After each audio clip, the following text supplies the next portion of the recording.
What's up, gamers? Welcome to the Thursday stream, everybody. Hope everyone is doing great. Chatters in chat or assembles. I'm doing good, Nilmi. How are you? It's been a little bit of a stressful 1 or 2 weeks because first I was sick for a couple of days, then my fiance was sick for a couple of days. So we've been through some but we're both fine now, so it's all right. It just be like that sometimes.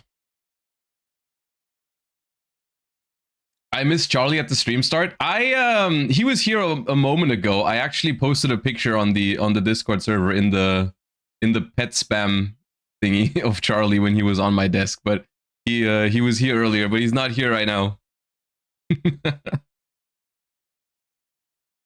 I feel especially unk today. We're all unks in here. It's fine. Night Nerval, thank you for the 3 months. Welcome back. Tyjantic, Kari, Strider, RK, Loimas, thank you all. I appreciate that. Yeah. All right. Today, we're doing a little bit of everything. And when I mean everything, when I say everything, I mean everything. As some of you have already figured out from the stream title, we are going to talk about Yu-Gi-Oh! Of course, we have a couple of things to talk about that happened previously this week, including some very interesting announcements like full arts, which is something that I've been talking about for a while, and that is very exciting.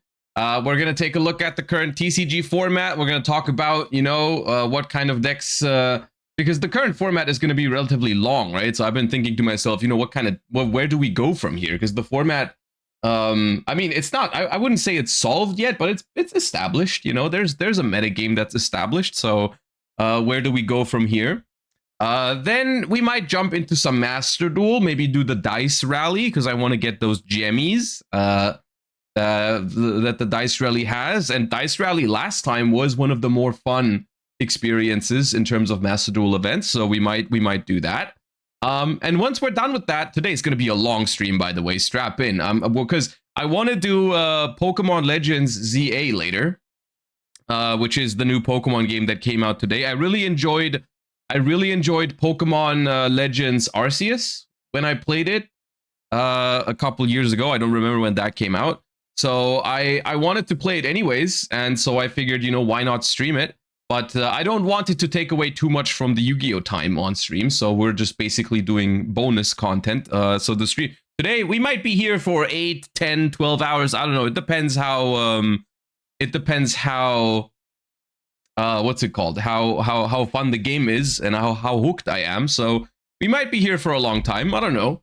But basically, we're just gonna do as much Yu-Gi-Oh! As I feel like. We're just gonna do all the things I want to do today, and when we're done with that, we're gonna hop into some of the new Pokemon games. So yeah, it's gonna be a fun one, hopefully.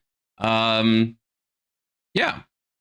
Anyways, let's hop right in. Let's warm up, and then let's do all of the fun things we're doing today.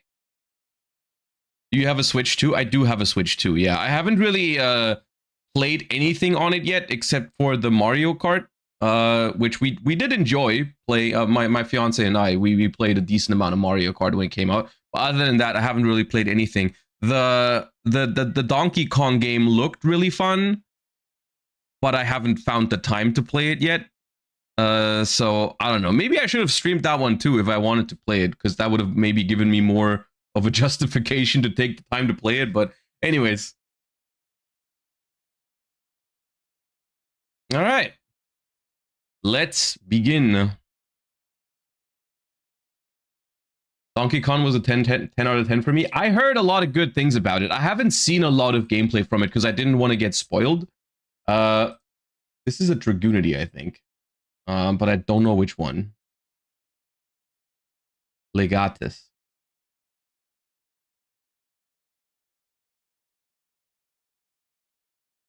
That is Yoko.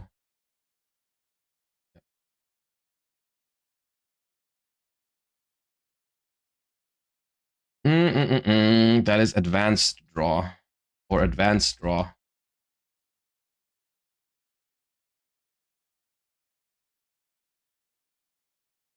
That is Black Ship of Corn, I believe.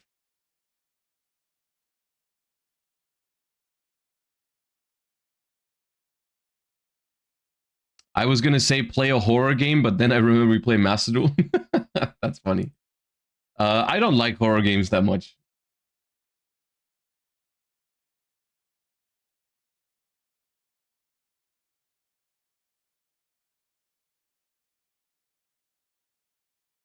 Xyz double back.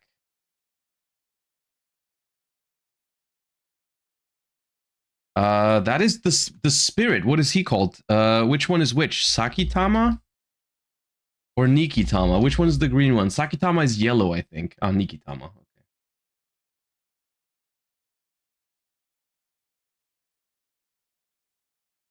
Okay. Do I try to guess the Raid Raptor? Napalm, Dragonius. Okay.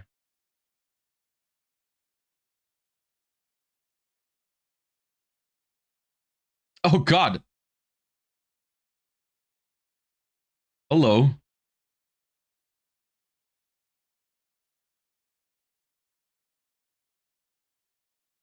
Is that Rex term?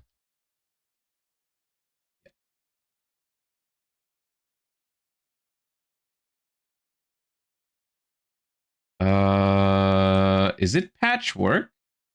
Patchwork. I think that's patchwork. No. Fluffle. It's something with those. Repair? Right for repair. Nope, that's not it either. Suture rebirth? Okay.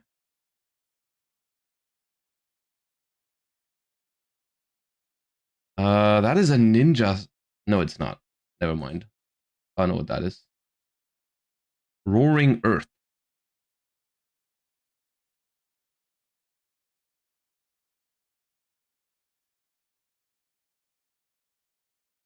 Something Steel Swarm related, but no idea. First step towards infestation. This is Madolche the sheep. What is it called, dude? Apple? I thought it was Meeple, but I know him. Fang. No, Leng Ling, yeah.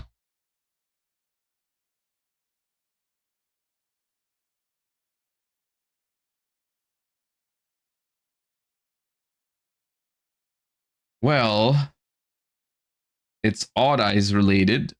I think it's Odd Eyes Advanced Dragon. That's what I was thinking. Is that the ritual? Is this kangaroo? Yeah.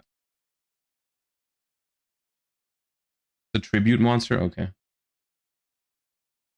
Ninja? That is is that a ninja? Is it a ninja or a six samurai? Uma? Six samurai. Rescue ace. I think. Which one though? Is it a rescue ace? Might not be. I don't know this one. Gemini's Lord Gall Knight. Okay, never mind. Not a rescue ace.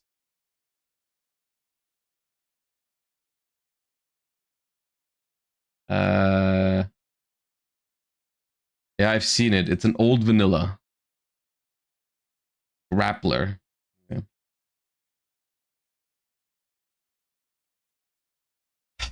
Rika. Is it Tranquility? Yeah. Oh no, that's a freaking what's it called? Gimmick puppet. Gimmick puppet chimera doll.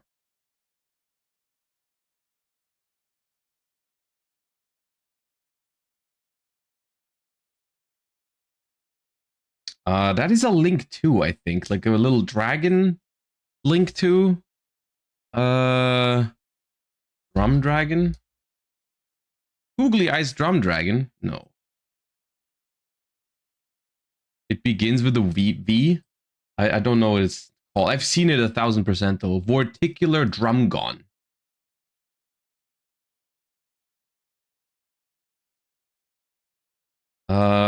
Brave Neos? No. Neos Kluger? I've seen it in Duel Links, I think. Yeah. So I knew it was one of those two.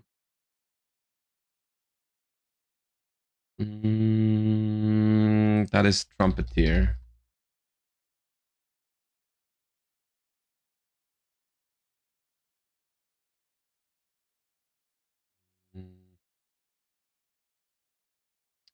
Have I seen this? I think it's a Sword Soul card, but one of the bad ones. Oh no, it's Branded Sword. Okay, never mind. That was guessable, I would say. Don't know what this is. Goblin Pothole Squad. Okay. I didn't know that was a thing.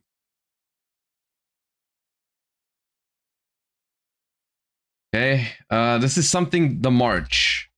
March of Animals? Yeah.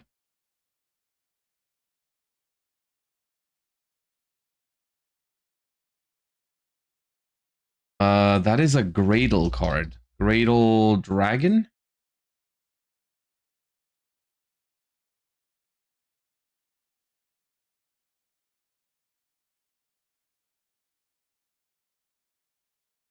I don't know what this card is called. Okay.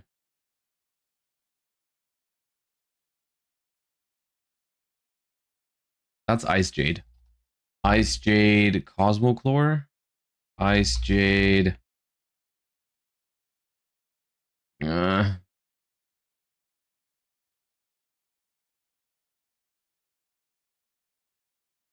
okay. Kingfisher. Ice Jade Creation Kingfisher. Okay. Ooh, that is a spell book. That's not really a spell book. Spell book, no. What is it called? Organization.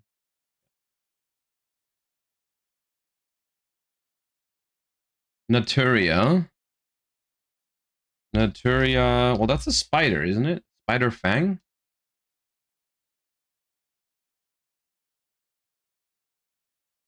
Submersible carrier.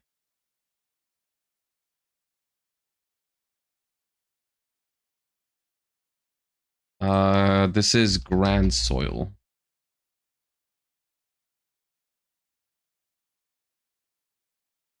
This is Heart of the Underdog.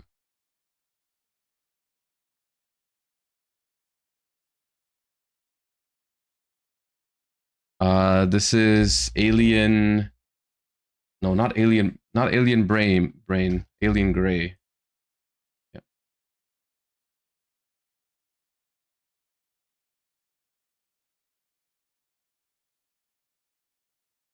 I don't know what that is. EDD Supreme King Kaiser. That is Skull Crobat.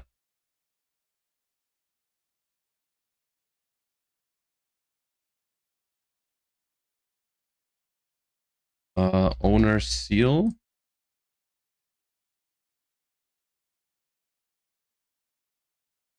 That feels very familiar. Cold Wave, maybe? Yeah, it's Cold Wave.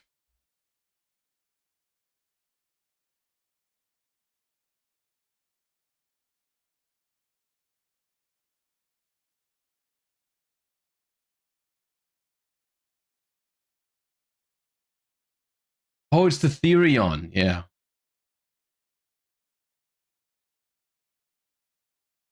What do we have here? Is this Informer Spider? Or Spider Spider? It's always one of those two, and I always pick the wrong one.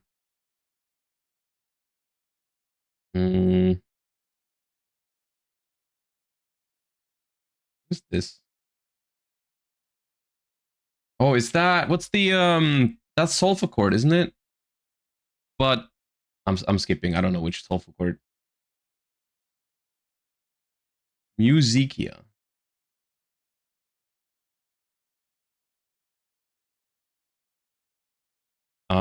Infinite Machine.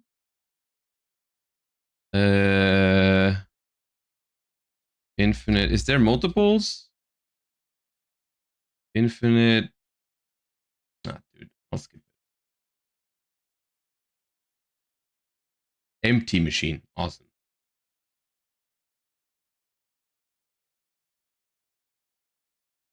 Glonios.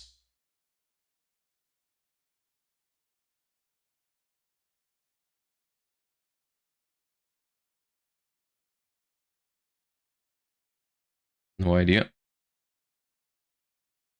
FA City.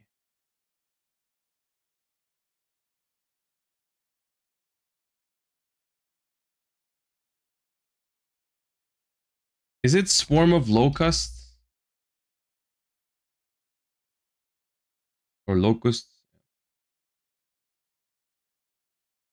I think that's next. Nope. Oh, Instant Contact. Yeah. Isn't that the card that people used as an example of like Airneos missing on it? I feel like that's the one where Airneos is supposed to be in the back, but then it's not. This is, dude, I know this one. Card, not Card Magician, Card Ejector, yeah.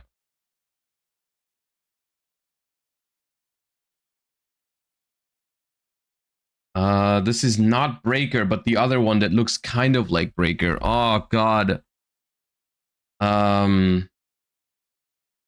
Blast, is it Blast Magician?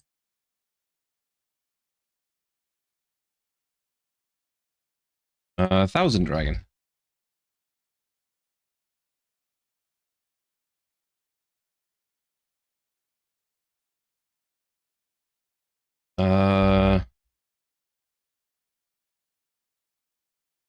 What's it called, dude?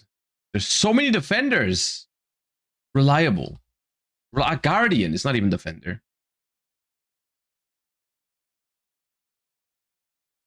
That is Ulti Canahawk.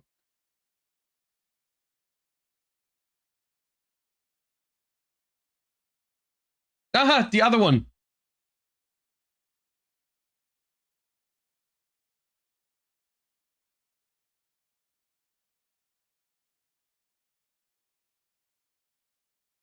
Don't know what that is.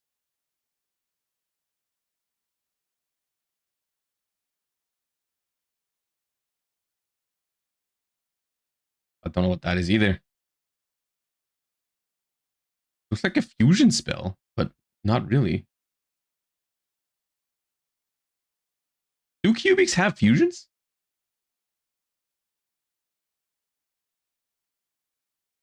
No idea what that is either. Penguin Cleric. Oh god. I think that's 3. And 3. Wait. Dude. Oh, it's an and sign. Okay.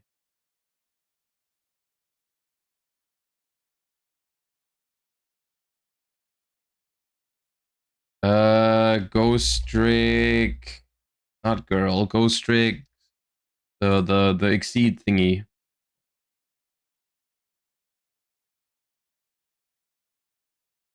Dude, almost 900. Almost. This is an agent. Is it Agent Uranus? No. Neptune? Nah. Well, 897 is not bad. 897 is not bad. It feels bad because we were so close to 900, but it's not a bad round. It's all right.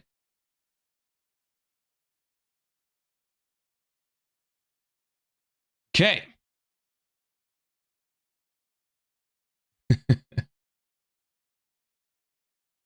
Okay, let's see how far Rongo gets us today. We are looking for an effect monster that is small, low level, low attack, low defense, but newer than 2015.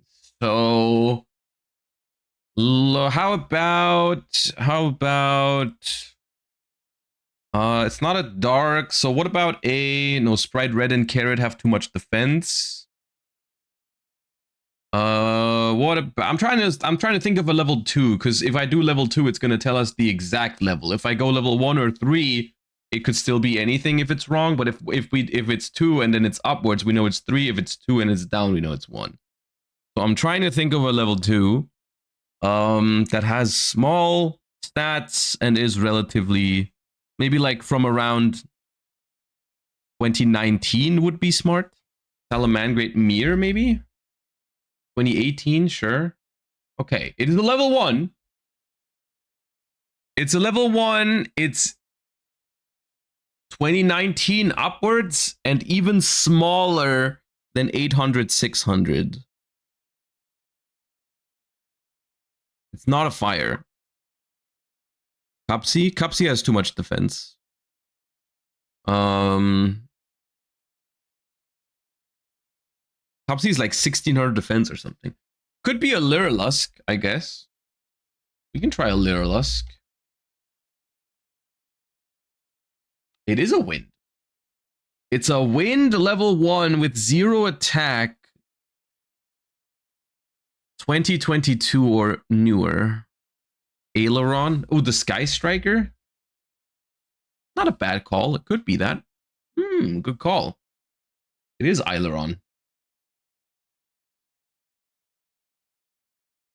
Okay. Cool. All right, warm-up successful. Let's hop into the stuff for today because we have a lot of things planned, as you can tell from the stream title. We're doing news now. We're doing some new cards and talking about the full art announcement and all that kind of stuff. Then we're hopping into some TCG discussions. Then we're hopping into some Master Duel, and then we're hopping into some Pokemon Legends Z-A. Dude, before we hop into any new cards, I want to tell you guys about my day yesterday because I was supposed to, or I wanted to do locals POV today. So I did go to locals yesterday, but yesterday was a cursed day, let me tell you.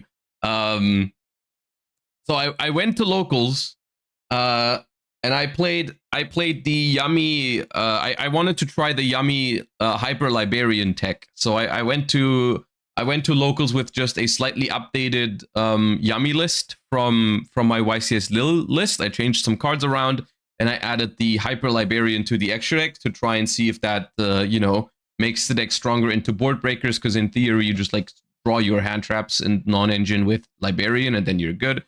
So I did that. I go to locals with my GoPro. I start filming. Round 1, I play a really good Yummy mirror match.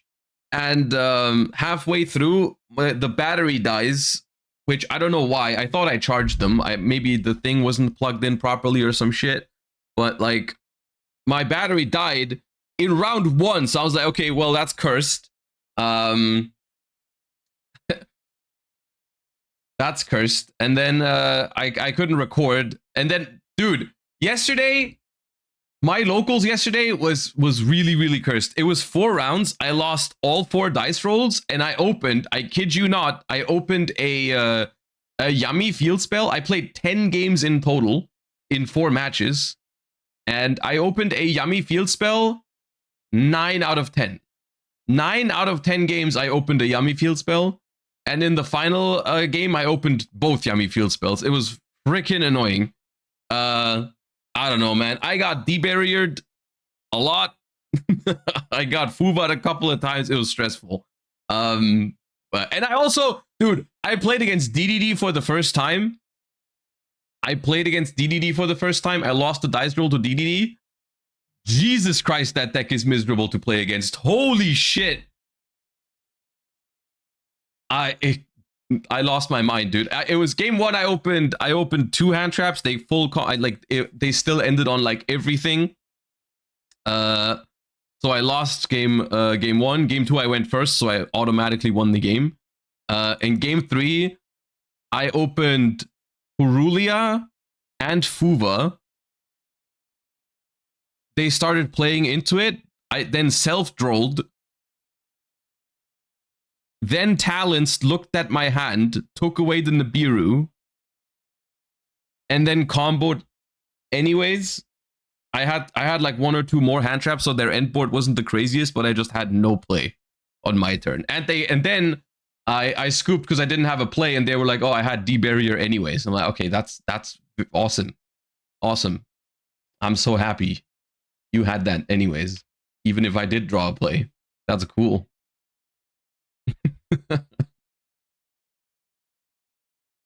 Did you see Draco Tail having more YCS wins than Malice? Yes, I did see that. They won a YCS. We'll talk about that later, yeah. But yeah, anyways, we don't have footage of that, even though I know you really would have enjoyed that. I think it would have been a funny one, but I messed up my battery charging, so that was kind of stupid of me. But alas, we have enough things to do today anyways. It's okay. It's Yamimitsu time? Maybe. That is also something we're going to talk about later today, as like where the current format is and where do you go from here? Like what kind of decks do you pick? I want to discuss maybe like the pros and cons of different decks in the format, as well as like, you know, what kind of developments we could see in the future, because of course there's basically nothing happening until YCS Bologna, for example. We get the branded structure deck, but that's basically it, right? Like that's all there is until YCS Bologna is the branded structure deck, which we can take a look at later because they did post, I think, influencer openings for that, and it's looking kind of cool. But at the same time, it's only 2 new cards, right? And 2 new cards are they're not gonna completely throw the format. Like, you know, it's not gonna be that different. But yeah, Bologna is in 5 or 6 weeks from this point on. It's like towards the end of November. So yeah. Anyways, before we hop into the new cards, let's thank some subs. Kami Sosa, thank you for the 22 months. Welcome back. Rim Gear, thank you for the 26. Louis Lanzi, thank you for the 9 months. Lichtlärm, thank you for the 31. Slayer, thank you for the 26 months. Runic Tenpai in Genesis format when? Never. Yami Seradek, thank you for the 26 months. And Faradise, thank you for the 9. I appreciate you guys. Thank you so much. And Milady Rai, thank you for the 26 months. Speaking of Dynamorphia, did you already buy your copy of Last Turn? I do have a copy of Last Turn, actually. I do. I do have a Last Turn, but I haven't really. It's not the first thing I want to try in Genesis format. It's not the first thing I want to do. Like try to scam people with Last Turn. It's like on the list of things that I might eventually do. If I get to play more and more Genesis format, you know, like that, like making a fun like Last Turn thingy. We're gonna probably have Genesis locals in 2 weeks, by the way. From what I've heard yesterday, they thought about it and they asked the people, like in my locals has like a WhatsApp group, and they asked and people were interested in playing Genesis format for locals. So I think from what I've heard is we're starting to have Genesis format locals in 2 weeks. And then they're basically going to alternate if people like it. If people like Genesis format locals, then they're going to alternate between regular locals and Genesis locals every week, which I think is awesome. I like that idea a lot. So we'll see how it goes, but I'll make sure to record the first Genesis locals. I don't know what I want to play for the first Genesis locals either, but we'll think about that. This Lexa Man, thank you for the 7 months. Nesh, thank you for the 21. I appreciate that. HZKO, thank you for the 33 months, and OG Haggy and Gliding Crow as well. Appreciate you. Dark Soul for the 20 as well. All right. Vanquish Soul. See, that's the thing. In 2 weeks, I don't think we're gonna have the same points anymore. So that's also something that I'm looking forward to, because either like probably next week is when we're probably getting the new points, right, for Genesis format. So I'm really excited to build. I'm hoping that the points update comes out like a couple days before my locals, so then we can have like a deck building stream for my first Genesis locals where we build a cool deck together. I think that's going to be fun. But yeah, anyways, we've got some things to talk about here. I'm probably going to put a bunch of these new cards into one video in case you're watching this on the Plus channel. There's going to be a couple of individual cards from all over the place, because I did see they've been announcing a couple of different cards from various directions. There's a couple of everything here. No new like one crazy archetype with a lot of cards, but we've got a couple of new cards to take a look at anyways. And the first thing here is from the Duelist Box Prismatic Summon. And that is, first and foremost, a retrain of Demise, the King of Armageddon. And it is called End of the World Ruler, or Ruler of Oblivion and Armageddon. We'll see what kind of translation we get, but it is ritual support. We are, of course, as everyone knows, in desperate need for more ritual support, and this card is a level 10 Dark Fiend ritual effect monster with 3000 attack, 2900 defense. You can ritual summon this card with any End of the World card. You can only use the second and third effect of this card's name each once per turn. This card's name becomes Demise, King of Armageddon, while in the hand or field. You can reveal this card in your hand, pay 2000 life points, banish a ritual spell from your deck, apply that card's activation effect. That ritual summons a monster.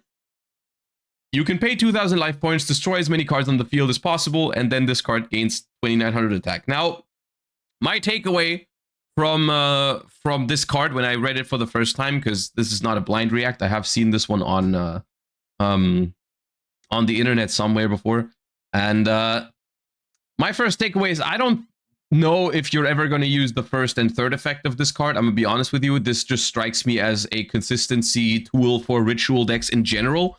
I don't know if you're gonna find like the Demise deck. I mean, the last time Demise was meta, actually, let Ankh tell you about that, was maybe like in 2007 or something. The original Demise King of Armageddon was a meta deck in like 2007. It was like an OTK strategy where you would like nuke the board and then equip it with like something like Megamorph or some shit and attack for game.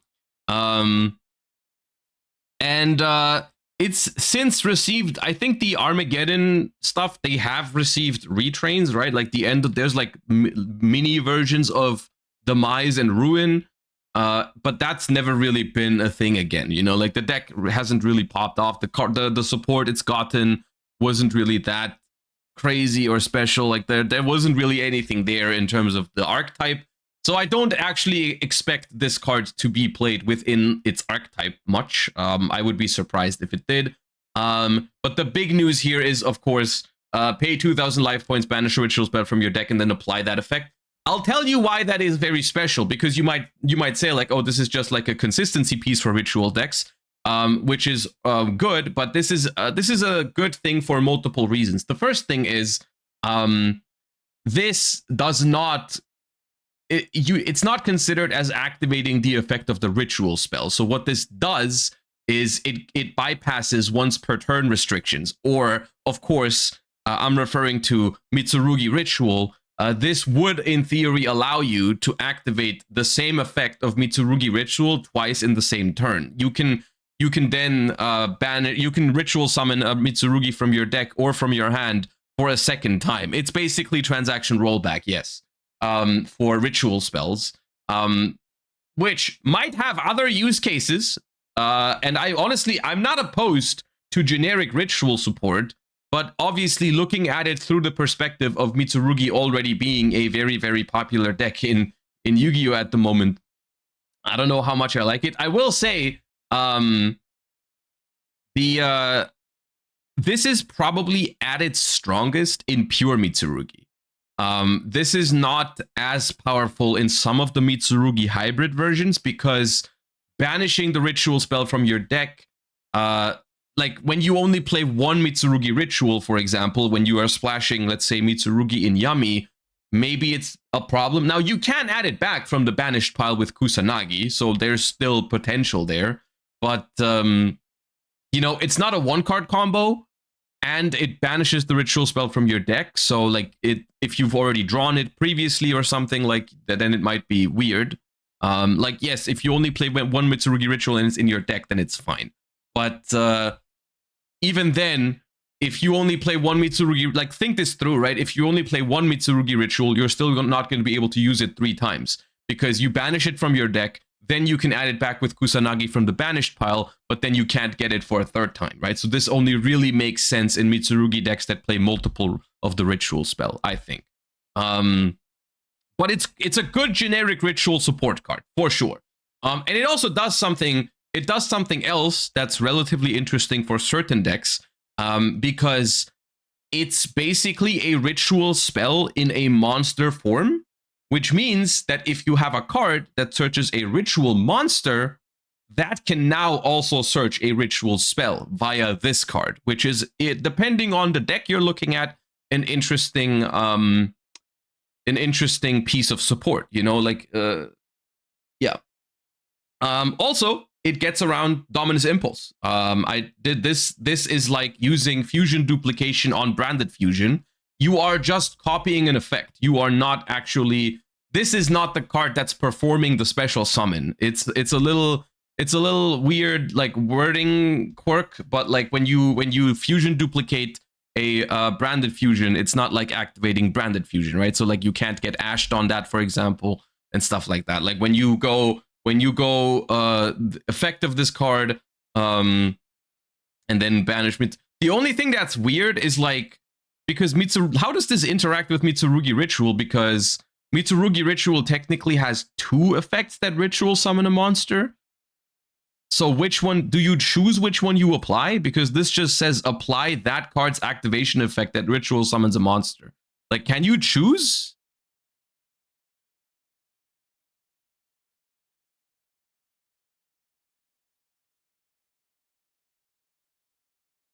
I don't know. I don't know if there is I don't know if there is a what's it called? Another example of this.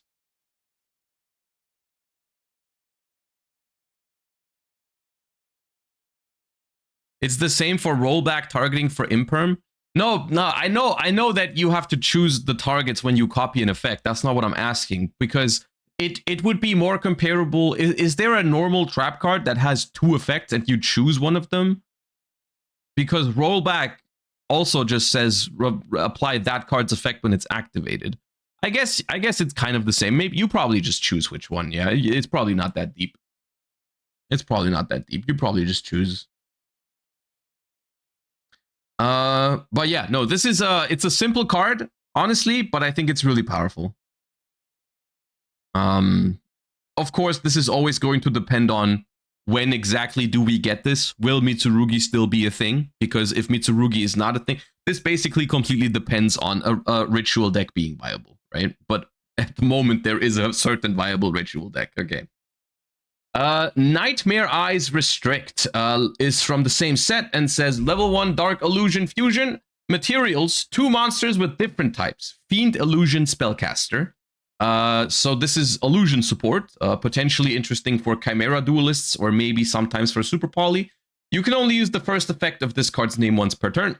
If this card is special summoned or if this card battles at the end of the battle phase, you can equip a monster your opponent controls to it. Gains attack equal to those equipped monsters' total attack. If this card battles a monster, neither can be destroyed by that battle. Your opponent's monsters cannot attack monsters except this one. This is an interesting card. It's not, I don't think it's broken at all, but it's an interesting extra deck tool because equipping opponent's monsters to itself is a powerful ability for sure. And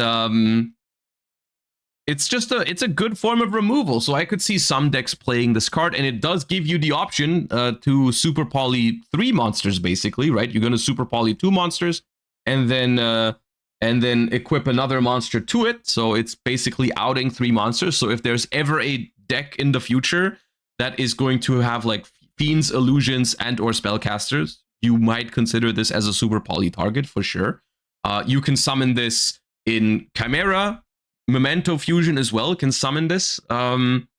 So yeah, no, it's an interesting extra deck tool. It kind of like I would put it on like a similar power level to cards like, I don't know, Dragostapelia or something like that, where it's definitely a useful card. And if there's ever a deck that can use it or a deck that you can super poly into it against, then it's gonna see play. It cannot be 2 of the same. Yes, it has to be 2 different ones. But there's been instances like this in the past, right? Like where like if a certain deck ends on a fiend type and a spellcaster, it just so happens that like you have a really good super poly target against it now, right? So this is definitely something to keep an eye out for. Also non-targeting for the equip, which makes it even stronger. And of course, the ability to equip more monsters to it in the future. while not being able to be destroyed by battle, these last two effects are also interesting in some grind games, right? So it's a good card for sure. Next up, we have a card that is probably closer in terms of its release date than these cards, because who knows when these are going to come out for us. Burst Protocol, we have Zeren, the Chain-Bound Dragon, which is a level 7 Synchro Tuner effect monster. With Synchro Tuners, I'm feeling like they're trying to give these to Cool Tune or whatever, however you want to call them. Seems like a Killer Tune support card. It's a generic level 7. You can only use the second effect of this card's name once per turn. If this card you control would be used as synchro material, you can treat it as a non-tuner. When a card or effect is activated, in response to the activation of a card or effect, quick effect, you can activate one of these effects, negate that effect, and if you do, destroy that card. Negate the effects of the card that was responded to, and if you do, destroy it. When a card or effect is activated in response to the activation of a card or effect, you can activate negate the effect, and if you do destroy that card, negate the effects of the card and you do destroy. Oh. Ooh, this one's interesting. Nice chain block, Bozo. True. Is this the first card that actually negates a previous chain link? I feel like no. Oh, actually, okay. There's cards that negate the entire chain. That's not what I'm like. That's not what I'm referring to. I'm referring to like specifically activating as Chainlink 3 to negate Chainlink 1. And I also know that Ryziel Cross can do it on resolution, but I'm specifically asking, like, have you ever been able to specifically activate an effect to negate not the previous Chainlink? I don't think there is one. I know you can negate the entire chain, and I know there's cards to negate on resolution, but I don't think there's ever been something like this. Now here's my question. Is this more or less powerful than an Omni Negate? Because one thing it cannot do is it cannot negate Chainlink 1 unless you have something else to chain to it, right? Like if your opponent just activates Raigeki, for example, this cannot activate because the Raigeki was not activated in response to the activation of a card. However, what you can do is if your opponent activates Raigeki, you can chain to the Raigeki and then chain to that and then negate the Raigeki. However, this does what happens if your opponent let's say you guys are saying it's better than an Omni in Yummy, but here's what I'm saying. If your opponent activates Raigeki, you chain a Yummy Synchro to tag out. In theory, you could chain this card to then negate the Raigeki. However, it's not your turn yet to respond to the tag out, because if your opponent chains to your tag out, you can no longer negate the Raigeki because it's too far away in the chain, right? You can negate Chainlink 2 or Chainlink 3 when this is activated as Chainlink 4, but you cannot negate Chainlink 1 anymore. So it has counterplay. It's not strictly better than an Omni Negate in Yummy, right? Like, if your opponent activates Raigeki and you have this, you cannot necessarily force negating the Raigeki, right? Does it work on trigger since it says activated in response? Okay, I do think if you, so what you're asking is if two cards are sent to the graveyard and then both have a trigger effect, is if I go Chainlink 1 this trigger, Chainlink 2 that trigger, is the second trigger activated in response to Chainlink 1? I do think the answer to that question is yes. I do think two triggers going onto the chain are considered still a response. Yeah, I think a trigger that is chain link 2 is also a response. So if your opponent goes, I don't know, links off something that triggers in the graveyard into a link monster and then goes chain link 1 the grave effect, chain link 2 the link monster, you could go and negate the grave effect with this card. This is powerful. This is a powerful card for a generic level 7 synchro monster. I'm not sure how I feel about this because I do think it's more interesting than an Omni Negate. I genuinely do think this is more, it creates more interesting play patterns than an Omni Negate. It's not, oh, it needs a synchro. I missed that. Oh, it needs a synchro. Never mind. Okay. That's, honestly, I'm happy I missed that because if this was generic, it would probably, I would probably, it'd be more interesting than an Omni Negate, but it'd still be too powerful. Yeah, this is very clearly cool tune support then. Okay, requiring a synchro is good for this because it makes it harder to be summoned. It's definitely more interesting than an Omni Negate. And I honestly, I don't think this is better than an Omni Negate in all cases because of some of the examples that I made earlier. This has more counterplay than an Omni Negate. Specifically when you are trying to negate Chain Link 1. Because what happens if you want to negate Chain Link 1 with this card is you have to respond to your opponent's Chain Link 1 and then hope that your opponent does not respond to your response. Because if they do, then you cannot negate Chain Link 1 anymore, right? Let's say, I don't know, talents to take, you chain something else because you're trying to negate the talents and then they chain to that and then you can't negate the talents anymore, right? So it's a more interesting card than just an Omni Negate. But it is very powerful nonetheless. Very, very powerful card. Starham plus 2 Yummy Synchros works. It's not easy to make in Yummy, to be fair. It really isn't. I think it's very clearly meant to be played in Cool Tune because it's also a synchro tuner and it can be treated as a non-tuner. So like it helps you if you, I mean, I don't even know if you want to synchro this away. You probably don't want to, but you can treat it as a non-tuner just in case.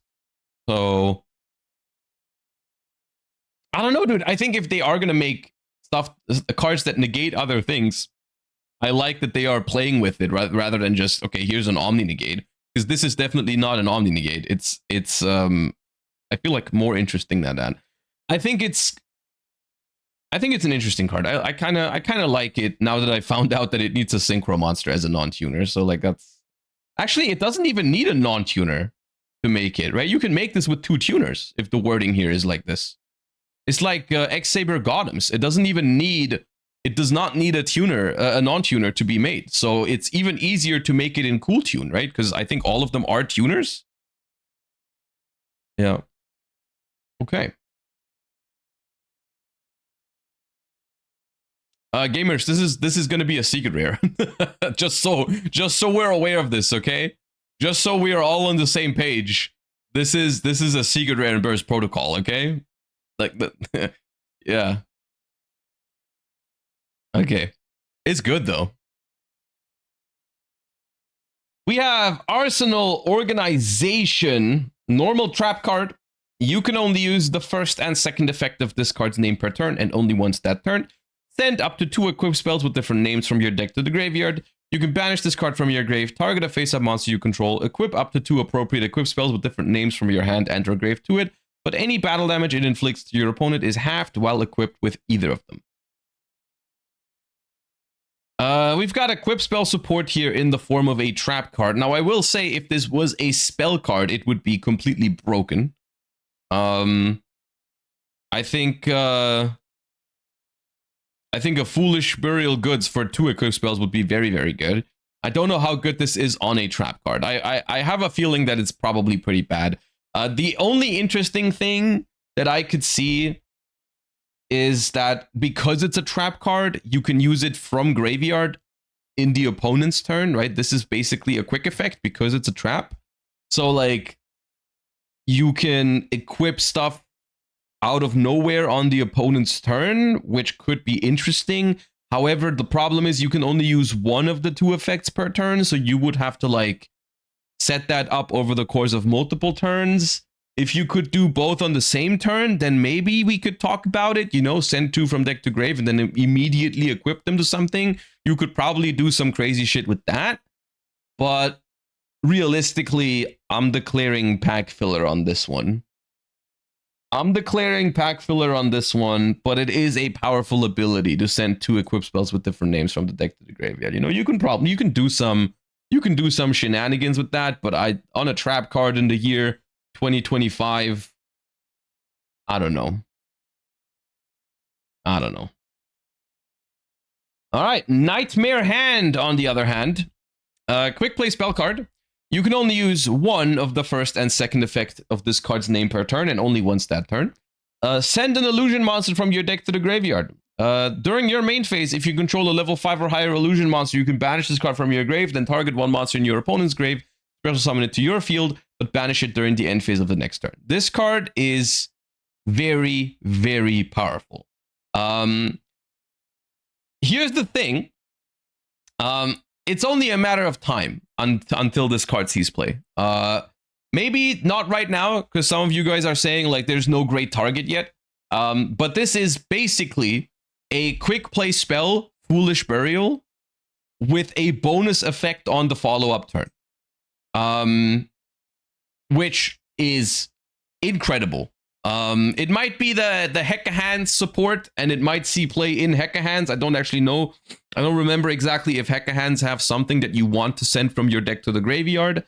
I'm just thinking, I'm thinking of it through the lens of like Chimera, because that was the deck with like the most illusion gameplay, I guess. And in Chimera, you can only really send like Master Tau, which is like okay. But hands down, this card, dude, I said hand a lot, but that was not intended. This is just a good card. Like we don't have to talk about that. Quick play spell Foolish Burial with a bonus effect is awesome as soon as there's a deck that has any use for this. Like, yeah, no, this card is guaranteed to be good eventually.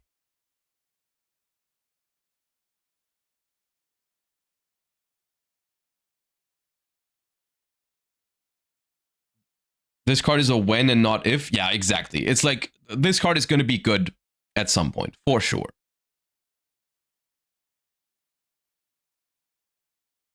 The archetype is called Heckin' Chonkers in TCG. Yeah, definitely. Yeah. That's all the new cards, I think. Oh yeah, I wanted to take a look at this in a second, but that is all of the new cards that I have for today, unless I'm missing something. But those were good. Those were good cards, except for the hidden the Arsenal trap thingy. Very good illusion support. Very good synchro for Cool Tune. What's the third archetype? Have we seen the Enneacraft support card? There's no way Riot was supposed to be the Enneacraft card, right? Because Burst Protocol, I'm pretty sure Burst Protocol is supposed to have 3 individual support cards for the deck building pack archetypes, because they always do this, right? This is clearly the Cool Tune card. This is probably the Hecka Hands card, because it even has hand in the name, so I feel like that's the one. There's no way. There is no, I refuse to believe. Hold up, where is it? There's no way this card was the Enneacraft one. No. It is? No. Come on, man. No, it's not. No, it's not. No, it's not.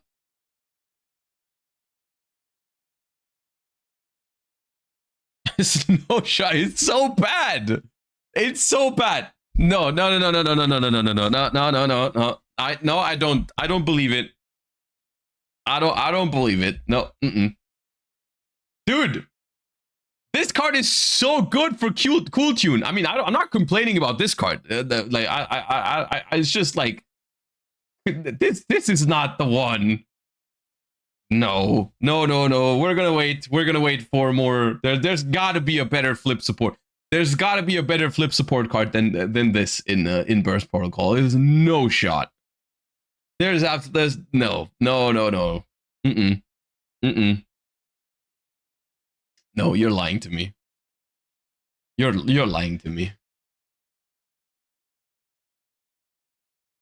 For reference, all three of these decks, by the way, are seeing basically zero play in the OCG right now.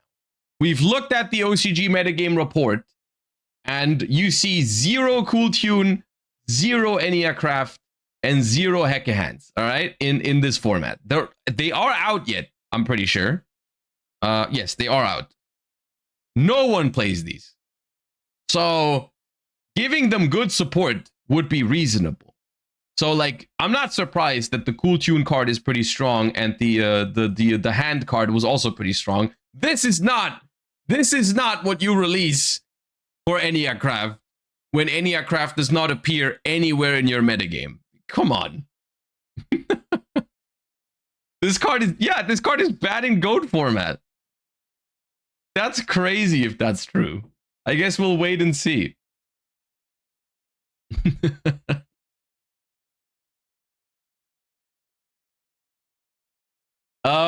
Something I wanted to read as I was pulling up the new cards this morning on the YG organization site. I saw this article and I was intrigued by its title because a new Mitsurugi Tech has appeared in the OCG, and I haven't seen yet what this is. But I kind of wanna see what they've cooked up, because I was wondering if they would bring something new to the table when it comes to Mitsurugi. So let's see. How many times can we mention Mitsurugi this week? This past week's been crazy for the game, as many cards have been shifting in the market with new techs popping up through both Genesis format and OCG formats. We'll be recapping what has happened and what to expect for the future. All right. The first stop is one of the most surprising techs I've seen Mitsurugi try out, which was discovered in the OCG. Magispector Draco Rio is utilized by Mitsurugi Fiendsmith in the OCG as a way to fully hand loop the opponent with Troll and Lockbird and Artifact Durandal, with all being able to be done off of the special summon of Amendo Hapakiri no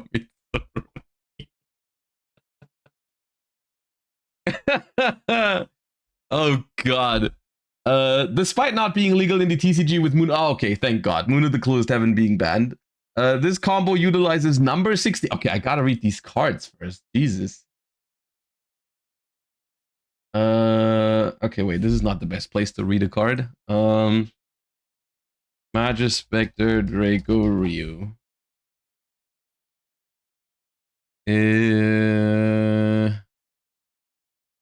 Okay, this is the first one we're gonna need. And the second one was number 63. Chamoji Soldier. Okay, so 2 level 4 monsters. If you can Pendulum level 4, you can Pendulum summon this card from your extra deck. If a monster is tributed while this card's on the field, detach a material from this card. Special a level 6 or lower wind spellcaster from your deck. You can only use this effect twice per turn. If this card in the monster zone is destroyed by battle or card effect, yeah, or tributed, you can place it in your hands. Okay. 2 level 1 monsters. You can only use 1 per turn. Detach a material, activate one of these effects. At the start of your opponent's next standby phase, each player draws a card. Each player gains 1,000 life points. Okay. Oh, I see. We're making them draw with the soldier so that we can trigger Durandal and Joel without your opponent playing into it. So it's like basically a hand loop in the standby phase. Okay. So I see what the goal is. Force each player to draw. This combo was very interesting to watch, but can be easy to disrupt with well-placed hand traps, but only time will tell when TCG gets a hold and tries this combo out to solve the issue due to Closed Moon not being legal. I mean, I could imagine there still being a way to make this happen, because you could maybe make a rank 4 into Exiton Knight in Mitsu to make it work if you have enough bodies, but we're going to need 4 level 4s then, because this also needs to be made. Okay. A combo opening! Ame no Habakiri no Mitsurugi is as fall. I wonder how many times we're going to see this sentence in the next couple of weeks, because I think this exact sentence was in the metagame report as well. Okay. We reveal it, we summon Saji. Saji gets Ritual into Habakiri, sending Aramasa and Nightsword Serpent. Special summons itself, the Nightsword Serpent. Aramasa adds Kusanagi, normal summon Kusanagi, add back Ritual from grave. Make Ryu in the EMZ. Which, correct me if I'm wrong, can you make this anywhere? Because it's a Pendulum Exceed. I forgot how these worked. Does this have to go in the EMZ when you make it? Or can it go anywhere because you're Exceed summoning? I feel like it can go anywhere, right? Theoretically, it could go anywhere. Yeah. Mitsurugi Ritual first effect. Ritual summon Murakumo from the deck by tributing Habakiri. Chainlink to Ryu. Detach Kusanagi to special Droll Lockbird from the deck. Chainlink 1 Habakiri to add prayers from deck to hand, then special summon itself from the graveyard. Prayers first effect, tribute Murakumo, add Aramasa from deck to hand, pay 800 to bring back Kusanagi. Then activate Ryu to detach Nightsword Serpent to special a second Droll Lockbird from the deck. There's your 2 level 1s. Murakumo adds prayers from deck to hand, then special itself from the grave. The 2 Drolls make Shamui Soldier. Detach Droll to make it so both players draw a card next standby phase. Ryu and Shamui make Moon. Okay. I see. Okay, we're adding a Droll back from the grave with the Fiendsmith engine going into what? M7? So Requiem, blah blah blah. Requiem sequence engraver. About a Q. Bring back Lacrima. Then make. Because we haven't made Durandal yet, right? Okay, so we go Fiendsmith stuff into a bow. A bow brings back Lacrima. Lacrima and Kusanagi make Teller Knight Ptolemaeus. Oh, that's gonna rank up into Durandal in the end phase, right? Bring back Engraver, and then Engraver and Lacrima, you still get M7. M7 brings back Droll Lockbird to your hand. Set prayers, go to end phase. A bow returns to the field. Ptolemaeus effect, attach Diamond from your extra deck to it as material. Detach 3 to overlay into Durandal. Opponent goes to their draw phase. Opponent standby phase. Mandatory resolve the Shamui Soldier. Each player draws a card. Activate Durandal. Activate Droll. Okay. Now, I will say, I don't think this is going to be optimal to include in your deck, because I mean it 2 things, right? It does not take any main deck space actually, which is interesting because 0 bricks are required, right, in this main deck, because it's just Mitsurugi Fiendsmith. And in theory, it does give you a way to auto win against board breakers. But those board breakers also cannot be quick play spells, because if it's like called by or droplet or whatever, then you can still stop this. It's very fragile, basically. It's very, very fragile. Doesn't take any main deck bricks, but you need so many cards in your extra deck that you wouldn't normally play, right? You need Ptolemaeus, Durandal, Shamui Soldier, a second Constellar thingy to attach to the Ptolemaeus. You need M7, which you might not normally play. What else is there? You need the Magispector. Like, it's 6 or 7 slots in the Abawa queue. 6 or 7 slots that you would normally not play in your extra deck. And while the Mitsurugi deck doesn't need its extra deck that much, if you play Fiendsmith on top of that, that's also like a bunch of that's a bunch of extra deck cards as well. So you basically have like no extra deck space left, right? You might not you probably still want to play Caesar and everything, so it's rough. Okay, but it's funny and very. It's like a Habakiri classic that this is possible, right? It's just like the fact that it's possible is kind of crazy, right? The fact that we're tutoring out, like starting from one Habakiri, we're tutoring out 2 Drolan Lockbirds from the deck onto the field, adding 1 from the graveyard back to the hand, forcing the opponent to draw a card in the next standby phase, and set up a Durandal. It's so stupid.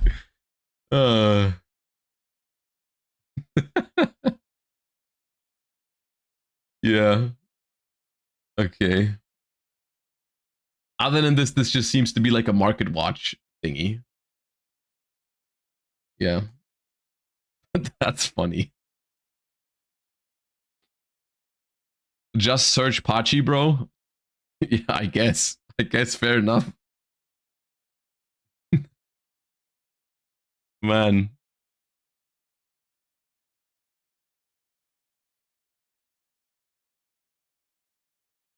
Yeah. Okay.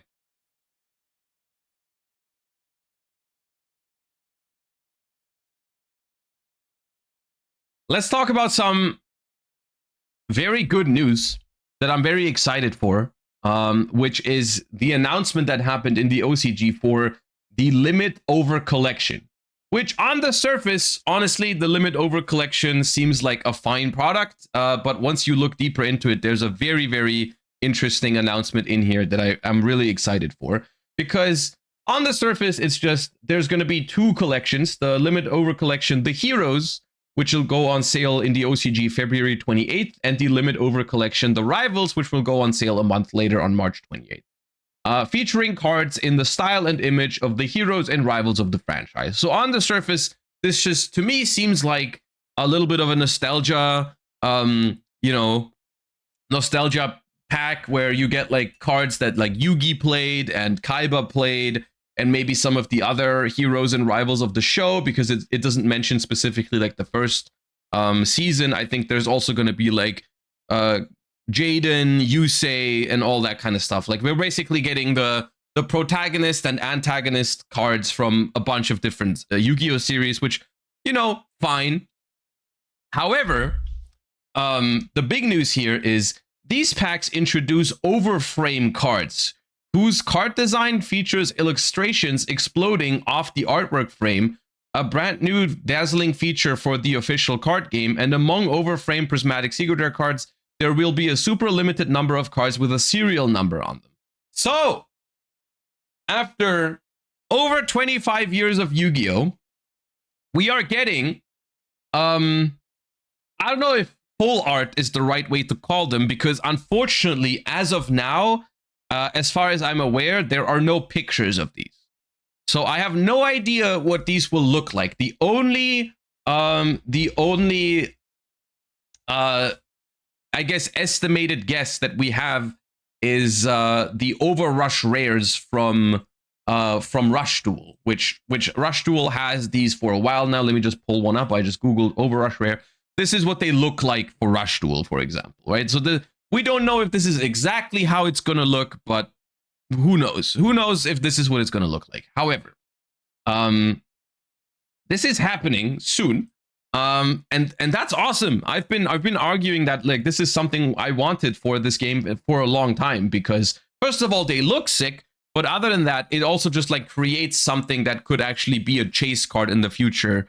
That like I think this is a very important element in other card games, because it gives you the ability to print cards at a lower rarity and a higher rarity at the same time, where the lower rarity is the card that makes the game more budget friendly, because people that are just caring about playing the game can go ahead and get the cheaper version of the card, whereas there's still value in the product because the collectors and people that are very passionate or have the money for it can go for these kind of cards, right? And in other games, the full arts and alternative arts and stuff like that are a big part of their market. And I think it is a reason why some of the other games are a little bit cheaper to play on a competitive level, because there is a larger collector's market for cards like this. And this being introduced in the OCG is a very big deal, in my opinion. I think it's awesome. The serial numbers, to be honest with you, I personally have no... I'm kind of indifferent about the serial numbers. Some people are really going to like chasing them. If it helps the products be better, then I'm happy with it. I personally don't particularly care about the serial numbers, but I also don't think it's bad. Like, I think if there is a super high chase card in the set because there's a number printed on it, and people go and collectors go crazy for that, and as a result of that, the product is more hype to open and more valuable to open and so on and so forth, I think it's potentially a good move, and what's good for the game is good in my books, even though I personally, I'm not going to go out there and chase serial numbers. However, I am potentially interested in getting some of the full arts or extended arts or overframe cards, however you want to call it. That's something I'm very interested in, but the serial number is still fine. And the good news is that TCG, Konami, basically Europe and NA, have also stepped in and said, have you seen the news that cards with artwork extending beyond the art frame are coming? These will also be available for the Yu-Gi-Oh! Trading card game. Details coming soon. So, even though we don't know exactly when or in which product we are going to get these cards, they have stepped in and confirmed that this is also going to be a thing for the TCG. This is not just OCG news. This is also going to happen in the TCG, which is awesome. Which is very, very cool. I guess what remains to be seen is how frequently is this going to happen? Is this going to also be a thing potentially in the future in core sets? Because I'm gonna be honest with you, this is really, I think that's what matters the most here. I don't think, like, if we get this one special set with the heroes and the rivals and stuff like that, that's gonna be cool, but that's not going to impact the market and the overall products and like the core sets and stuff like that, which is really where I want this sort of thing to be, right? So, however, if this is going to be super well received, then I think they're going to do it more. Like we like what we've seen with the alt arts, right? Like we've seen the alt arts, like we've seen them do more and more, like working with alternative artworks in more and more products, and it's been good. You know, it's been, I think from my perspective, alternative artworks as a whole, as a concept, have been received well by the community. You know, like not everyone likes every single alternative artwork, but in general, I think the community understands that alternative artworks are a good thing, and that's, I think that's going to be the same here. And eventually, what I'm really hoping for is that stuff like alternative artworks and full arts are going to make their way into the core sets as well. I think that's what we need to basically finish this development, to make it we need to move from this is just a thing in the side sets to this is going to improve the core sets in the future, right? Because if you look at Yu-Gi-Oh! Currently, I think a lot of the side sets are actually doing better than the core sets, at least from my perspective. Like rarity collections and whatnot, I think those are performing well because they are doing some of these things in those. You know, we get good reprints, we get alternative artworks and so on and so forth in those sets, and that's why they're doing well. And then like some of the core sets are more like hit or miss because they're too dependent on like the chase cards being high rarity. But if all the chase cards are high rarities in the core sets, that's also not great for the game because it makes the game more expensive to play, right? So some of these things really need to move into the core sets. So that's basically my takeaway from this is I'm really, really happy it's happening. I'm really happy they already announced it for the TCG, but I do want to wait and see, and I'm really hopeful, and like I want this to happen I want this to happen more regularly, basically, right? Like I want this to be a thing in core sets, which I guess is not something we know is going to happen. But I think with how core sets are performing at the moment, I think it's realistic that they eventually make these moves for core sets as well. But that's that's something. And we're gonna check back in. I hope we can see the first cards like this soon, because I'm really hyped to see how these look. Because I mean, you know, this could be very hit or miss. Like I'm scared. What if they reveal these and they don't look awesome? What if they reveal these and they look kind of bad? And I'm kind of anxious for that. But surely after announcing this after 25 years of Yu-Gi-Oh, they know that they have to look good. Surely they understand that these need to look awesome. I don't know, but I guess we'll find out. But I think it's good news. I think it's good news.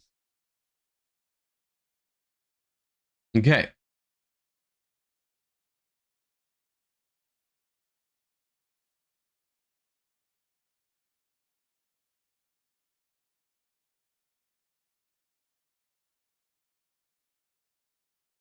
Why are they doing this and Genesis? It's surprising.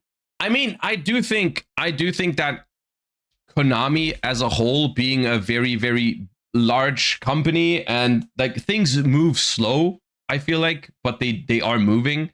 It's just something that, like, you know, I feel like at this point there is a certain amount of pressure on them with so many other card games popping up. And of course, we would have liked to see some of these things earlier, but maybe it just took its time, you know, like maybe they saw what the community wanted like a few years ago. I mean, some people have been asking for this for a long time, but I guess the thing is just like Yu-Gi-Oh was always in this position where it was never really, there is more competition, right?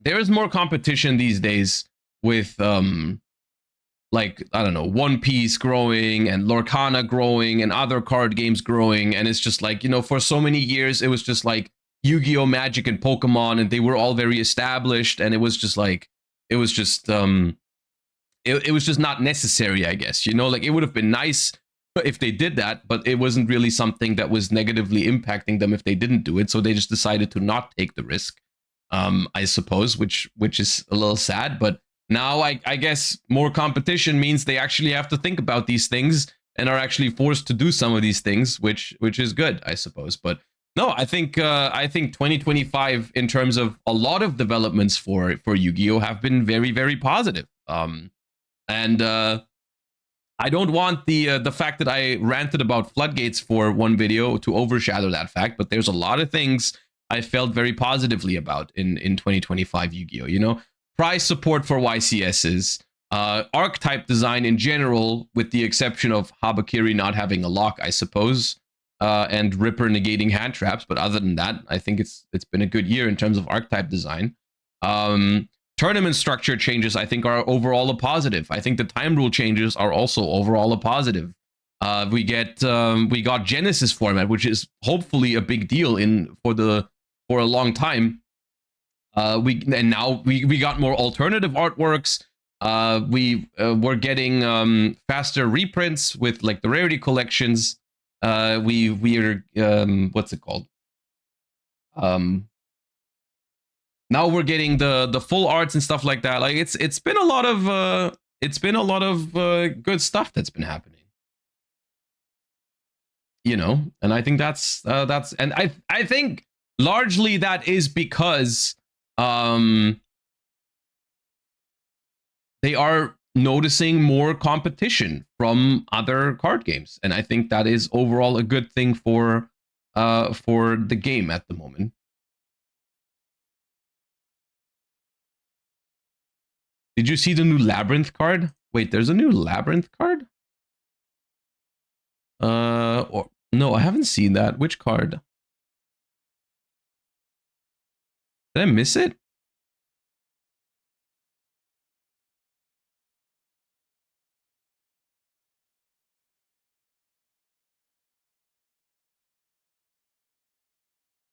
I think it isn't real. It wasn't on YG.org yet. Oh. Well, if it ends up being real, then we'll look at it.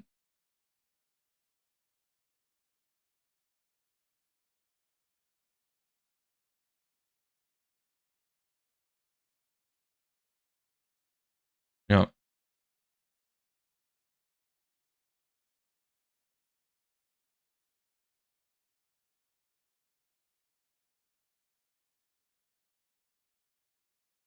Another podcast when with people that actually play the game?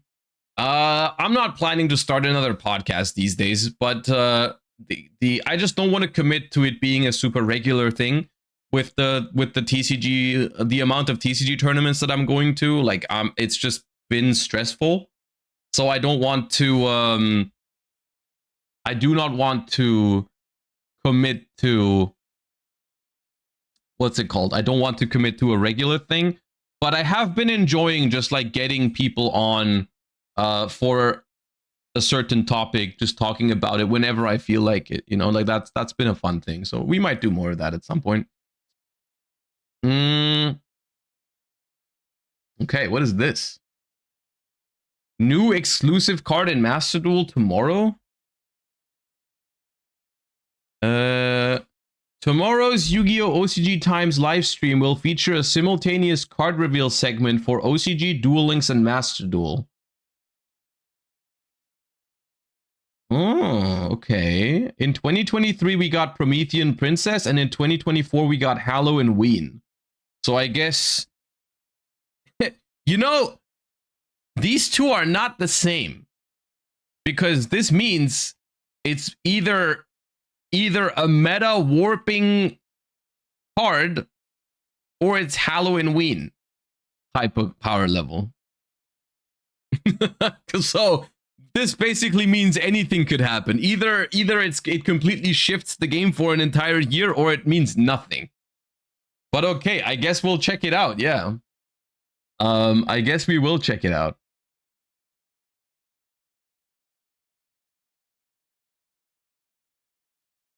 I'm not going to be live tomorrow, however, because I have a family birthday to attend.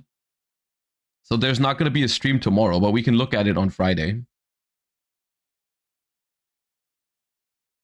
Promethean Princess was not meta on release though? No, but everyone knew it was going to be a good card.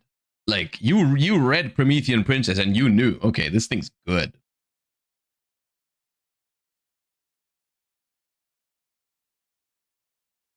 Tomorrow is Friday? What did I say? No, we can look at it on Saturday.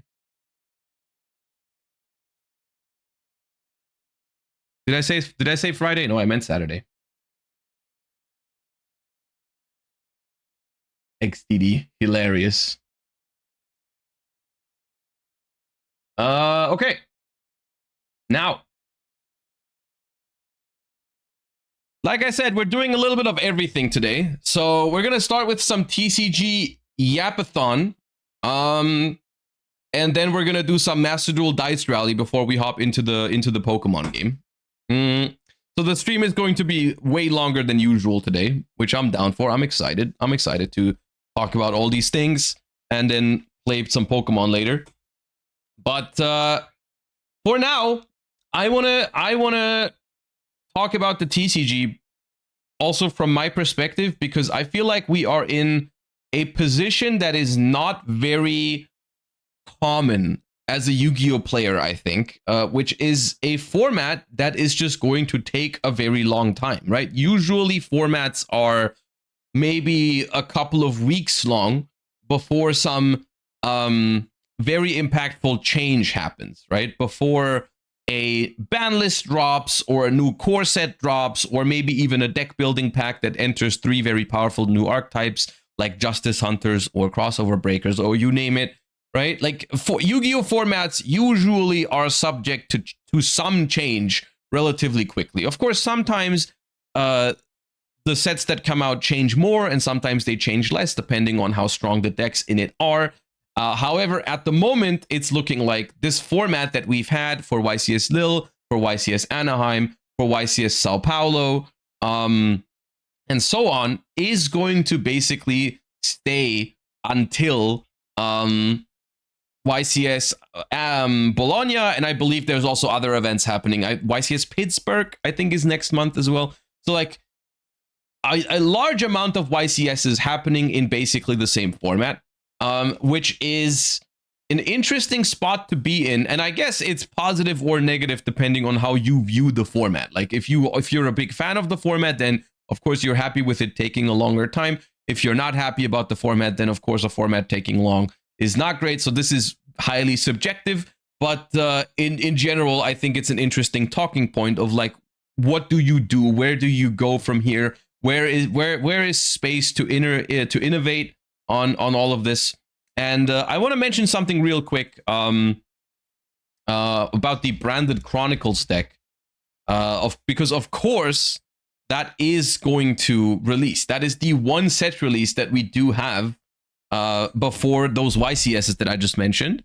That is coming out, and the thing with this is like I'm treating it as a very, very minor change to the format, because realistically this is like 99% reprints. I believe there's only 2 new cards in here, right? There's only the quick play spell and there's only the new fusion monster, which I do think the quick play spell is a very, very powerful card. If you're not aware of what this card does, it's like you can send any monster that mentions Fallen of Albaz from your X-Shake to the grave and then target a face-up card in the field and destroy it.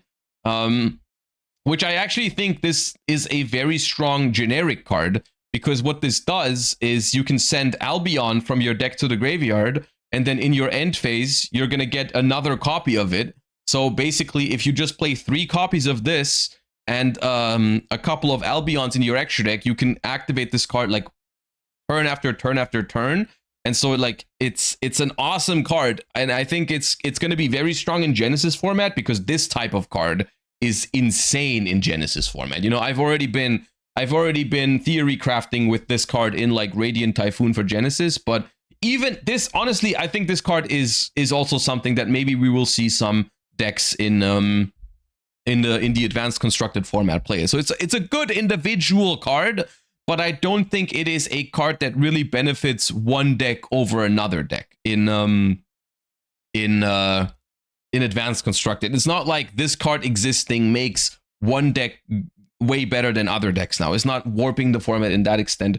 And the other card is the Dragon That Devours the Dogma, which is just a new Albaz fusion, which I'm gonna be honest with you is not that big of a deal. It's a solid card in Branded, and I've seen people mess around with it. It's a good card.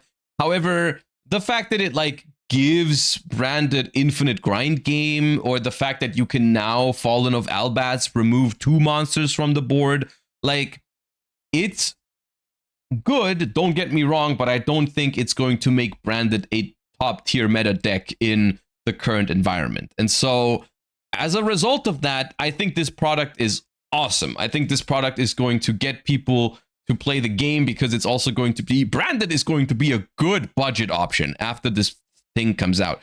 There's only one miss in here, which is the fact that Sanctifier isn't in here. Sanctifier is a relatively expensive card right now.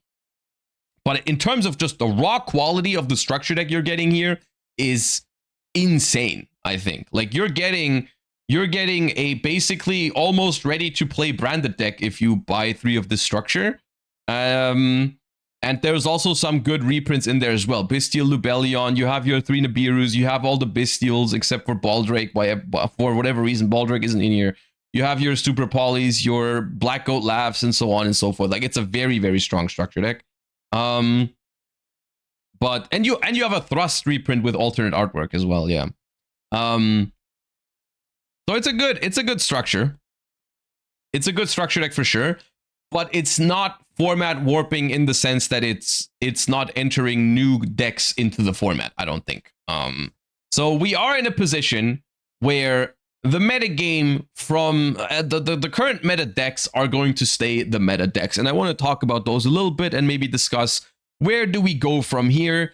What kind of individual issues do I have with these decks, and where we might go from here, because I feel like at this point I would not consider the current format completely solved, because I do think a lot of the decks have their own set of strengths and their own set of issues, but it's definitely an established metagame, right? We have a metagame that's been established. Where do we go from here is something I want to talk about, basically, right? Because I think you can make an argument to play any of the current top tier decks, and I consider top tier decks, when I say top tier decks, I currently mean Yami, I mean Mitsurugi, I mean Branded Dracotail or Dracotail in general, I mean K9 Crystron, which won YCS Anaheim, and I mean my Mitsurugi Yami, which is probably the most popular and most powerful of the hybrid decks at the moment, out of like the Mitsurugi and Yami. You can combine those archetypes with a lot of different things, but Mitsurugi Yami has definitely established itself as like the hybrid of those of these decks, right? And I think this is an interesting spread to be in. And we are gonna talk about we're gonna talk about another, like the thing is, like, this card in particular down here, Dimensional Barrier, is a card that's causing me a lot of frustration in the current format personally, because I think it's very annoying. But instead of ranting about it today, we are going to take a more positive approach, and we're going to talk about like how to deal with it, because ultimately that's the only thing we can do if we want to play Advanced Constructed, is we're trying to think of ways to deal with these cards, because people play them for good reason, of course, because they're legal and because they're strong. So I don't want to put too much emphasis on hating on Floodgates today. I want to look into a direction of like, what do you do if this sort of thing is popular, right? So, you know, for some of these decks, the popularity of Dimensional Barrier is going to be a real downside. You know, like for example, Pure Mitsurugi is a deck that suffers a lot when Dimensional Barrier is being used. Whereas a deck like Mitsurugi Yami maybe has alternative lines of play when under Dimensional Barrier, right? Like when you play against Mitsurugi Yami, you're going to have to make a decision. Do I debarrier Ritual or do I debarrier Synchros? And whichever one I do not choose, they can still go for. And that can be an advantage when playing Mitsurugi Yami. So yeah. So the reason why I don't consider this format solved yet is because I personally don't think there is a clear choice between these five. And we can take a look at some of these deck lists from YCS Sao Paulo, which is the most recent YCS, and maybe talk about some of the tech choices in there. Like I just noticed the main deck Meowls here in Rafael Reich's second place deck from YCS Sao Paulo, which is something I want to think about in a second, why that's picking up some popularity, because I saw the Meowls in a couple of different decks. But yeah, so let's go one by one, and let's start with the deck that I've been playing the most in recent weeks, which is Pure Yami, and the reasons why I picked Pure Yami, or rather the reasons why the deck has its spot in the current metagame. And when it comes to Pure Yami, I would say there's two reasons that make Pure Yami attractive. And the first reason is obviously the large amount of non-engine, right? When you have decks like K9 Crystron in the format, which lock you with Artifact Mjolnir, being able to run as many hand traps as possible is of course an advantage, because you honestly, in a format with Mitsurugi and Draco Tail and maybe even Mitsuyami, you would not necessarily be forced to play a decent amount of hand traps. You know, against these types of decks, board breakers are a decent solution to these decks. You know, board breakers are good into these matchups. But K9 Crystron being in the mix is definitely scary if you're playing a deck that's very heavy on board breakers.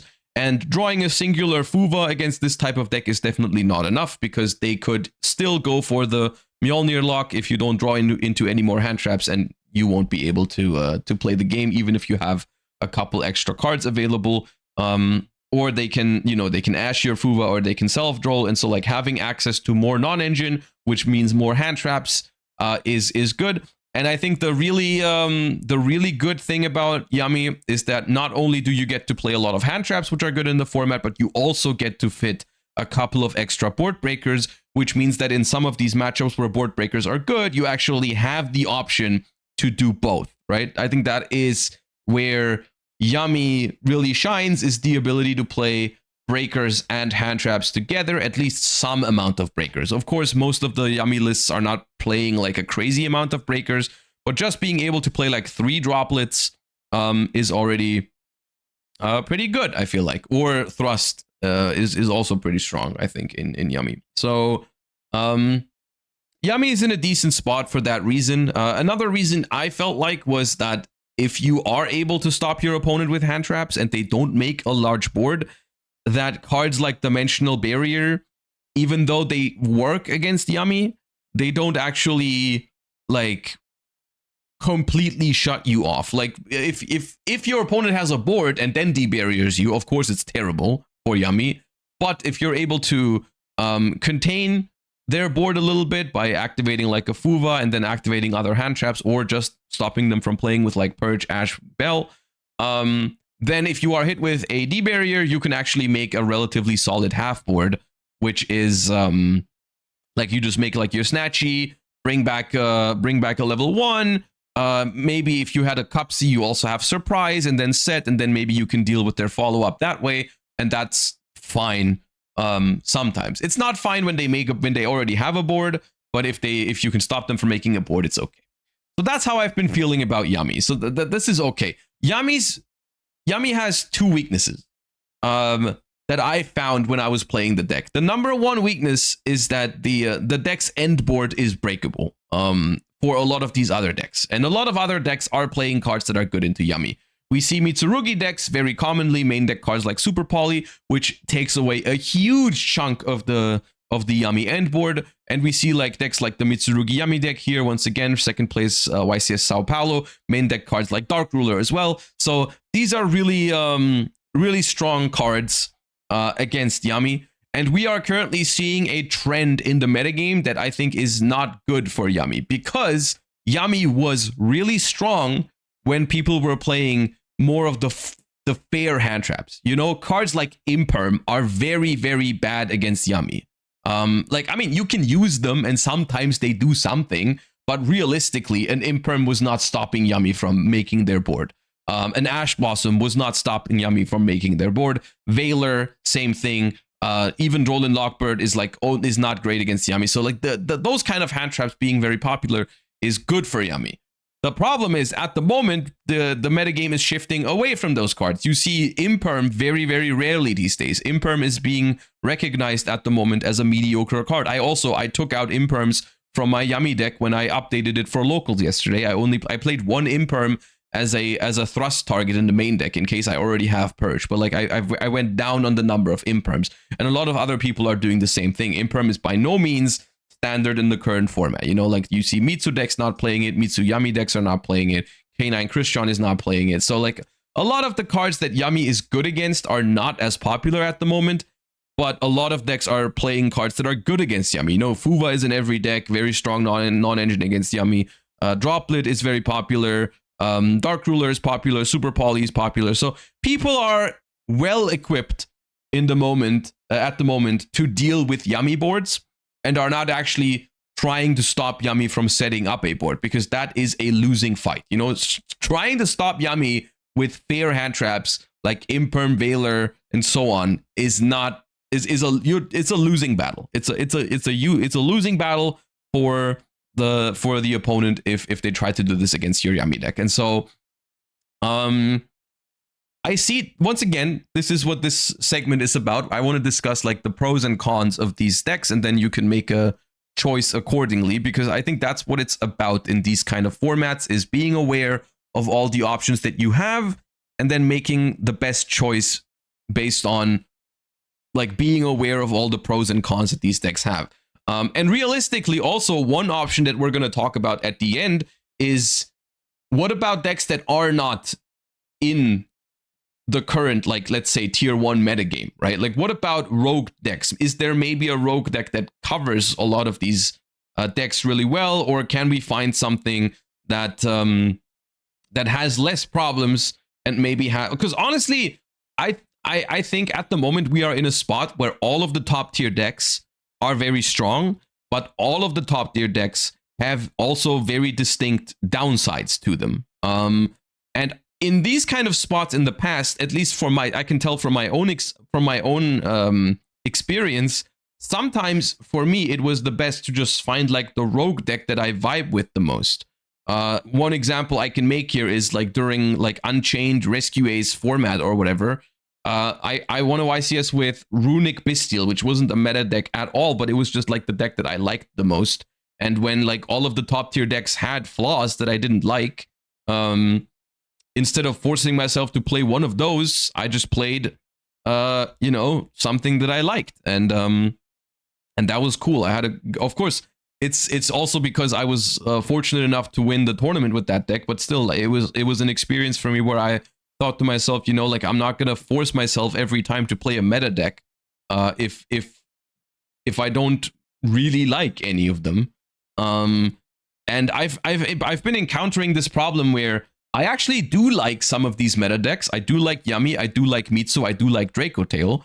So it's not like I don't like their playstyle, but I don't like some of their flaws because all the things that I'm talking about right now, I find myself losing with Yummy even though I get the combo because my opponent has Dark Ruler or Super Poly or Droplet. So I find myself losing games to just more powerful engines that just break my boards. I find myself losing games with Mitsurugi to D-Barrier. That's something we're going to talk about in a second because that card is real this format. And the same is with Draco Tail, you know? So like, maybe there's rogue options out there as well that are to be considered. But we're going to go over... I want to talk about each individual deck first.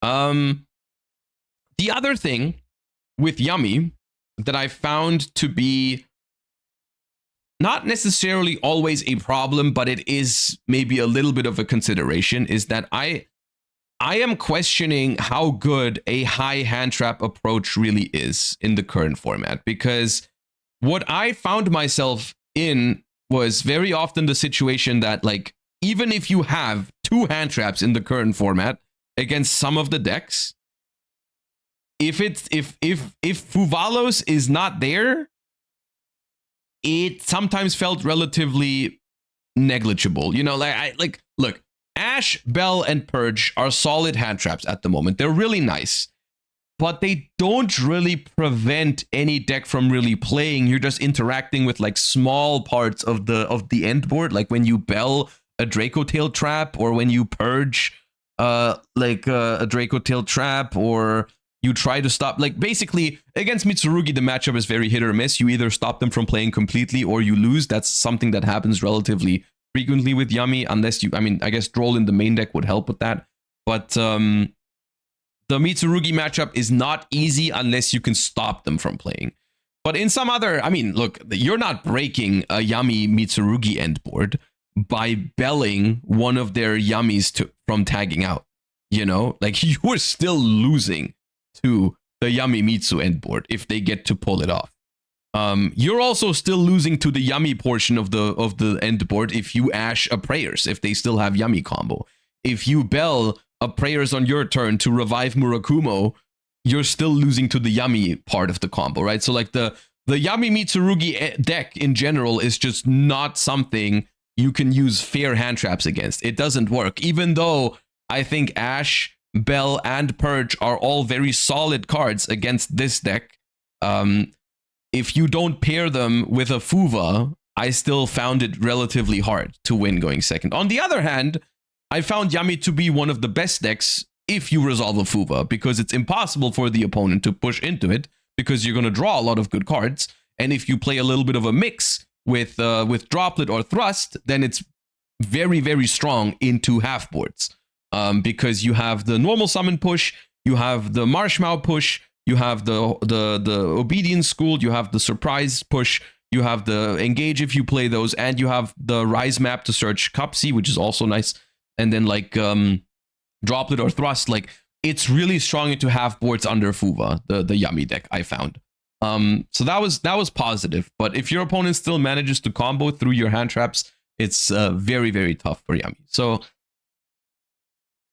overall, Yummy, I would say somewhere in the middle in terms of the pros and cons. You know, solid deck, very consistent, gets to play a lot of hand traps, but your boards are breakable. The non-engine that other people play is pretty solid into it, and playing this many non-engine, this many hand traps isn't that great. Maybe the solution in the future is to play more board breakers.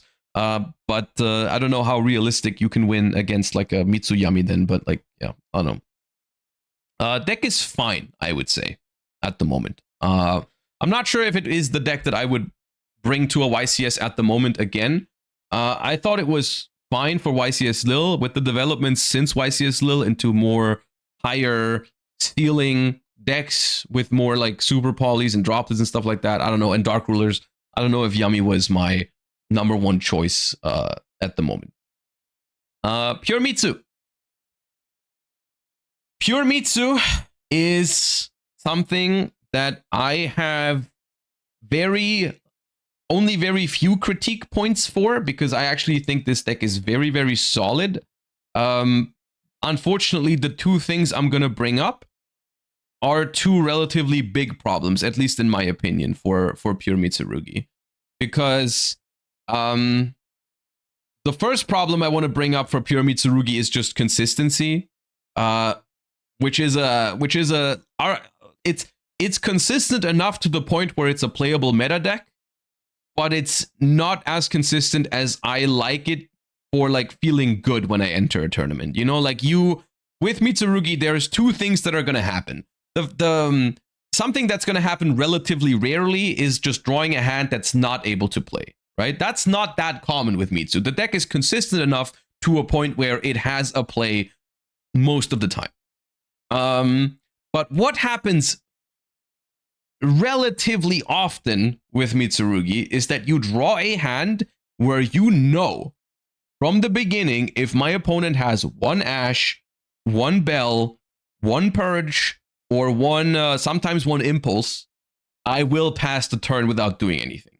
That happens relatively frequently with Mitsurugi. Now, not every time, and also your opponent does not always have the hand trap, right?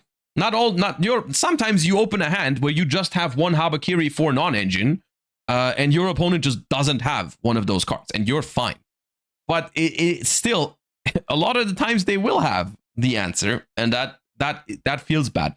So and this is something that, especially from my perspective, it's discouraging, because those types of games are the ones that feel the worst to me. You know, like because it feels like you have no agency over those types of games, right? Like it feels like you have no realistic chance at winning those games because you just weren't able to play from the beginning. And so that is, in my opinion, one of the most discouraging factors about Mitsurugi. The second factor is, quite frankly, just D-Barrier. This is, in my opinion, one of the worst decks into Dimensional Barrier in the format. Which is unfortunate, because a lot of decks are playing D-Barrier at the moment for good reason. And like, if you're playing Draco Tail, at least I can maybe get lucky and draw 5 mana so I can play on my opponent's turn and interrupt my opponent, and like, maybe it's fine. Maybe I can outgrind the D-Barrier. Maybe I can go normal summon Lugia, search 5 mana, my opponent goes D-Barrier. I'm like, okay, well, I pass, or something like that. Like, realistically, you can maybe piece together a scenario in your Draco Tail deck where you can actually beat D-Barrier a couple of times, especially after you've like maybe Fuvat your opponent and they didn't make like a full board or something like that, and you're okay, well, I get D-Barrier now on my Rahu, but then I go like set up a 5 mana for my opponent's follow-up turn. Like, okay, you can beat D-Barrier with Draco Tail sometimes. With Mitsurugi, I genuinely don't see it. Like, yes, maybe you can piece together a singular rank 4 under D-Barrier by going prayers, bring special summon a level 4, and then normal summon a level 4. But we're not even playing anything for that. Like, maybe we can make a Typhon. Maybe we can make an SP, but we probably can't banish with it because we won't have another monster from the extra deck. This list is not even playing Baguska as a plan under D-Barrier.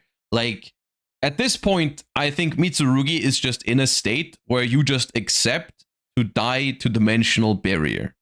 That's just where Mitsurugi is at the moment. Which is especially bad because, once again, one of the main ways to beat some of these decks going second involve Molcharmi Fuvalos, which nothing feels worse, and I've had this happen at locals literally yesterday. When you force your opponent to make a half board under Fuva, and you look at their half board and you're like, yeah, that's playable. Not even auto win, but like, this is going to be interesting. This is playable for me. And then they either thrust for D-Barrier or they outright hard chew D-Barrier. And the game, when you resolve the Fuva, you felt so good about it. You're like, okay, they didn't have Ash, they didn't self-droll, they didn't have called by and all that. So you watch them combo, and you're like, okay, now I can play. This is actually playable because of the Fuva, and then they flip D-Barrier. That happened to me with Yummy yesterday, which still, you know, when they have half boards, the D-Barrier can also hurt Yummy. But with Mitsu, it's like, if my opponent goes first, doesn't brick, and has access to D-Barrier, I think Mitsurugi loses almost every time, which is rough. Other than that, being able to play Impulse is nice in the current format. But like, yeah, I mean, I don't really have to talk about it too much. You guys know how much I like the pure Mitsurugi deck. I'm a big fan of it. From the concept, but those two factors, like breaking, passing to one hand trap, and D-Barrier, just make me not interested in currently playing pure Mitsurugi. I understand that despite all of these factors, it is still a top deck in the format. It absolutely is. And if someone still wants to play it, I think it's completely viable. But those two factors, for me personally, are too big. They are too big, in my opinion. Like breaking, because it's also maybe it's just coincidentally the two things that I hate losing to the most, right? It's breaking and being floodgated. So like I'm trying to avoid these as best as I can in the current format. And Mitsurugi is not the deck if you want to like avoid those things, right? Like D-Barrier and breaking are definitely going to be the main reasons why you lose with Mitsurugi. And Troll and Lockbird a little bit on top of that, which is also a relatively popular card at the moment. So yeah. Draco Tail. Draco Tail is pretty cool right now. I think out of the three decks, out of the pure decks, out of Yamimitsu and Draco Tail, I would probably play Draco Tail the most likely at a YCS, because I think Draco Tail is kind of like in the middle on a lot of these issues that I've just had. Like the deck plays through hand traps well enough. The deck plays through the deck plays well going first. The deck plays decent going second. In large portion because Phimena is basically, I think Phimena is a pretty high quality hand trap in the current format. And so like being able to not only have like Uva as a realistic win con going second, but also like a realistically really powerful Phimena, I think that's kind of cool. So I really like Draco Tail for that reason. It just feels like this deck has more non-engine than it actually does, because Phimena is non-engine on top of it. So this deck, even though it's quote unquote only managed to fit 13 hand traps, it's 16, right? Because the Phimena exists.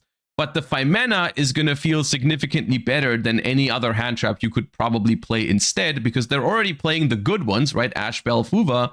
So instead of playing like the next one that maybe feels mediocre a lot of the times, you actually get to play an in-engine hand trap. And so like that's cool, I think, for Draco Tail. I like that a lot. Whether it's pure or branded, I don't really have too much input on this. Currently, it seems like the branded version is outperforming pure Draco Tail a little bit, because this is also the list that won YCS Sao Paulo. So the deck is capable of performing in the current format. I really like the synergies it has with like, also like, I think this is the deck that cares the least about drawing a Charmy when it goes first, because, you know, just fuse it away, which is cool. I would even consider maybe playing more Charmies in Draco Tail to just make sure you have as much of a chance to be able to play the game when you go second. But in general, I think Draco Tail is pretty good for that. Now, 3 factors, or I guess 4 factors about Draco Tail. Draco Tail is mediocre into D-Barrier. It's not the worst deck in the format into D-Barrier, but it's also not the best. It's basically, you draw Phimena, you're fine into D-Barrier, I think. You don't draw Phimena, you have a problem. But yes, I think this deck is capable of beating D-Barrier realistically, which is why I think it would be my choice over Mitsurugi. If I'm just comparing those two decks to each other, I like them both, but I think D-Barrier and like consistency are two things that I think Draco Tail has in favor of Mitsurugi. The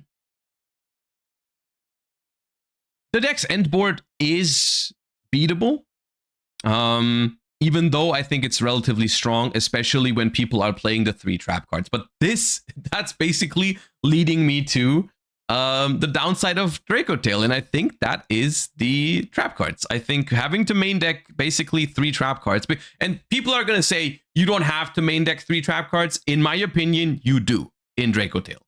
I think you do have to play the 3 trap cards to reach a power level at which I think the deck is good enough. Because if you don't play all 3, I think your deck is too bad into Ghost Bell and Ash Blossom and Purge. Because a realistic win con against Draco Tail is just negate the second trap, then they cannot put back the first one. Both traps are in the graveyard now. The deck has basically lost all of its grind game, and you can actually outgrind it from there. That is a realistic win con, depending on the deck that you're playing, because the Draco Tail end board just is not that oppressive, so you can play into it. You can probably make a half board. You can somewhat break it and so on. Draco Tail's strength is supposed to be the grind game, but when everyone is playing Ash, Bell, and some decks are playing Purge or whatever, then like getting interrupted on your Draco Tail traps and recycling is a big problem.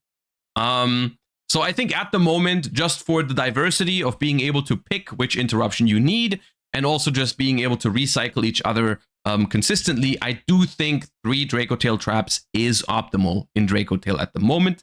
But that obviously is going to suck sometimes. You know, sometimes I would argue usually like drawing 1 Draco Tail trap is fine. Of course, they're not bricks. They're not unusable when you draw them. They don't completely ruin your hand, especially when you go first. It's not that big of a deal. Well, so what? I drew Draco Tail Sting. I'll set it and I'll use it on my opponent's turn. I'll draw a card from it. It's fine. Drawing one of these traps, especially going first, is not the end of the world, but sometimes it can be the deciding factor between winning or losing a game. You know, sometimes you really need to draw a monster for turns to fuse with, and you draw a trap and then it doesn't work. So while I don't think it's clearly not stopping the deck from performing, right? That's not what I'm saying. I'm not saying the deck is bad because it's playing 3 traps. It is just a factor that you have to consider when you take a deck to a tournament. You know, the tournament is going to have a lot of rounds.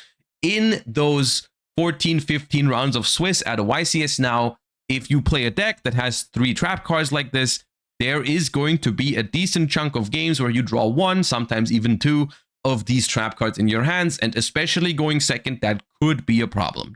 It's not always going to be a problem, but sometimes it will be.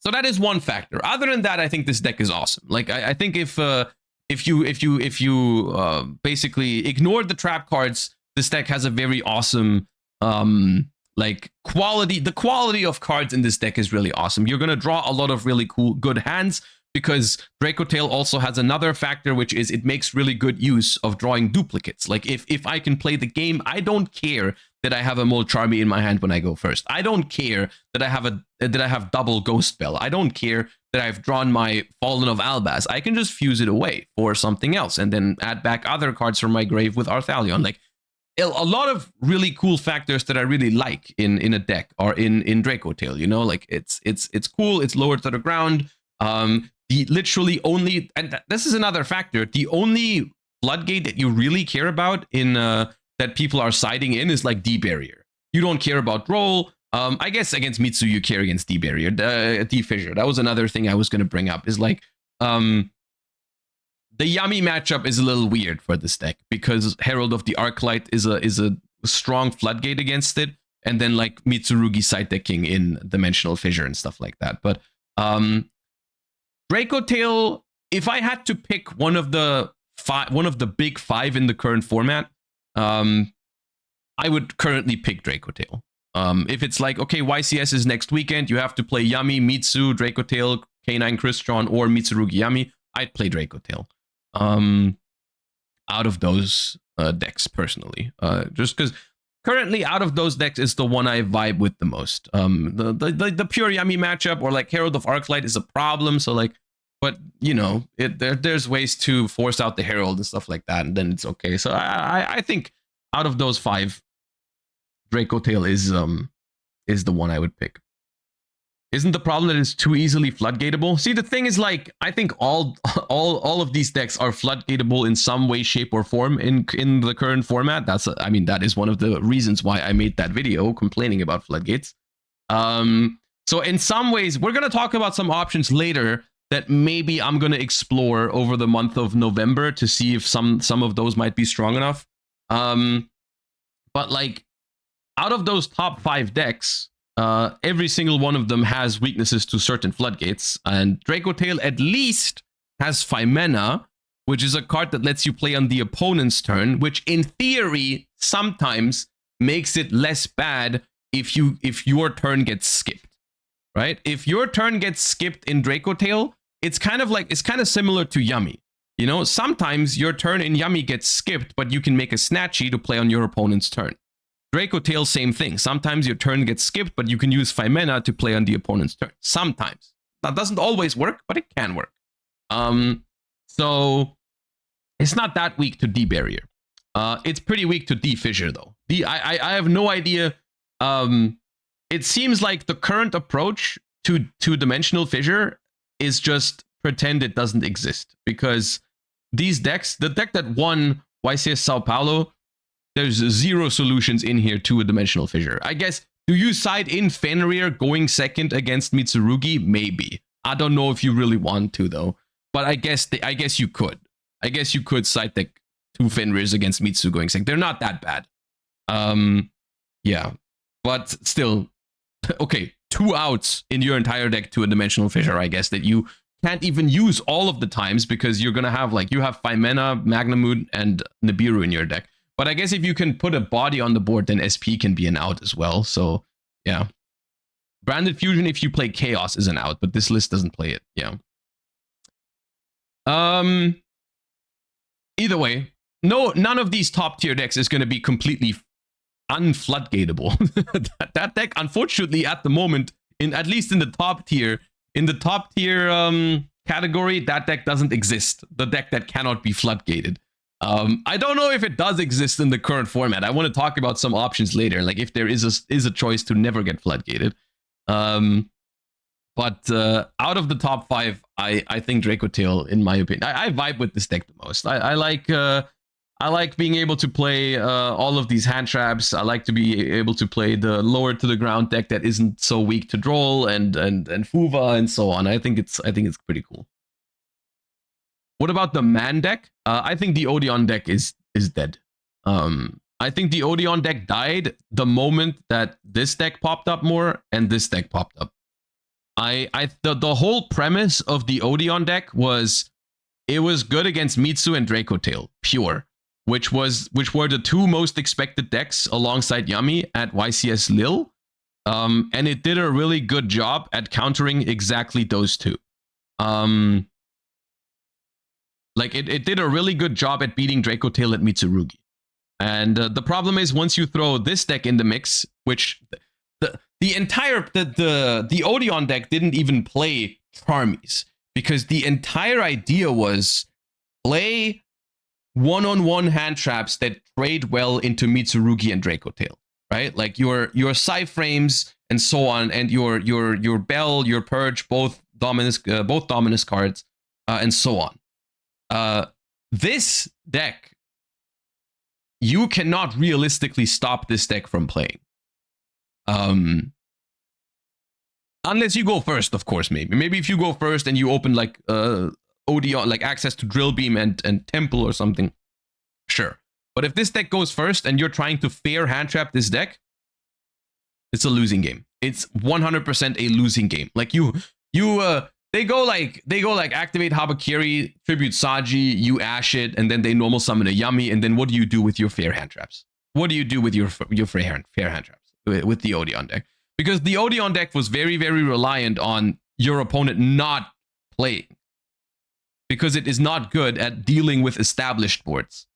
So I think the Odeon deck was a phenomenon at YCS Lille that worked out really well in that format with how the initial format was. With the recent developments, I do not think that deck is real. At the moment.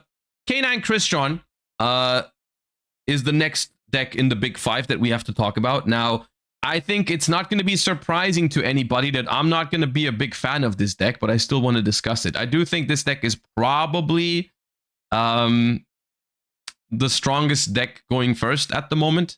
However, I also think it is one of the weakest decks at going second.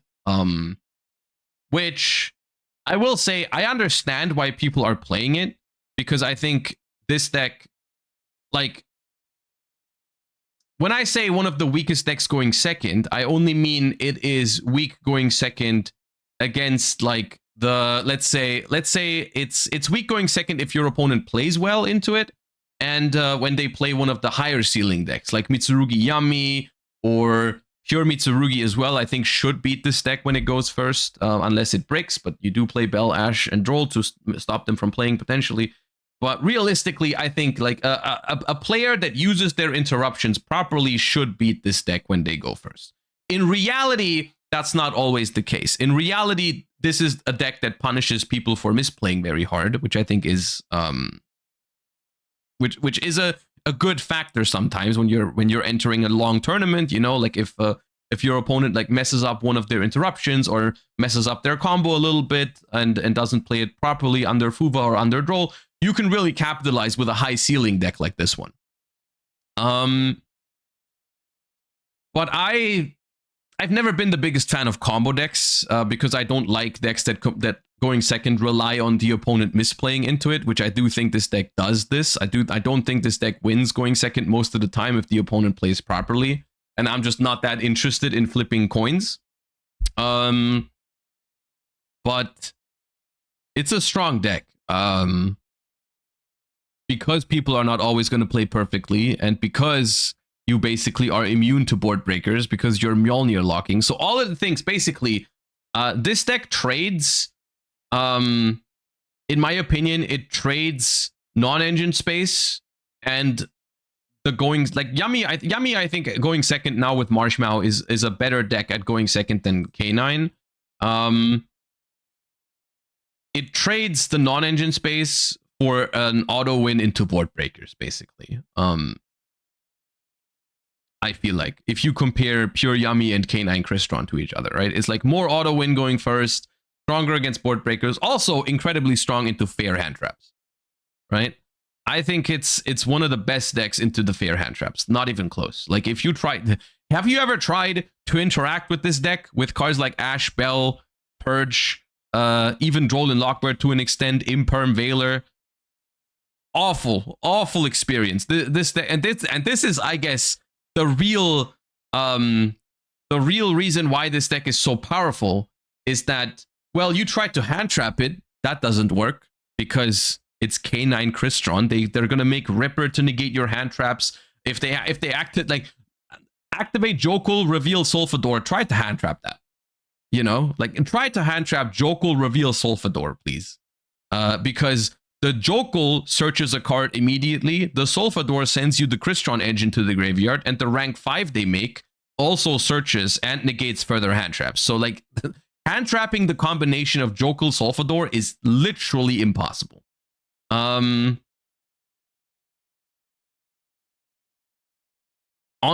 top of that, if you can't hand trap it, then try to board break it. You get artifact locked, right? So it feels this deck to me is like kind of like I feel like you have no choice but to accept the fact that this deck is going to be a coin flip for you. At least from my perspective, I can't see another way of handling this problem. Because when I go second against this deck, I don't see a realistic solution that does not involve this card. Which, if you have Fuva, I think you can beat this deck. If you have some more hand traps in your deck that you can draw, maybe. Like, maybe Fuva is going to discourage them from going for the artifact lock, or if they go for the artifact lock under Fuva, then maybe you draw so many cards that if you play a deck that can play on the opponent's turn, then maybe it's okay. Like, let's say you play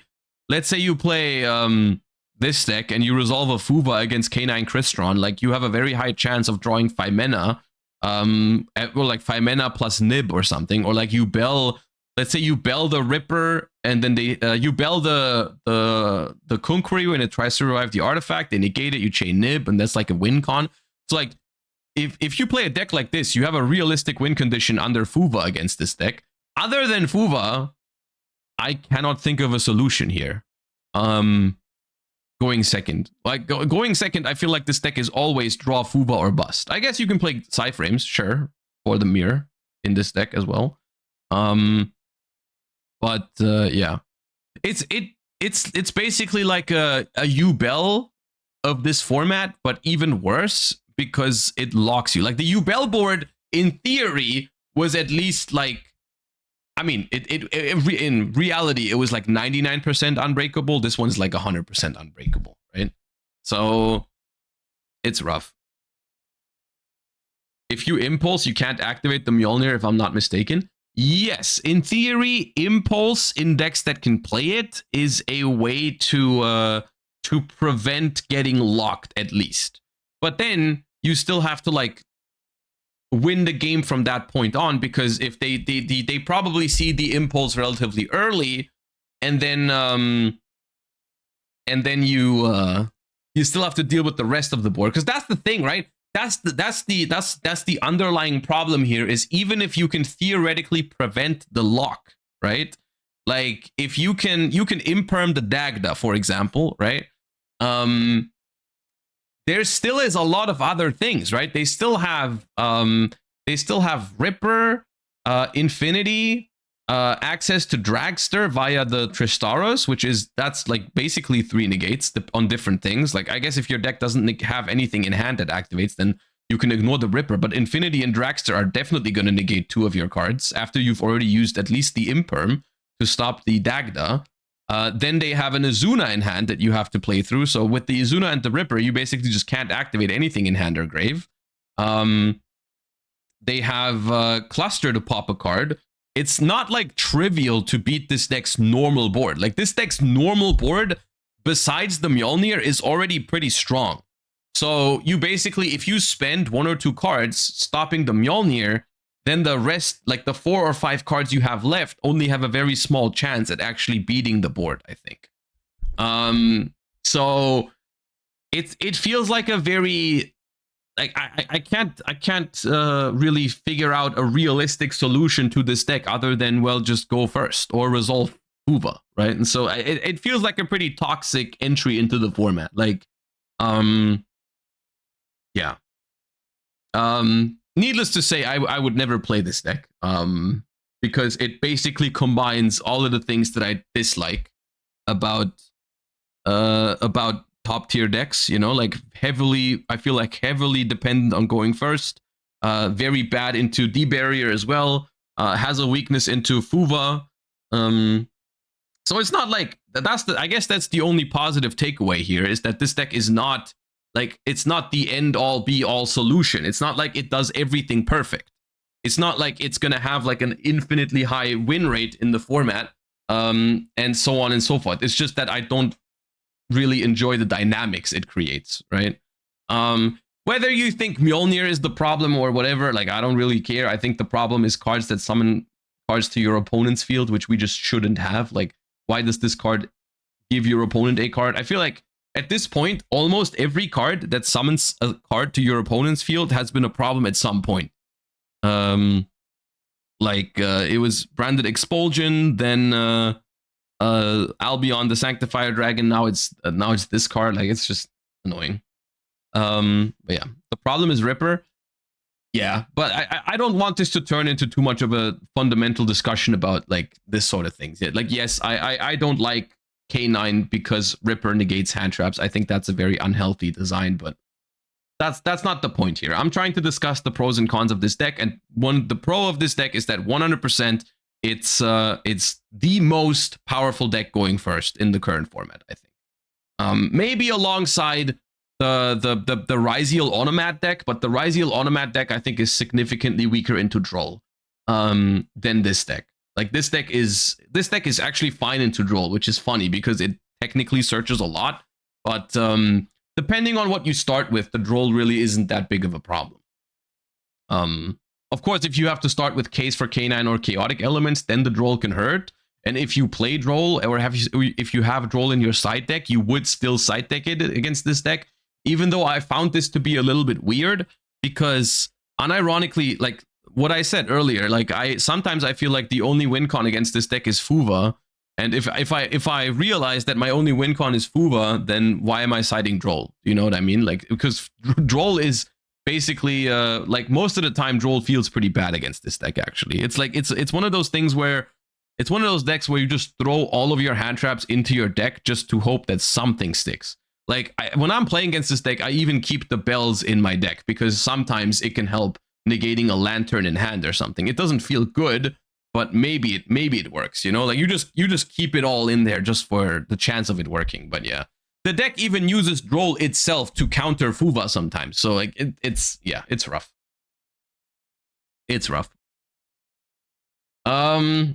But yeah, to me, I think it's too weak going second. I think it's too weak into stuff like the barrier for me to consider playing this deck, but I obviously recognize it's a pretty powerful deck in the current format.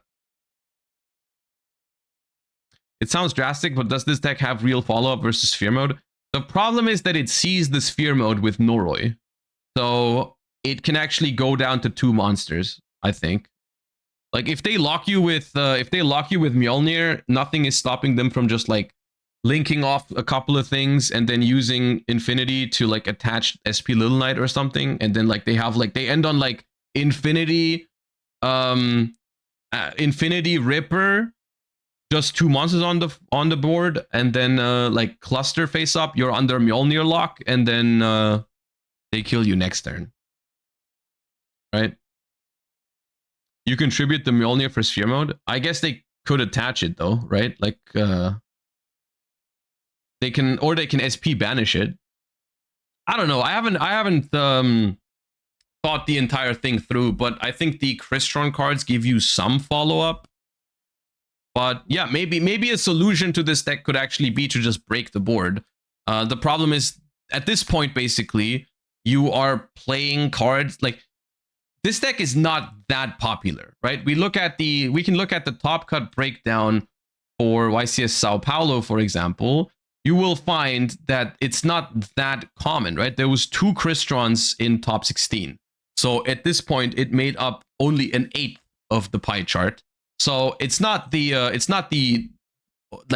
as dominant of a force, but it creates like this weird entry in the format where it's really weird to play against, and all of the cards that work against other decks don't really work against this deck. You know, all your board breakers are shit, all your hand traps are shit. So what do you do at this point? Because the deck just FTKs you, right? Super Poly can be fine to stop the OTK and then play turn 3, but pretty inconsistent.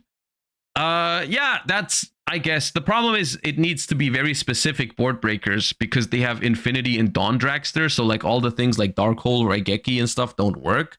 So it would have to be cards like Lava Golem or Sphere Mode and stuff. But then once again, the fact that Noroi looks at your hand makes this very difficult. Even Super Poly is a card that like once your opponent knows you have it for sure, like there is potential they can play around it, right? Oh yeah, you can't Lava Golem on the Mjolnir, right? Not even that works, yeah. I hate decks like this. It's not even a great deck. It's just there to make everyone's life miserable. That's been my argument, basically. Basically, a lot of people always say, like, stop complaining about this. It's not even that good. Which I think is missing the point of, you know, not everything needs to be good for me to not like it. Because it's not the only thing that I judge a deck by, you know? Like, yes, I understand this deck in theory should have somewhere around 50% win rate because it loses the coin flip, it probably loses the match. In reality, that's not true because people don't always play well against it. And even that is not a healthy dynamic, but yeah. Play experience is more important than balance. It's a little bit of both, but yes, some decks can impact your experience playing the game even if you beat them like half the time. Is Dogwood an option so you gain so many life points that they can't kill you for multiple turns? I don't think so. Because to be honest with you, I don't think that's winning. Because they can lock you for 2 turns straight.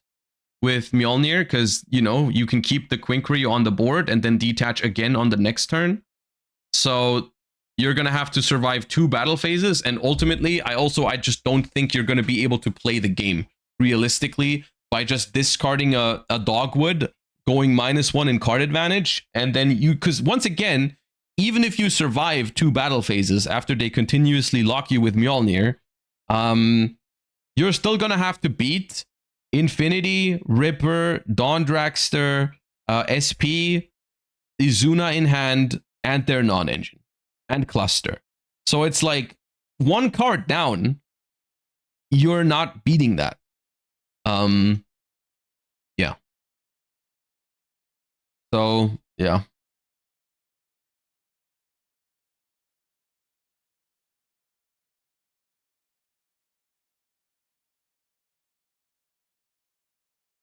Fuck it, we play Dogwood and we lose together. Let's pull them down with us.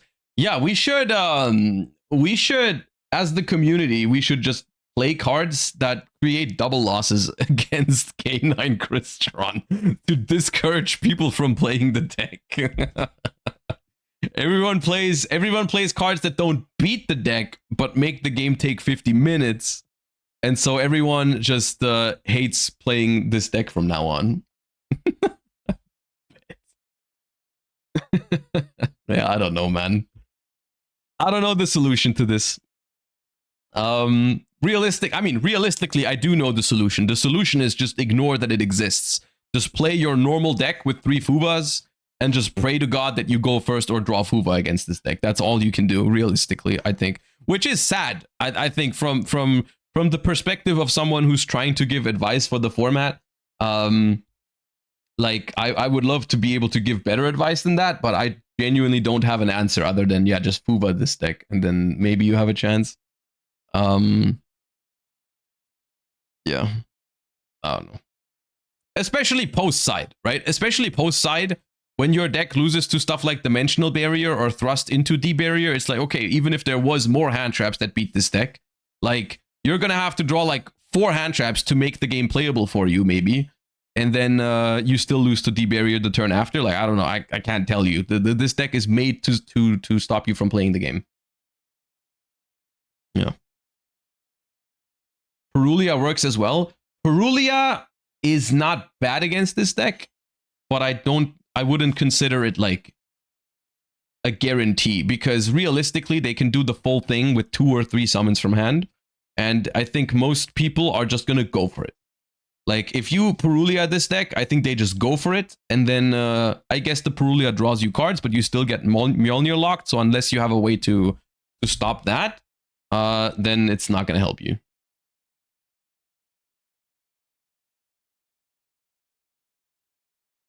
I'm scared of relying on the draw hand traps because of the self-draw. Yes, that is a fair concern. And the fact that this deck can self-draw is pretty disgusting, because what other hand traps are there, right? If they have 7 answers to the Charmies in Ash, Droll, and Called By here.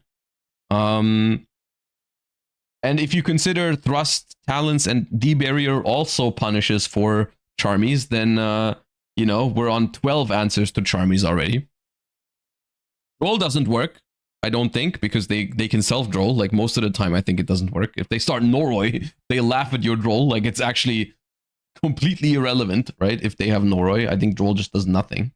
Because they can just go, first overlay might be Ripper, depending on how they started. I don't know. You play Fire King with Impulse and Spiral. How good is Dominus Spiral against this deck? Not that good, is it? Delta and Gamma should stop it. Yeah, Delta and Gamma are solid cards against this deck. I think we're gonna see more Delta and Gamma. It was already a trend at recent tournaments that the Psyframes became more of a mainstay in some of these decks. I think that's fair enough, because they're also pretty good against like the quote-unquote normal decks in the format, right? Like a Delta is pretty good against like Draco Tail to hit like Rahu or K2.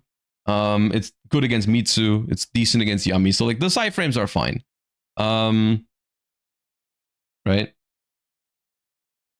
You Delta the case, and if they stop it, you stop inclusion.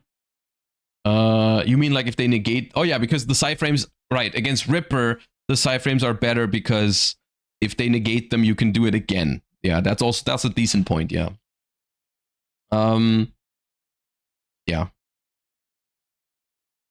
Format solved. Yeah. Play situational hand traps that require bricks. Awesome. Because it's the only thing that could work realistically. And then there's Mitsuyami. Which I guess trades. What does it trade?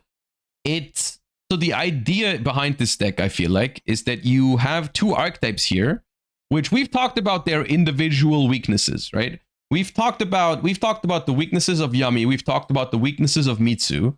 And by combining the two, I do think you create a deck that has less of those problems. Because if you really think about it, this deck does complement these weaknesses relatively well. Like Yami, end board is not that strong. End board is like kind of weak to Dark Ruler, Super Poly, or whatever. It's like, okay, the Mitsurugi cards definitely add a layer to your end board that is pretty strong. Now, it's not completely immune to board breakers, because I think Dark Ruler is particularly strong in the mirror match because it beats, like, after Dark Ruler, they cannot revive with prayers anymore. So I think Dark Ruler is very strong against this particular deck, because this deck is going to have less non-engine, right? That's obviously we're giving up something to play to combine these two archetypes here. But in theory, the Mitsurugi cards help the Yami deck establish a more powerful end board, and vice versa. The Yami cards really help the Mitsurugi deck have a play under Droll Lockbird and to have a play under Dimensional Barrier, right? Like I do think that is a valid reason to play this deck, and I do think it is it's an interesting choice for that reason, to be able to avoid being floodgated as hard, right? It still feels a little bit awkward in the sense that you're playing two engines and you don't really decide which one of those you draw. Like, for example, if you get debarriered on Ritual when you activate Mitsurugi Ritual, like, there's only 9 Yami names in your deck, and if you don't have those Yami names, then it doesn't really matter, you know? Like, but you do basically have like 9 answers to a Dimensional Barrier in your deck if you want to look at from that perspective. So I think conceptually I quite like this deck, and realistically, besides Draco Tail, this is another deck that I could see myself bringing to a tournament, because it has those upsides, you know, and it sacrifices non-engine space for this. The non-engine space here is not like super small. We do have 16 non-engine in 43, which is fine, you know, it's fine. But realistically, for some of the reasons that we've just talked about, I think non-engine is not the most important thing in the current format. You know, that is one of the things I mentioned when we talked about Pure Yummy. It's like, one of the downsides of Pure Yummy is that some of it, you can play a lot of non-engine, but it doesn't actually help you that much. You know, like, more hand traps only do so much against decks like K9 Crystron, for example, or Mitsurugi Yami. Like, just even more of those fair hand traps, quote unquote, are not going to really solve your problems, right? And so this deck, I guess, just takes a couple of these non-engines and just removes them and says, like, more non-engine doesn't help me. I need more pushes, right? So I think that's interesting. One downside just from looking at this deck is the amount of bricks is a little bit, I mean, not bricks per se, right? None of the Mitsurugi one-ofs are not awesome to draw. Mitsurugi Mirror is not awesome to draw. Minion is not awesome to draw, but it's like, it's fine. It's kind of like Snake Eyes in that regard, where with Snake Eyes, you basically expected to draw one of those bad cards in every single hand, but you just accepted that because the deck was so broken. This kind of like feels the same way. So I think you can make a strong argument. I think you can make a strong argument that this is currently the best deck in the format. And I think that's realistic. Like, not the worst into Droll, not the worst into D-Barrier. has sufficient non-engine space, plays fine going first, plays fine going second, has a couple of engine requirements, but so be it, you know? I think it's fine. I do think it has weaknesses on the other hand, though. I think this deck is weaker into Fuva than pure Yami, and I think it's weaker into Fuva than pure Mitsurugi. Because if you let's say you open a Yami portion of this deck and you get Fuva'd, you won't be able to bridge into Mitsurugi because that's way too many summons. So at this point, you're basically playing pure Yami, but your setup is not going to be as good as pure Yami. Because if we look at this particular list, if pure Yami gets Fuva'd, what do? They make a half board of like Snatchy and a couple of level 1s, set a surprise, and pass the turn with a lot of good non-engine in hand. Now, a lot of the non-engine that we're playing in this deck is Charmies, which don't do anything after you get Fuva'd, and we play Dark Ruler, which is not helpful going first either. So unless you have Droll or Ash Blossom, you have no hand traps to back up your half board.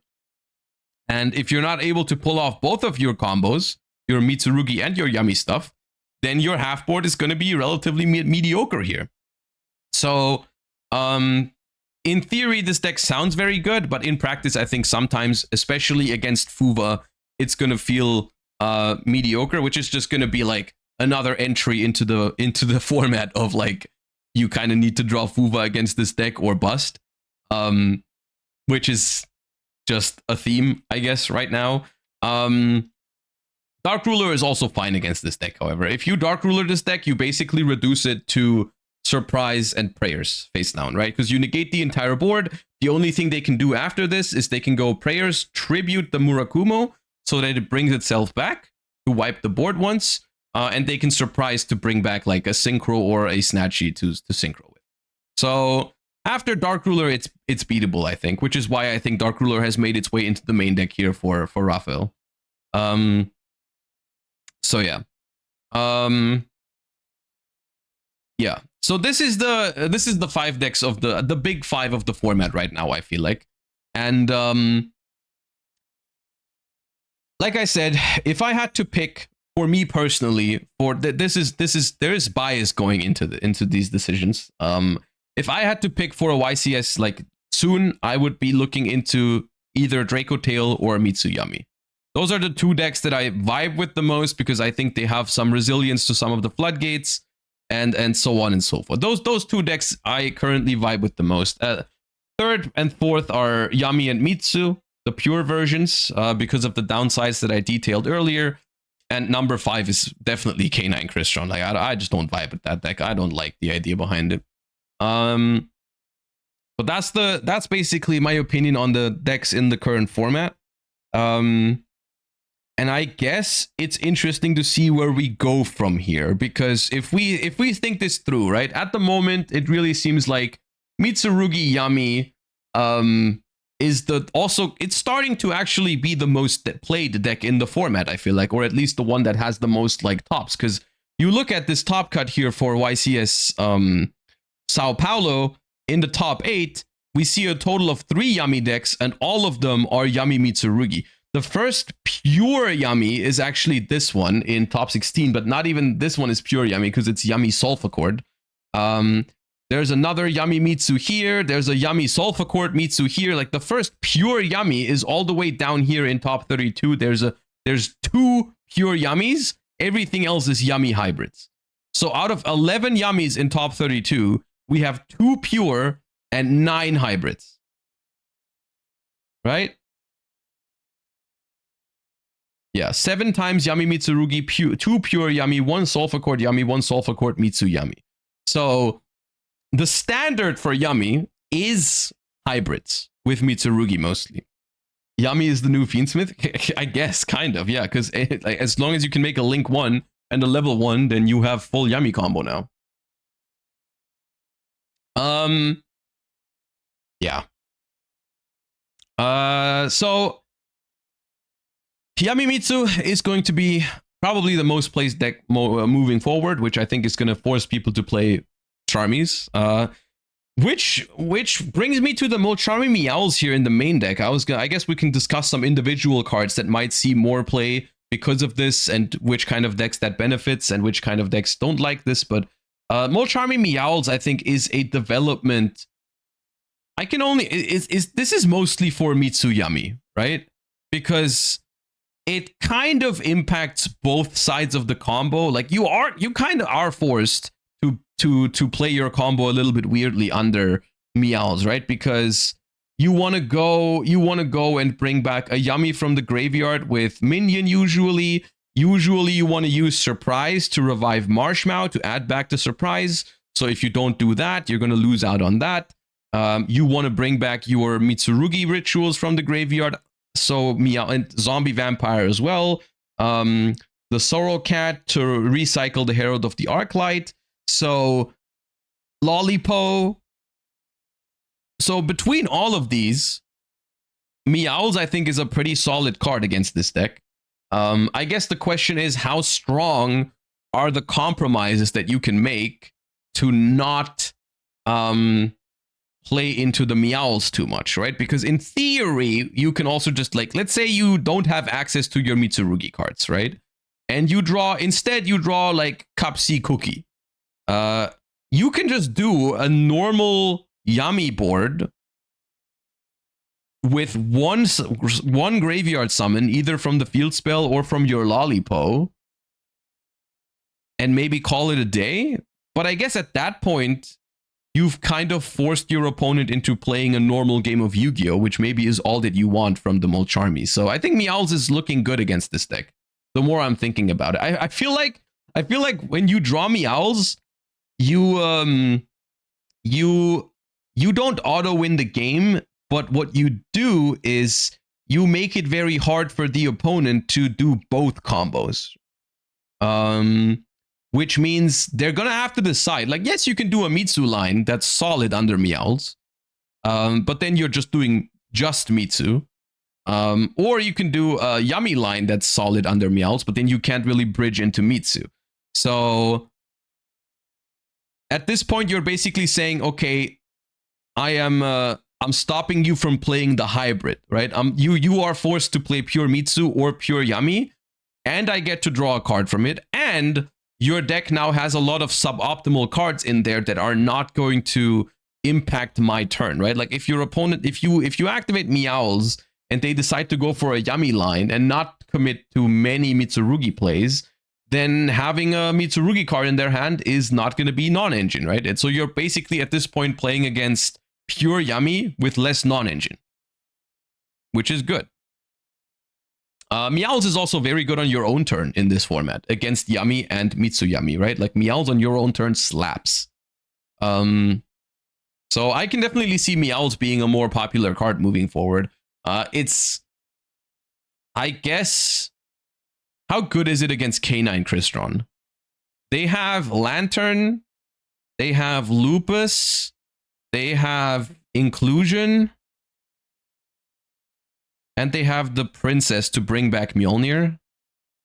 So it's like, if they go for the full combo, you'd be drawing 4. What? Yeah, sure. Solfefnir. If it's in the graveyard and they activate it from there, yes. Or Sulfador. Ellis Galetis brings back from Banished as well. So yeah, okay, it's fine. It's fine against this deck. All right, yeah, I don't mind it. Yeah. Okay. Yeah. We might see more, like, because that's the thing, right?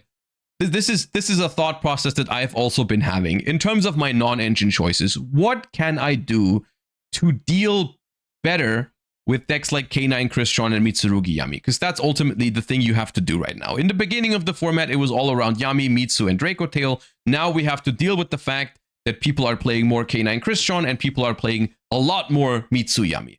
So we have to rethink the non-engine choices. And it's like, board breakers, besides Dark Ruler No More, to be honest with you, don't seem that great in this matchup. Because the board is just so layered and so versatile. Like, yes, like if you're trying to droplet a Mitsu Yummy board, you basically have to send your entire hand to the graveyard because there's so many things there, right? There's a Herald, there's a Murakumo, there's the Yummy stuff, like the Yummy Link and the Yummy Synchro. there's and then after that they still have surprise and prayers. So like Droplet isn't terrible into this deck, but I'm gonna be honest with you, if they make the board, you're not winning off of Droplet. I don't think so. I think it's too much. If they use their interruptions well, there's no way Droplet works against this deck. So Droplet doesn't seem great, but Dark Ruler does seem good. Dark Ruler, just one card, negate all, that's good. So that's fine. But like fair hand traps just don't seem to cut it anymore. I could see cards like I think Ash is gonna go nowhere because of Charmies. Ash is gonna be a mainstay, but I think cards like Veiler, Imperm, Nib, Bell, maybe even Purge to an extent, like those cards are gonna lose some value because it's just way harder to actually stop these decks. And Bell being able to negate Draco Tail traps is nice and all, but that's not your main concern of the format.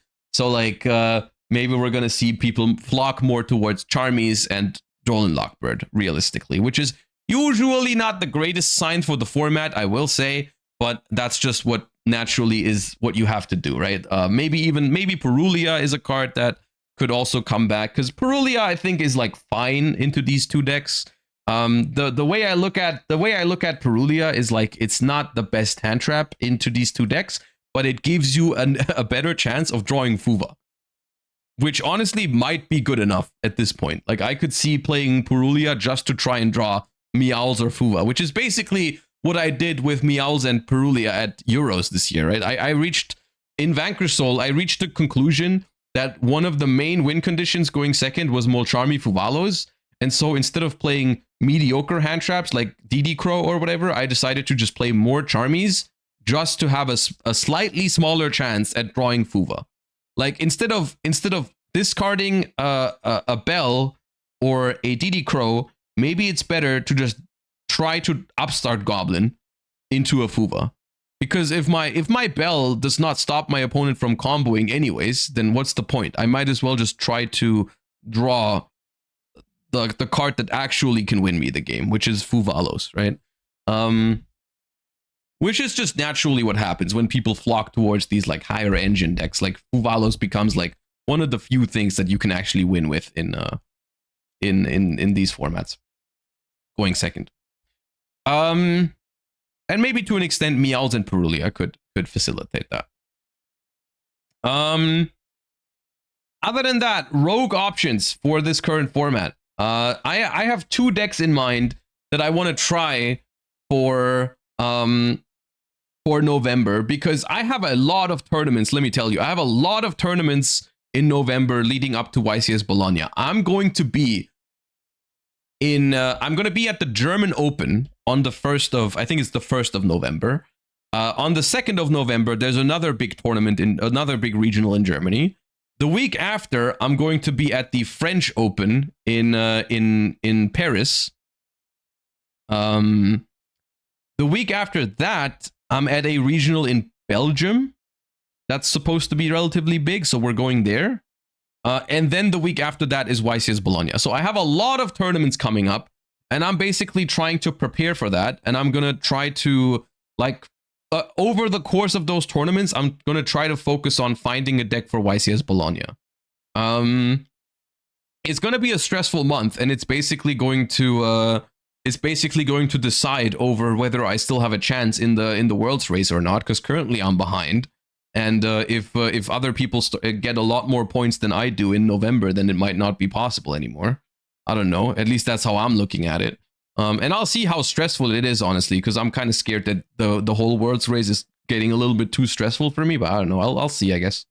But there are a couple of decks that I want to mention that I'm currently, at least, I'm playing around with the idea of bringing those decks to some regionals to see if they can perform. And the main thing that I'm looking for in these decks in the current format is to not lose to Floodgates too hard. And so the options I'm referring to are basically decks that only, like, I'm thinking about Orchist, maybe Orchist Fiendsmith, even though I'm not sure if the power level of that deck is high enough. And I am thinking about giving Sky Striker a go with the new Radiant Typhoon cards. And it's basically because I also like both of these decks. So I'm like referring to what I said earlier, where sometimes in a format where I understand why all of these top tier decks are top tier decks and what their pros and cons are, but I simply don't think there is a deck that I like 100% vibe with. You know, like I'm aware like that they're good, and I'm aware of their pros and their cons, but there's no deck here that I absolutely want to play. Maybe I can look for some rogue options, because in the past that's been doing well for me. And Sky Striker in theory is a deck that I like. Orchist is also in theory a deck that I like. Malice is a deck that I don't really like, but I do understand that yes, Malice does check those boxes. It does. So I guess if you like Malice, then maybe it's an option for you. For me, it probably won't be.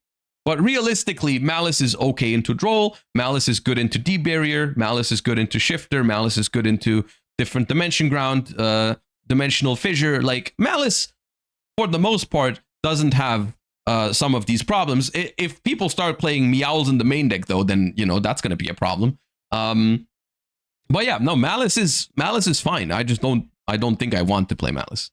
So yeah, Malice is fun to play, to be fair.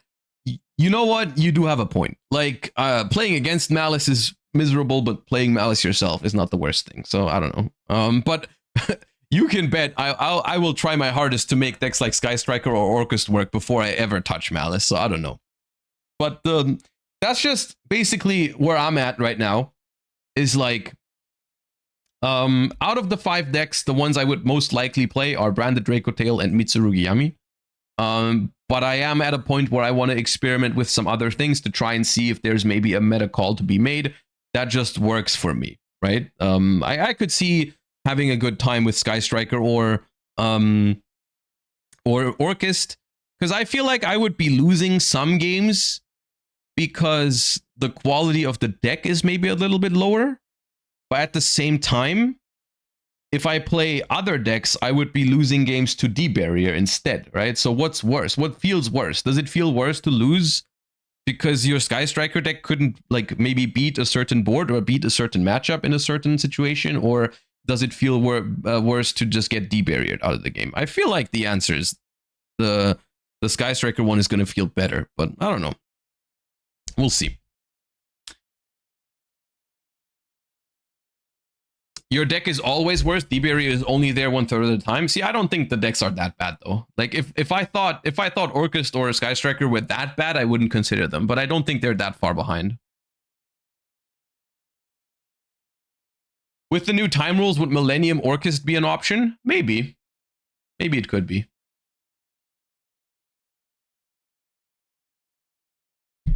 The new time rules are a factor in this entire thing as well, because the new time rules were one of the main reasons why I didn't consider Striker as much for YCS Lil, because I just felt like Sky Striker games going second might just take too long. Like, I think that is something that I would have to try, maybe at a regional, to see if like the timeout is really a problem for Sky Striker, because it was one of the things that I thought about. Like, I think to play Sky Striker, you need a lot of practice with it because you have to play it fast. And I think you have to, you also have to really recognize when it's worth staying in the game and trying to break a board, and when it's not. But yeah. What about Orchest Bisteel? I know you're a fan of Branded Regained. I don't think Bisteels are that good in the current format. Like, they're fine against Mitsu, Yami. They're fine against Yami, but like, I don't know. I don't know if the regained grind game really is a thing this format. Opinion on Fire King as a rogue option? I think Fire King is fine. I like I think its position in the format is okay. I think it's decent into, I mean, obviously D-Barrier. It's decent into Charmies. The problem for Fire King, I think, is Herald. Herald of the Arclight is a big problem for Fire King. And by extension, of course, D-Fissure. Ripper, yeah. I don't know how good this matchup is for Fire King. Because if you look at Dinka Bui's list from YCS Lil, then you will find that deck was it's actually a very high engine deck. It doesn't have a lot of non-engine. I think he played like 6 non-engine or 9 non-engine. It had Super Poly, Uva. Did it even have more than 6? It was not a lot of non-engine. And that, I think that's not great. Or did it mean Ash? Right. Yeah. With that, you're not gonna beat Chris Strong K9 consistently. 2 Impulse, right? Yeah.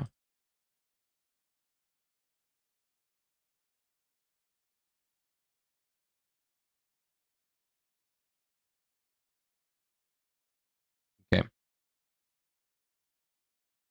Well, yeah, that was some current TCG talk.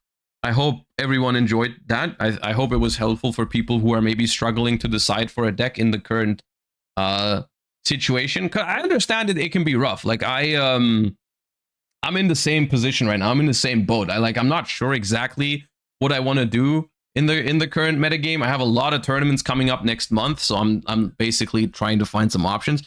Maybe we'll have a stream like in the next couple of days where we try to build some decks for the current format. Like I want to find a striker list and an Orcust list maybe that I can try, maybe bring it to locals next week and see if I can get an initial feeling for those decks. Because I don't want to use the regionals just as practice. I want to go into the regionals with some preparation. But yeah, it's an interesting spot. Even though I am frustrated about some things in the current format, it still is an interesting spot to be in because we don't usually have this happen, right? Where a lot of different decks are viable for a long time, and there's no huge changes that are coming for the foreseeable future.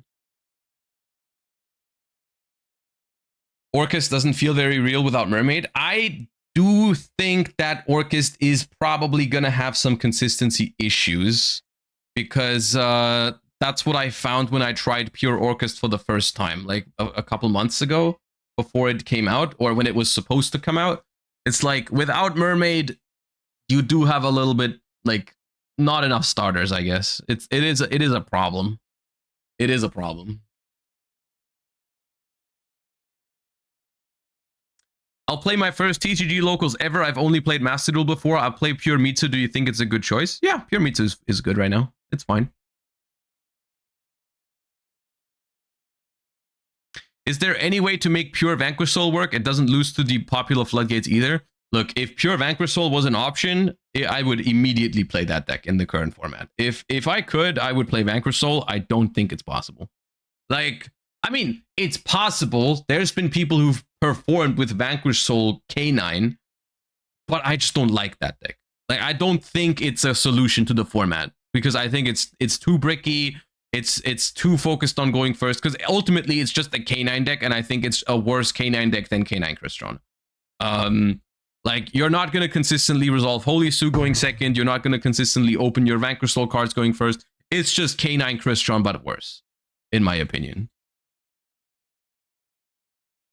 Even though it's good into Floodgates, so it would be very attractive.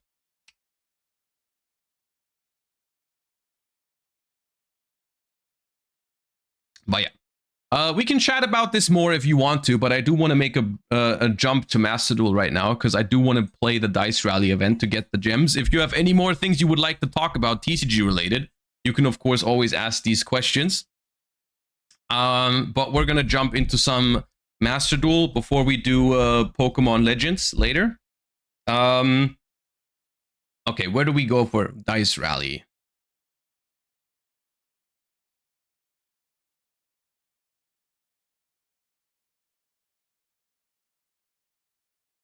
Okay, how does this work again?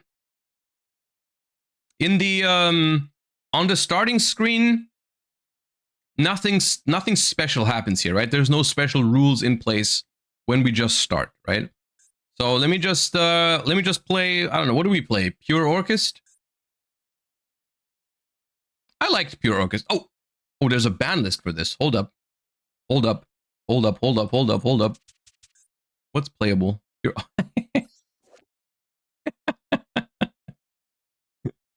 There's so...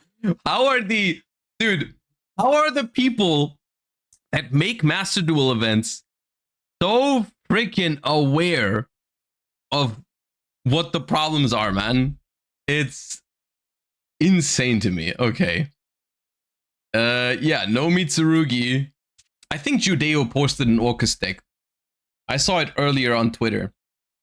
I think yugioh posted an Orcus list that was supposedly really good for the dice rally. Hold up. Let me just copy my Master Duel Goat yugioh. Let's just take this and then edit it. Yeah. I know it can't be used. Edit. It's a Fiendsmith. It's Fiendsmith Orcus Primite. How based can it, like, come on. Look at this. So yugioh said, crazy deck for Dice Rally, easily completes every bonus mission to get points fast. Well, that sounds like exactly what I need. And it's Orcus Fiendsmith Primite. Fiendsmith with no fusions? I guess it just makes Nightmare. I don't know, man. This deck has Summon Skull. I'll play it.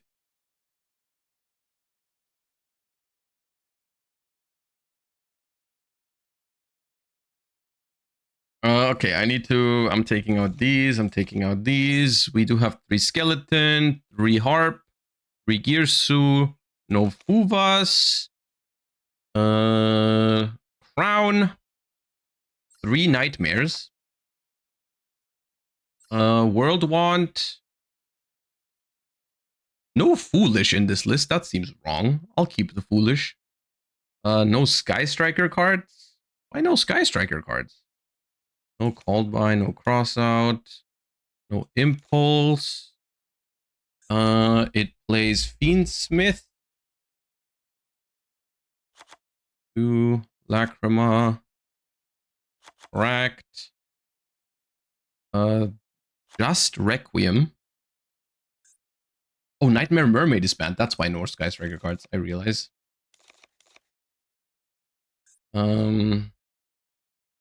Primite.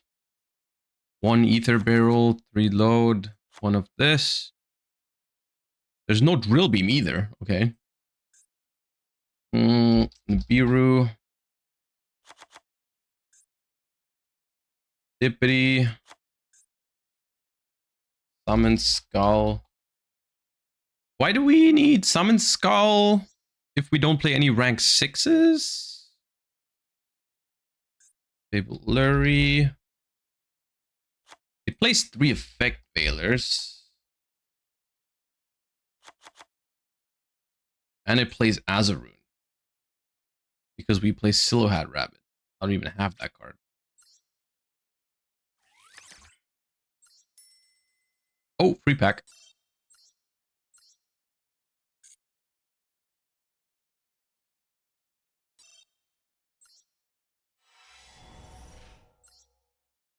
Nothing. Okay. So this is 43 now. yugioh's deck is 40 because he did not have Orchestrated Return as a one-off, but I really like that card. He doesn't have Foolish, which I think is foolish. And doesn't have, what else? What's the other card? Oh, this card. We can get away without that card.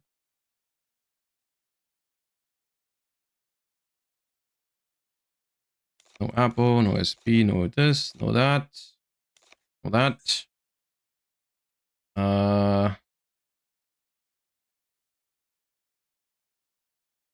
This IP into Nightmare Unicorn is based. 2 Dingirsus. Chaos Angel. Plays Nightmare Goblin. And Silhouette Rabbit. Oh, I don't have Nightmare Goblin. I'll just not play Nightmare Goblin. Silhouette Rabbit. Oh, let's just play 42. We will just never draw the vanillas then. Whatever. Okay. Duel!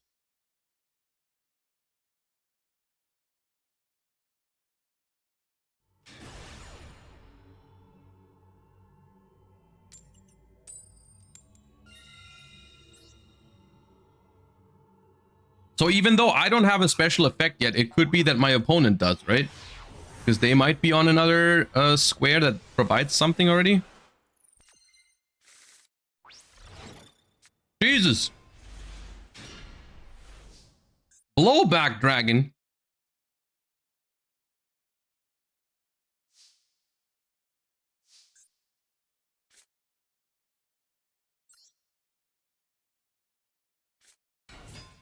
Why are we on the football pitch?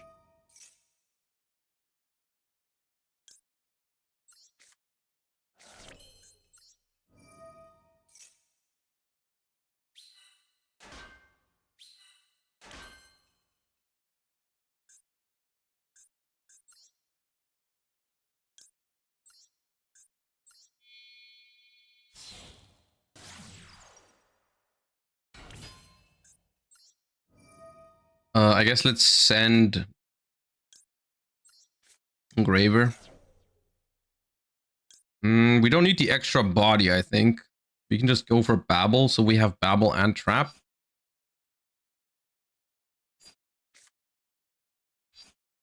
Yeah.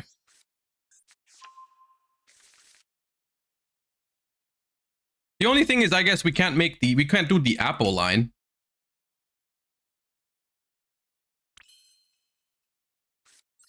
They have something.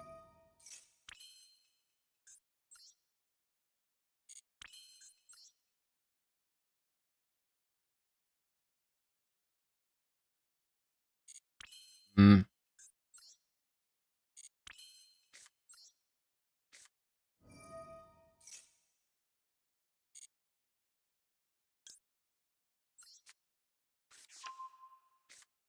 Gonna have to go through Schmidt before I activate an Orchest effect, I guess.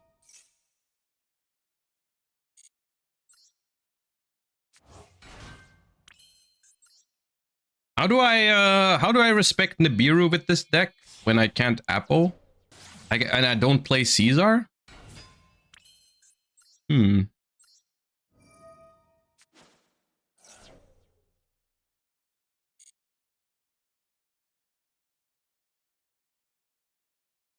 I could make Caesar here if I had it. I could.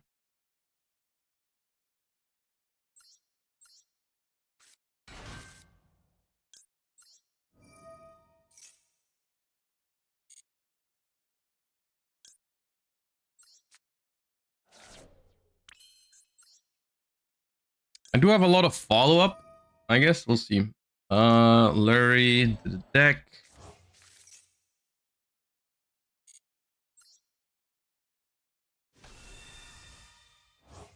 Caesar with no fusions. I could have made it here because I drew 2 Fiendsmith cards. But without... Are all fusions banned in this event? Just in general?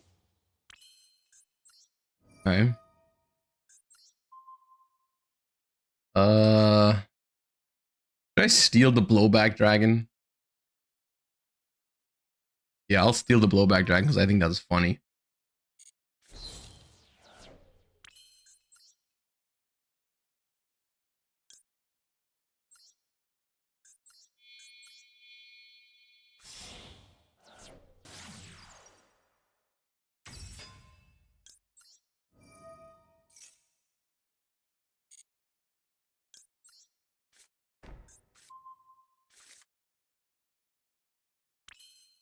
So,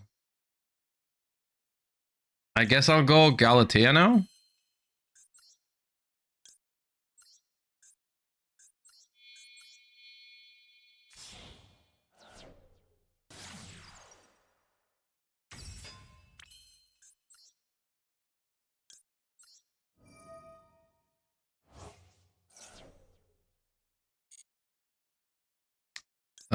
Let's get Orcust Nightmare.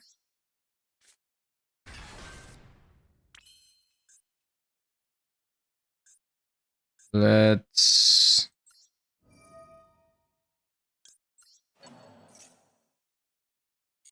get the Crescendo.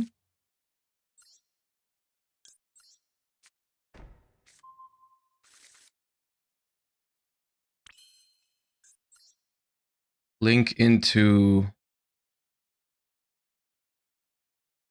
Long Girsu?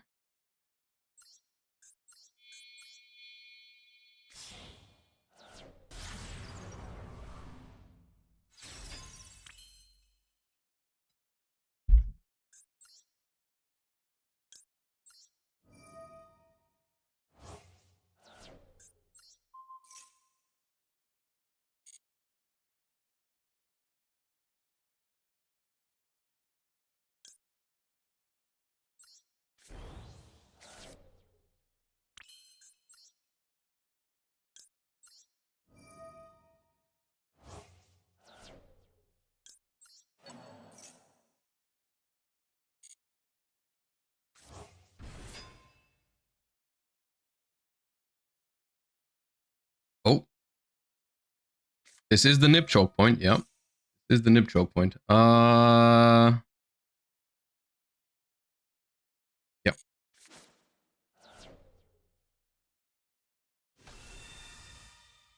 Well, at least the Fiendsmith cards gave us the Azarune, I guess.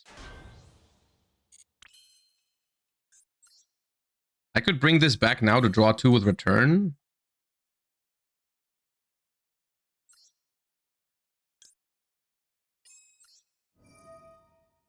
But the problem is also...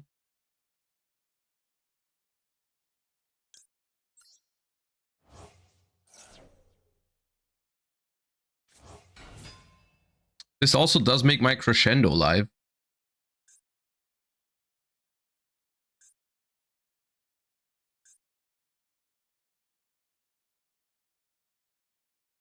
Do I draw 2 or do I keep my Crescendo alive? What can I draw that really changes things here? I don't think there is anything. I think it's better to have the Crescendo live.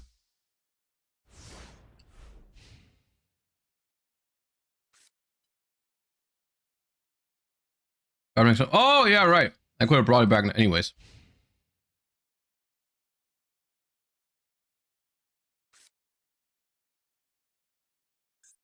Yeah.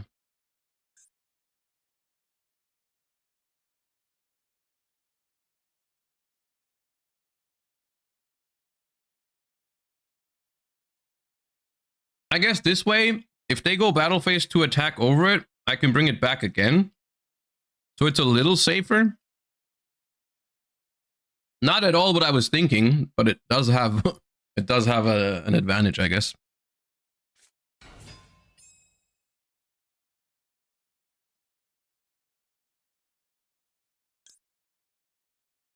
Hmm.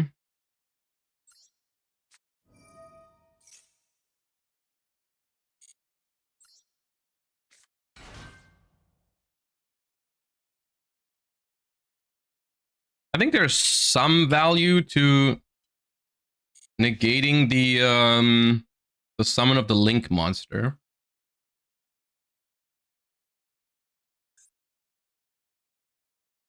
So them going battle phase here at least guarantees me another turn.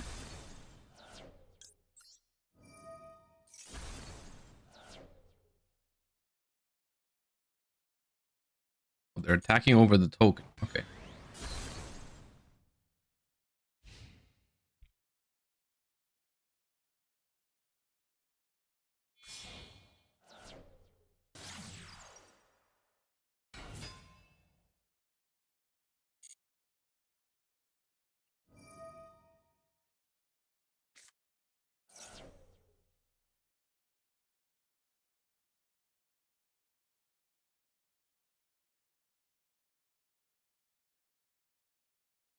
Is this worth a Valor? For them to search Babel?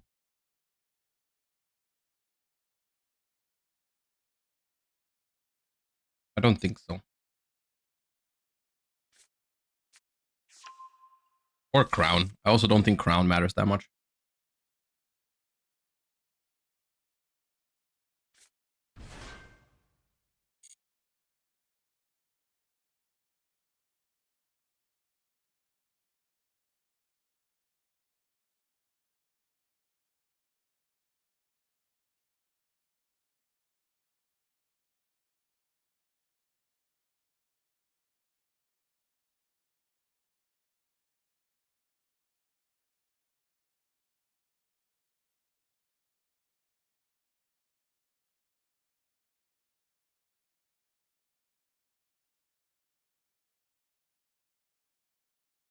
My copy of Pokemon just arrived. I'll get ahead of you now.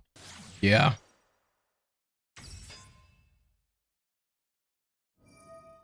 That's fine. I'll catch up with you later.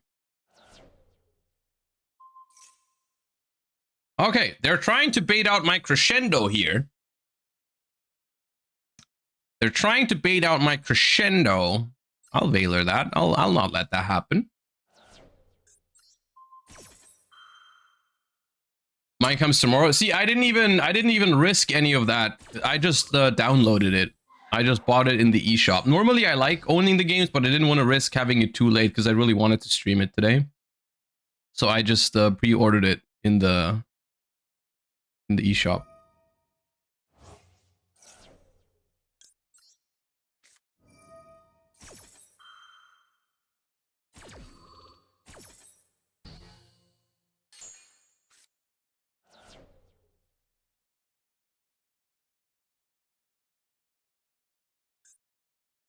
So they can still go World Want, revive Arpor.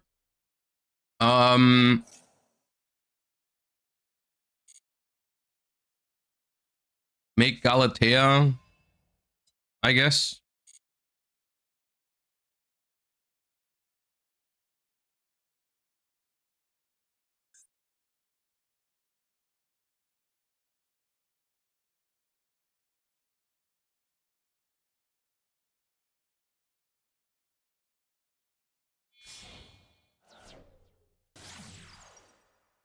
Oh.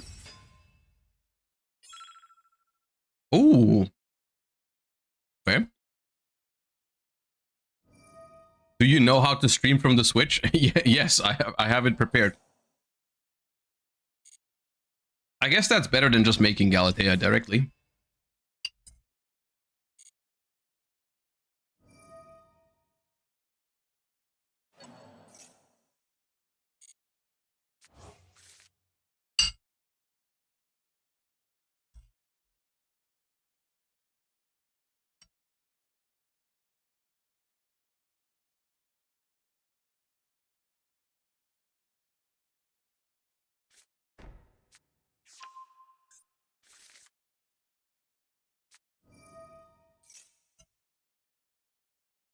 I don't know if I can break this.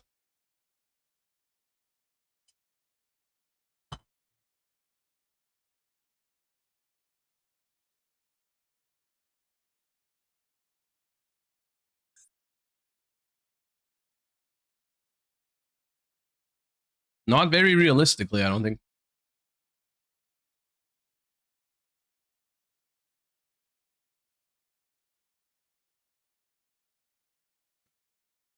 Should I swap my orchestrated return in hand for the World Want? I don't think so. I think it's better to hope for an Orchestra.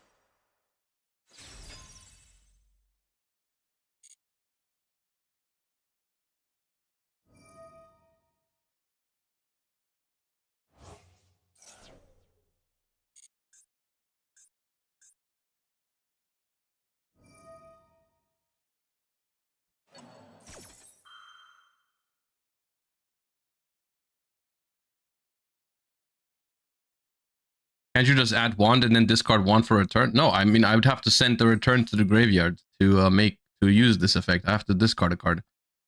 So I don't know. I think I'll keep return.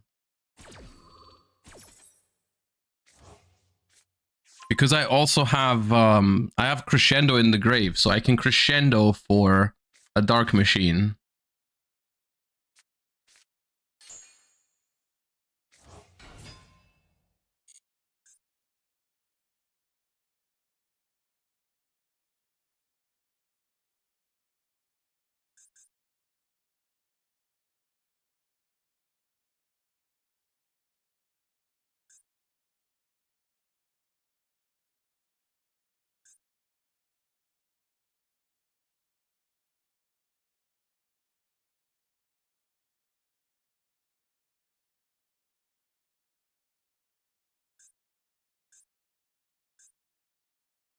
I mean, at the moment, isn't all they have a steal from Enlil Girsu? Because they have nothing in the graveyard. They have no setup for anything.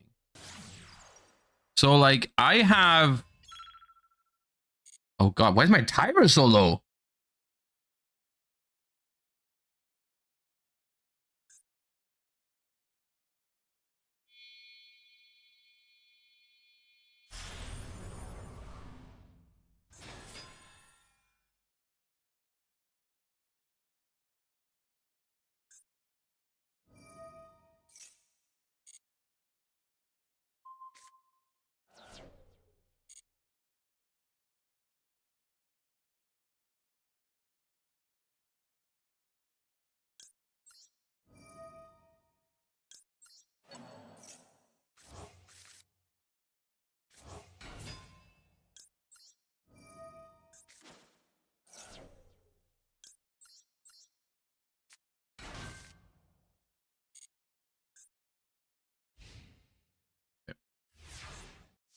Okay. I don't have much time here. Nice.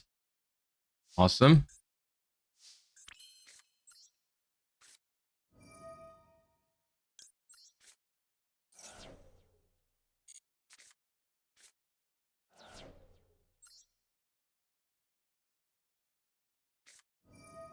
Fallen Lockbird.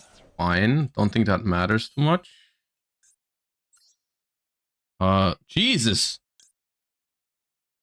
Send one card from your hand to the grave. Add this card to your hand. That. And harp.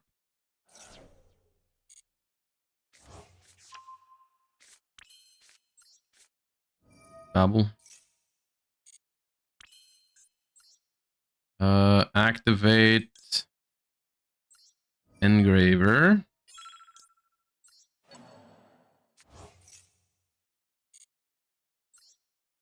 The back.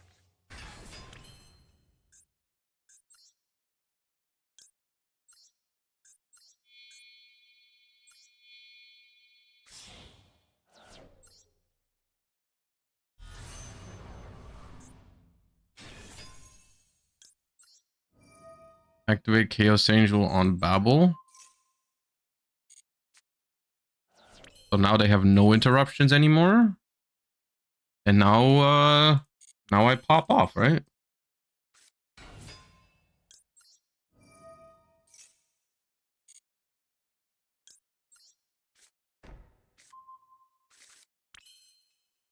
Can't activate this under draw, but it's fine. It's just follow up for next turn. Just get me the body.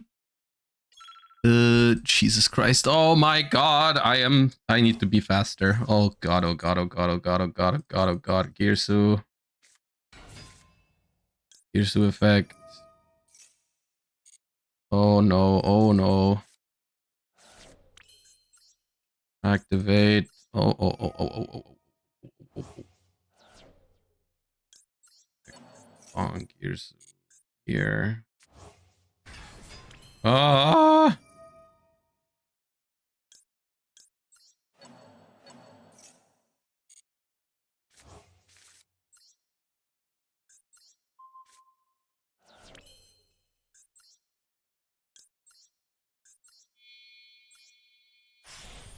This game? This game, right? Okay. Oh! Jesus Christ.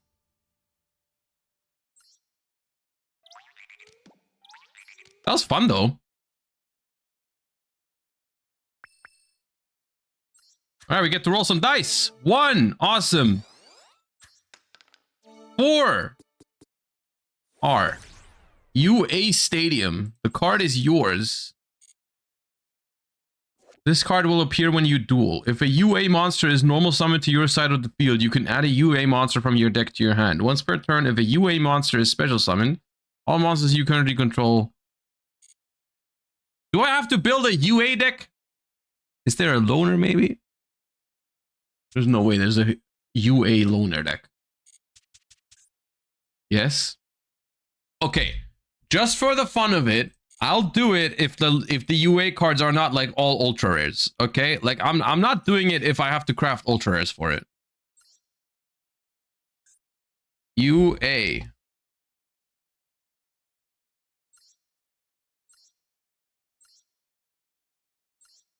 Nah. Nah. I'm not doing that. I'm not doing that. There's no way.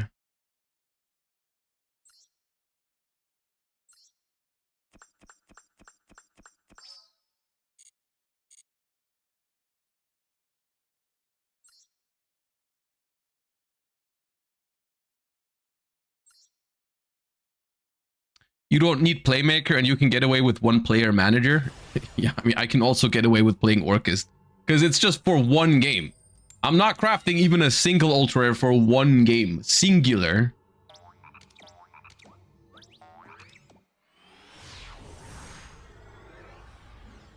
You would play a lot with the cards because you wouldn't win any duels today. Yeah, maybe. Maybe. Oh, man.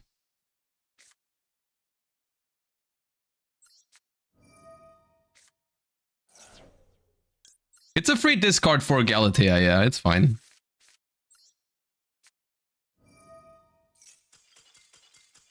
See, I would have built a UA deck to queue into this person who just leaves the game instantly. I would have spent like ultra rare crafting points, super rare crafting points. I mean, maybe they wouldn't have scooped if it was UA, but it is crazy how much people hate Fiendsmith, by the way.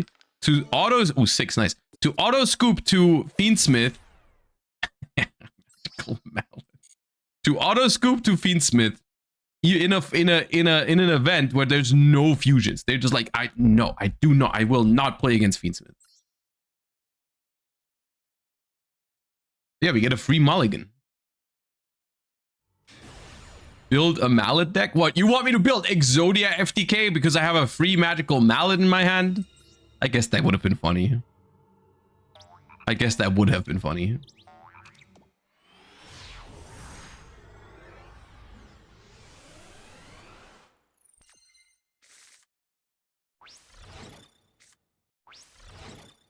Oh!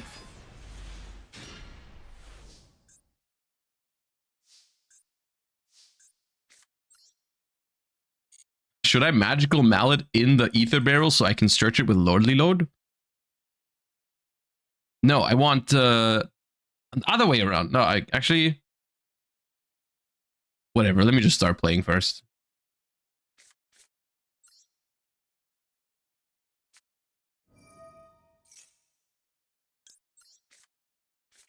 The problem is I kind of want to normal summon Girsu with no other monsters so I can get the token at the same time. Doesn't really matter. Summon Skull.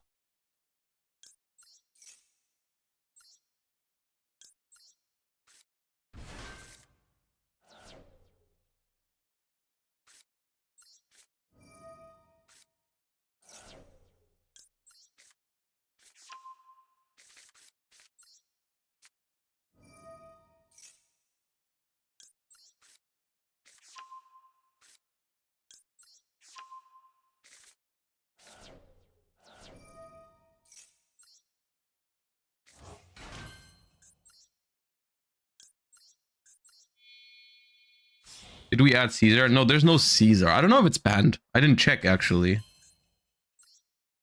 I guess the problem is you can't really make it at the end of the combo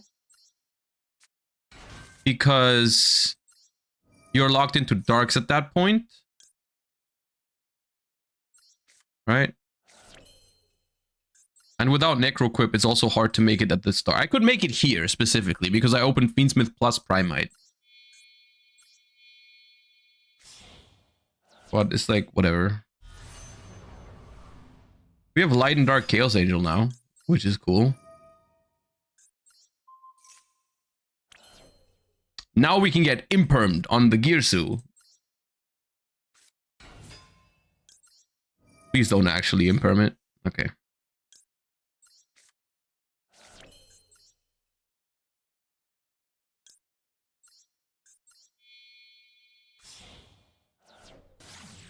I could have stolen it, yeah.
Guess we're not using the mallet.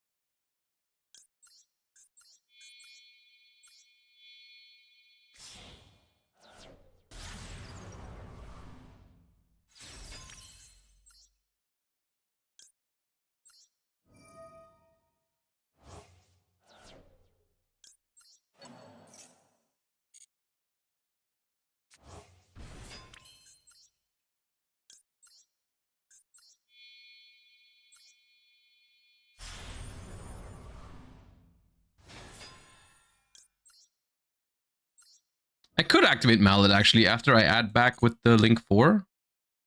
I want Skeleton back.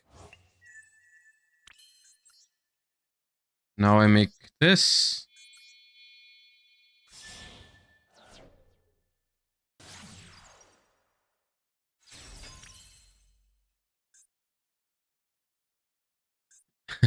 Then I can add back my World Wand.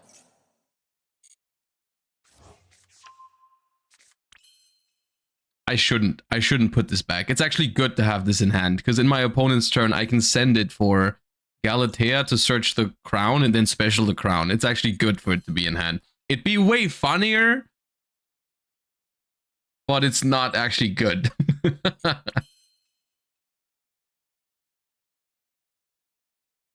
It's funny though. It is funny. All right, you've convinced me.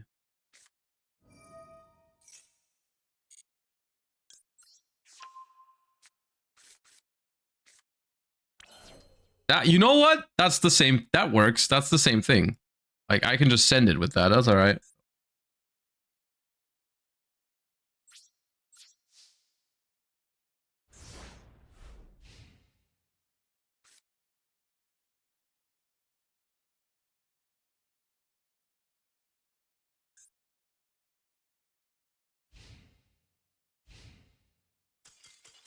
Okay, I guess.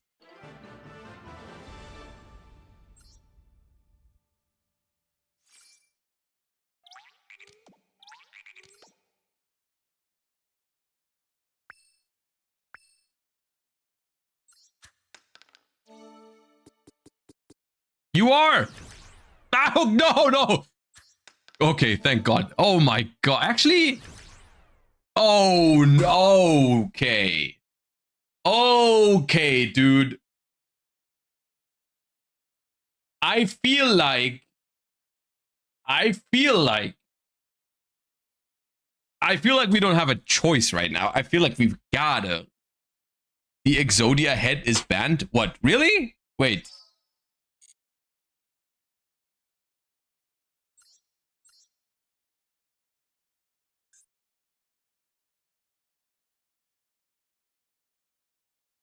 It is! Oh my God! So no head? No head. Bro. So no head. I mean, I guess fair enough. They knew what I was up to. I was about to build the nastiest Exodia FTK around, because if you start the game with this card on your field, I'm pretty sure you can build a 100% consistent Exodia FTK, which I feel like... Man, why is it in here if we can't do that? Anyways. Come on, they could have let me done it once. What do you mean it's actually the forbidden one? Have we gone first every time so far? I feel like we have. Weird. I'm not used to seeing that side of the coin so often. Master Duel wants me back.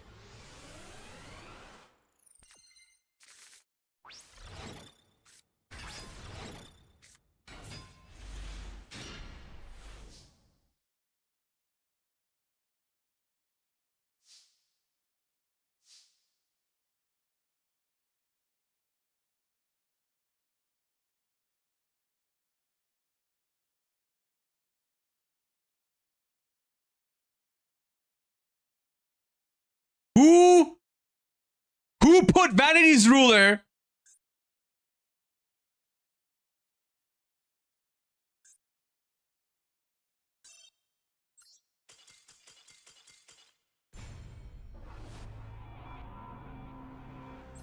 But I can't Exodia FTK, all right? I can't Exodia FTK is not possible, but my opponent gets to have a Vanity's Ruler at the start of my turn. Okay, dude. The funny thing is that Vanity's Ruler is banned in the event.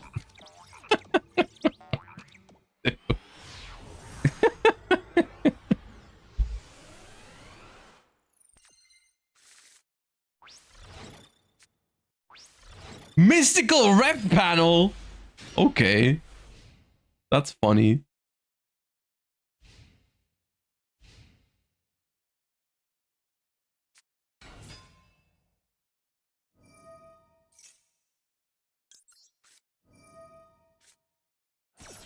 No live twins.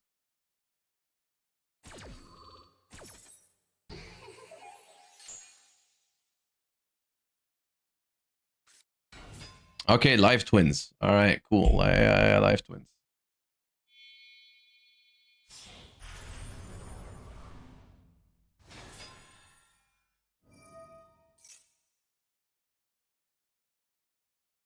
I had Vanity's Ruler and my opponent started with Snake Eye Subversion.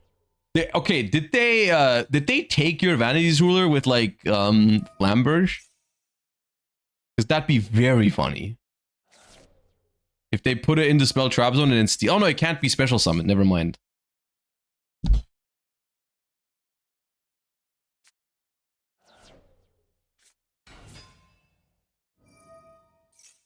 Toad is allowed? Well, Ronin Toadin, yes, but not totally awesome. That's banned.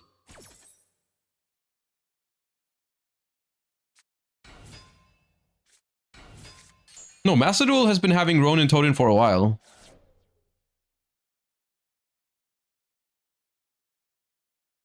Just no totally awesome.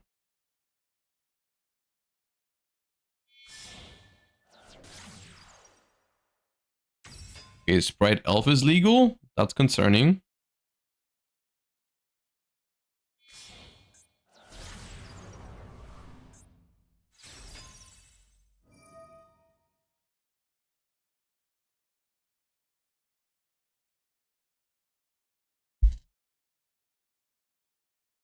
Has Josh seen the Paleo support?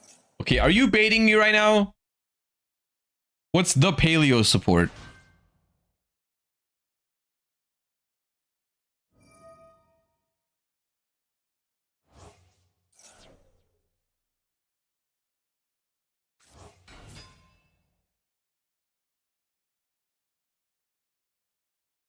Don't do this to me.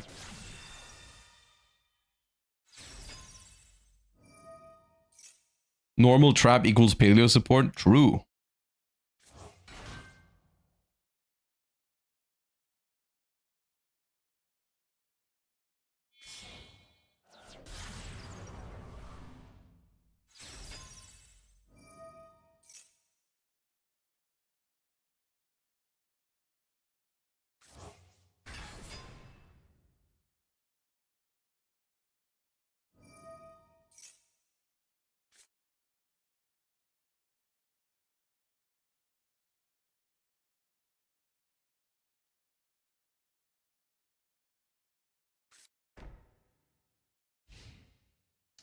Okay, my Treasure Panda survived the turn.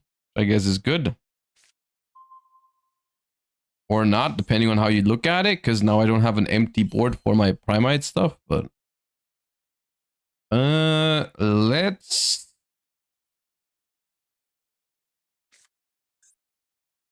If I call Battle Phase, they probably let me do it, right? Because they can just go revive IP Masquerena with Sprite Elf, so I can't really start with that. I could start with Lordly Load.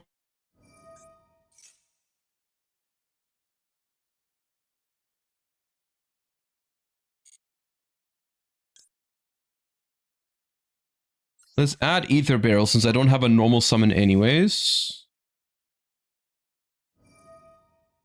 This draws them a card, which I guess it's fine. I don't want to ash that. Normal summon Ether Barrel. I think after this Ether Barrel resolves, I can threaten a battle phase. They Baylor this was just awesome because I don't care. I don't want what it sets anyways this turn. That's a free plus for me. Chain IP is fine. I hope they go Nightmare Unicorn co-linked so that I can ash it. That'd be awesome.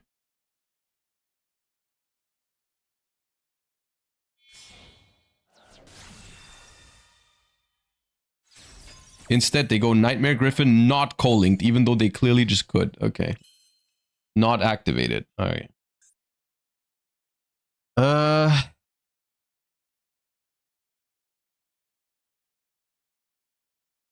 Awesome.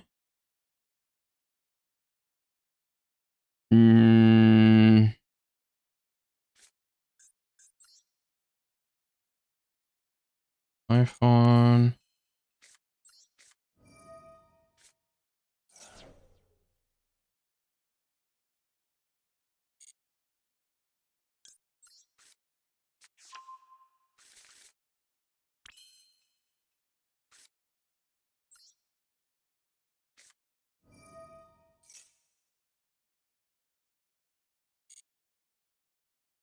The problem is, I kind of have to discard an Orcus Nightmare here, don't I? Because if I don't... If I don't discard Orcus Nightmare, I'm not sure how far I can get this turn. So...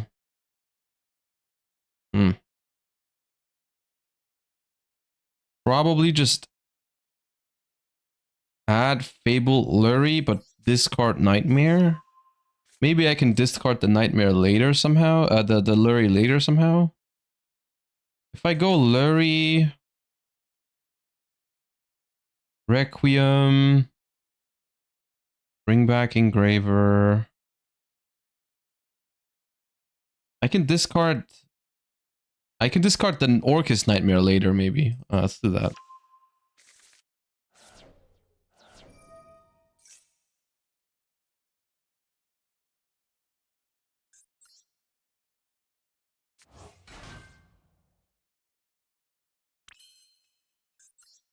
So if I make Requiem here, that cannot activate because it's not linked right now. But if I bring back Engraver, it will be linked.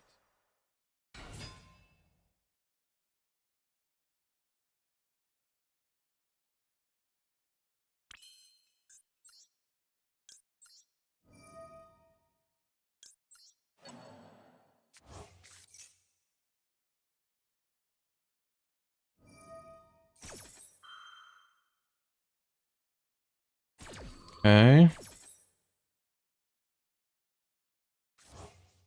I don't have Phoenix now.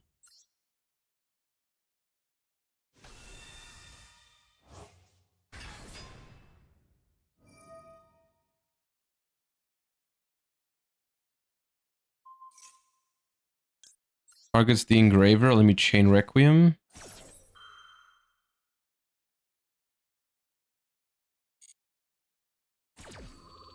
While I can.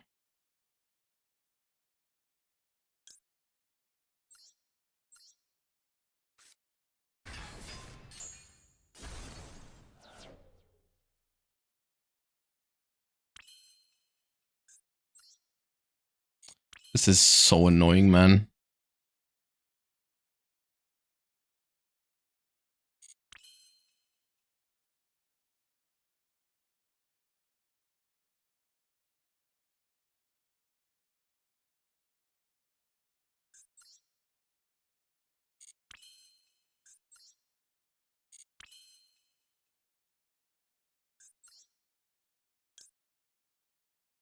I think it's just Typhon, yeah.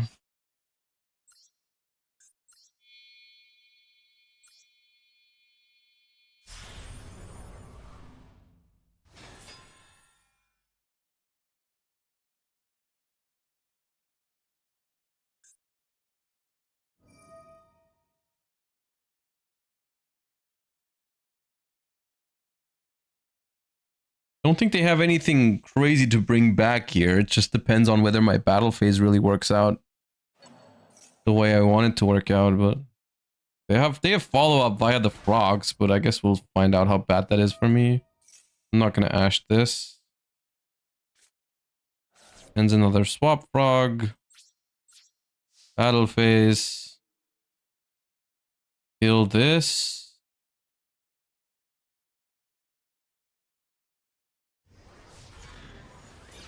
Okay, that worked. Huge. Kill this.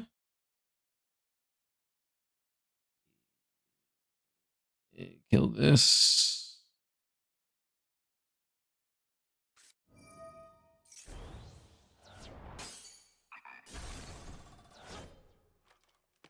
Well, that's a problem.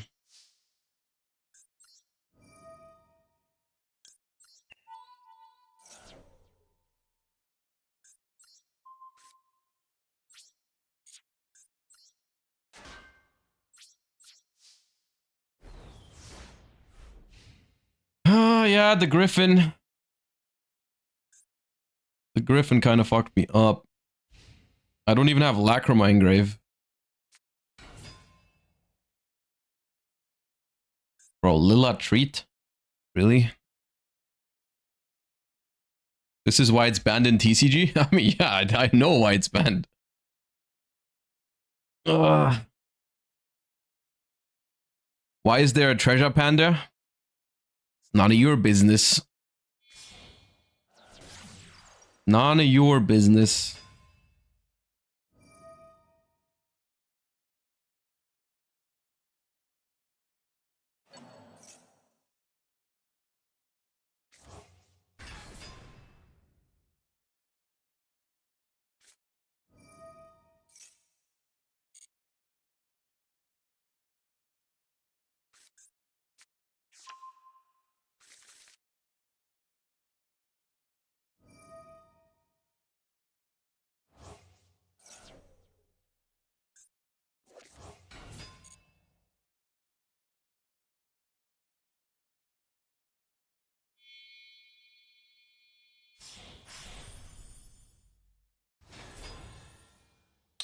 That can't activate because of Typhon.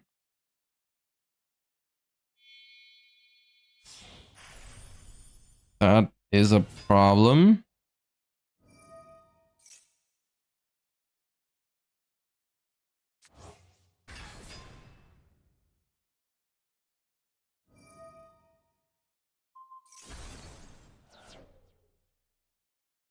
Yep.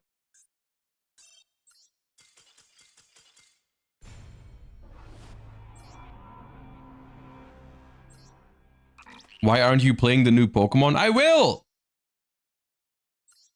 Literally today. We're doing Pokemon After Hours.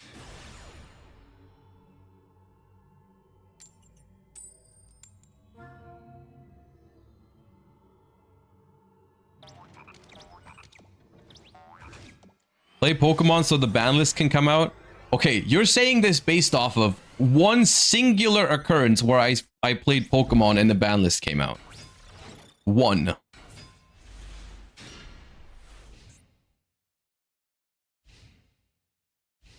It is 100% of the time I've streamed Pokemon and ban list came out. That's true, to be fair.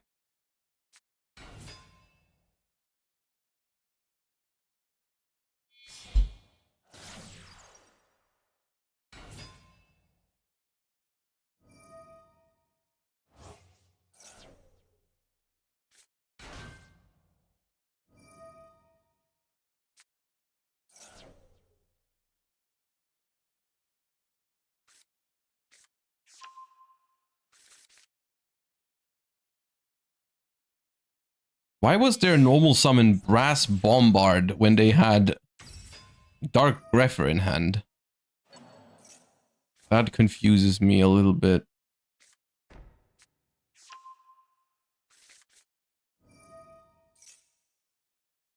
Because I was gonna hold Ash Blossom for Harp Horror, but now I don't know if they actually have Harp. They might not go for Harp Horror because they may have messed up their line.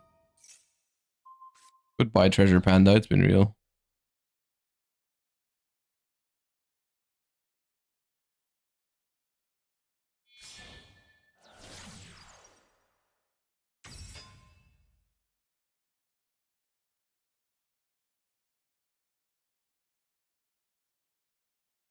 Which starter are you choosing? I legit have zero spoilers about the Legends game. I don't even know what the starters are. Unironically, I have no idea. I'm going in completely blind. I've played Legends Arceus and I like that. That's all I got.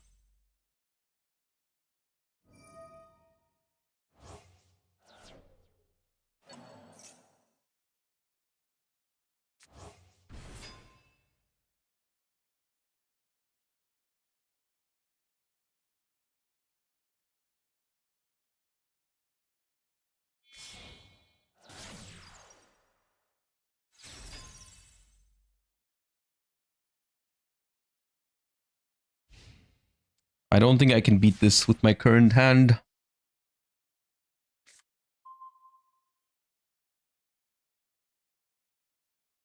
I hate when this happens. I hate when this happens, man.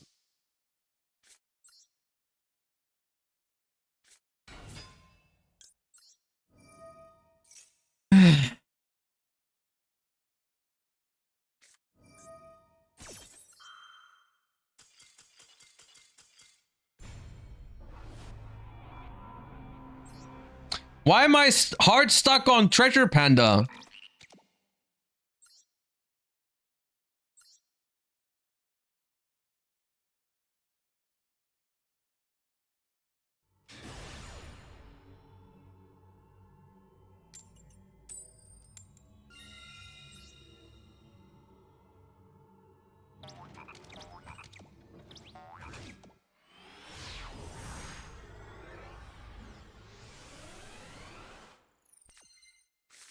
I swear to God, if I got Vanity's Ruler again. Okay. Primite Roar is not a good card in an event where you have a monster on your field. A lot of the times. Yugioh's got some explaining to do with this one.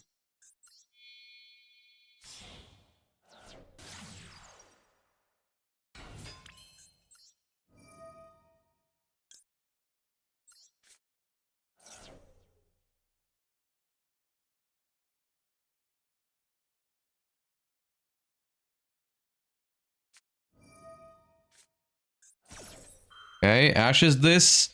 So we're gonna have to decide between...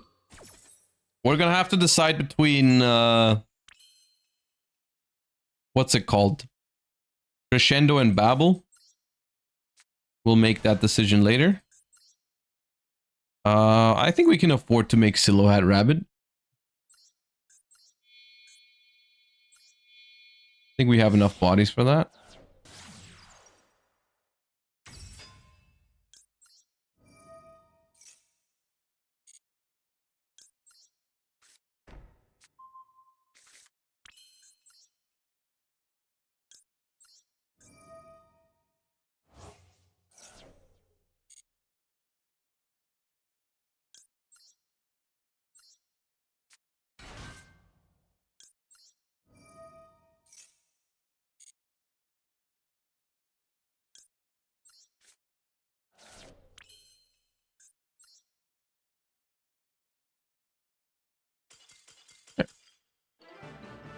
Have you played every Pokemon so far? If so, which one's your favorite? I feel like for everyone you ask, the answer to that is always very subjective to which one they've played when they were a child. Like, my favorite ones are by far I mean, it's multiple, but second, third, and fourth are the ones I've played the most. The card is yours. Rock. And a 6. Okay, we're moving. Dark Sacrifice. When your opponent activates a card or effect that would destroy a card in the field, negate the effect and send a level 3 or lower from your deck. Okay. I think my favorite one, or the one I've played the most, is Platinum. I think Platinum's my favorite. Closely followed by Emerald.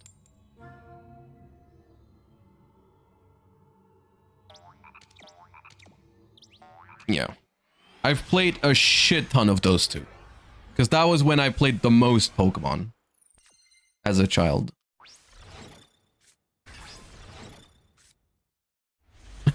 Look, my sacrifice counters the barrel dragon. Isn't that awesome?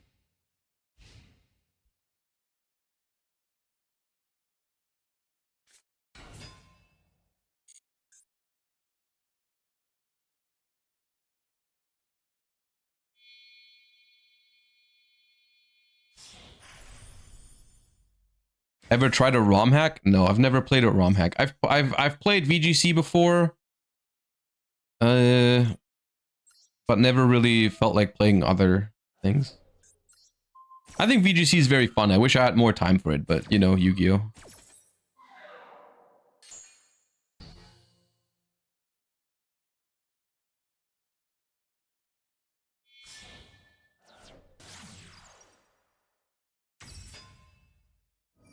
Okay, I didn't anticipate the Silhouette Rabbit. I just thought Ash was going to be more valuable later, but okay.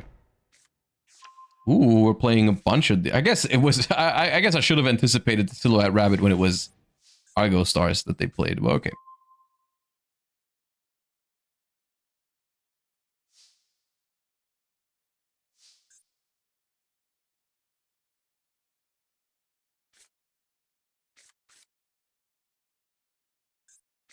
Problem is if I activate Babel, the Silhouette Rabbit is just going to pop it most likely, so I think it's better to not use it.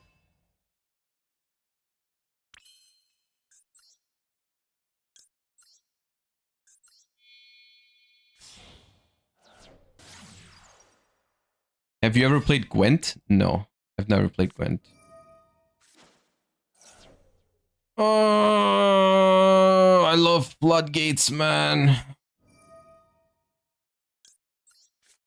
I love Floodgates so much, dude. They're so fun.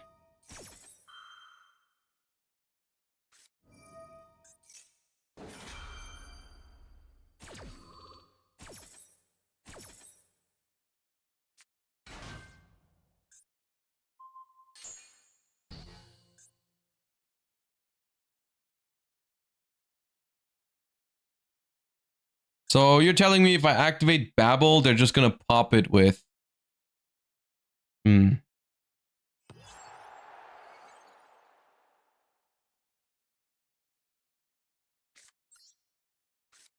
Awesome.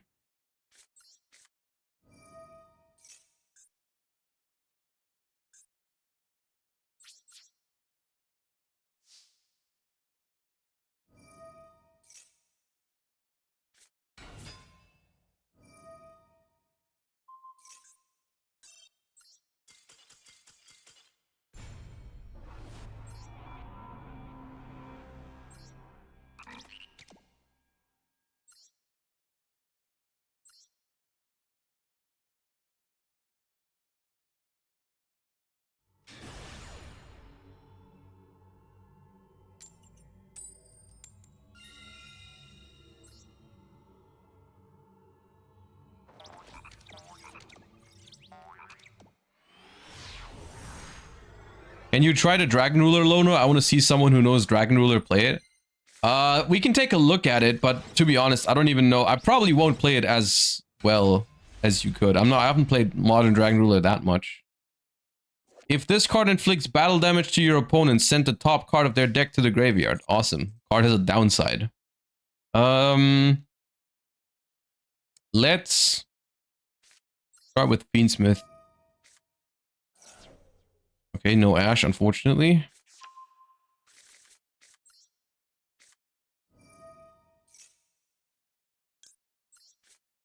I don't have the Dragon Lulu cards at the moment, no, in Master Duel, because I'm not really motivated to craft them, because a lot of them are ultra rares, and you know, it's just like the TCG has given me a place to play the deck, which is Genesis format, and that's where I've been enjoying the deck, and so I don't feel the need to play it in Master Duel, where I know it's not going to keep up with the metagame.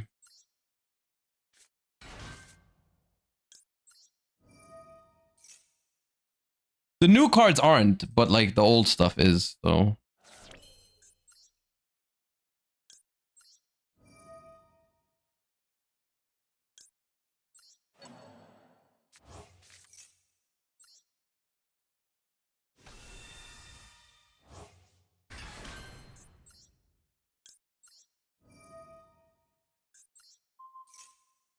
But in Master Duel, you can play Tenpai Rulers. Awesome.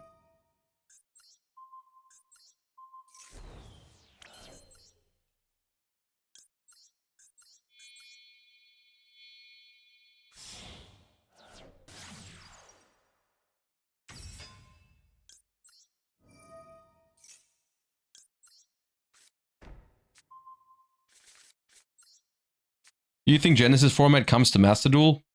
Not in the foreseeable future, I don't think.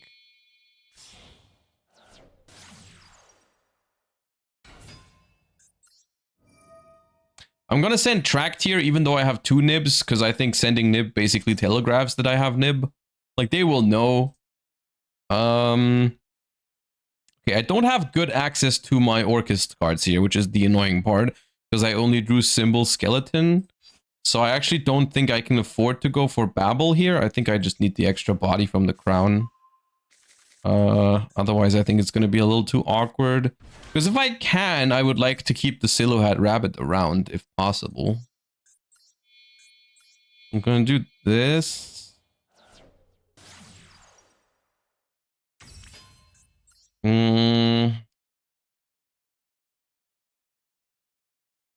If I go activate Skeleton to bring back Galatea... What can I return? No, I think I used this first.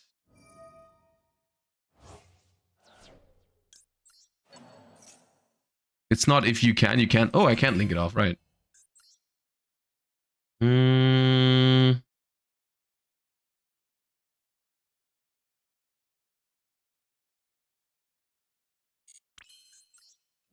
Kind of weird.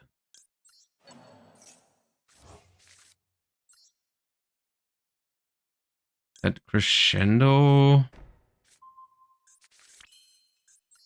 But now I have nothing to attach for my Dingirsu either. Do I make long Girsu?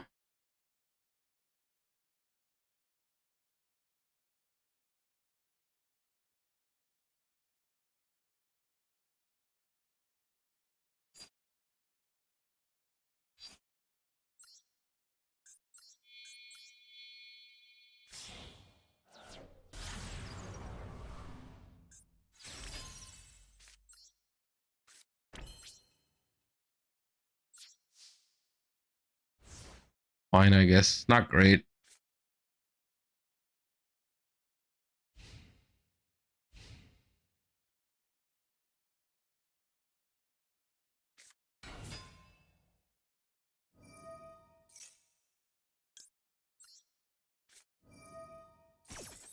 I think that's always a crescendo with the quick. There's a lot of Orchist in this tournament, in this event.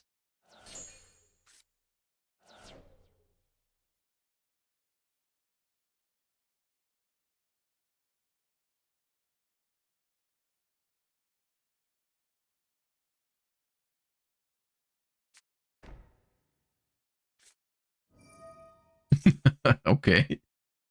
Sure. That's pretty good actually for them. That's kind of crazy.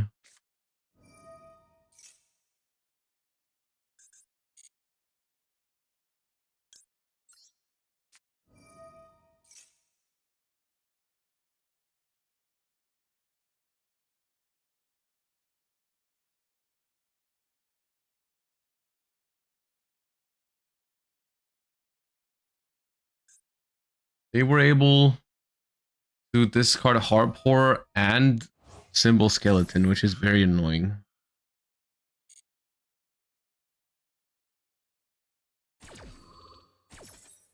So the question is, do I pop the Babel?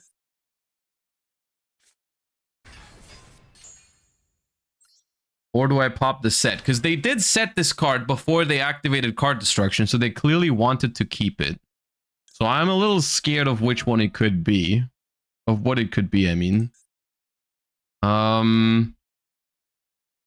Getting rid of Babel is going to make my next turn significantly easier, but they can theoretically add it back to hand. They can banish it for Galatea I and then add it back with Enlil Girsu. I'll send this. Drop. Come on, why did you set Droplet before card destruction?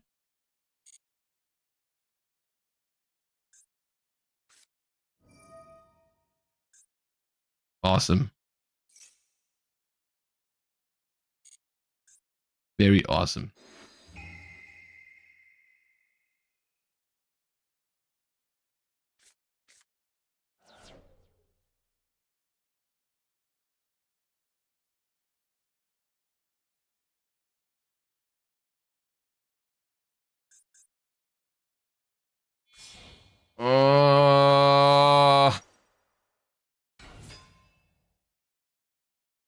Bro, why is there a card destruction?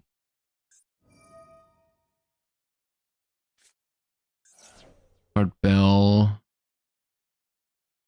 Veiling this does nothing.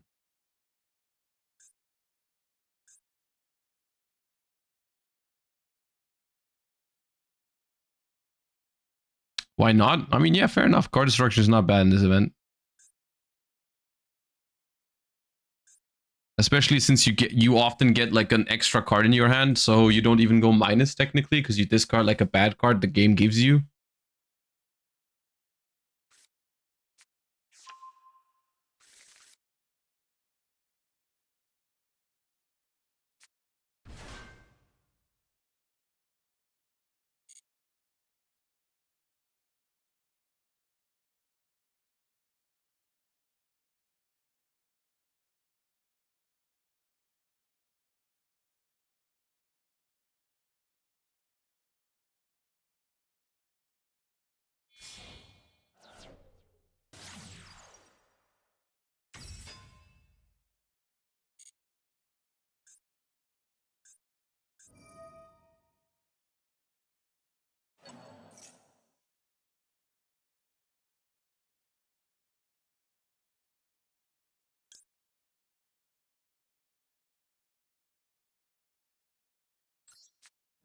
I'll Veiler this so I at least don't have to deal with Crescendo Omni next turn.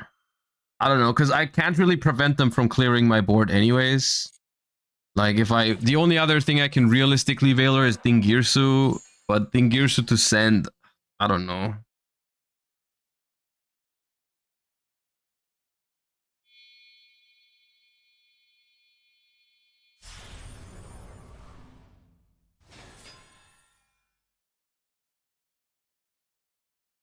Because my follow-up isn't, like, terrible. I have Beansmith stuff to force some stuff out, maybe. And then I have... Okay, they sent Dark Sacrifice, which is okay. Maybe I can keep my Silhouette Rabbit.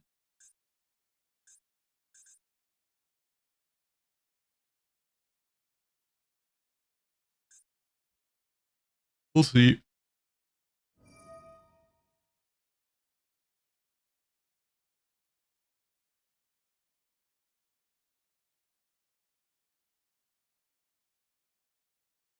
Maybe they have Game with Access Code Talker if they play it. But they're locked into Darks and they only have one attribute, so I don't think so. I guess they can go... Oh, they can go Enlil Gearsu, take my Long Gearsu, and then bounce my Silhouette Rabbit? Or send the Silhouette Rabbit, rather? That works.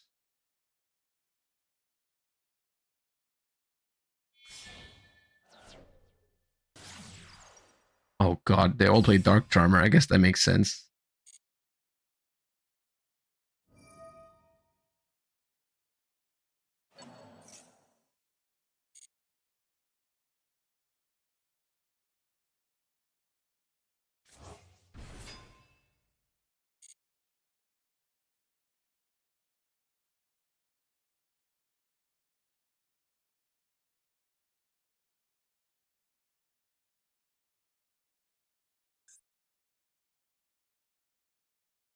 I find it funny that Long Gearso arrows are allergic to Galatea.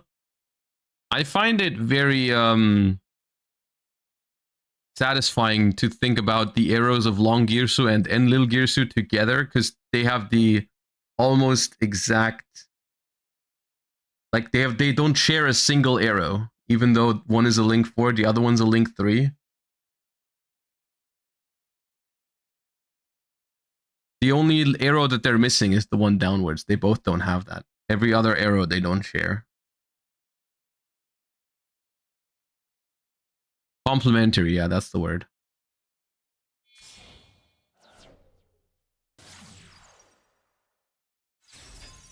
If they were both link 4s, then they would probably do the full circle, yeah.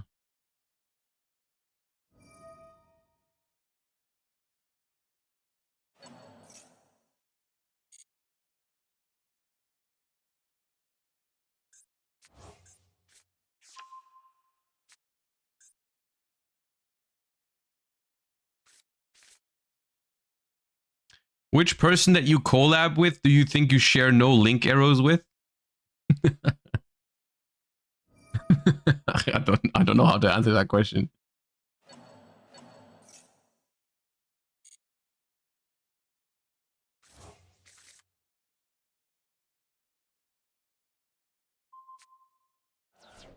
I don't identify as a link monster, so I don't know what kind of arrows I would have.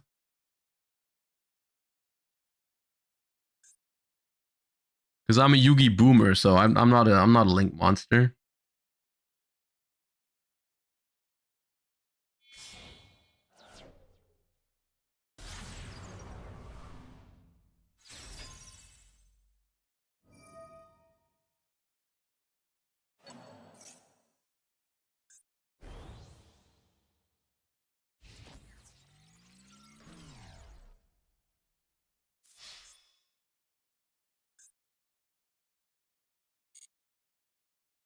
Oh wait, I'm dead.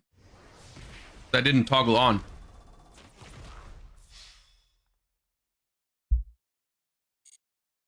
But I was dead if I did it in main phase too, because they still could access.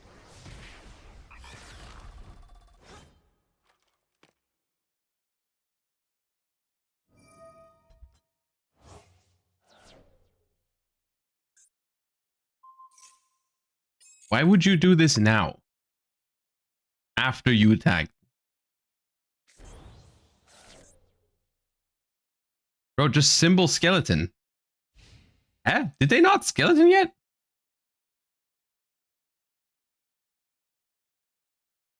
They didn't skeleton, did they? Eh?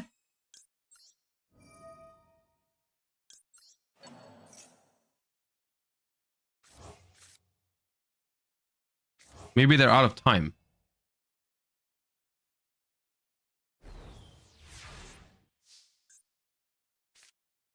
Come on, no.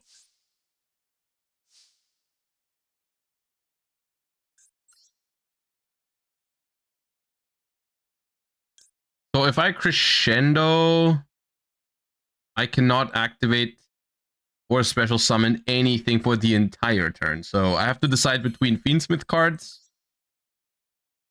I have to decide between Fiendsmith cards and Crescendo Search. I think I need the Fiendsmith cards here.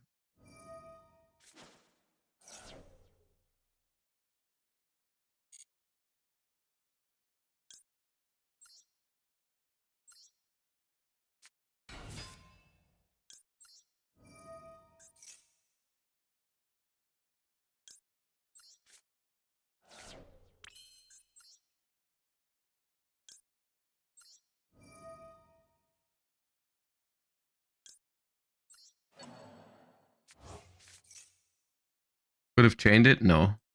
Not how that works.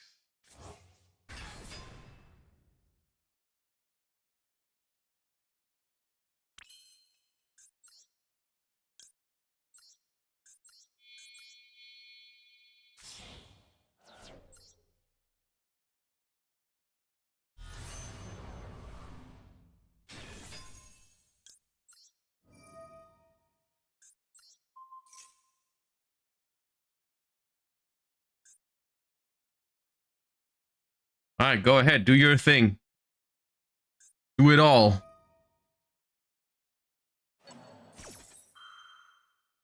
But I will be free after this. Guess the question is, can I go for game? Because I think I have to go for game. I don't think I can survive another turn with 100 life points.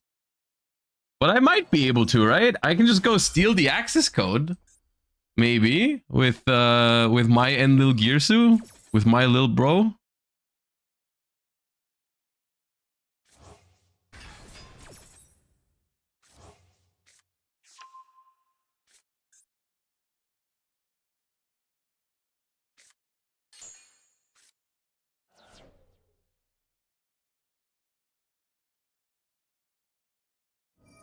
I'm only gonna have... Oh, I'm gonna have 2 pops, actually, because I have light link monsters in my grave. Okay. Okay, activate this. Banish. Banish. Banish. I could bring this back with World Want, I think. Yeah, let's try banishing this. I don't know. Boom. Effect. Send. Add. Brown. Okay. 100 life points is all we need, and for our opponent to completely miss lethal for whatever reason.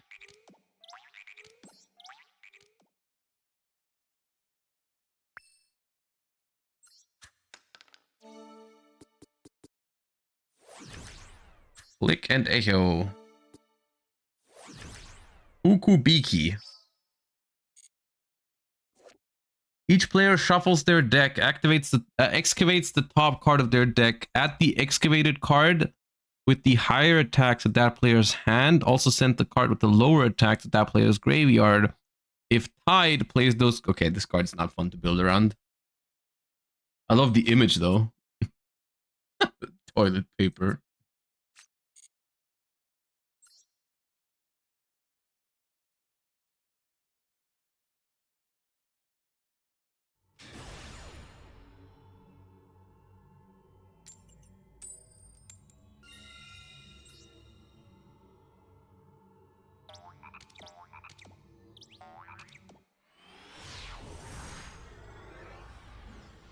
Okay. Jesus Christ.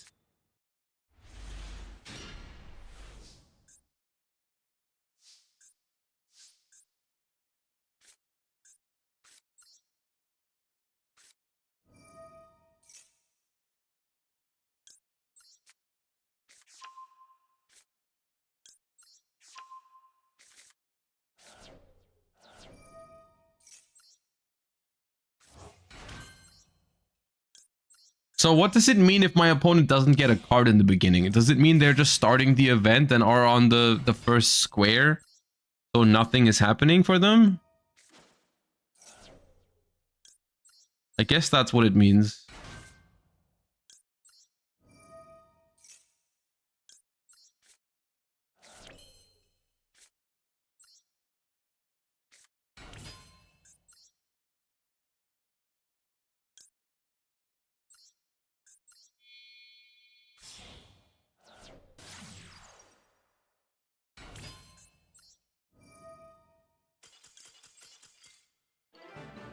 Some squares don't give cards but have other effects. Oh, I haven't been on one of those.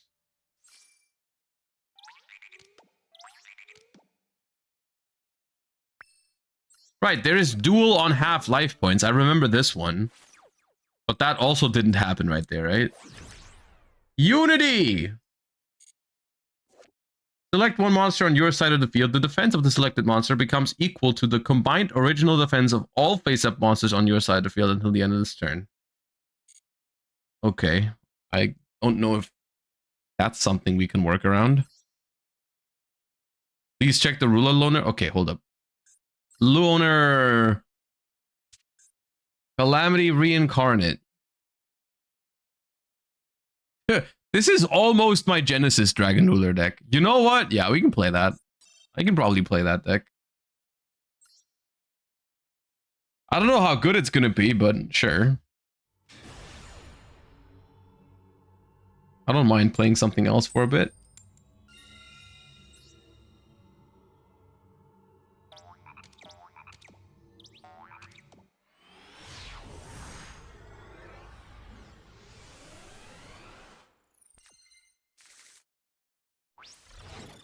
god, dude, all the babies. Okay. Oh, I guess we better hope that the spectral goes through.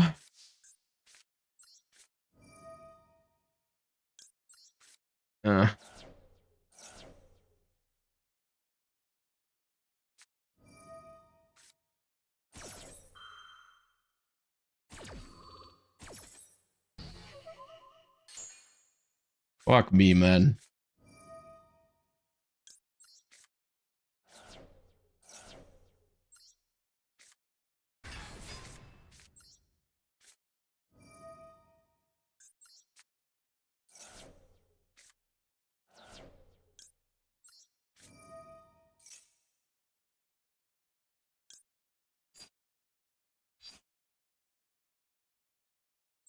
Awesome.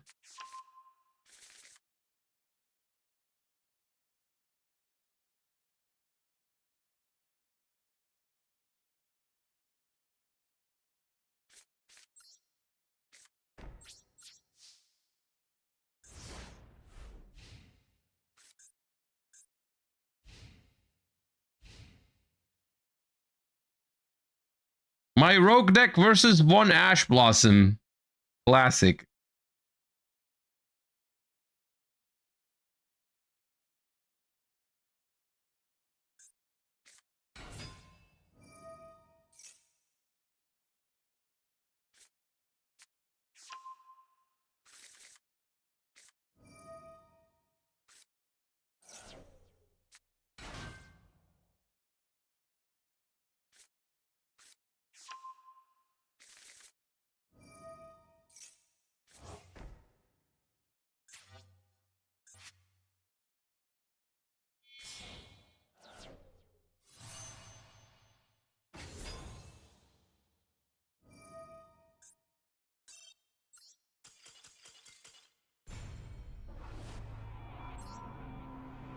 Not worth it.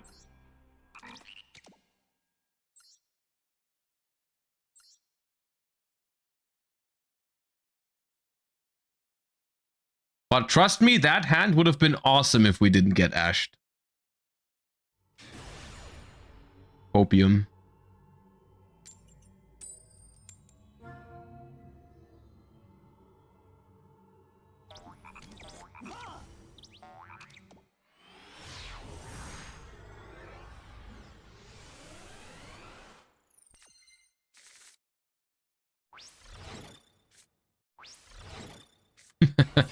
The calculator is funny. Oh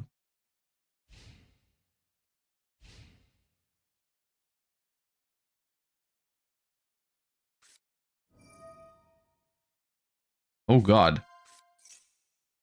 Adding a water monster? Hey.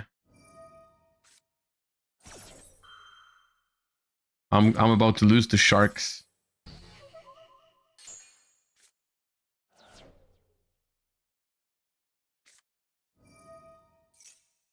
Okay. Okay.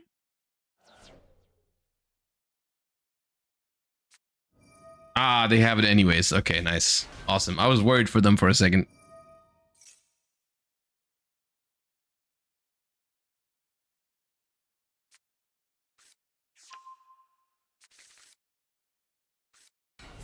If all monsters you control are water, you can special summon this card from your hand. Bro put this card into their deck when they were starting the duel with a calculator on the board.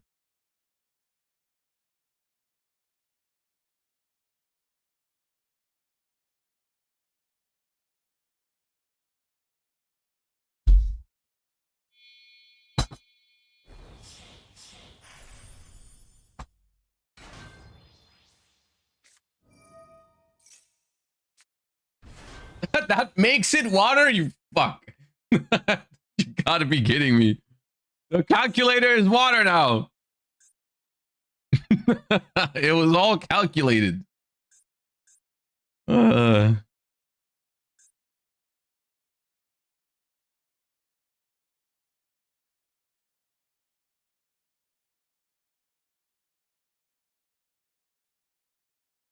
now what?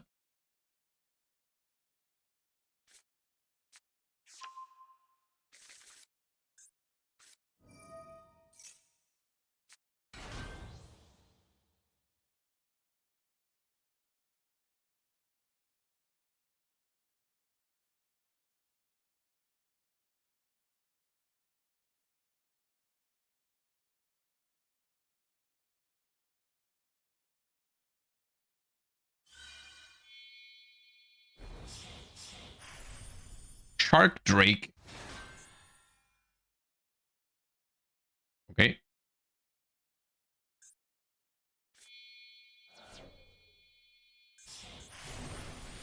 Shark Drake Levice.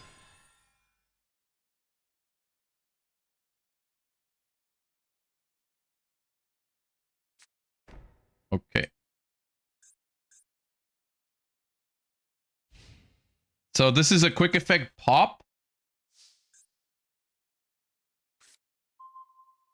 Awesome. Yeah, why not draw 3 Ash Blossoms? This is a quick effect pop, and this is a quick effect negate. Okay, sure.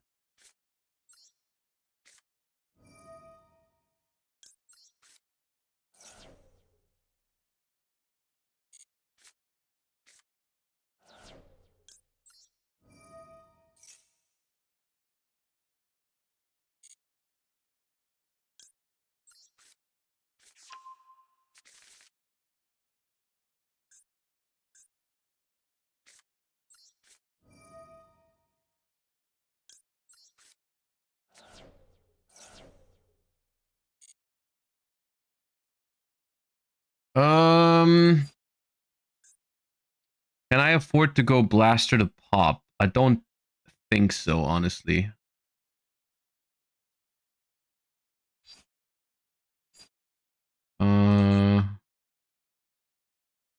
It would be really nice though. I can discard an Ash Blossom for it. Yeah, so let's get this and this. Not this.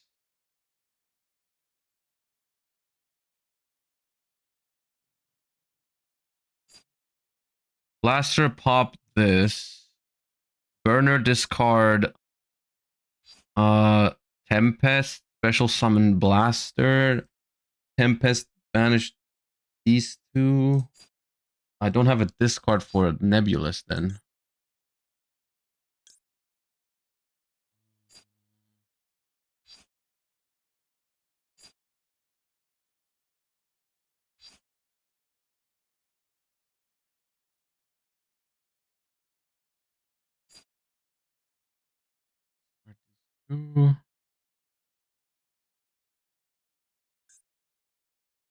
This discard that.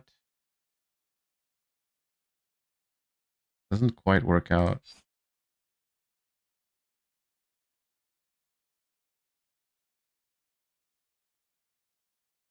Title already activated. I have one title banished.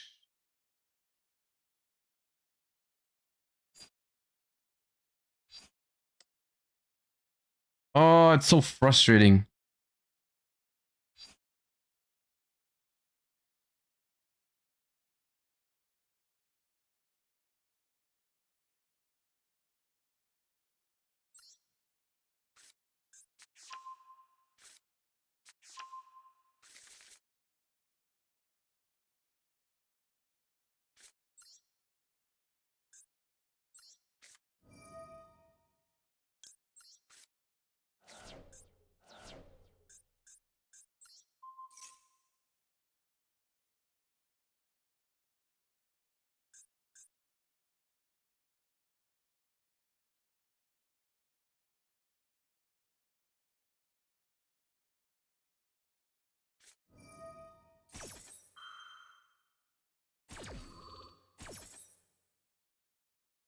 Okay.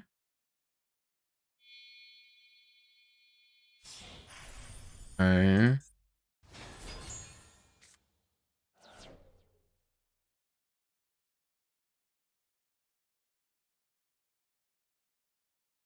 So they can equip this. Okay.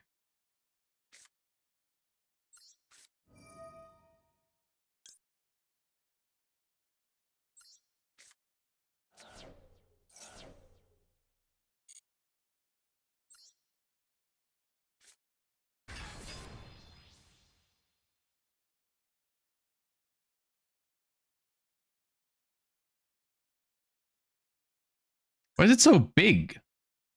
It's 300 attack from each material and equip card. Okay, that's why.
Now they equip the dragon to this.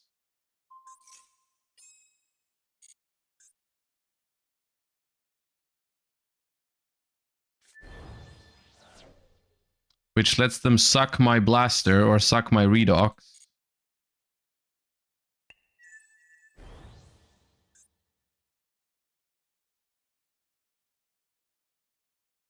That's a problem. Why does my extra deck not have Typhon? Why is it so bad on purpose? Doesn't even have a Synchro 10 for the Ash Blossoms.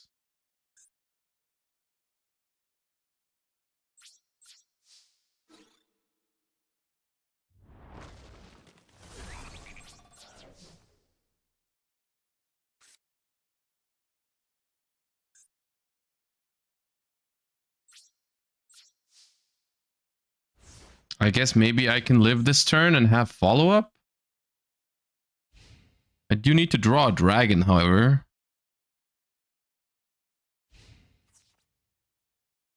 Because right now I have Tempest and Redox engraved, but neither of them can activate.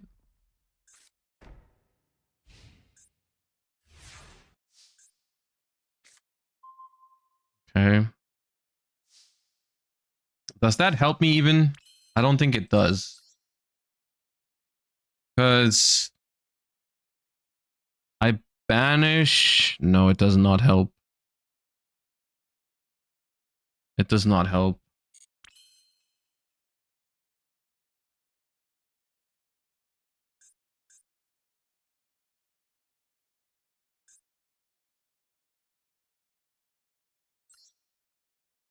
We needed the arm dragons. Yeah, I mean that's the problem. That's all. It's frustrating because the list is so bad. But I think I have to set the Ash and hope I draw another dragon next turn, because doing this turn is just gonna ruin all my chances of winning the next turn.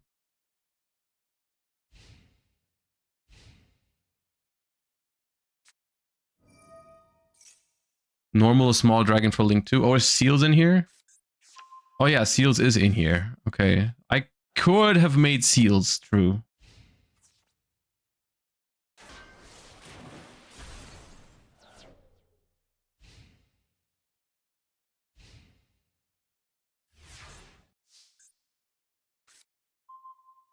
Oh.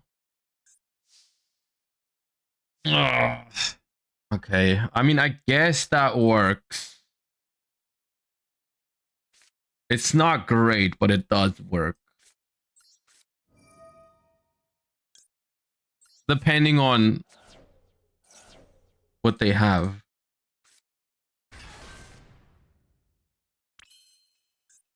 Set.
Master Pop. Was Big Eye lethal? I mean, I guess I can try to go for Big Eye later. I'm thinking if I should send Tempest to search for Spectral, and I think I should.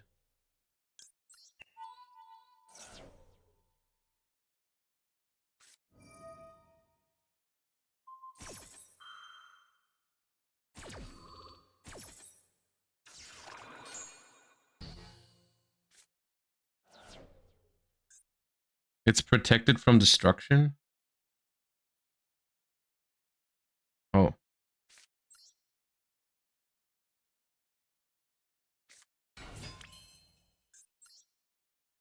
Well, but the problem is if I had made Big Eye, I would have been dead to the Imperm, right? Now I at least have seals to maybe survive.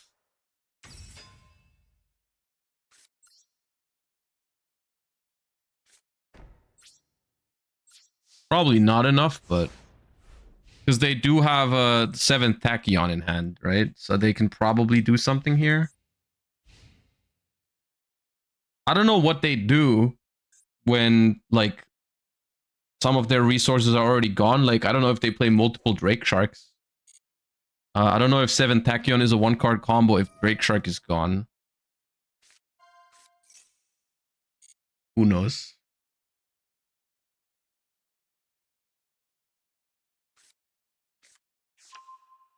Urge Perulia is not what I was anticipating. Not what I thought was gonna happen. Oh, because they top decked this one. Okay, they already had it. They just needed to activate a spell card. Okay.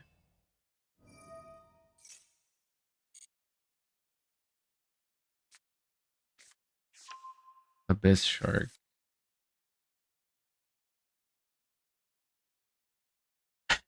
Yeah.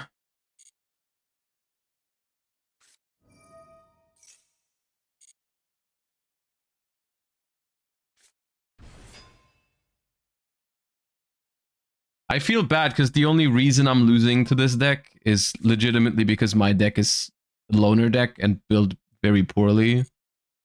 It's turn 7 against Sharks right now. And, like, yeah, it's annoying.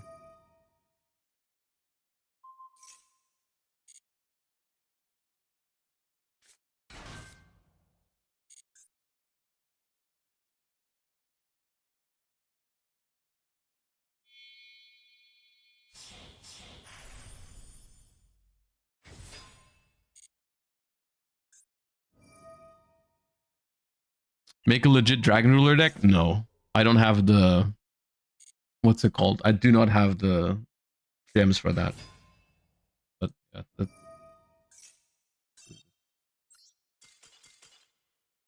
I don't know. I find it... I don't find it fun to lose because my deck is built suboptimally. It's something that annoys me.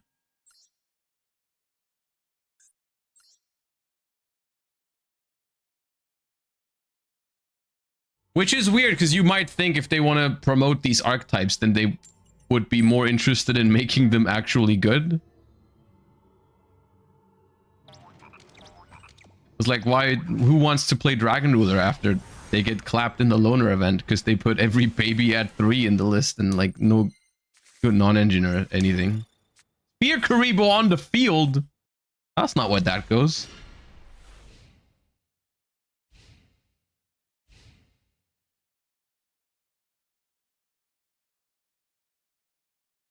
They want you to craft Orcust? Yeah. You think the loners are bad, so you actually... They don't want... There's a Dragon Ruler loner not for you to build Dragon Rulers, but for you to build Orcust, because you get so frustrated with the Dragon Ruler loner that you actually go and build the best deck for the event. I guess, maybe. They want you to be like, fine, I'll build it myself. I mean, yeah, I guess. Sure, but I don't know, man. I guess you're right. I hope Ice Barrier is bad into Nibiru, but I think it is, right?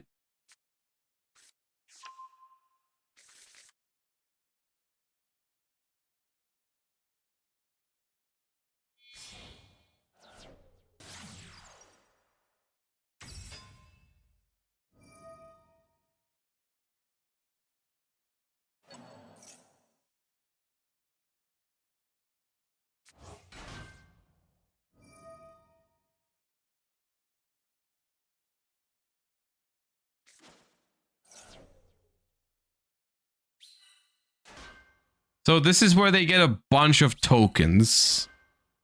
Do I have to nib now? I don't want to yet, I don't think. I want to like... Maybe I should have.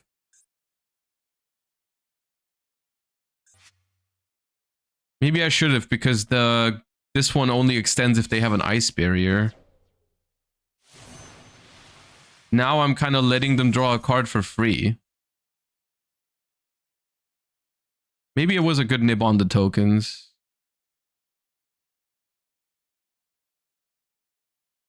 I feel bad now for giving them a free draw, but it is what it is.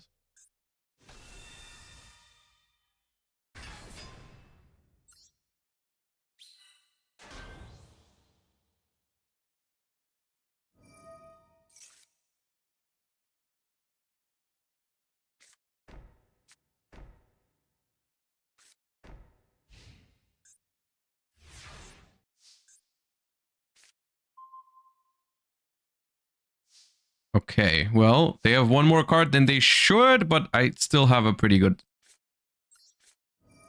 feeling about this one. This is where in ranked I would get max seed and then lose.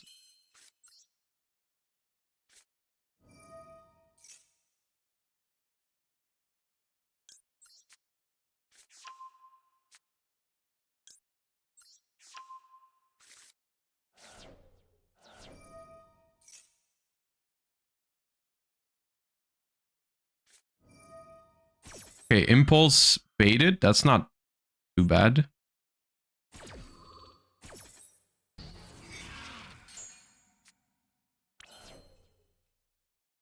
Still more support than all of you. I appreciate that, Paulo. Thank you for the 5.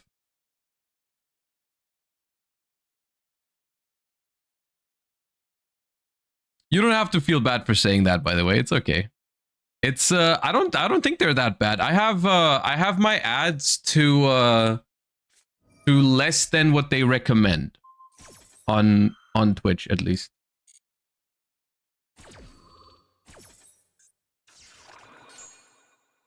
I think they're in like blocks of like 1.5 or 2 minutes. I don't know exactly.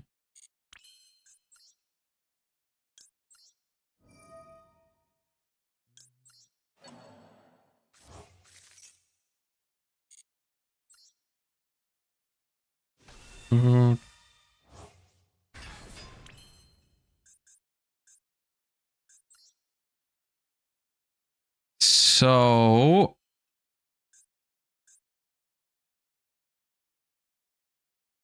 Chaos Angel. I really do want to make Chaos Angel, but unfortunately I don't have a good send for return. Maybe I should check what I draw for return first. See if there's definitely send from hand. Okay, another Girsu. How about another Girsu? Could we interest you in another Girsu? I really want to make Chaos Angel, but then I'm not making Galatea Eye. And Galatea Eye seems pretty good too.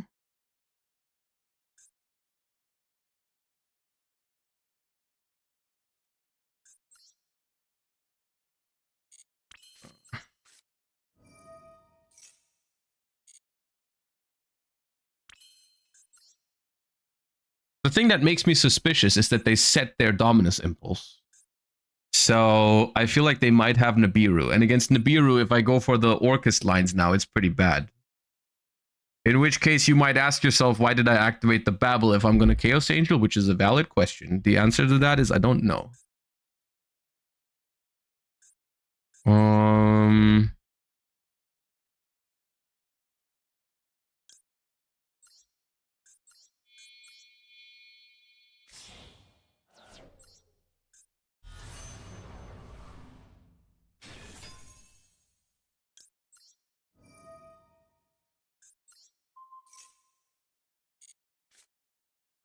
Second Impulse.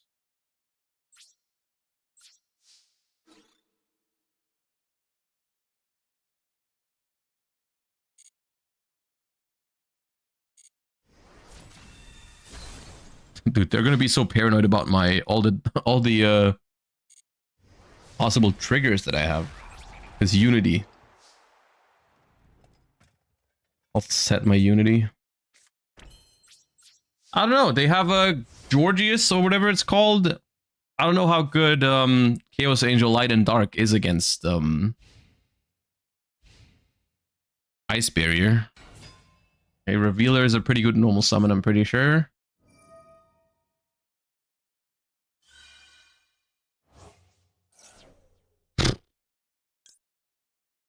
So if I Ash this, it doesn't actually do much for me, I think. Because they have the other one in hand that revives one from grave. So they can get to a Mirror Mage no matter what, if I'm not mistaken. Right. Where is it? If you control an Ice Barrier, special this. If this is special, special an Ice Barrier from your hand or grave. Yeah.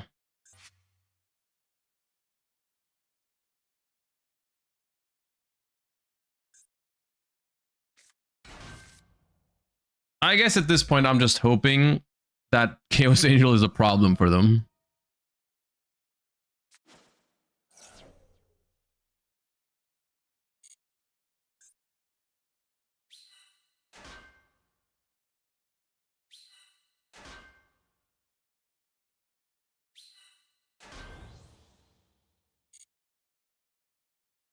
Which it may or may not be.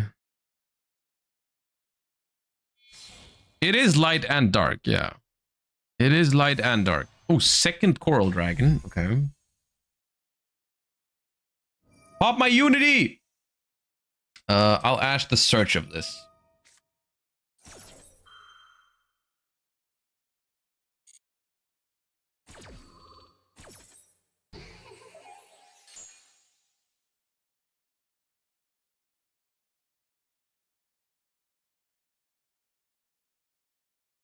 Ice Barrier seems pretty good in Genesis. I think it is. Or like it might be, yeah. I've heard some people talk about it, but I haven't really had the motivation to try it because, I don't know, the win con of the deck is kind of like floodgating the opponent, so it doesn't really resonate with me, but I think it's not bad. It's like the way I look at it, it's like a deck with cool play patterns where like the end result is a little cringe, but the deck itself is kind of cool, you know, like the Mirror Mage making some tokens and all that. I vibe with that. I just don't like what's the one? The General Raiho is the one that I find annoying. No Coral Anemone? Yeah, but it's probably fine.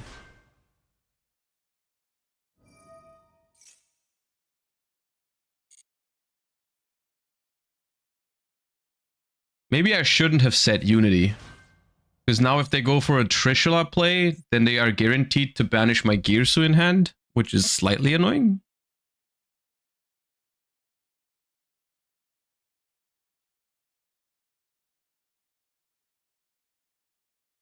Math Mech Onomat goes hard in what, in Genesis format? Maybe. I'm not gonna find that out. Trishula 0.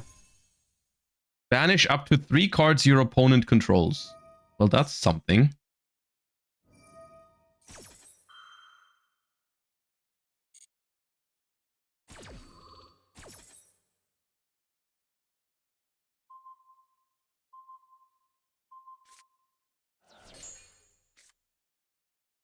But my Chaos Angel is still here.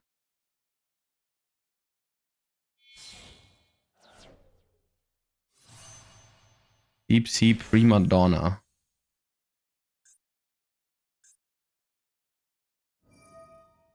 Dude, that's so stupid. They're giving me back Unity. It does nothing, man.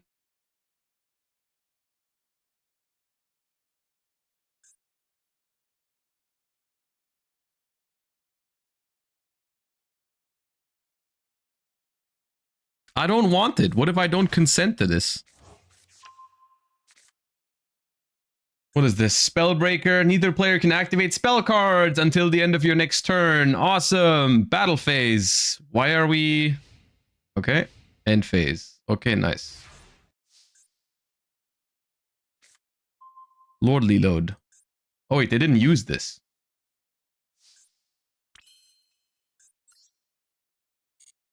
Babble.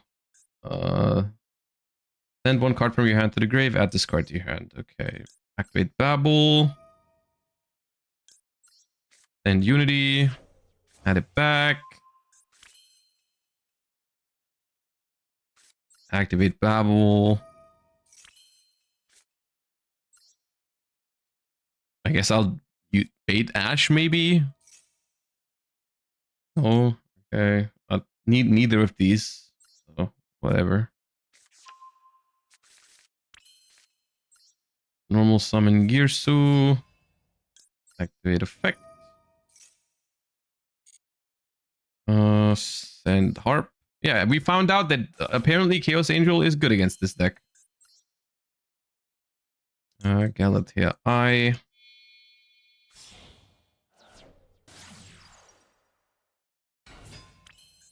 Discard the Primate Raw. This way, at the end of the combo, we could declare Summon Skull with Lordly Load. And then have Disruption for the normal summon next turn. Special this. Make Galatea.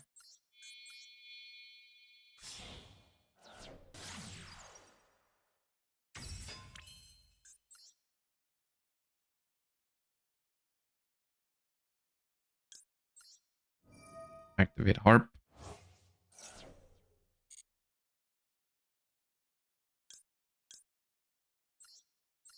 Nightmare.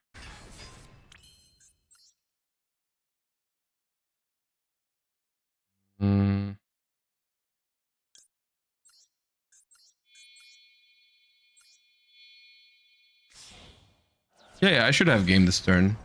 I'm just trying to sequence properly.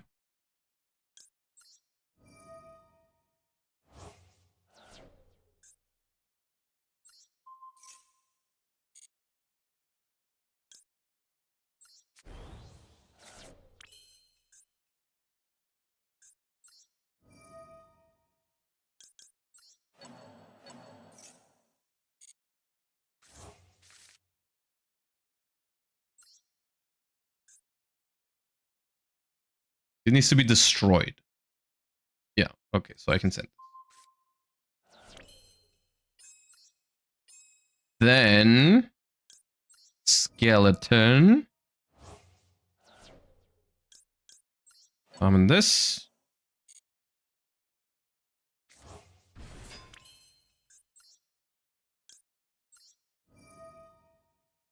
Galatea Eye, banish Girsu.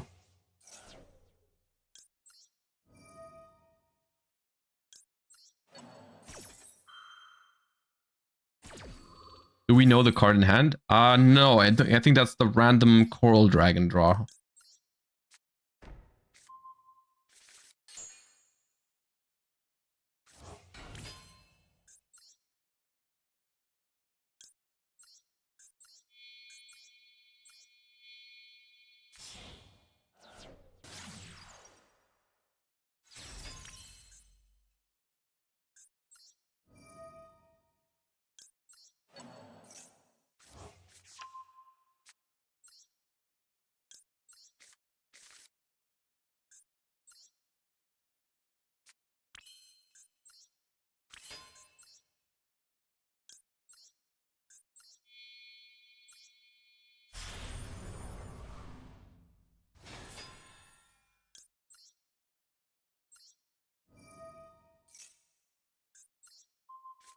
Okay. And we found out that Chaos Angel is apparently hard to out for ice barriers. Good to know.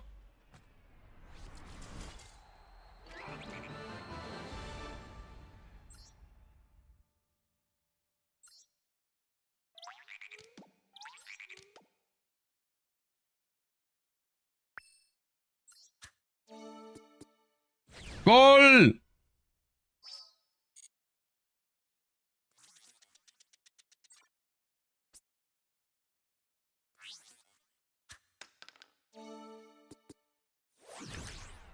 Chaos Trap Hole. Okay. Okay. So this is where normally we would end the stream, and I will say that this was decent amount of fun. The dice rally event is fine.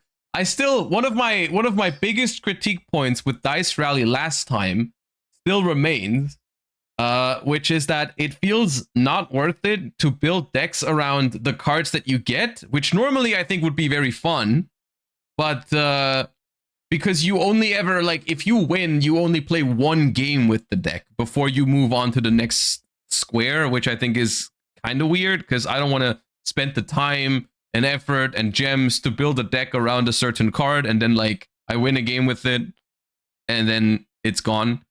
I don't know, but alas, it was fun. We got a decent amount of gems out of it too, so all right. Now I'm gonna go on a short toilet break, and then we'll do some Pokemon Legends. The stream is gonna be a lot longer than usual today. We're not ending it here, so if people want to stick around for some Pokemon Legends, then you're welcome to hang out. I will be right back with you. Give me a second.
All right, gamers. The only thing, the only thing that I haven't tried yet, I do have to use one of my PC monitors for the Switch now, and I hope it doesn't completely break everything if I just unplug one of my monitors now. Hold up. I tried it when I wasn't streaming and it was working, but let me see. Hold up.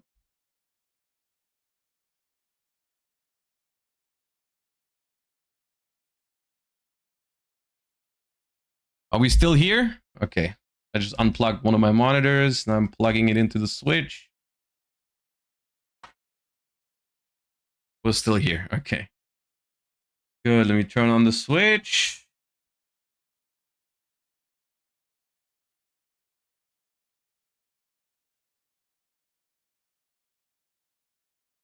Yeah.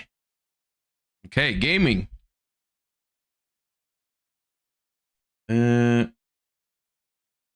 Hold up. Not gaming. Is this sponsored? No, not at all. Not at all.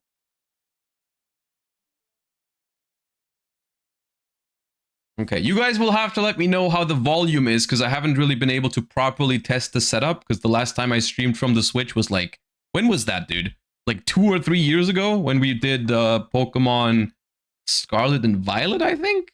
Anyways.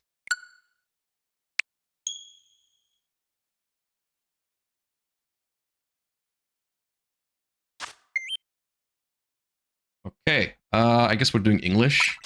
Fine.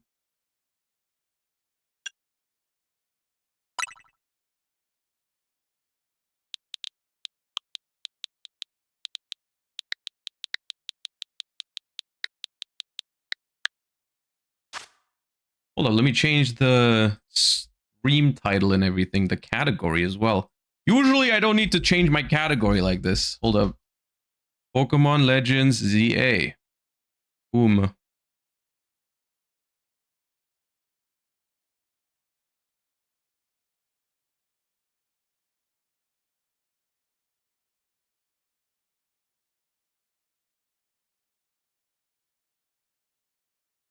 How do I call? So excited for this new Master Duel update. It's crazy, isn't it? What do I call my stream? I don't usually do this. Pokemon Legends Z-A first look? Sure, okay. Okay. Dude, I don't care. Hello. Wait.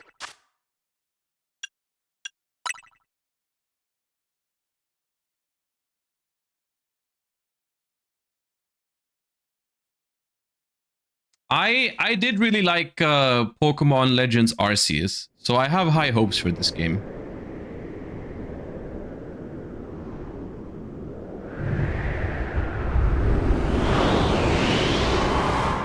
How's the volume?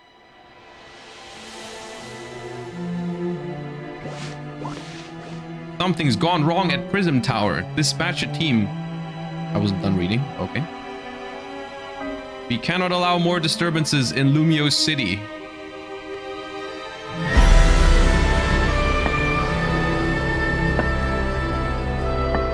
Oh. Dude, is that the Unk from the other game? The strongest Mega Evolution. Oh yeah, Mega Evolutions are back. Way too dank. Is it too loud?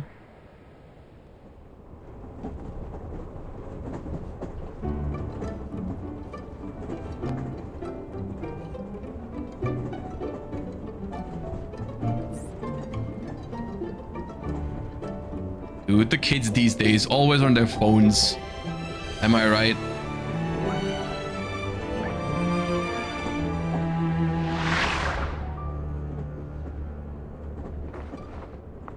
Okay, Unk.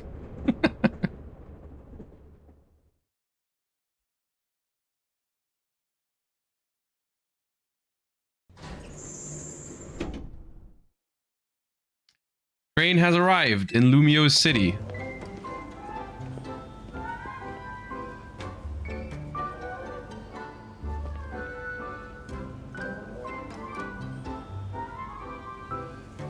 Okay, we're gaming. We made it. I'm gonna need your help with some of these Pokemon names, because for a lot of them, I either only know the German names or I only know the names of their final evolutions, because those were the ones you played in VGC. Well, I know Staryu. What is this, Fletchling?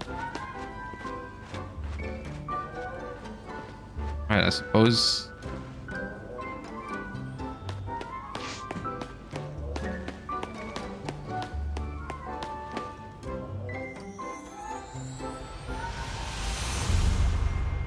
Which gen is this again?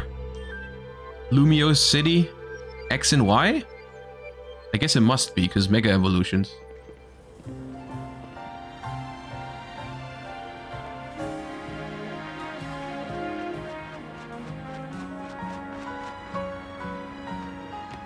Machamp!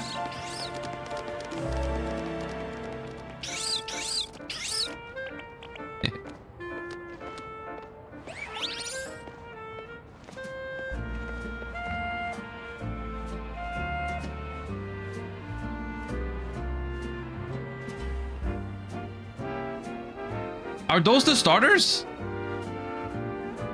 Is it... Dude, why is it Chikorita and Totodile, but then it's Tepig?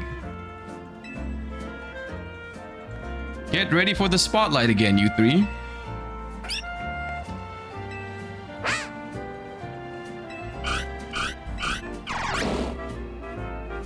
Because Cyndaquil was in the last game? Yeah, I already didn't understand why they mixed them up like that in the last one. But, I mean, I guess it didn't really impact my enjoyment of the game. We'll spread the word about how great Hotel Z is, and once there's a guest who looks like they've got what it takes, we'll recruit him to the cause. Okay, I wonder who that guest is going to be. Now we need a tourist who really looks the part. Oh, what a coincidence. It's us. Choose Tepig? Look, there's a 0% chance I'm picking Tepig, okay? Judging by that big old travel bag, I've got a hunch you're a tourist. Oh, you guys don't see the... You don't see the options I have. If you turned out to be a local, I would have thought I was losing my grip on reality. Yeah, I'm not a local. And you're about my height. Will look nice standing side by side. Okay. Before you get to touristing, would you mind helping me with something? I need to film you saying Hotel Z is a hidden gem of Lumiose. Easy, right? Need an advertising for the hotel. Okay. I don't want to do this.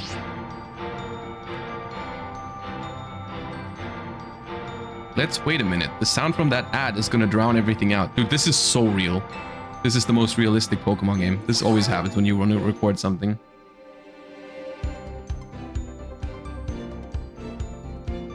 Welcome to Lumiose City, where people and Pokemon flourish together. So she looks like someone, like the classic, like, I don't know, mayor of the town or something, who then turns out to be evil in the end. My name is Jet, and I'm the CEO of Puesartico Inc. Oh yeah, absolutely. Evil. Evil as fuck.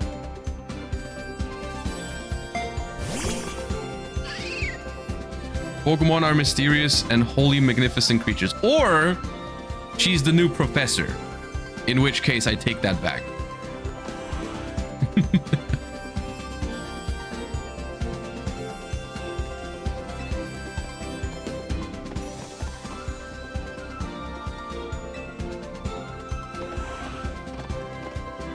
We've begun setting up wild zones where they can live comfortably alongside us.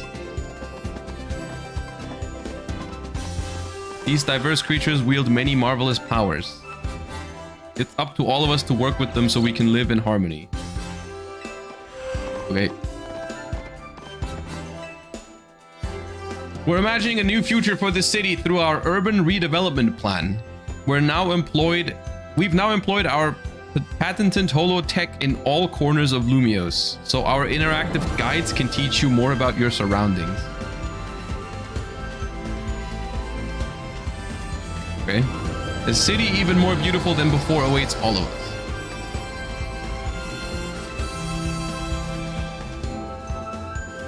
We hope you'll bear that in mind and pardon our construction work. The mega evolution of Lumiose City is coming, brought to you by Puesartico Inc. I don't know if I trust them. I like how that CEO thinks, even if her ad did keep us from filming.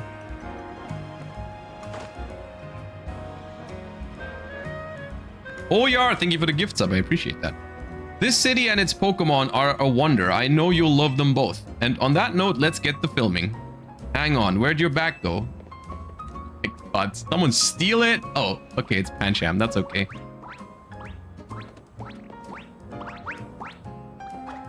That's fine. Paris IRL. You hired a Pokemon to carry your stuff? Not a bad idea. Yeah, I love how the dialogue never gives you an actual option. So far, it's always been the same thing but different wording. You cannot say yes or no anymore. It snagged your bag? Sorry, I distracted you with the video. It's all planned. It's a scheme. She's in on it. I'll make up for it though. We'll catch that Pokemon. Get your travel bag back. Okay.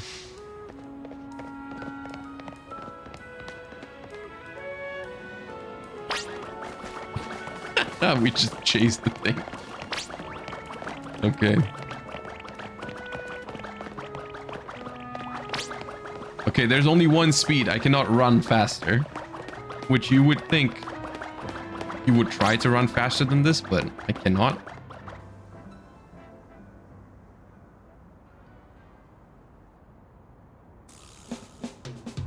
I guess this wasn't just a wild Pokemon randomly messing with you. Seems like the Pancham that scooted off with your stuff belonged to somebody after. Dude, they send out their Pokemon to steal stuff? That's so smart.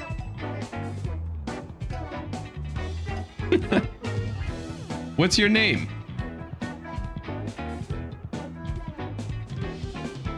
Oh, Tawny? Tawny? Is that how you say it? We'll figure this out together, don't you worry. Come on, Pancham. Even a backpacker like me wouldn't be caught dead with a bag this tacky. Are you insulting my bag? What does tacky mean? Maybe it was trying to clean up this eyesore. Let's bring it to the cops, but they'll pat us on the back. Wait, what? That nice bag happens to belong to my tourist friend here. You're Tawny. I can't say I know you. Did you see one of the ads I filmed, maybe? It's me, Andy, from the Z-A Royale. How could you forget already? I'm Andre. We faced off just last night. You two weren't much of a challenge. That stings, but I guess fair. Listen up, we'll return your bag if you battle us right now. That makes no sense. If you want a rematch, all you have to do is wait till nightfall. Dude, I love Pokemon games. It's so simple. You just like, you catch someone in the street, they stole your shit, and you're like, yeah, you have to fight me for it. Shut up. Pancham's itching for another shot at you. That's why it snagged the bag, probably. I'm glad you care about what Pancham wants, but I'm not about to let you battle me 2-on-1. What could be the solution to this problem? How about I guide you through this mess? I'm just a helpful kind of gal, really. Your bag got stolen, so what's your next step here? Take it back myself, battle with Pokemon. No, I wanna get into a fist fight with them. I'm gonna take it back myself. That's right, and you've got it. Okay. Come on. Just hurry up. Okay, which Pokemon will you battle with? Okay, so here's the thing. We're not picking Tepig, okay? Because we're not delusional, all right? We're trying to pick a cool Pokemon, all right? So we're trying to decide between Chikorita and Totodile, and Totodile, I think, is the cooler starter. However, Feraligatr, I don't vibe with Feraligatr. I'm telling you right now. I don't like Feraligatr that much. Meganium, on the other hand, is kind of PogChamp. However, I have a feeling, I genuinely don't know this, by the way, because I'm playing this blind. I don't know if they made new evolutions for these, which they did in the first one. They did in Legends Arceus. The third evolution was different. If Totodile is the same, but then the last evolution is different, then maybe it's okay, because I do think Totodile is pretty cool. On the other hand, the cringiest part about Tepig is Emboar. But I'm not risking that. I'm not risking Tepig. There's no shot. I think I'm doing Totodile. The big jaw Pokemon. Let's go. I want to battle with Totodile. Yeah.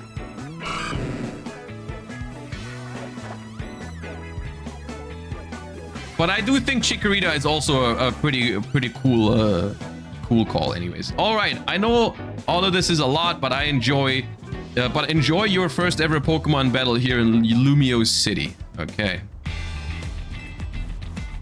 No longer. Time to get back into gear. No way am I gonna get beat by a Pokemon first timer. Tell you I think they work differently in this game. You gotta order your new buddy Totodile to use its moves to attack the other Pokemon. If the opposing hit points... Okay, well, I know that.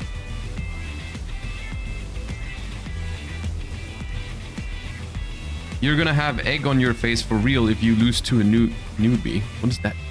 What's that saying even mean? Focus up, Tawny. You're dealing with me. Okay. I know it's your first match, but you can do this. Have faith in your Pokemon's strength. Yeah. Always use moves that lower your opponent's defense too. Okay.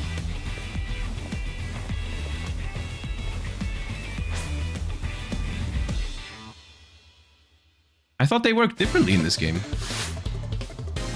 Andy the Backpacker. Okay.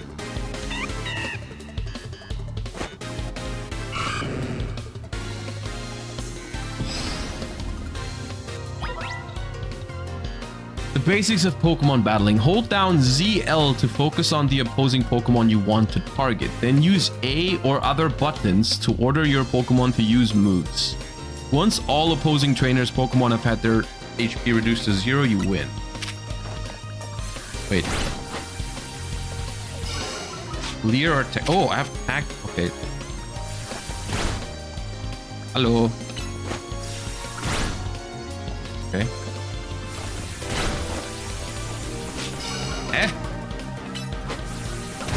Tackle it. I have to wait. Can I run with my Pokemon? Clear it. Tackle it. Focus on a Pokemon. X select move. Okay, I killed it. Awesome.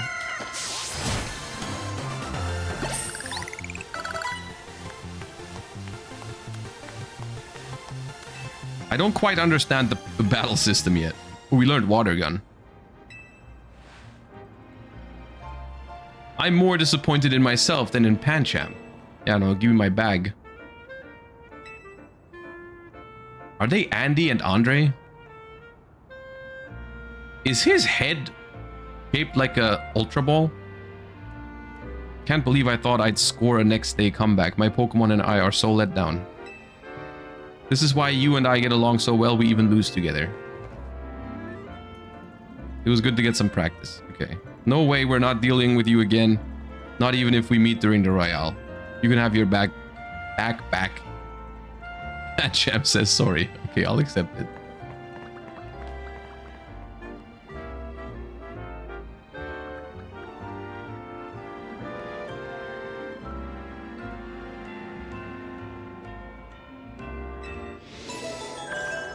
All right, we have not gotten our bag stolen.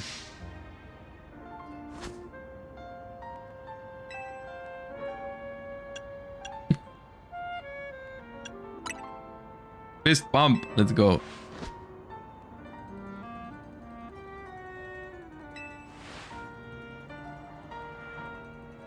Why don't you keep Totodile as your partner? Let's go, yeah. Okay. Have Totodile's Pokeball too. We keep Pokemon in these to bring him around with us.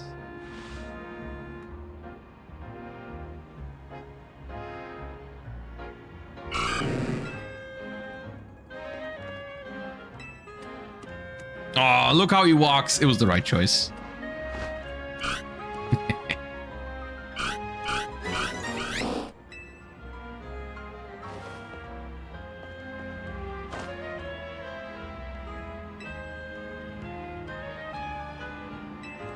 Okay.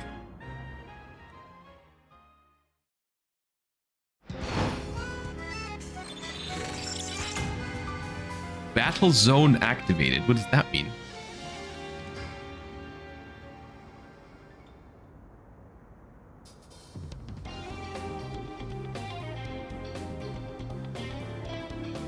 It's night already, and we are in a battle zone. Rotten luck.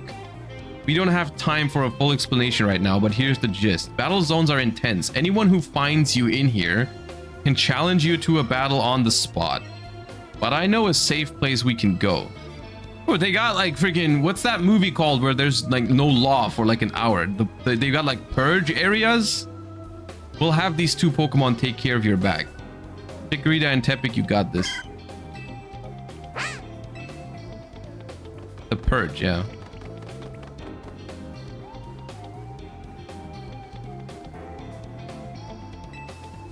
Those two can climb fences. Okay, unfortunately that won't work for us, so we gotta get out of this battle zone. Follow me.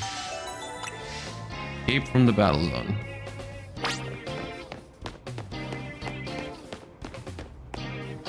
Bro. Does she stop just in case I'm not capable of following her? Yeah, the game would be too hard otherwise. Oh yeah, that was a difficult one.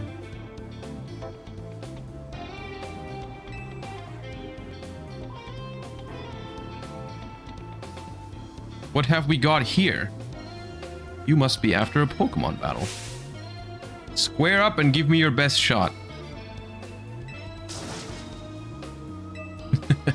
No one asked you. Alright, we'll beat her up.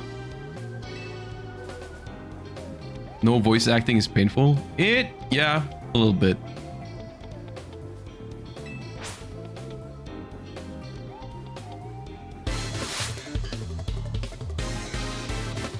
Brigitte.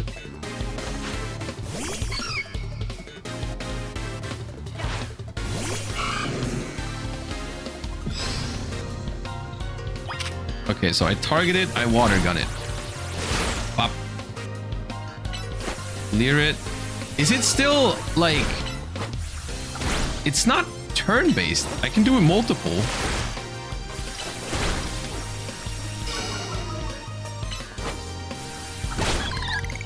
Bro, it did nothing to me. I attacked it like 20 times. Before it attacked, like, it did...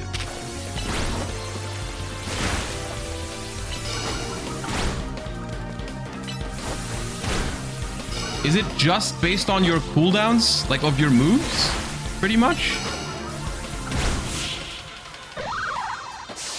Like you can just do something as soon as your cooldowns reset?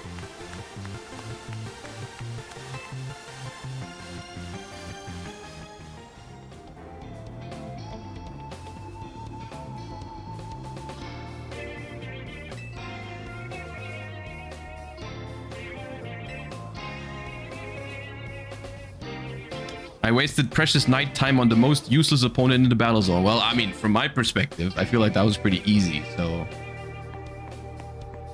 Get out of here. You and Totodile have some serious teamwork going. Here's my advice as your kind new friend who loves helping people. Let's get the heck out of here before someone else comes after us.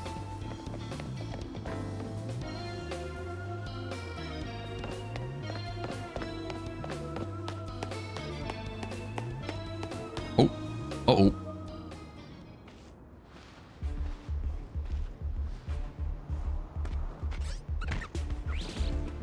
I don't know if we can beat a Heracross.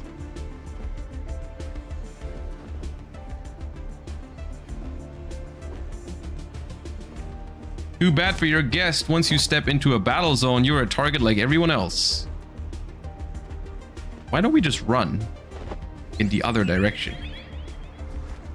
Oh. What's the name of that Pokemon? Floette? In English?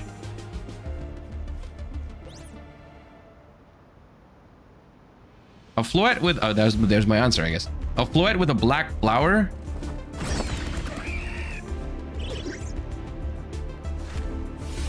Oh. No, do hit them.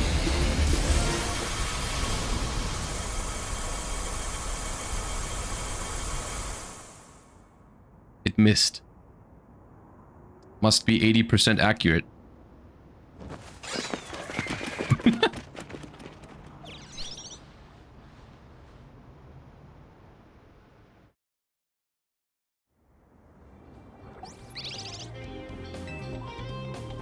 Nicely done. But maybe you should save that Light of Ruin move for when it really counts.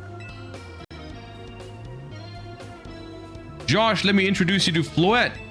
She's a very special Pokemon. She's apparently 3,000 years old. Oh, so am I. Unk. And thanks to Floette, those troublemakers cleared off. Let's hurry to our safe spot, Hotel Z.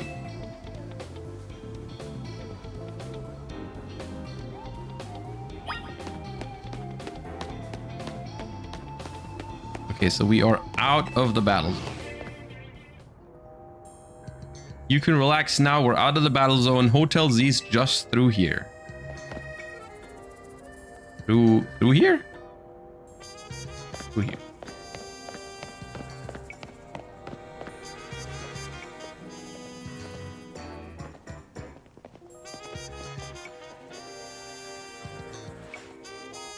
Welcome to our humble establishment, Hotel Z.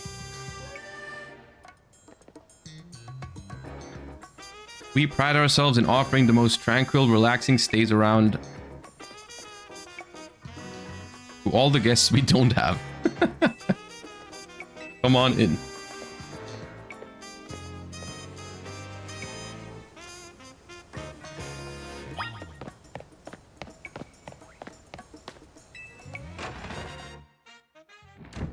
I feel like I preferred the setting in Legends Arceus because it was like kind of like in the wild. Oh, is this the... What was his name again? I forgot his name. We've got a guest.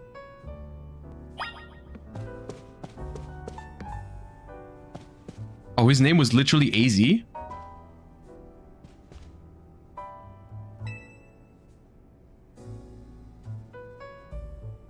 I'm pretty sure it wasn't Jay-Z. Huh?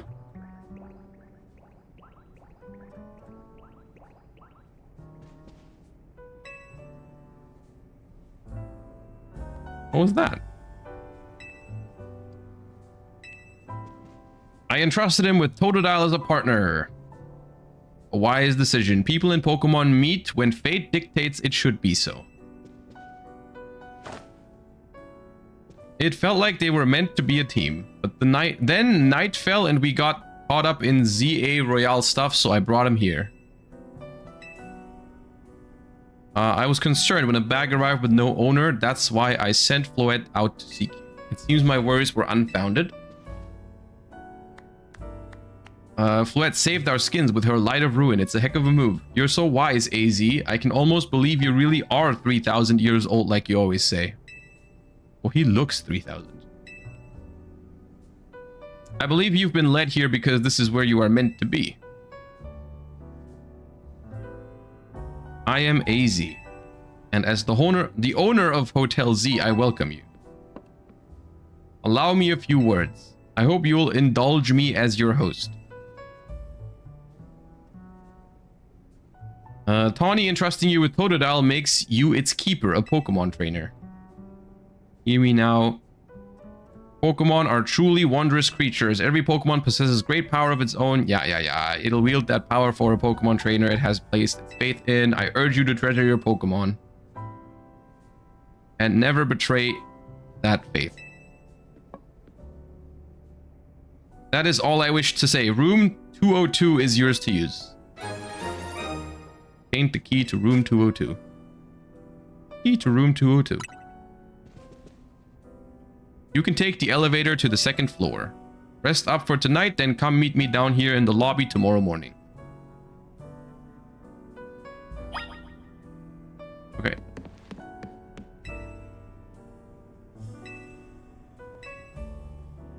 Ooh.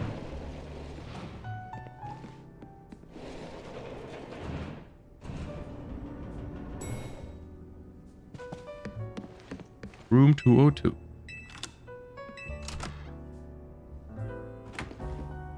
Remember the meme, it's been 3,000 years? Yeah, I remember. I know it's this one. Okay, lie down in bed. Oh, rest. Yes.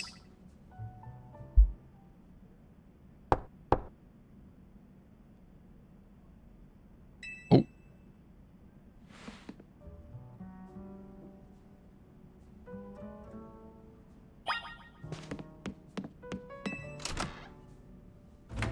Dude, that was way too quick. How am I supposed to read that? I neglected to show you our hotel's true gem, a stunning panorama. That means, come on, you gotta see the roof. Okay.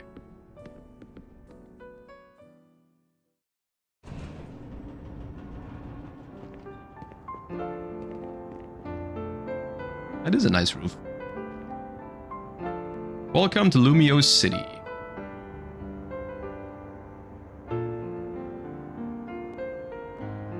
It's got its weird parts, but it's a good place. I like it here.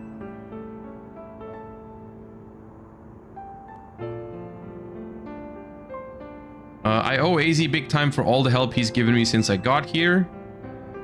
I want to do right by him in return, not to put you on the spot, but I think you could give me a hand.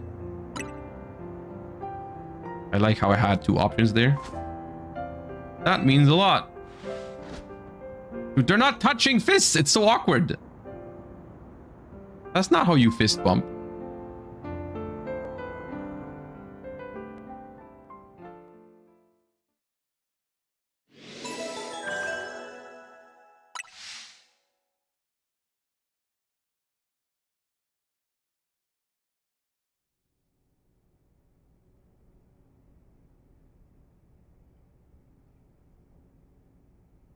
A boy accompanied by a Zygarde cell. Okay, so that's what that was. Was he also brought here because Lumiose requires him? I'm playing on Switch 2.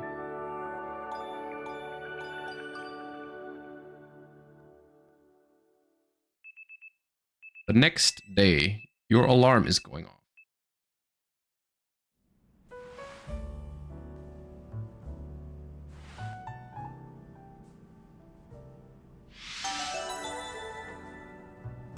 Where am I from even? Did it say that? I don't think it did.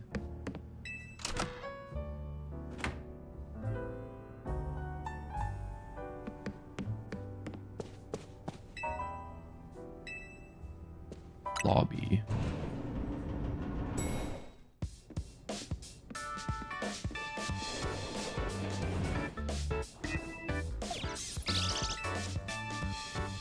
Morning. Yesterday was pretty hectic. Your bag gets stolen, then you get dragged into the Z-A Royale. It must have been a lot to handle. Tell me about the Royale. The Royale is a big Pokemon battle tournament that's taking Lumiose by storm. I'm competing in it too. I'm trying to become the strongest trainer around so I can help protect Lumiose. This is actually what I wanted your help with, remember our talk last night? I know this is sudden, but can you join the Z-A Royale too?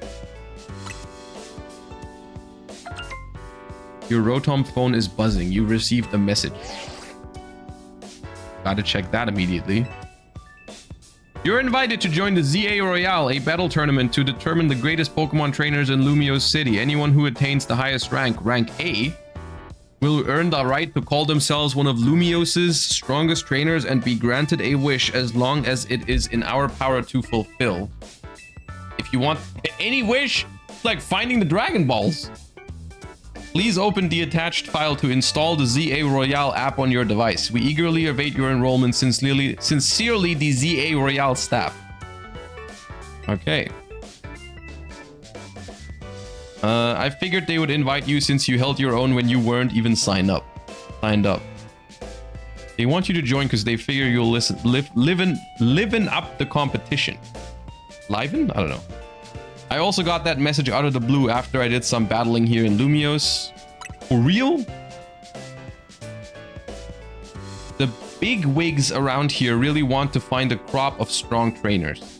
Bro, I just got my starter Pokemon and pressed water gun 5 times. Let me see your Rotom phone for a second and I'll set up the app for you. I can put in my contact info while I'm at it. All right then. There's the install button. Installing. Z-A Royale app successfully installed. The app's ready, but are you? I can't force you to, but I'm kind of begging here. Please join me and the rest of Team MZ to try and win the Z-A Royale. You've got the makings of a really good trainer, and I'd love if you could use your skills to help me to help all of Lumiose, really. All right. I could almost cry. Thank you, this means a ton. Welcome to Team MZ. I can't wait to see what you'll do. Okay, I joined the team. Let's get you all signed up in the Z-A app. And we gotta make sure you've got the Team MZ look in your profile pic. Here you go. Your official Team MZ gear, proof that you're one of us. Ooh, they got jerseys and everything. Jacket. No way can you battle carrying your huge travel bag, right? This satchel won't get in your way. Well, what are you waiting for? Try it on along with the jacket. I think you got scammed. I don't know. I think this is the right team for me.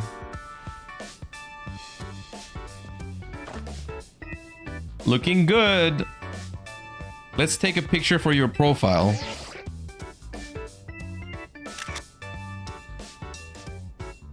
I'll send it over so you can finish signing up. What about all the filters we need to add to it before it can go on the internet? What if they see me without a filter? We can't have that. This app is for trainers taking part in the Z-A Royale. It lets you check key stats about your current standing, including your rank and how many points you have. Dude, they got world's points! Whenever an opponent has been decided for your next promotion match, this app will also show you who you will be facing. A rank up duel. Okay. Next challenger ticket in 1000 points. Next match. Battle zone. Okay. There you go. It's all set. Like it shows, you start out at rank Z. And your goal is to climb all the way to rank A. That's why it's called Legends Z-A. And here's AZ. How nice it is to see so much energy so early in the day. Could not help overhearing. It puts my mind at ease to know that you will join the Z-A Royale. Lumio's bustles today with Pokemon and people, but beneath the surface lurks a terrible grief. I hope you will claim victory in the Z-A Royale so we might free Lumios at last. That end, you should explore the city day and night. I love when they're very specific about what they want me to do.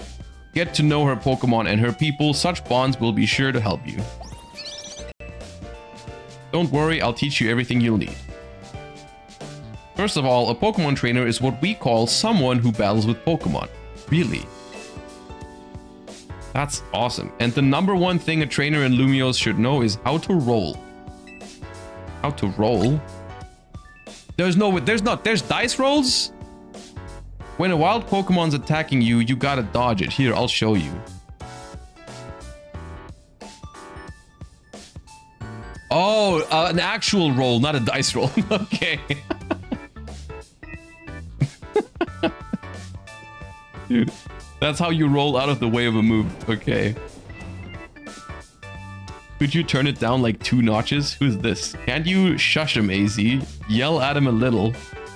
It would be unseemly for me to shout and scold, especially since I have been enjoying their antics. Tawny is teaching Team MZ's new member an important lesson. New member?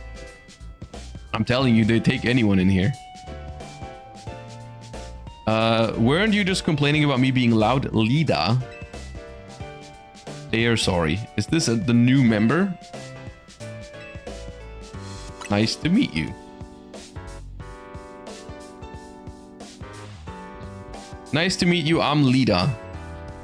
I'm a dancer and I came to Lumios chasing my dreams of going pro. Plus, my big brother. You can tell the long story later, okay? Right now, I've got to get our newbie up to speed. Next up after rolling is Pokemon battling.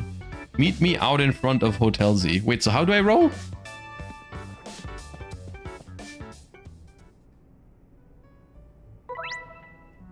B to dash. Also, I can run. And Y is roll. Okay. Whee! Oh, nice.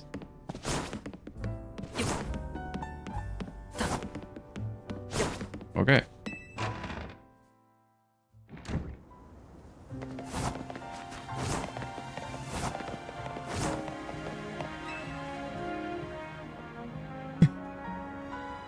Ready for a Pokemon battle. Okay, let's go. So is this is probably something I do outside of a Pokemon battle, right? Or is the trainer in any shape or form part of the Pokemon battle? So far, it didn't seem like it.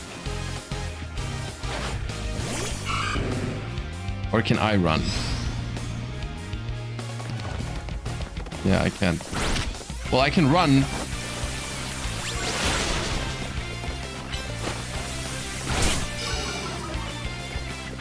Is there any need for me to run around while I'm battling? Or is that just completely irrelevant?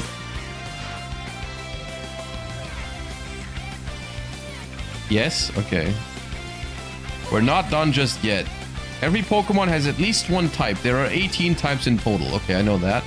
When a Pokemon is hit by attack, calculation takes into account. Yeah. And out Chikorita. Wait, she got both the other starters? That's not fair. Well, I don't wanna water gun the Chikorita, so I guess I'll leer and tackle it.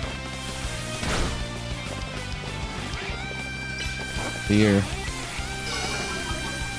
Tackle.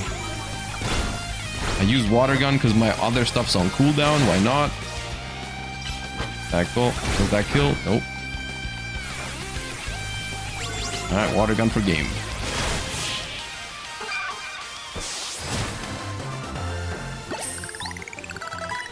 destroyed.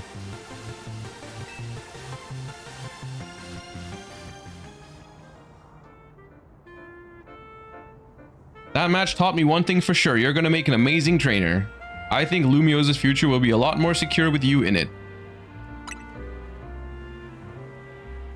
We'll talk more about it later. Oh yeah, sure. Let's talk about the future of the city later. That's not that important right now. Before that, we've got to get you ready to take part in the Z-A Royale. Yeah, that's what I've been saying. That's more important. Who cares about the future? The more Pokemon you've got, the better your odds of winning. So we got to get you to a wild zone to catch some Pokemon, but there's somewhere else we need to go first. A Pokemon Center. Okay, I know how those work. Your Rotom Phone's map will tell you where Pokemon Centers are located. Dude, I don't know how you guys feel about it. There's something cool to when you boot up a new game and it explains you everything, but whenever I do, I just want to get started with the story and I want to be on my own. The map shows you the names of areas. Check the map at any time when you're exploring by playing plus. Okay.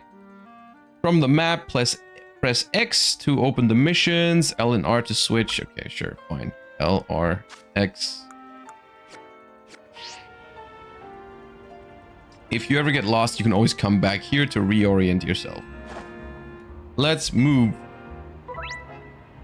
The goals you try to achieve as part of Team MZ are referred to as main missions. When you're feeling lost or unsure... Okay.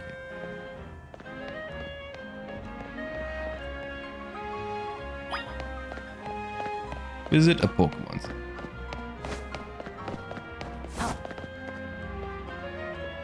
Well, this sucks. Yeah, I hate when this happens. What do you think is the deal here? Treat holders. Did a wild Pokemon. As if we're not short on customers already, we won't see any business at all with these here. Oh well, I know a special route we can use as a detour. Follow me. Yeah, I hate when the entire road is blocked by random rocks. Happens to me all the time. Wait, am I supposed to climb over this?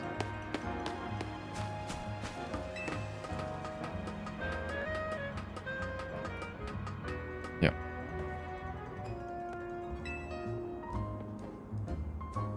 We just gotta drop down over there, then we'll be near the Pokemon Center. I can confirm this is exactly how it works in Paris. Yeah, you climb up a house and then you jump down the other side and then you're at your destination. I've been in France before, that's how they move.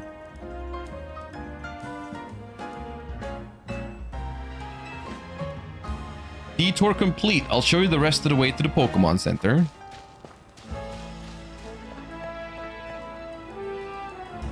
Where's Max C? We'll catch it later.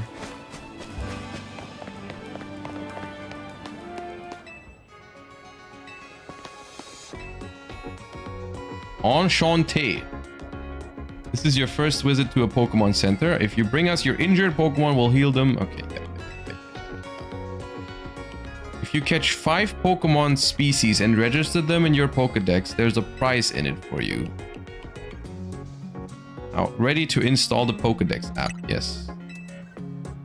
Back in my day, the professor used to give me the Pokedex app. Well, back in my day, it wasn't an app. It was a full-on device.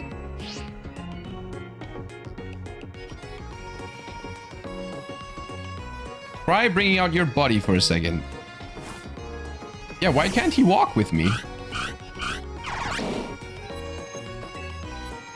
Totodil's data has been added to the Pokedex.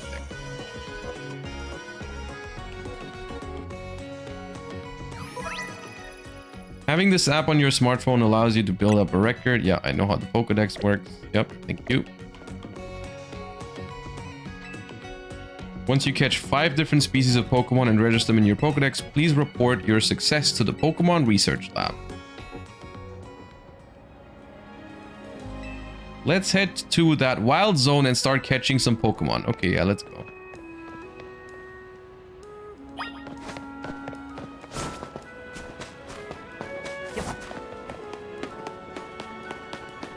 Oh.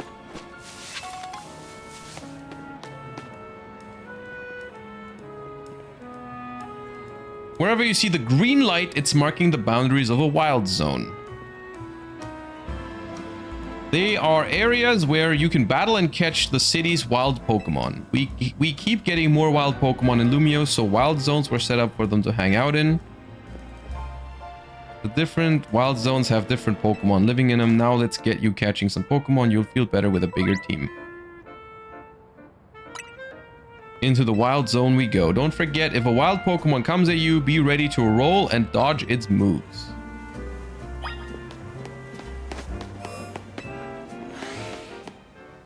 Okay.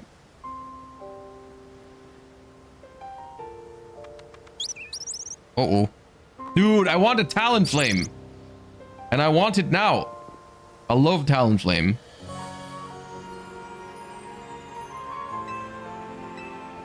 Yes, I will catch it. It won't run away unless you attack it. Perfect for catching practice. If you want to catch a wild Pokemon, you'll need to throw a Pokeball. Use ZL to focus, then ZR to aim. When you're ready, let go of ZR. If you have a Pokeball ready, want to cancel, press B. Okay. Some Pokeballs.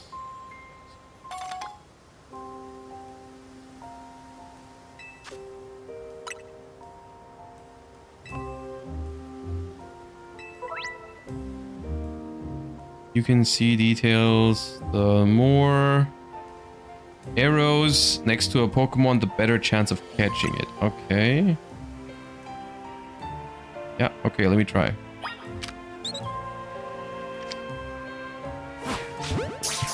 Okay, that was way easier. Hey! So close. Hitting a Pokemon doesn't guarantee you'll catch it. But don't worry, one more good donk with a Pokeball and I bet you'll get it.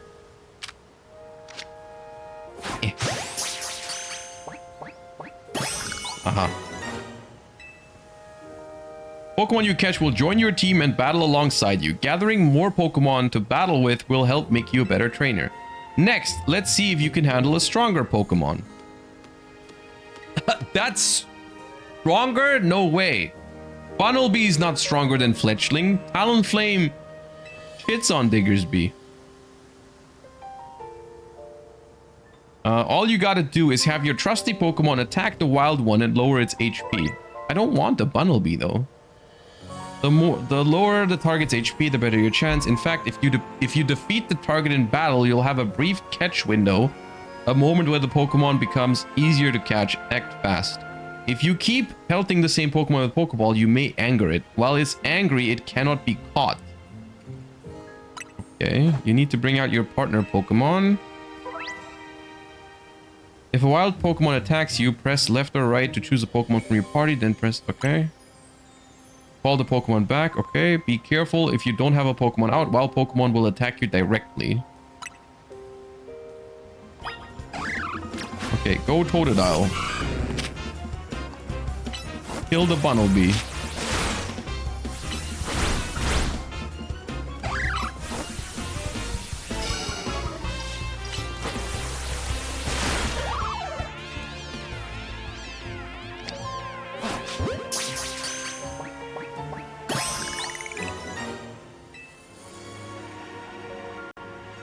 It's a lot of buttons that you have to press.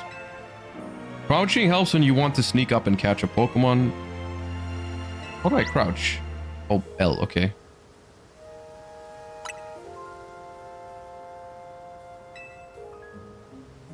Yeah, give me more Pokeballs.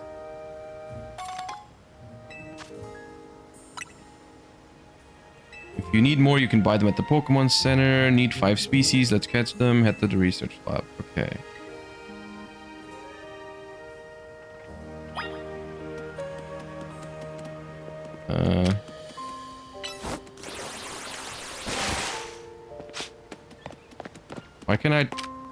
Why can I talk to this boulder? Tackle it.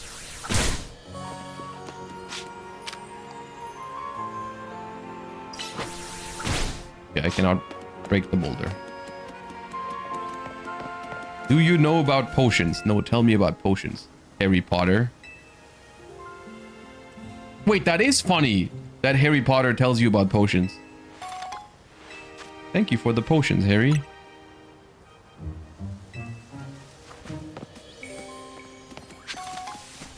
What does he have? Okay.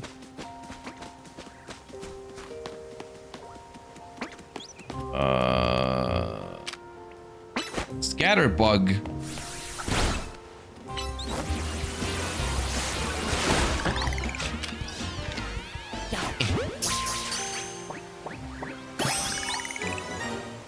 Okay. Well, I don't want another fletchling. Do I gain XP for battling?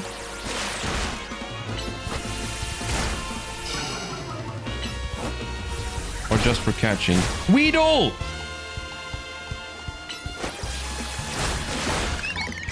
Yeah, I don't want to catch it, but I do get EXP for it. Ooh, Mareep! I like Mareep.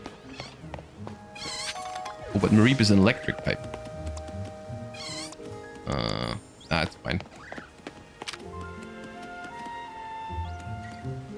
So, what you're saying is I could also just do this. Okay. Awesome.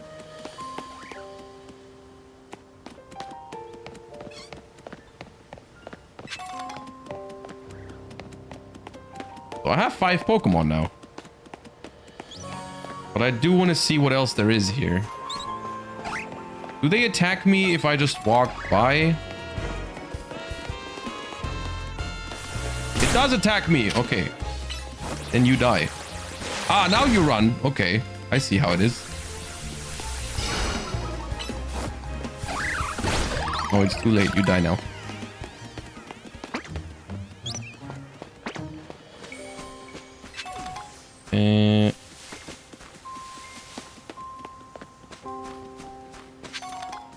Tiny mushroom. Yeah, I should eat that tiny mushroom I found on the sidewalk.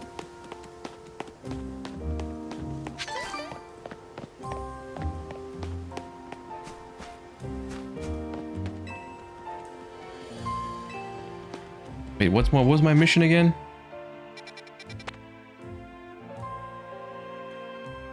Register at least 5 Pokemon.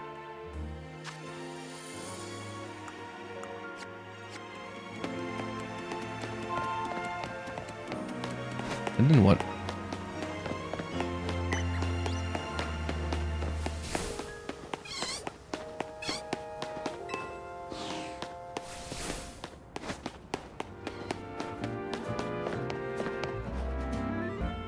Oh, is this the Pokemon Research Lab?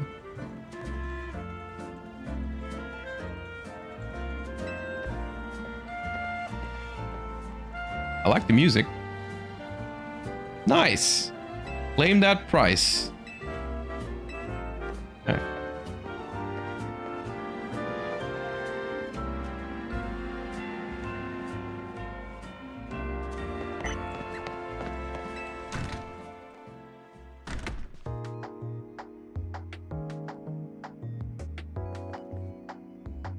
Welcome to the Pokemon Research Lab. You've completed the 5 Pokemon challenge. Well done. Head up on the 3rd floor.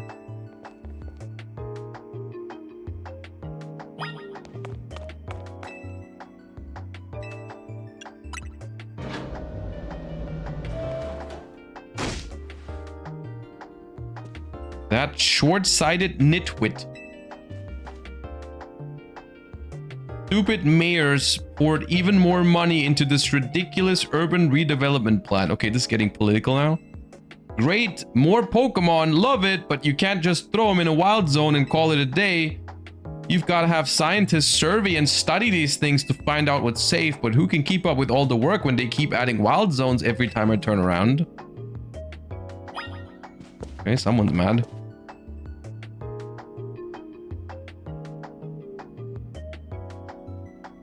Looks like we have a visitor.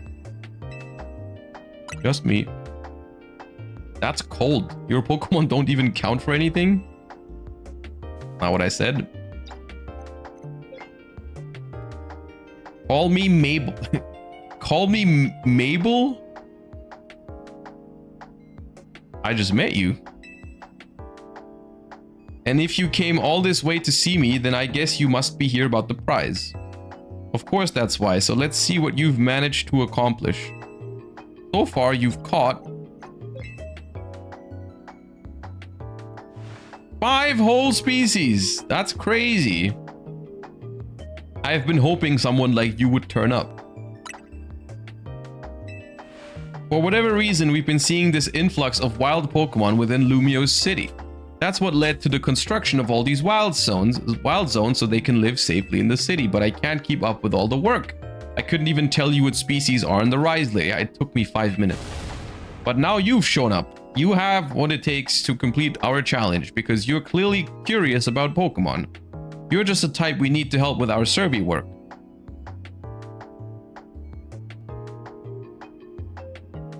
And you will help. I guess. So kind of you. Since I'm Mabel, we'll call this Mabel's Research. And starting now, I'll be sending you all kinds of research requests. Understood. Good. Okay, this is child labor.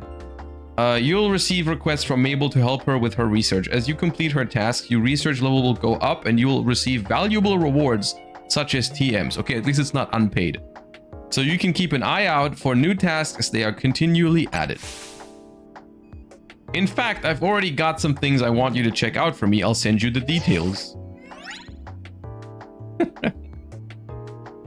Shire Dude, thank you for the first time Prime. I appreciate that. And Galatea, the orchestrated automaton, thank you for the full year. Thank you. Welcome back. Received new research requests from Mabel. Now that we're working together and all, I guess I can tell you I made up this whole promotion thing to trick folks into doing my research work. Well, okay. Doing the work earns you research points, so look at that, you've already got some. In fact, you earned enough to go from a level 1 researcher to level 2. It's a red letter day. As a reward for increasing your research level, you get an amazing prize after all. Press X to open the menu, then check out Mabel's Research to claim your awards. X. Autosave function. Mabel's Research. You've earned yourself a TM for Rock Smash. Are TMs infinite in this game, or are they consumed? Complete more tasks for me and you can keep raising your research level, earning yourself even more lovely prizes. My research advances, you learn more about Pokemon, and we both come out winners. And that TM I just gave you, you can use it to instantly teach a Pokemon the move that's on it. TMs can be used over and over as many Pokemon as you like, so how nice am I? Not every Pokemon can learn every move. Yeah.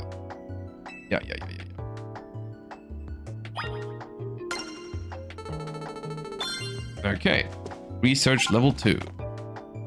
I came up with some new research tasks. Okay, how do the research tasks look like? Where do I see the tasks? Requests. Filling your Pokedex. 10. Catch normal types. 3. Okay, fire type. Okay, just catch Pokemon of all types. Which floor? Let's check 2.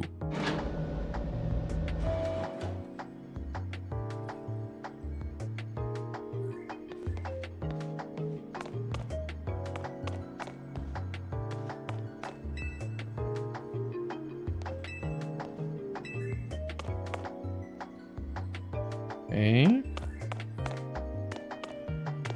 Oh. Great Ball. Lobby. Okay.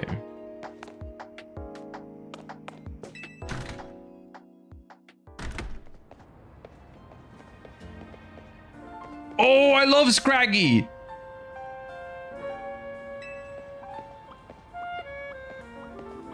Can I have it? Would you happen to be Josh? That's me.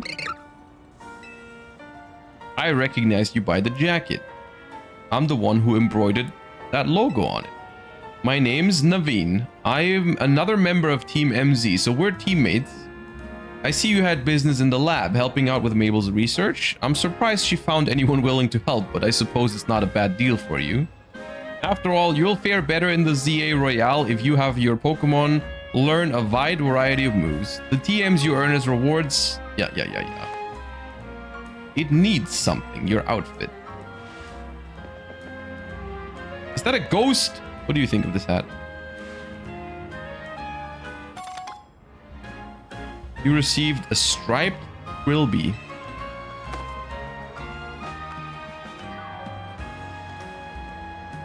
Alright, fancy. I like it.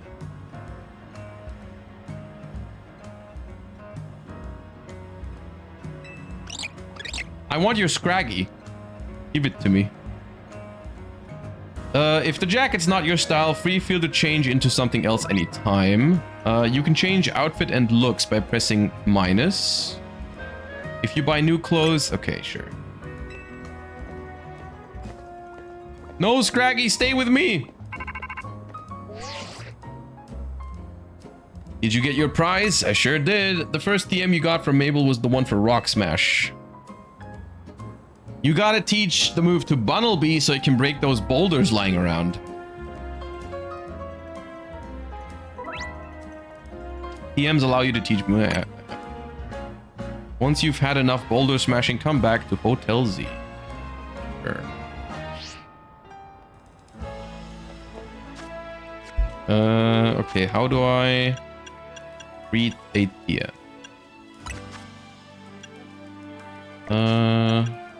Satchel.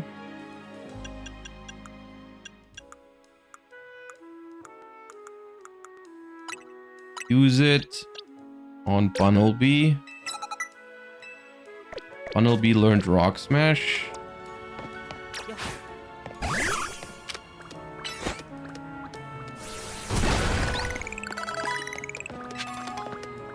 Okay, awesome.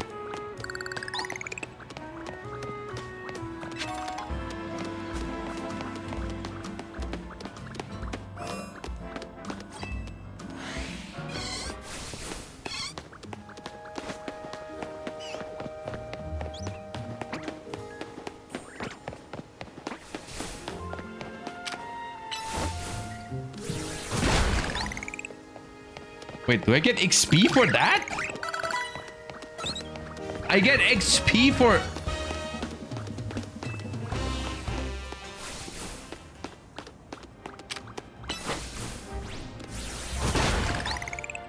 I do get XP for that.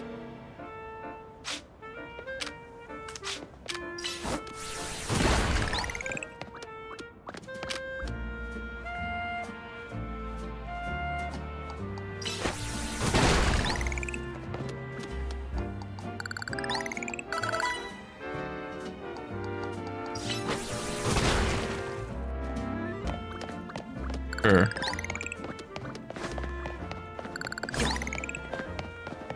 Oh. What's this? Yeah, I know.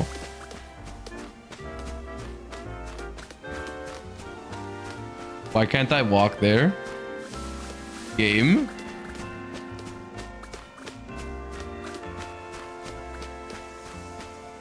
Okay, I guess I can't walk there. Invisible wall. Awesome.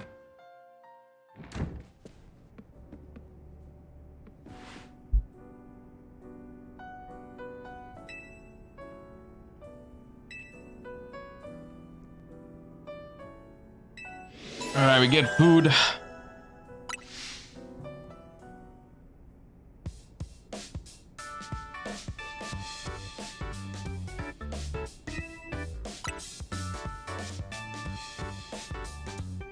The wild zones must have been a shock. I don't think they're the ideal model for how we humans and Pokemon can coexist, but it's good that we have them. Was that a notification from your Z-A app? This is a promotion match announcement for Trainer Josh, Rank Z. The opponent for your next promotion match has been decided. You are to face Trainer Zach.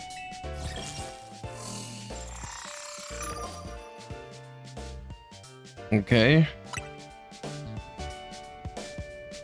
Rank up Duel Pokemon. The trainer who wins will be promoted to rank Y. To qualify for your promotion match, you must earn enough ticket points to obtain a challenger ticket. Guess it's time for your first promotion match. It's a challenger ticket. Challenger tickets, lets you compete. Once you've earned enough ticket points, your challenger ticket shows up in your app. A promotion match is exactly what. Well, I get that. To earn ticket points, you gotta beat other trainers competing in the Royale. The types who hang out in battle zones. I'm sure you remember. Okay, sure. When night falls, a battle zone appears and the Royale starts up. I'm gonna go wait outside. When you're ready to head out into the night, come find me. Okay.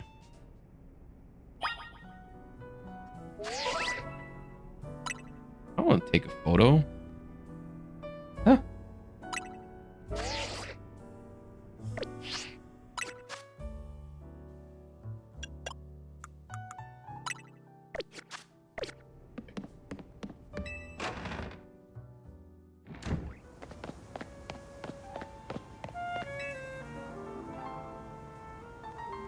Feeling ready to brave the Z-A Royale? Ready. And you claim your mystery gift yet? What's the mystery gift?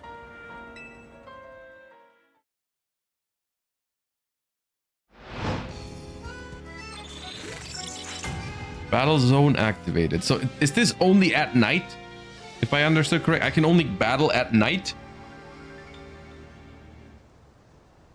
A free Ralts? Check your map.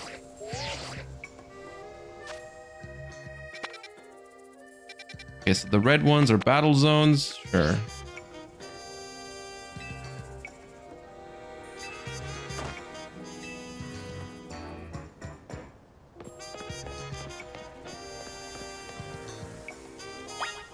Why not reset for 12 hours to get a shiny starter? I would rather not. I would rather not.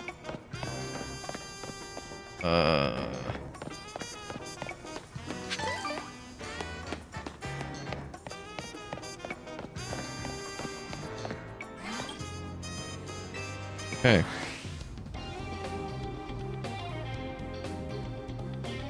The starters are shiny locked? Oh, okay.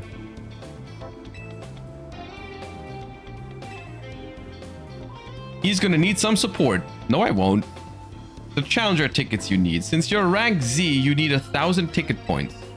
You should be able to earn that much by beating the trainers here in this battle zone. Inside battle zones, if a trainer spots you, it's battle time. Yeah. Okay. Trust your Pokemon and do your best. Okay, so we are about to beat everyone up in this zone. Okay. When morning comes, you're out of time.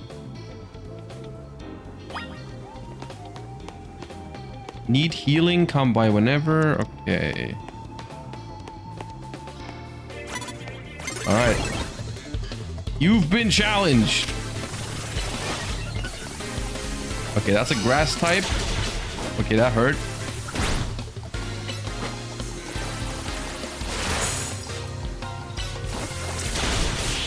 Okay, I killed it anyways.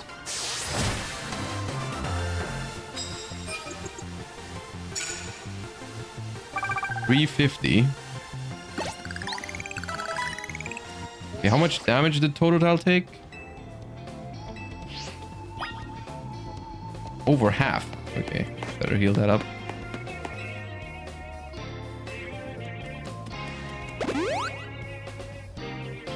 So from the Pokemon that I've caught so far, the only ones I can imagine using for in the long run is like Talonflame and Ampharos, and of course Totodile.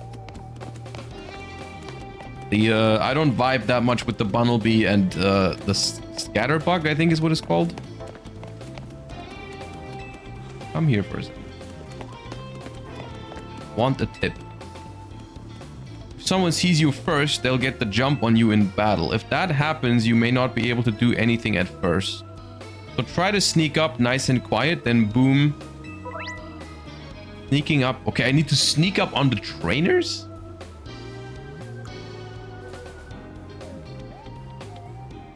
Okay. Here's a potion in case you need it.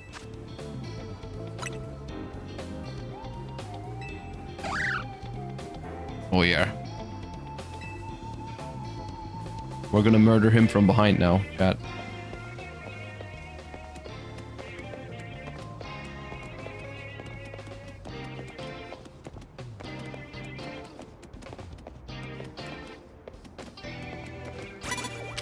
What do I press now? I just water gun it?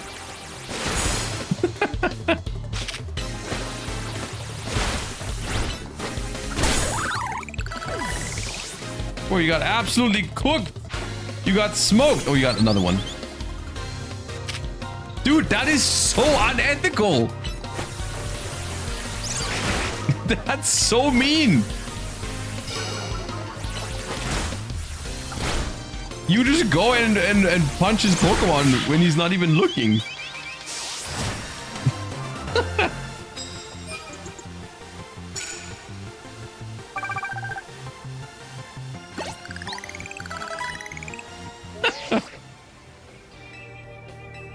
One more W. Okay.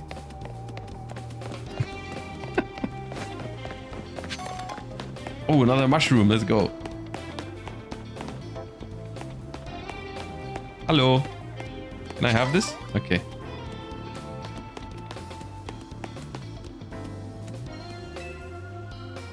Bro, I just want to pick up this item that I saw.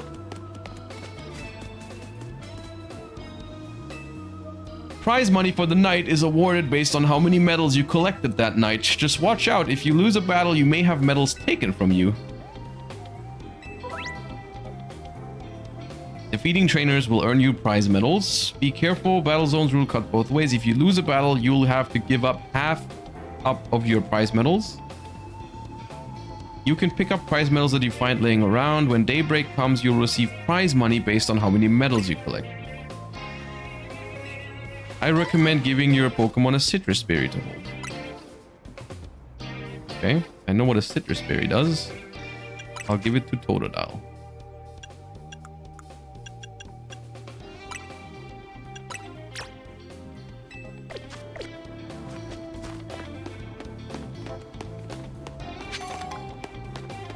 Pretty feather.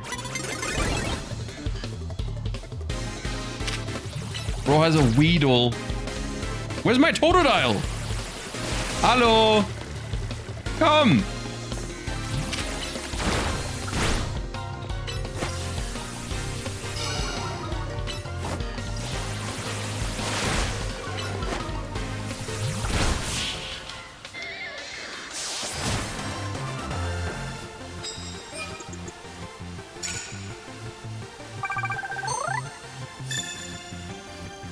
All right, we are ready for the challenger ticket.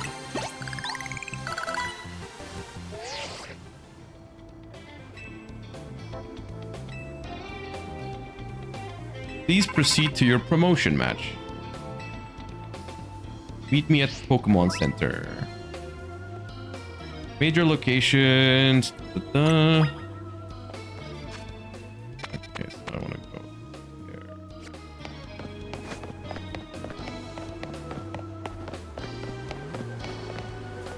Oh!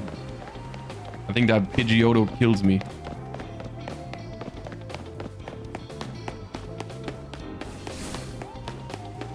I'm running from it with the quickness.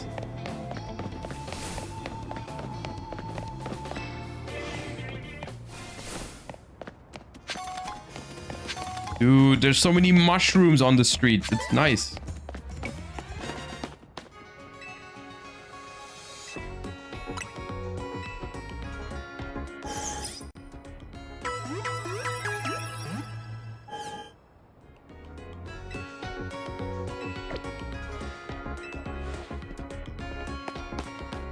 Where am I supposed to go? Oh, here.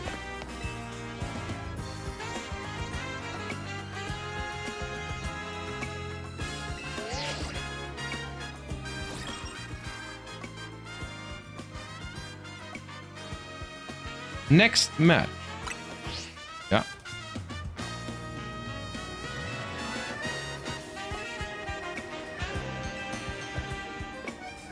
Do they never sleep in this city?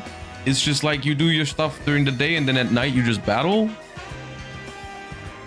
Your opponent Zach ought to be in the taxi lot just on... Yeah, let's meet Zach in the middle of the night in the taxi lot. That sounds like an awesome idea. Yeah, you go first with the nothing. Yeah, no, that's you're safe out there. Oh, well, go on your own. That's okay. What is this? Investigate. This holovator can't be used right now. Yeah, let's meet Zach in the parking lot. Okay. Zach is a taxi driver. As far as I know, he should be waiting. He should be here waiting. There he is. Let's attack him. Zach's fought in a lot of promotion matches. He has a lot of experience, but not in winning. I was about to say, he's in Z rank.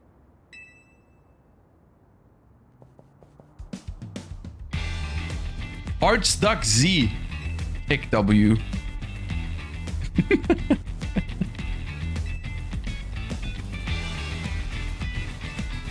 Okay.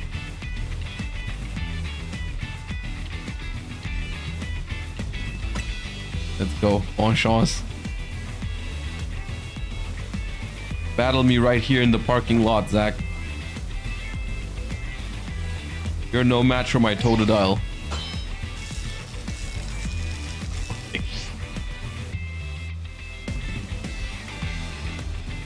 I'm gonna win, Lamau. I'm gonna reach A and abolish all forms of transit in Lumios, except taxis. That is such a pathetic goal to have.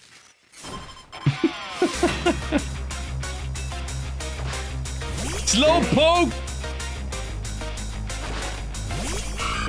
I love Slowpoke. Oh, I learned Bite. When did I learn Bite? It's Psychic type already. It gets owned by Bite.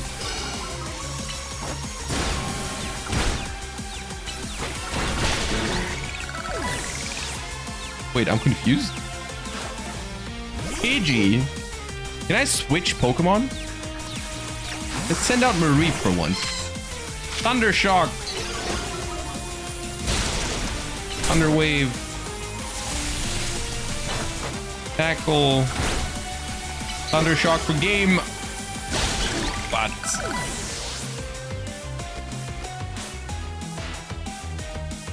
if this last one loses, I'll be stuck at rank Z, but I believe in my Pokemon. No, bro, your heart's stuck. Pikachu!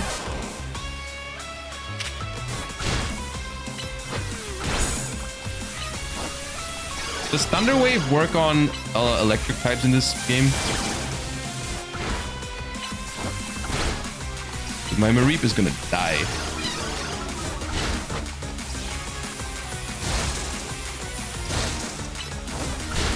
Looks like it doesn't. Yeah, it did not.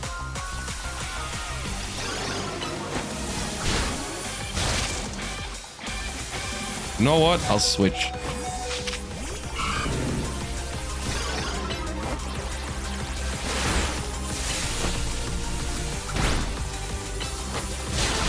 And GG.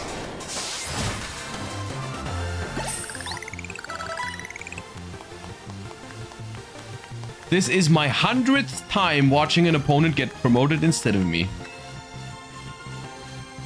That's rough, man. It's rough out there, Zach. That makes 100 times I've lost my promotion. Maybe it's not for you at this point.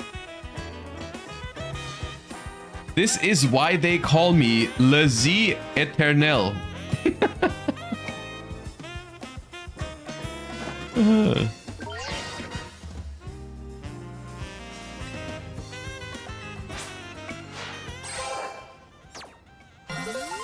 Rank up to Y. Let's go.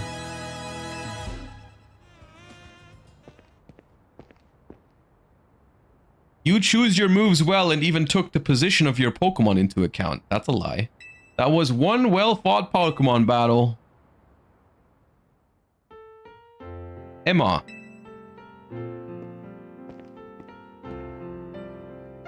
You're a new face. Nice to meet you, trainer.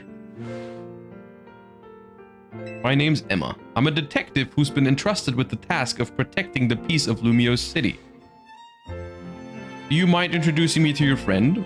This is Josh. Well, I can speak for myself. That makes sense. I only saw a bit of your promotion match, just happened to pass by while I was investigating a suspicious Pokemon. But based on what I saw, Team MZ's got a fine new trainer. I bet AZ is pleased too. Not that his face would give it away. By the way, Tawny, I'm afraid I haven't found any leads on the person you're looking for. I just wanted to let you know, but I've got to be heading back now. Have a good night. Naruto runs off into the night.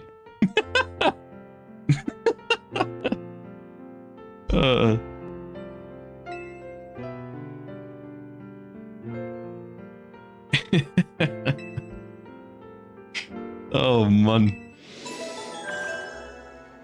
Alright, we are a rank Y trainer now, gamers. Battle zone deactivated. 130 medals equals 1,300. Trainers defeated 3. Okay. Okay. Cash money obtained. Back to the hotel. We are so back.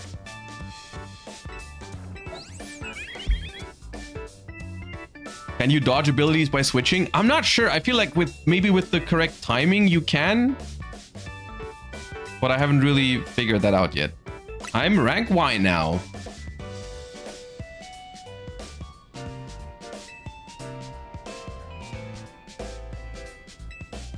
You don't get it, Naveen. You didn't see the match. Josh has serious potential. Nope.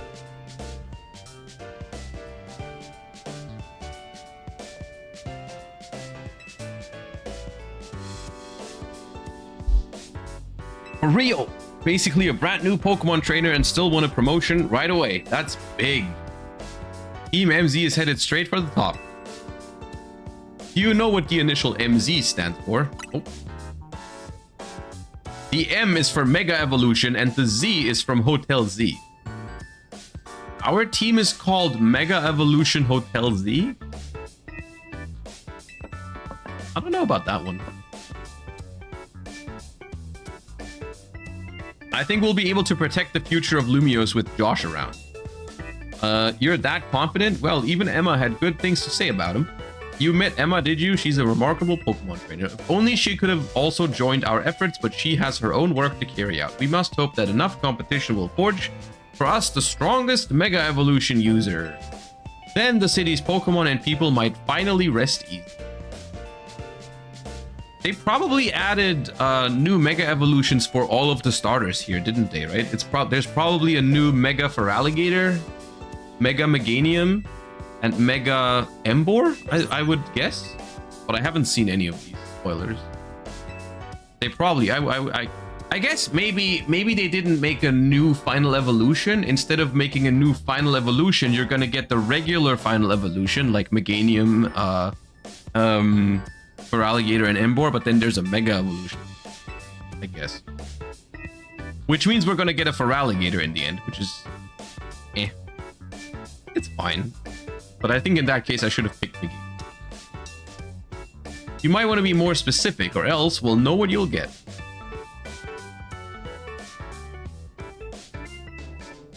What is the Meganium Megastone called? Wouldn't it be Meganiumite or something? What is... Croissant curry. Okay.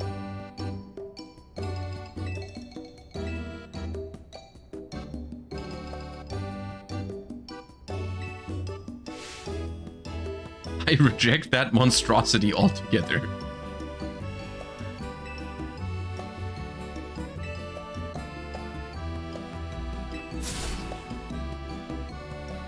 I eat many other things, but I draw the line at croissant curry. Okay. Why are we here? I'm glad to be here.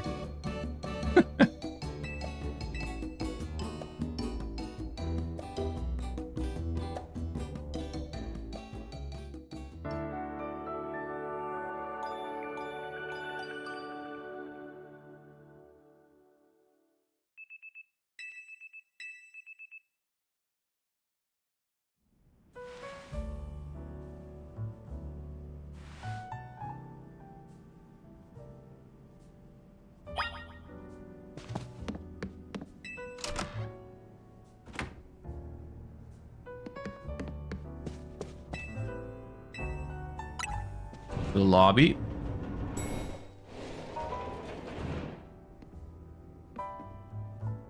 I wonder if we're ever gonna get like something like in Legends Arceus, because one of my favorite things in Legends Arceus was just setting out into the wild and just doing my own stuff. I wonder if we're gonna be in the city for the majority of the game, because it just felt like that was one of the most fun things about Legends Arceus, was actually just going out into like open world wild areas and doing your stuff.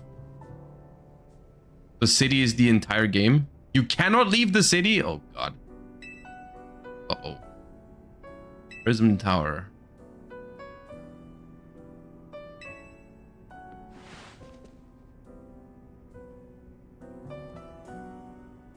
We're heading out. The tower long watched over the city. I wonder if people still believe it does so. The city in the shadow of Prism Tower.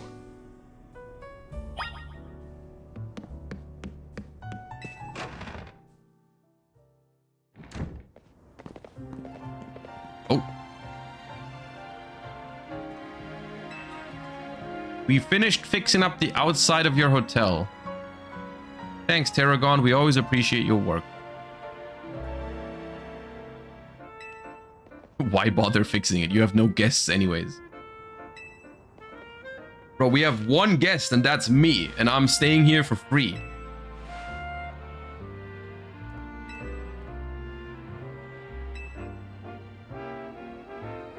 You could use one of my prized scaffolding courses to spruce up the walls of your hotel. Okay. What is scaffolding? I don't know that word. Scaffolding. Racine construction. We make our scaffolding into obstacle courses. We also leave colorful screws on the courses for folks to grab and trade in for prices. Gerüst. Okay. A little something for you on the house. You obtained the red canary plush. A plush doll of canary that holds a red charm. Having one of these increases the experience your Pokemon get by a little.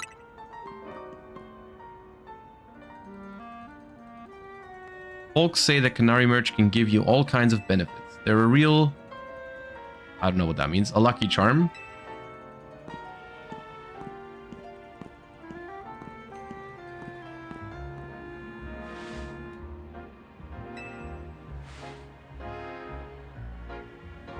I just had an idea. Let's take a secret shortcut again to Centrico Plaza.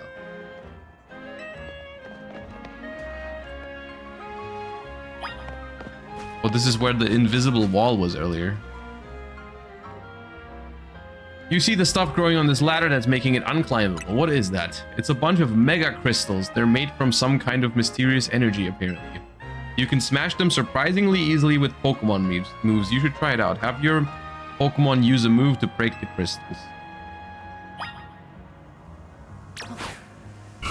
Any move? Water gun. Okay. You obtained 10 Mega Shards.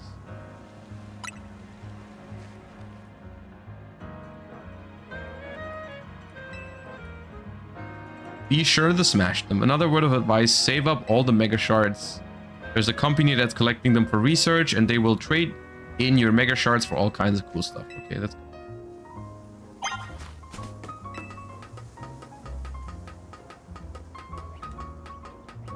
It's painful. Feels like the game is for a 6-year-old that just learned how to read. The intro sections of Pokemon games are yeah, something else. Where am I supposed to go?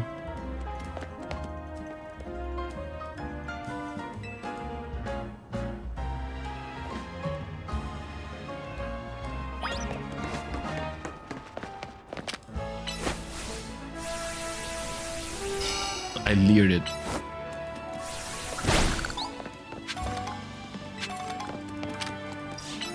I leered it again. It's because leer's on the A button.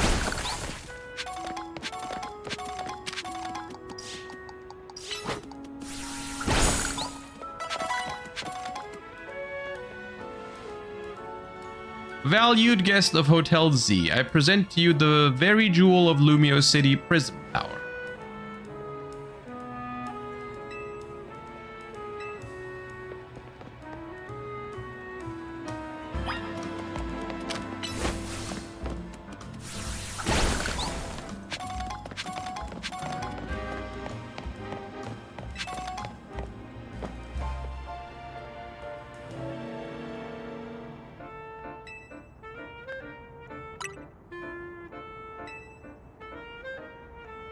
Jump down and it'll be fine? Okay. Safe landing mode activate. Dude, my phone saves me when I jump from a building? Okay, dude. As long as you got your Rotom phone, you can jump from any height and you will be fine. Amazing.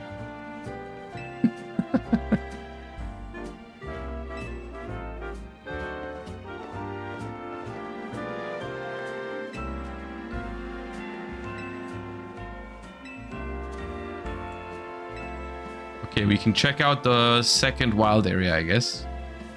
Let's see if we can find some cool stuff in here.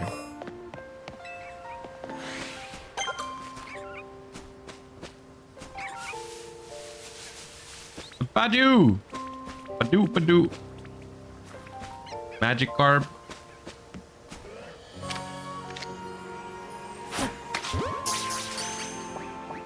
That was easy. More Magic Carps.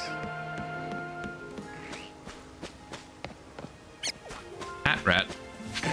Barnacle.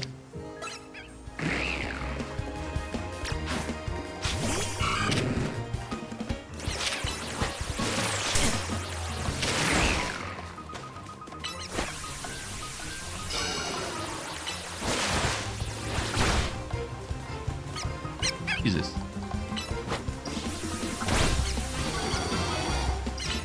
Do I want... Do I want it? I guess I'll try. Ah! Oh. Okay.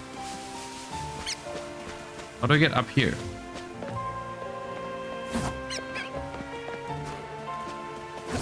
Okay, I cannot. Can I jump? No. Why would you be able to jump?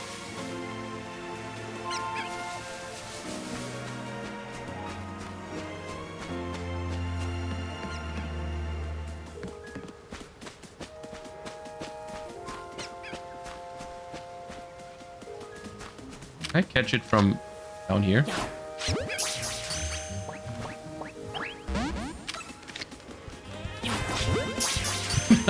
Mid-air.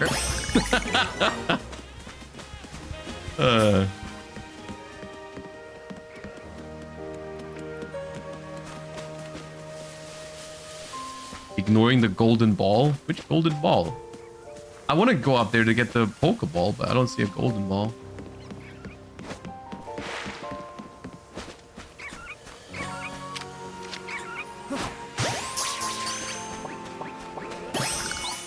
Wait, I just have all of my Pokemon with me? No. Okay.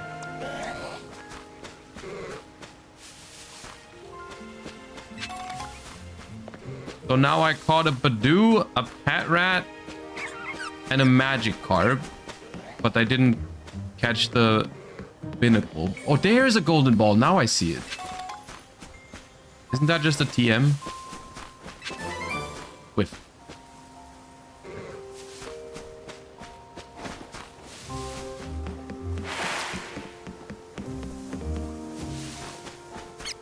The Patrat, I don't need that.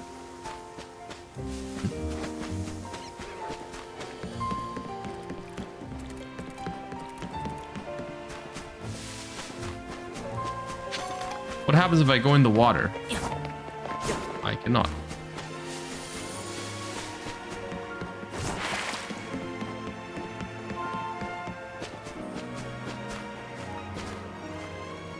And how do I get over there? Do we have to like get surf or something later?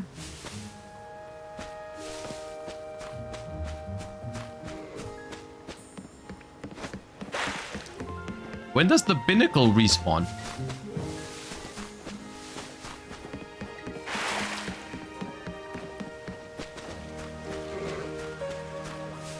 How's the game so far? I can't say much about it yet. I'm barely... I feel like I'm still in tutorial. Oh, Kakuna.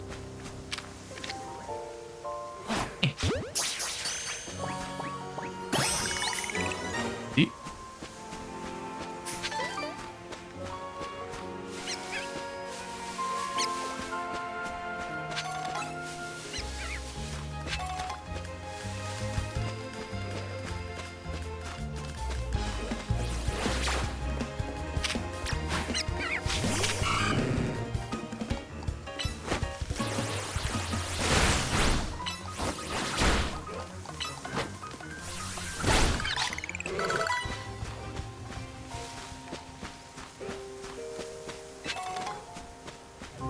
Heal ball. Okay.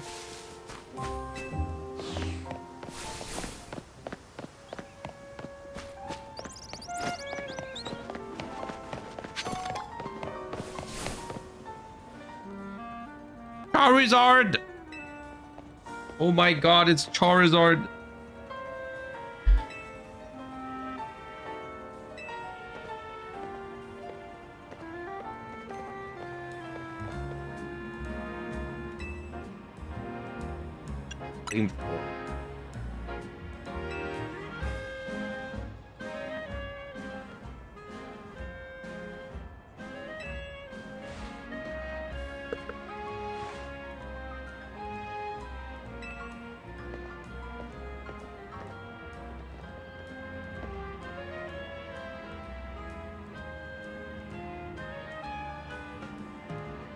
Nothing beats sipping on a coffee while taking in the view of Prism Tower.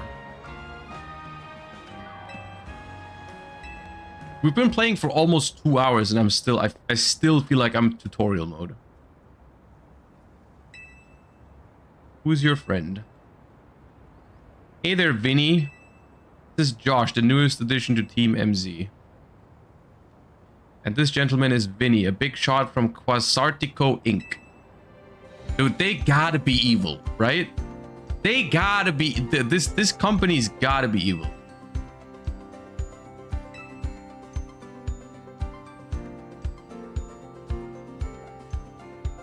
Accept my apologies on behalf of the company for any inconveniences you may have suffered due to our urban redevelopment efforts. Even our beloved Prism Tower is closed to visitors until we can complete some renovations. If you came here hoping to see the city sights, Josh, this is truly sorry state of affairs. Don't worry about it. We're excited to see the city become somewhere people and Pokemon live in harmony. Okay.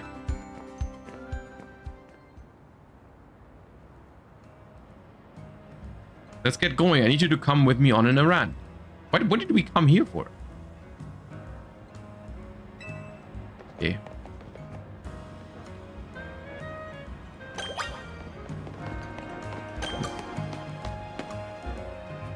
Bro. You cannot even go on a small detour. Like, I was just gonna clear the friggin' mega thingies.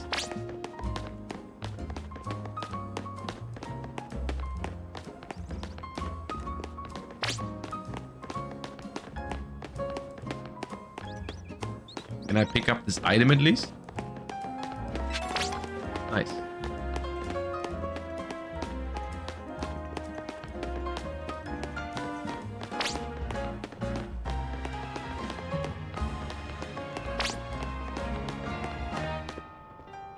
The map will open up soon, dude, I hope.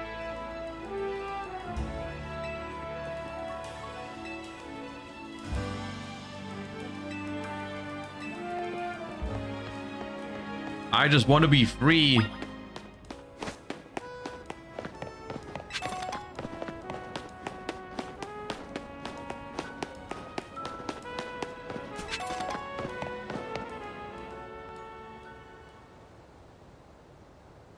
Spot the main character.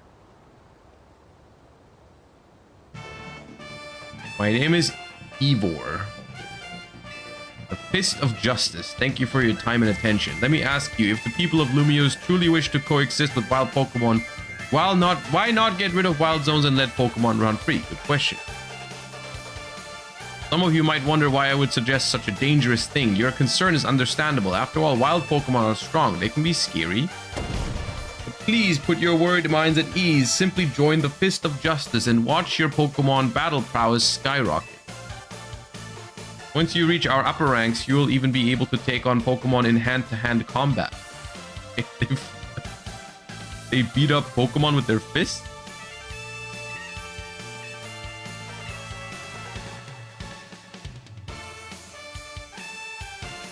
He's got an interesting idea, I guess. Not like it'll ever happen. You in the back. Once you taste my strength firsthand, you'll understand the truth of Ivor Sensei's words. I challenge you to a battle. Sounds like you're getting called out. Josie, probably the 5th strongest disciple in the Fist of Justice. Am ready to throw down.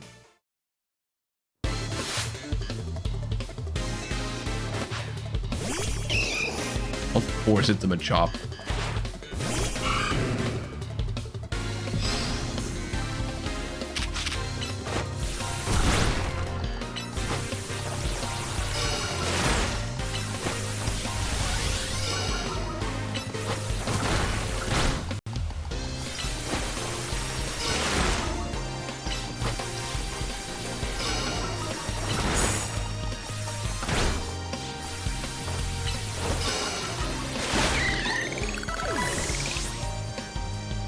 You got more?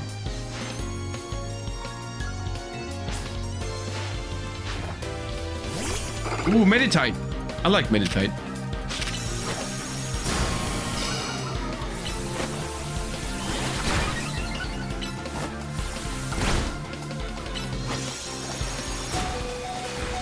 Dude, I'm gonna die!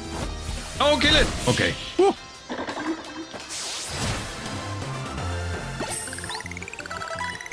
That was close.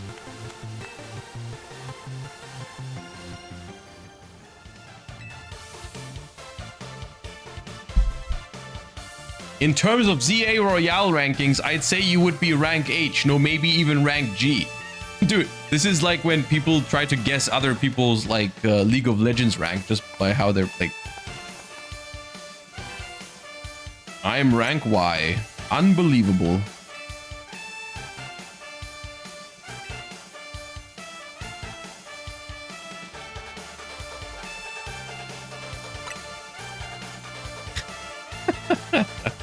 You're unfamiliar with the concept? My knowledge on the matter is that Pokemon can remember 4 moves at a time. Dude, I know this. Oh god, I should have said I know this. I will hit you with the full force of my justice. Okay, sure. I will reach the highest rank, spread my influence far and wide, and abolish all wild zones. That's a little bit cooler of a goal than the one who wanted to abolish all means of transport except for taxis.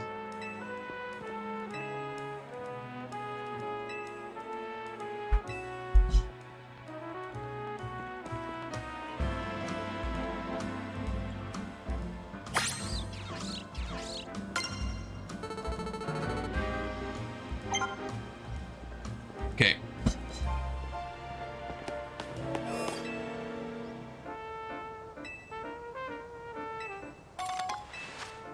Thank you for the great balls. Where's the next Pokemon Center? My Totodile is kind of beat up.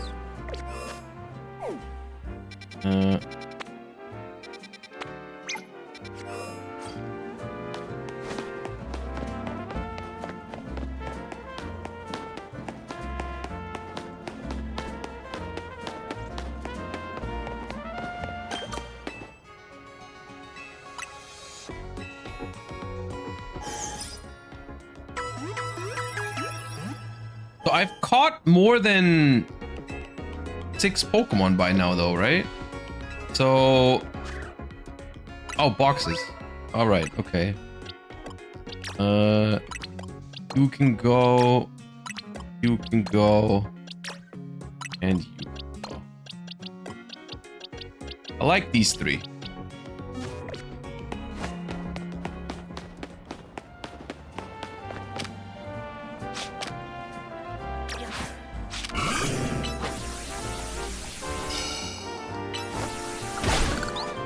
I need to stop leering these rocks.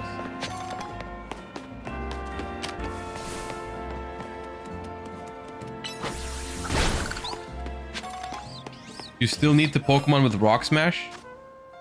I mean, I can still grab it at any time though, right? Because you can do this from anywhere. Okay, Wild Zone 3. There's Pikachus here. Hog Champion Pikachus.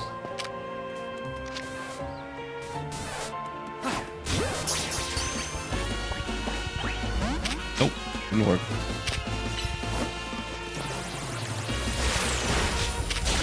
Oh my god, okay, it's low level, so even the Thunder Shock doesn't really hurt.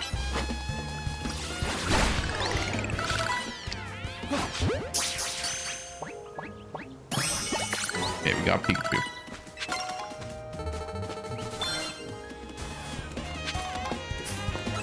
But there's a lot of Pikachus here. I don't want to fight you. Oh. La Bebe! Oh, I missed.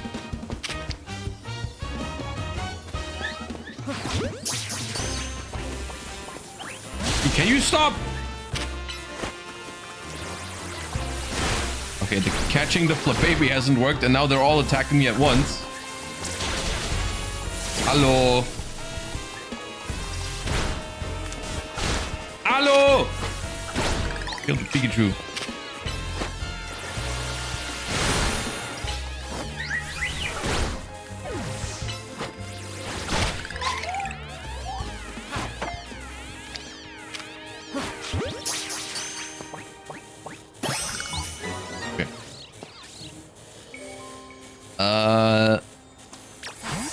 Send this out for a moment. Dude, they got Skiddo. I like Skiddo. Get the Skiddo. Is it running? Why are you running?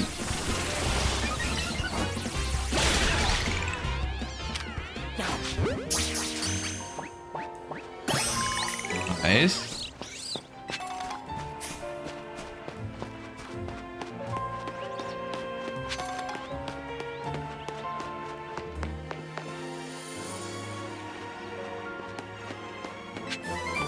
Aerial Ace, not bad. So how can I clear these? I probably need a specific move for it, like Ember or something. I mean, maybe I'm not supposed to burn it all down, but this deal. Oh, Pancham.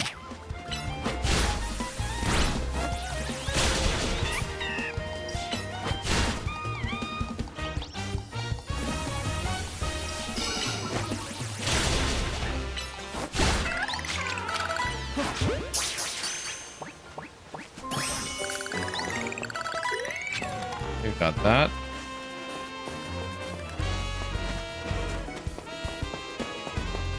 There was an item back here. Pearl.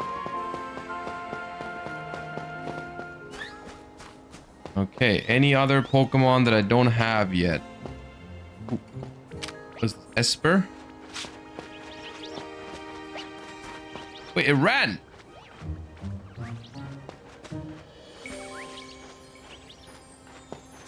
Go on.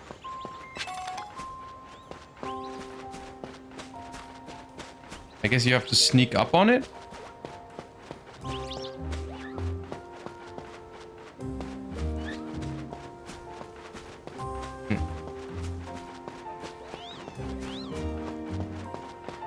Anything else?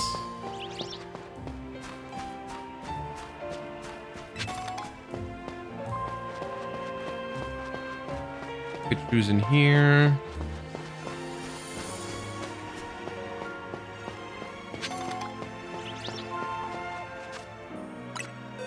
Okay.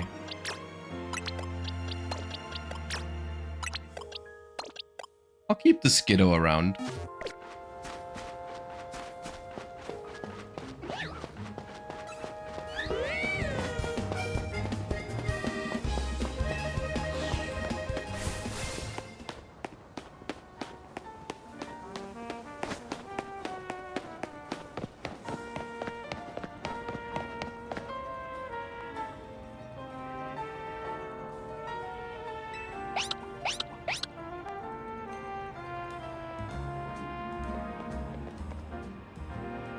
Looker Bureau. Emma's detective agency.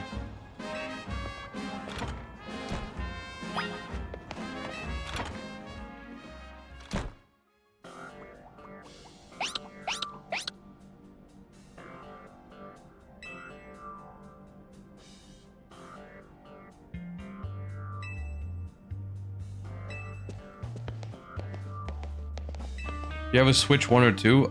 It's a Switch 2. That's why the loading times are so fast, I suppose, so I can't even read the tips. They clearly designed it for the Switch 1, because you cannot read the tips.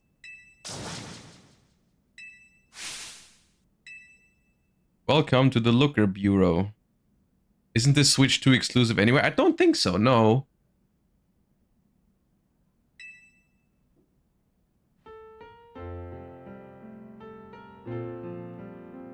Part of my job as a detective is to stay well rested so I can leap into action at any time. If anything, you two are way too energetic after your late night in the Z-A Royale. It's good to see you again, Josh. Over there's my partner, Mimi. Mimi's an Esper and like family to me.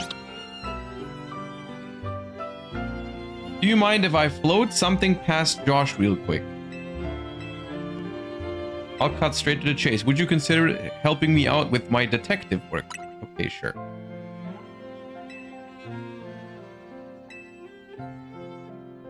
You're already battling in the Z-A Royale, which takes place all over the city. Take it from me, learning more about the people and Pokemon living in Lumiose will give you a leg up if you're hoping to win in the Z-A Royale. I'll assign you a few cases so you can get a taste of detective work and see if you like it. Side missions. Side missions are small requests that you can take on. Save the people of Lumiose City. This, it feels like Pokemon Breath of the Wild, but smaller. You got main missions, you got side missions.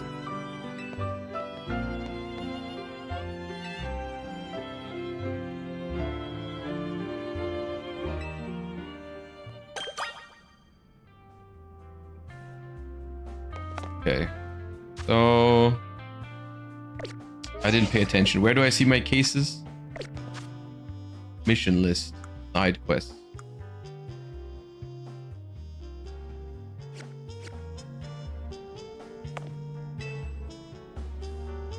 Open the map with plus to see where my clients are. Once you've taken care of all 3 side missions, come back here. Okay.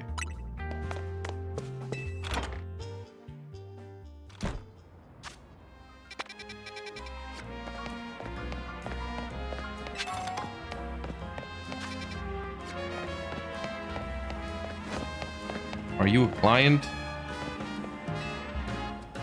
I love Scrafty, man. Oh no, it's not the client.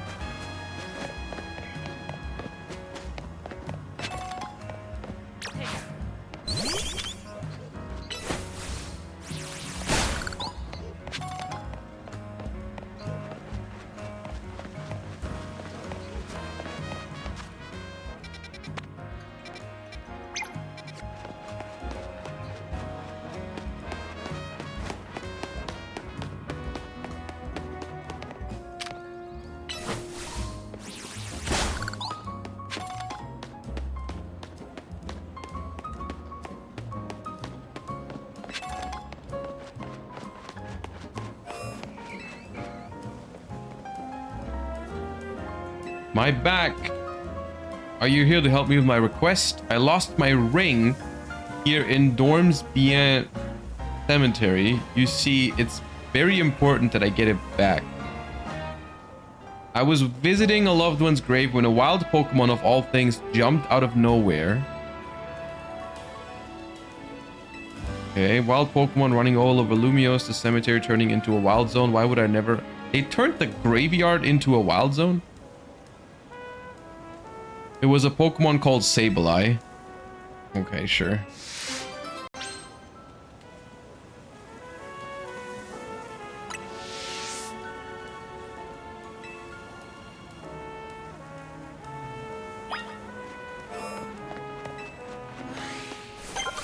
Ooh, Ghastly.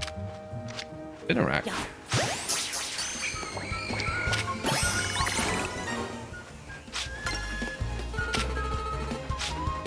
I wanted Ghastly.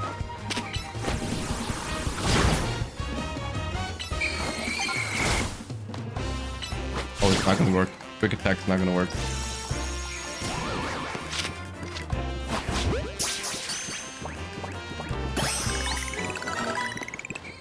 How does Ghastly evolve in this game?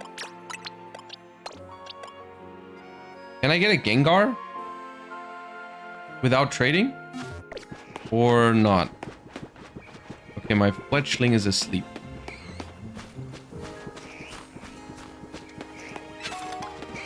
You have to trade it? Ah. I mean, I guess that's not as big of a problem anymore these days than it maybe used to be. Bro, okay. Hello? Why is everyone attacking me at once? Hello?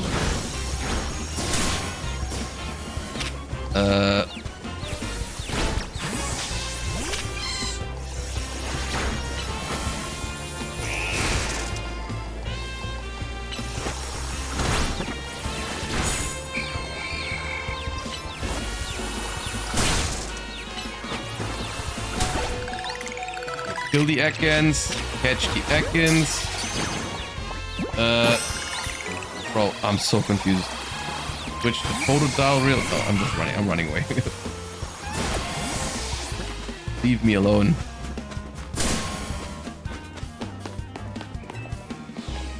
Goodbye.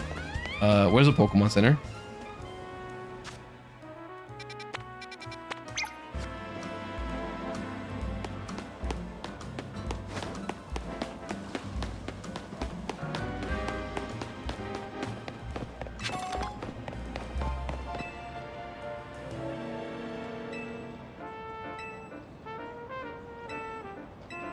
Ooh, this gentleman on the street just gave me mushrooms. How nice.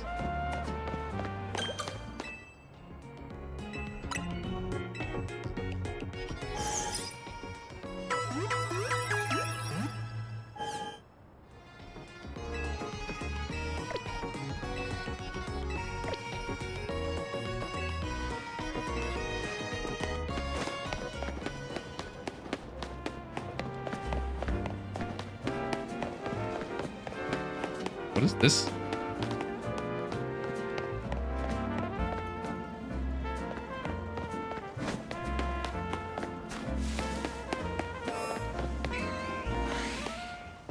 Okay, we're back here. Did I catch Ekans? I did.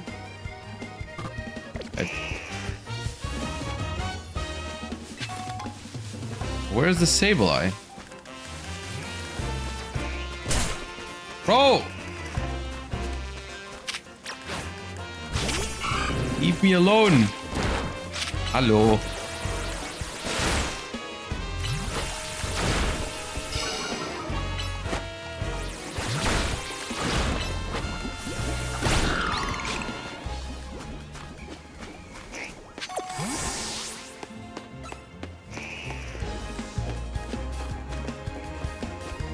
So I have Ember.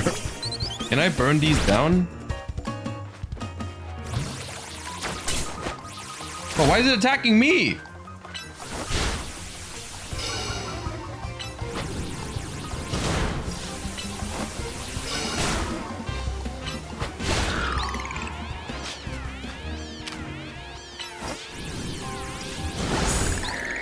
Oh, you can ember these. Okay.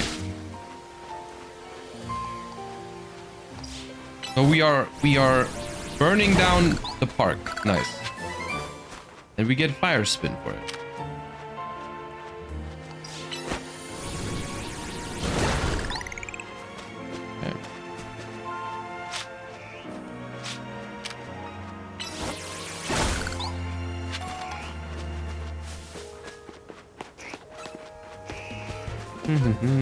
Lots of Spinnerags. At least those don't attack me. Where is the Sableye? Or the Ekans are so annoying.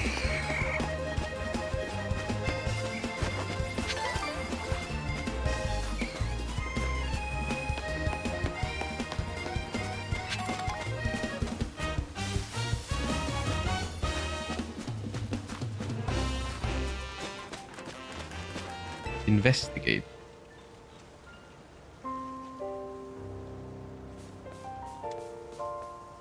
There it is.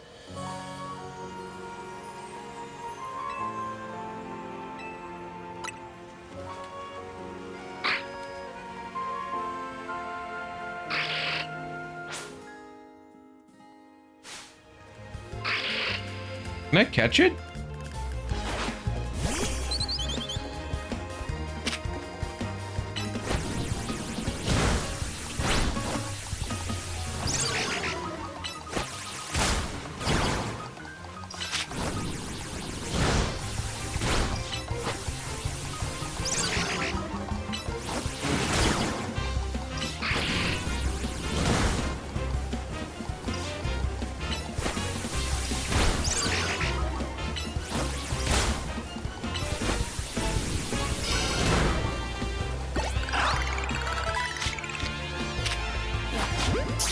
Why did I throw a nest ball? Okay, well, I caught it, I think.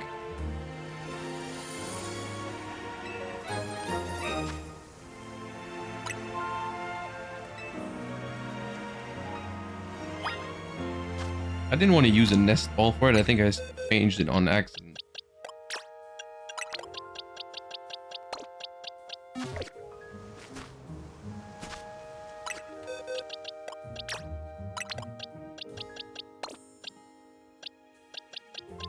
Who else would I like on the team?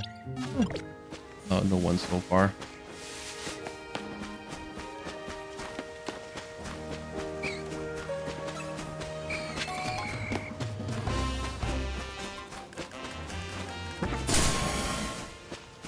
This is the evolution of the one I already have, right? This is the evolution of this. I don't need to catch it, I don't think.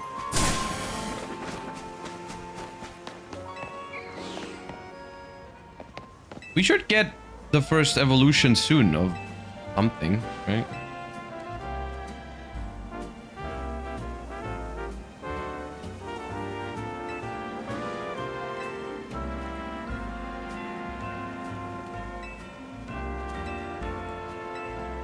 Okay. You need to manually evolve? Oh.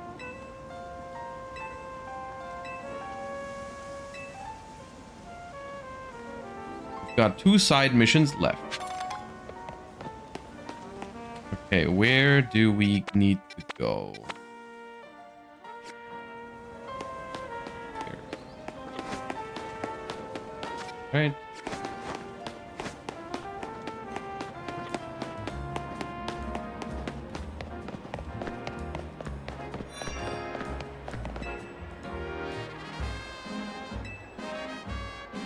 Alright, what's the mission this time? I'm terribly interested in Pokemon evolution. Oh, speaking of the devil. You're familiar with how Pokemon evolve? They transform and grow strong by getting experience. Out of all the evolution methods out there, I'm most taken by those that require items. So I went to all sorts of efforts to get myself such an item, in this case a Thunderstone. But there's just an unfortunate problem. I don't have a single Pokemon that requires a Thunderstone to evolve. A little research, and it seems a Pokemon called Pikachu would be just what I need. So here's my request. Please give me a Pikachu. Yeah, I have that already.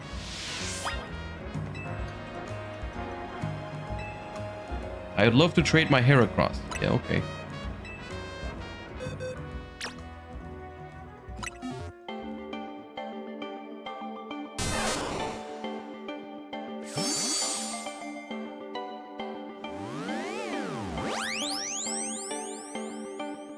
That Heracross is a monster for this stage of the game.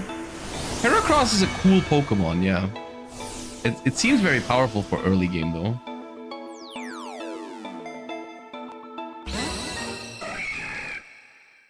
Tracy sent over boys. Okay.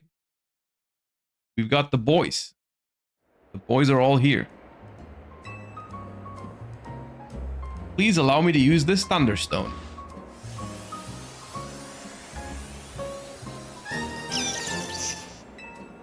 You got a Raichu now. Congratulations.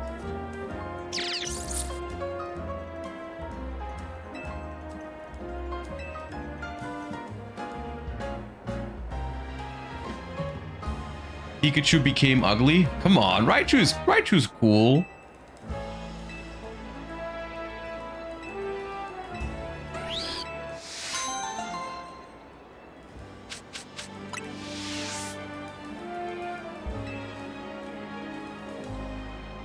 Alright, do we use Heracross?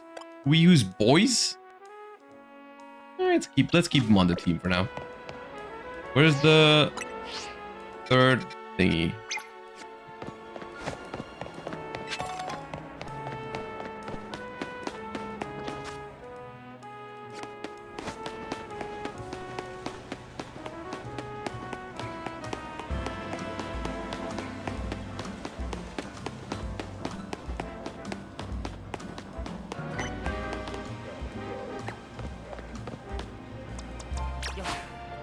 Send them out.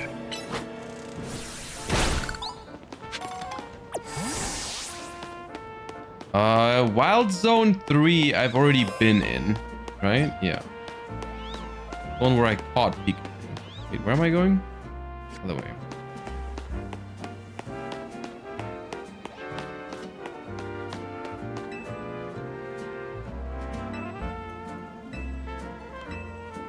Oh, this is the Pokemon Center. Okay.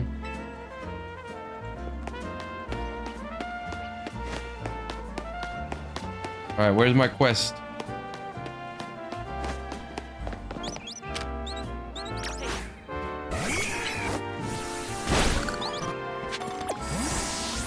There.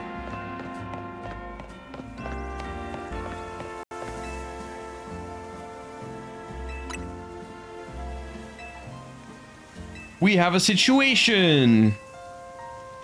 That menace is none other than a great big Bunnelby. It was massive, over twice the size of my own Bunnelby, and its eyes had this real evil glow. So we have to beat a Bunnelby up? Can't let that Bunnelby go. Make sure you turn on guidance for my request so you can find the right place as well. Activate guidance. Okay.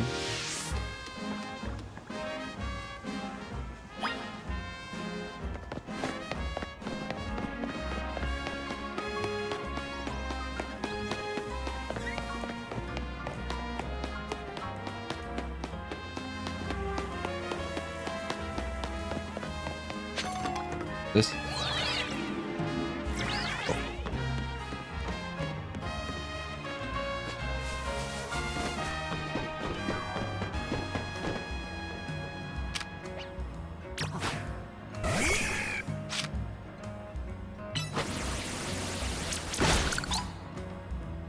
Oh. Okay.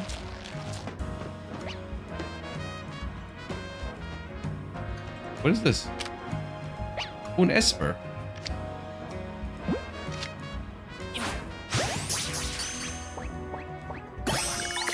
Got it.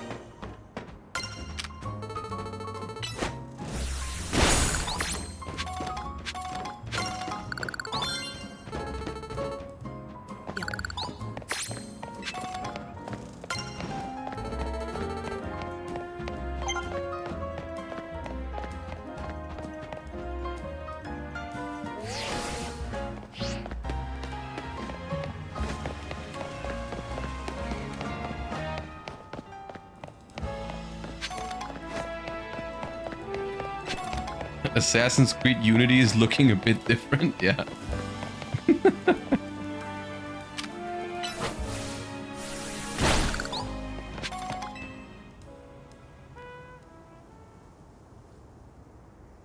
All right, the giant Bunnelby was somewhere around here.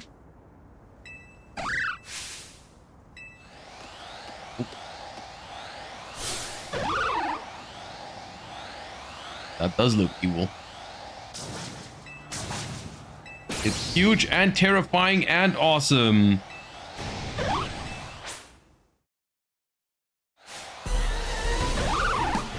All right, let's beat it up. Go, boys!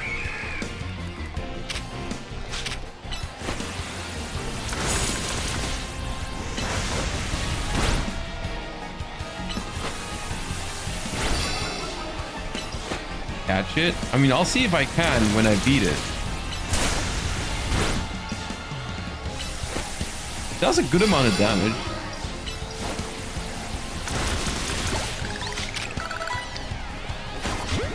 I can catch it. I did catch it.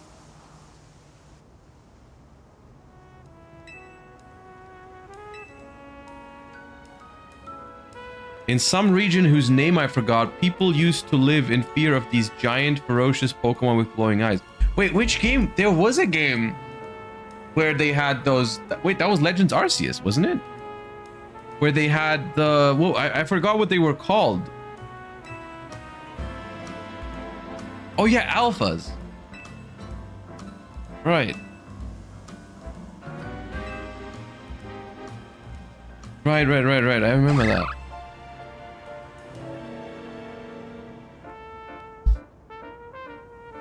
Okay, I guess alphas are back.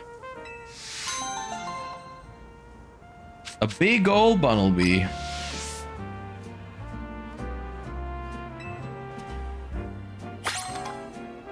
Dude, when am I finally free? And no longer have to run from A to B? How does this... Boxes...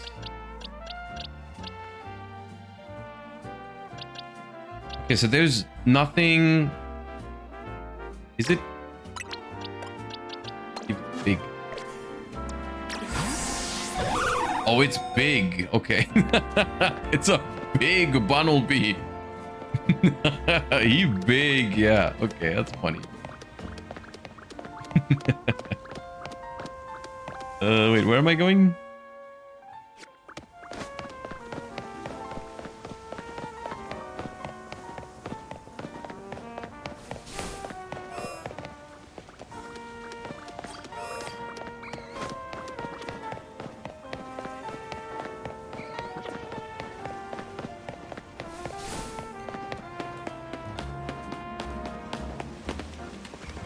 Can I battle it outside of the wild zone? I can. Okay. Oh, it died. Oh, it was 1 HP. It was 1 HP because I just caught it. I see. Okay. Well, it died. I'm sorry.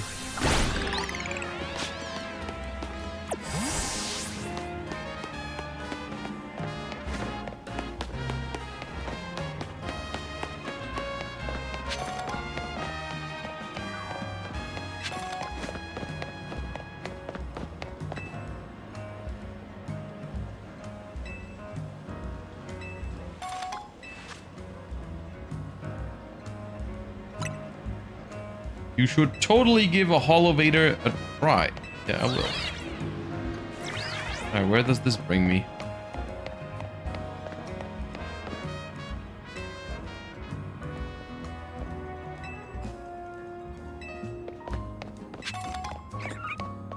Yeah, I can climb these up.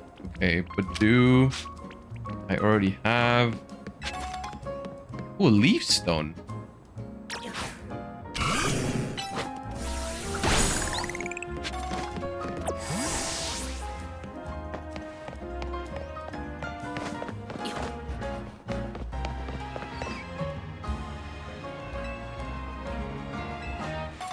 Thanks for showing me some great climbing.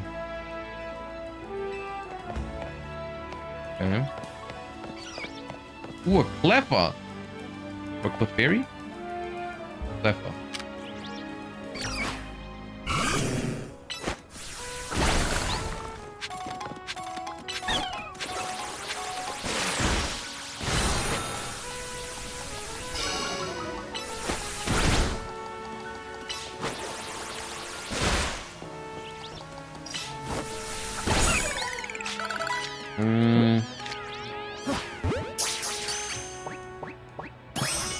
Nice.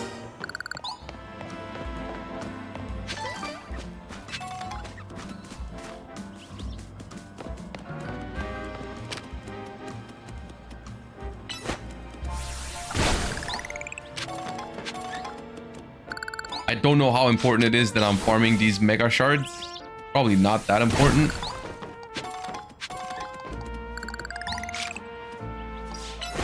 Realistically.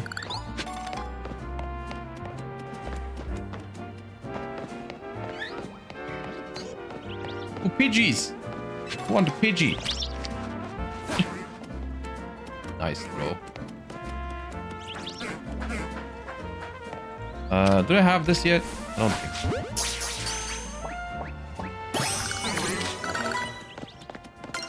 Oh, Bellsprout. There's a big Pidgeotto up there.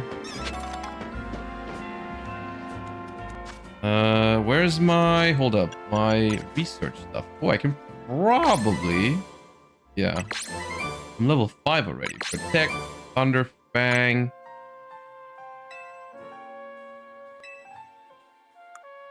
Quest.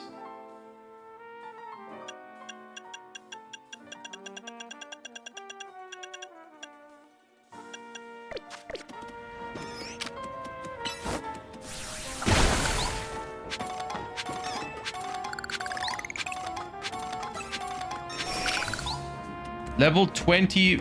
Yeah, I'm backloaded out. We're not beating level 20 Pidgeotto, I don't think. What does the purple light mean? Colorful screw. Okay.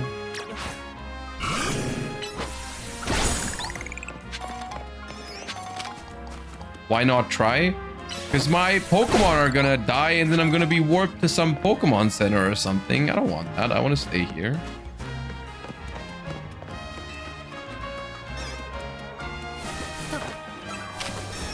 Look how little damage I'm gonna do to it.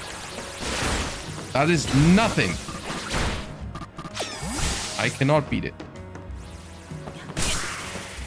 Leave me alone.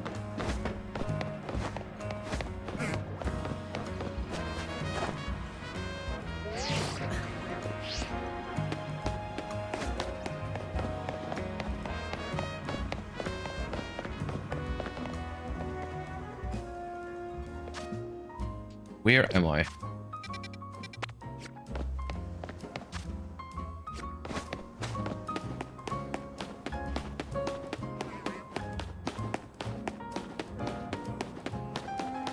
You have 5 more go corpse rush?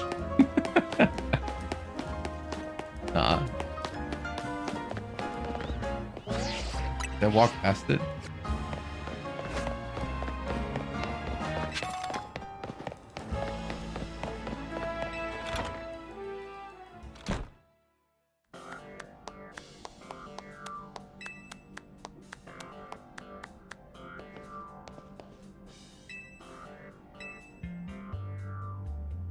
Just wrapped up our discussion. All right. I'm looking for someone. That's the reason I came to Lumiose, and it's what Emma is looking into for me. I'll tell you all about it another time, of course. So Emma, what do you think? Josh got a real promise, right? You've scouted a gem of a trainer. In fact, I may just ask him for help the next time a tricky site mission comes in. As thanks for your work today, I'll share some info with you that all Lumiose trainers should know. I'm assuming a trainer of your skill is already familiar with evolutions. Yes. Some Pokemon can evolve when certain conditions... I'm gonna explain it anyways. Nice. Here in Lumiose City, there's an evolution that transcends all other evolutions. It's called Mega Evolution. Sorry for spoilers. It'll probably be faster if you see it for yourself instead of having me explain it. Come join me out front.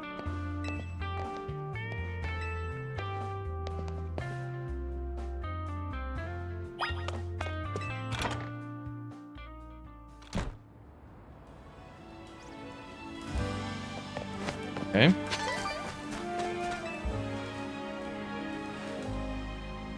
All right. Which mega is she gonna show us, y'all? Sure, let's wait, she's gonna mega evolve in the battle against my level 15 Totodile? That doesn't seem fair.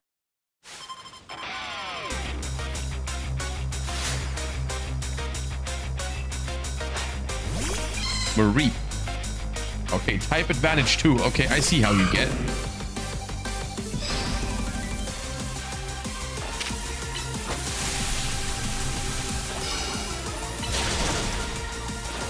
Okay, I hit that.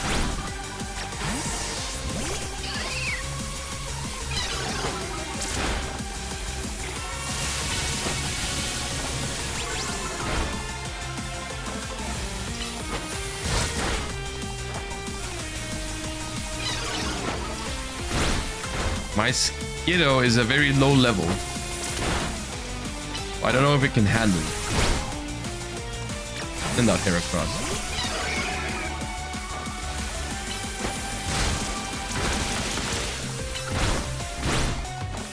Bro, she's high level. God.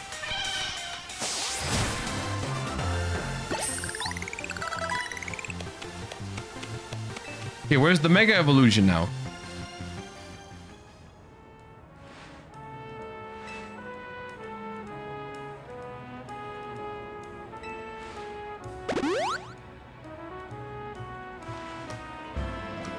The Mareep I sent out in a battle can evolve into a Pokemon called Flaffy, which can then evolve into Ampharos. Ampharos...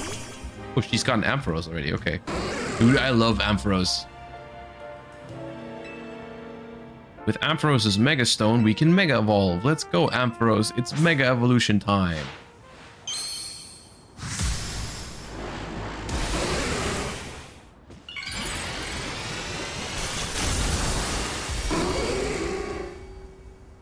It's Mega Ampharos. That's not a... It's not even a new Mega Evolution. I thought they were going to show off a new one right there. But that's been having a Mega Evolution.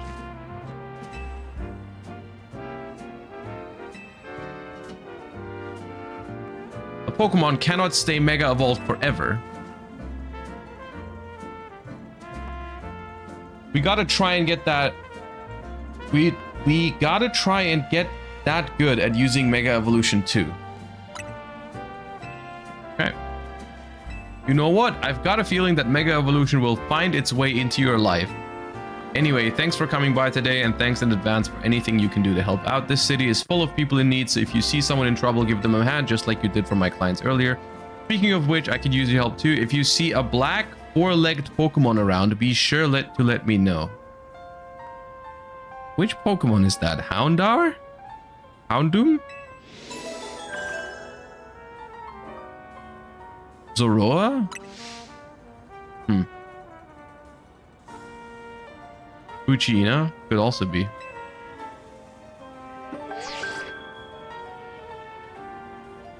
Promotion match announcement for Trainer Josh. The opponent for your next promotion match has been decided. You are to face Trainer Yvonne.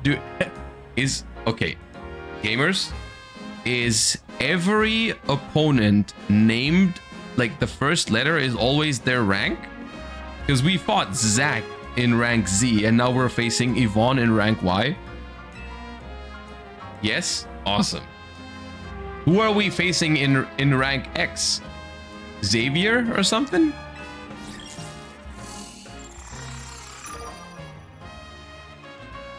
Okay, well, we gotta get those tickets. You should head to the battle zone tonight. Alright.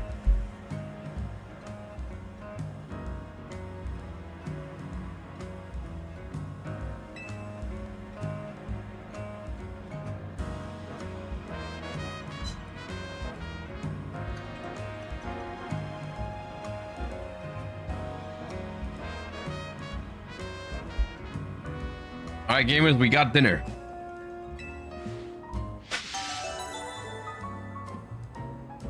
Got dinner.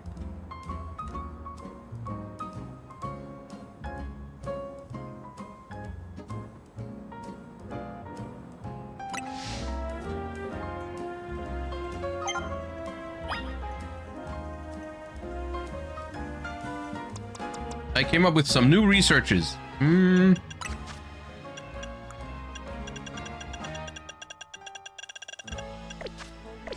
Wait, I didn't pay attention. What's my quest now? Am I finally free to explore on my own? Oh no, I'm supposed to reach rank X.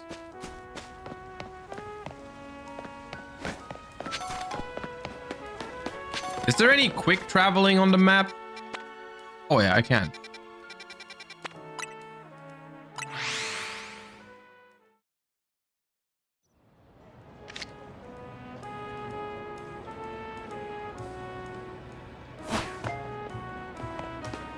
Did I just throw a Pokeball at the Pokemon Center lady?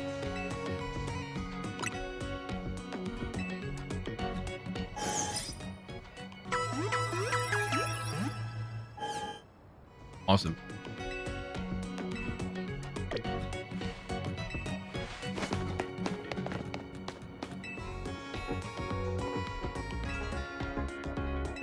Oh, okay. New Pokemon centers give you a travel spot. Okay. The map does seem rather small, doesn't it? Like, you guys said earlier we cannot leave the town. The entire game is happening within this town.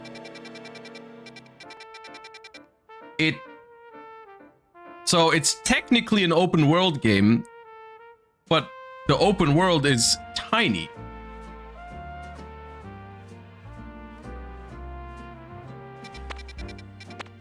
Right?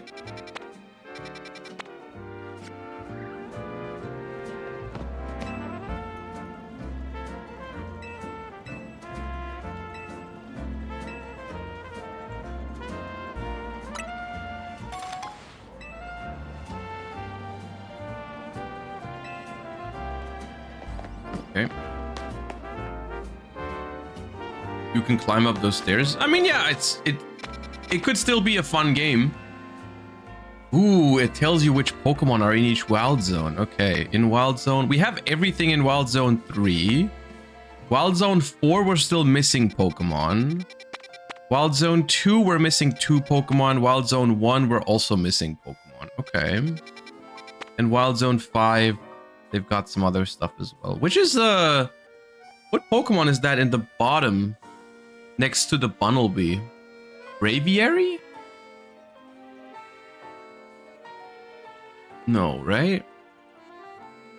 Anyways.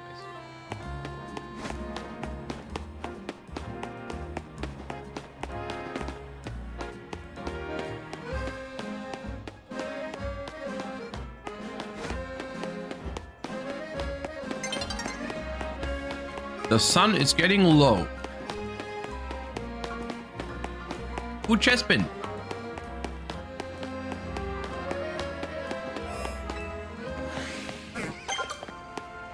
Wild Zone 5. Ooh, there's an Alpha!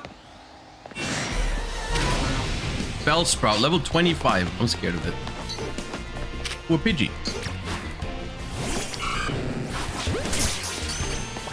Weird, hold on. Run from the... Run from the Alpha Bellsprout! Run for your life! Ooh, Scolipede. No, Venipede.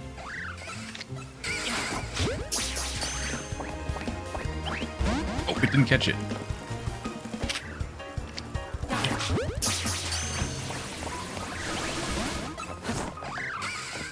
Bro. Alright, I'll fight it.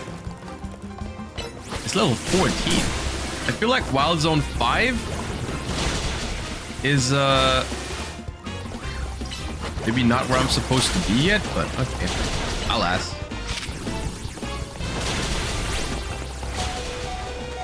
Fletchling!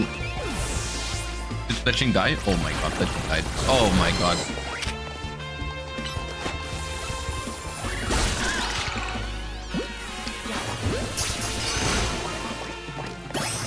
Dude, I hate when like 4 Pokemon attack you at the same time. It's very confusing.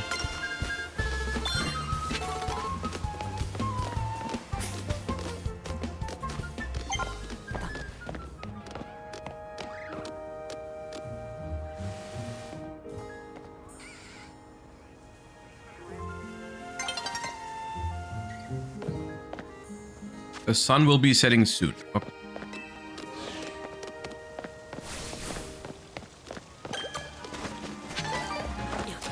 Wait, who am I meeting up with here?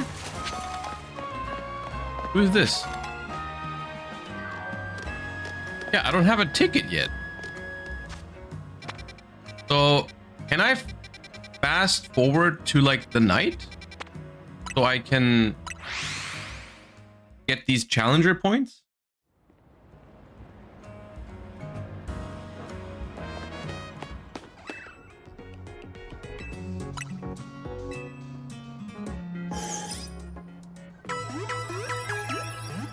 You can skip night. You can skip time at benches. Okay.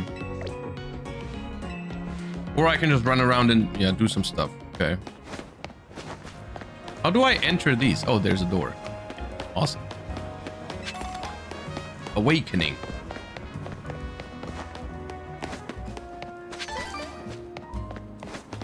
Wild Zone 3, I have all the Pokemon. Okay, so no reason for me to go into Wild Zone 3 right now.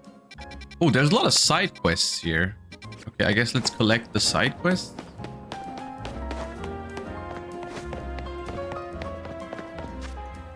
While I'm at it.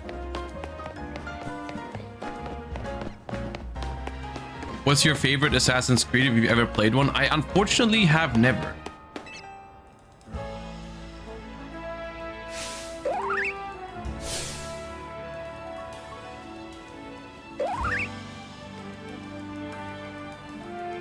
Not this Chespin again, it's always blocking my taxi.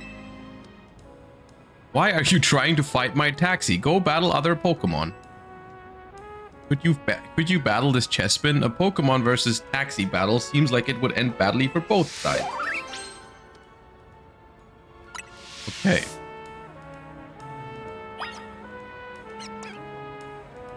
I mean, yeah, I'll battle it, I guess. Talk to the Chespin. I'll do it. Can I catch it? I hope I can catch it. I mean, probably.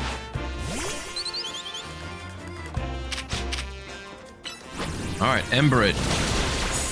Level 14. Not low level.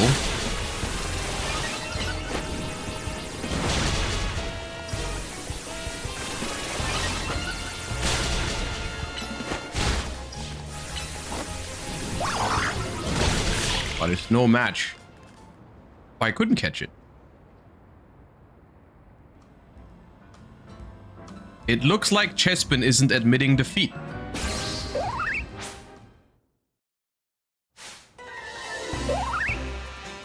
Okay, we're caught in a time loop.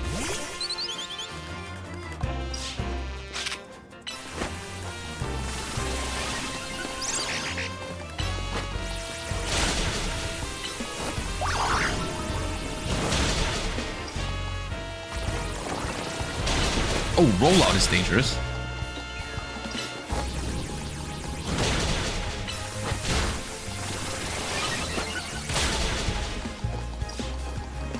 Okay, one more Ember. Oh, I flinched, I think. Oh god, I died. Oh my god. Stupid rollout. And I think I bite flinch.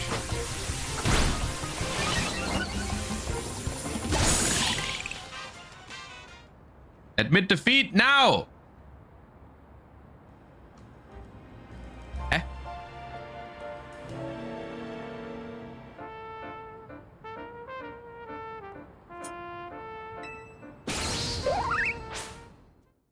Now, what is this?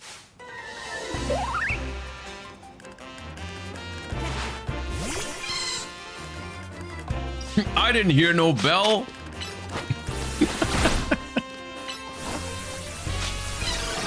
Okay, let's send out here across.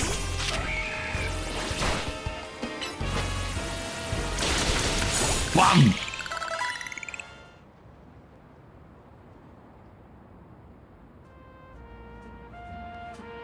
Okay, I'm missing something. What am I doing wrong? Okay, okay, never mind. I was about to say, like, I'm missing something here.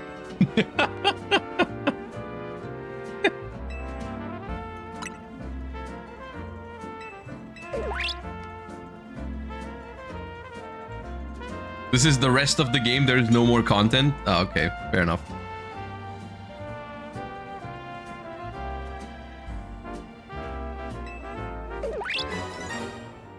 Okay, I have Chespin now. Nice. Remember this, Chespin? Taxis are for riding, not for battling.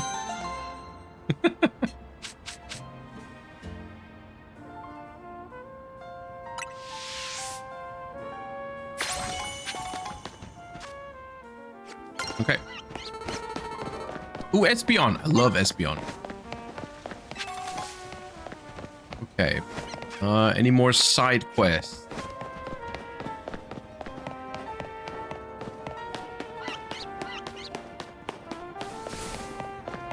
Look at that. It's the Go-Goat. We're gonna have a Go-Goat at some point.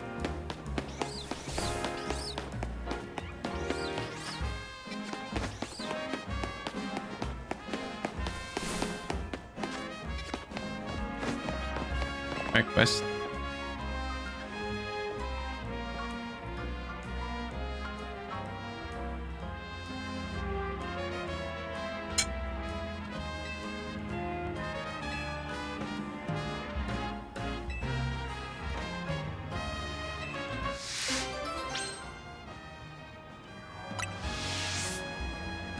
Okay, we have to battle this guy.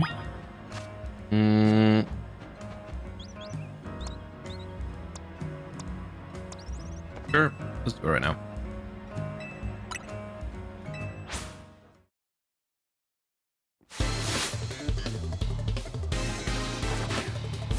KG. Dude, they always send out the best matchups against me. I'm double weak to flying. Home Reap. Don't look my way. Fight the Pidgey. Dude, it's level 8. It got annihilated. Badoo!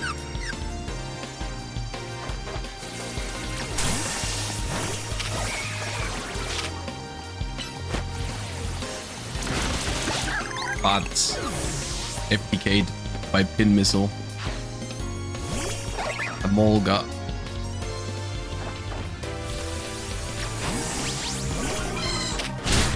Amolga is flying, right? So my electric attacks are neutral.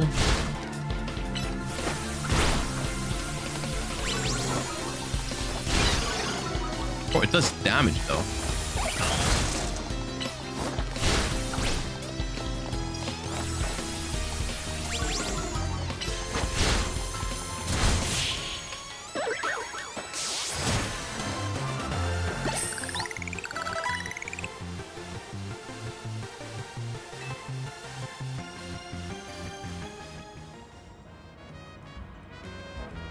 Isn't electric super effective? Yeah, it's flying and electric. That's why it's neutral overall. That's what I meant.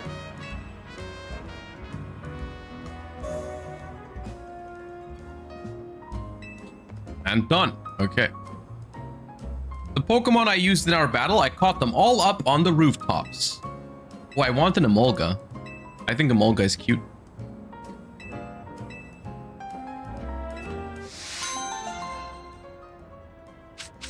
X Crazy, thank you for the 41 months. I appreciate that. Welcome back. All right, let's investigate the Holovator. Okay, I have that one already.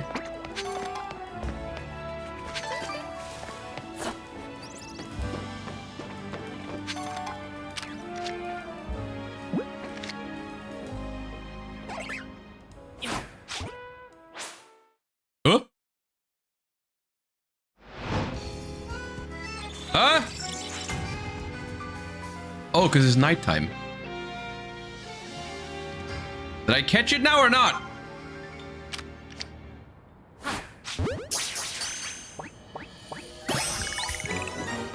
Nice. Face the Mulga. 4. I guess I should probably go and battle.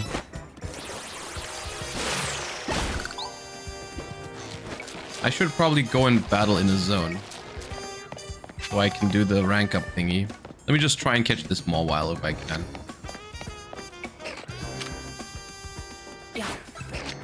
It is high level. Don't run from me. Oh my god, my Ultra Ball didn't work.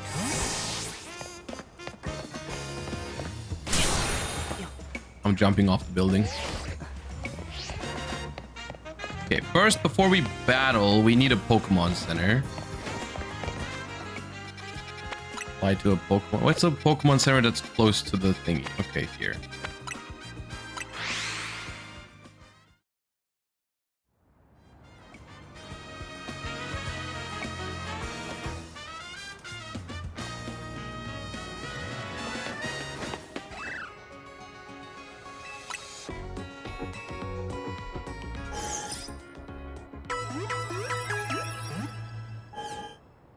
That's all there is to the map? Apparently, yeah. Don't forget to talk to the Pokeball dude. So is this the one? Does he give me all of the balls that I throw and miss with? Did I understand that correctly? Does he just like pick up all the stuff that I miss with? Okay.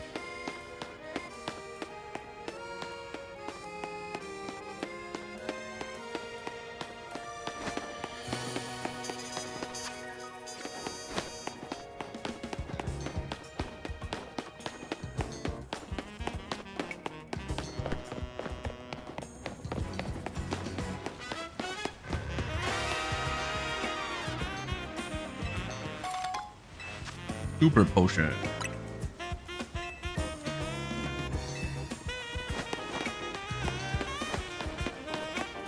I feel like I'm getting to a point where my Pokemon are not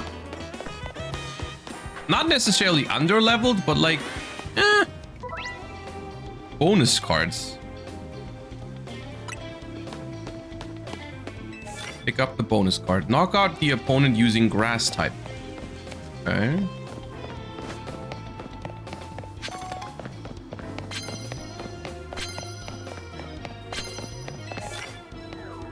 Sneak up and start battles with fire type.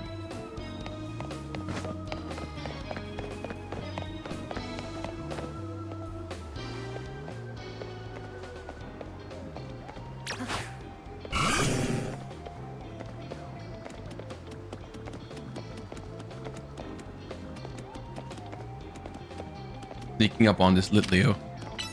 I'm water gunning it out of nowhere. I missed. I missed and I got challenged.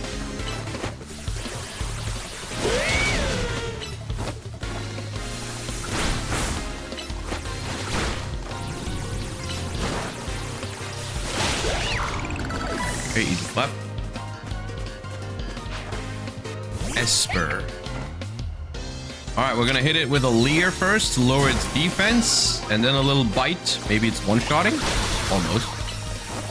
Tackle should do the trick. Let's go.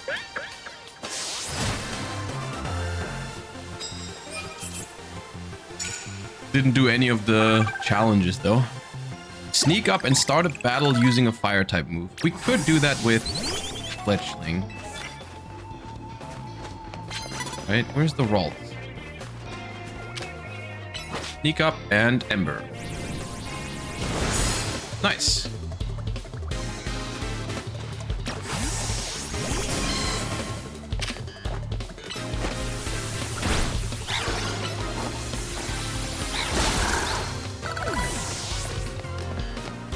Any more? Pichu. Oh, it says can evolve for Marie. Heracross, attack it. Hello.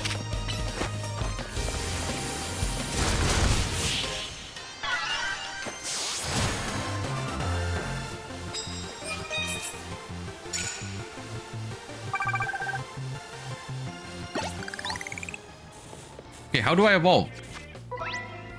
When a Pokemon is ready to evolve,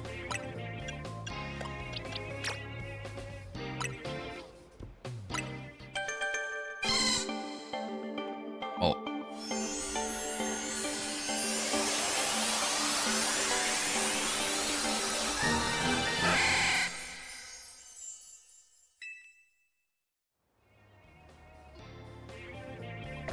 Fog.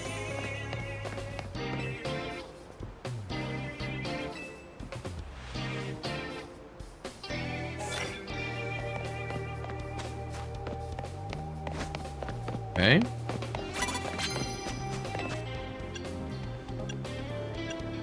Oh, you can only hold 3 of them. Okay. Use super effective moves, doesn't matter what kind. Okay. Now we have the same one twice, basically, which means... Nice. Okay, where's my next opponent?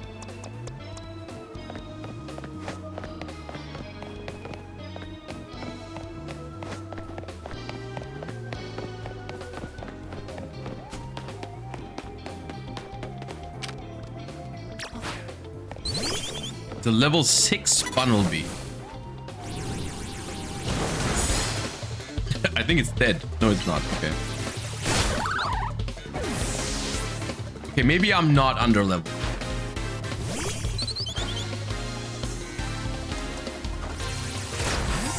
Let's use Flap. This is mean. This is a level 6 Fletchling.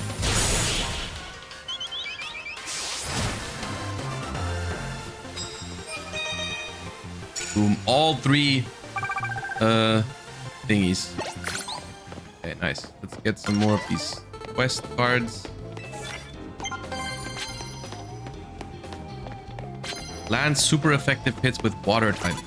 Well, I have Toadflower. You've been challenged.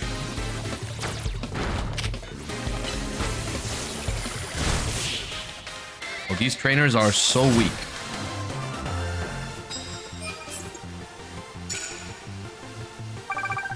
We're almost done with the 3,000 that we need.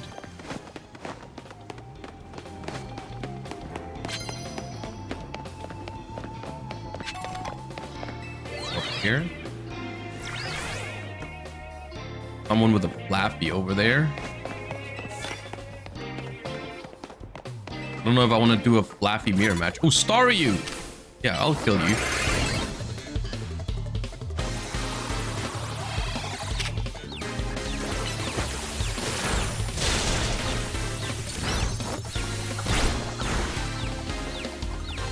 One more Thunder Shock. Hey, they got... Hello.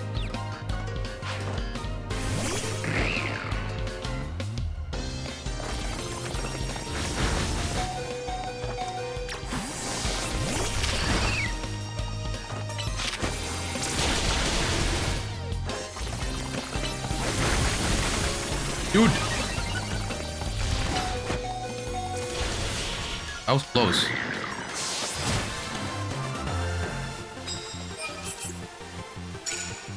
Okay, on the rooftops is where the real trainers are, I suppose. Okay, we got the ticket.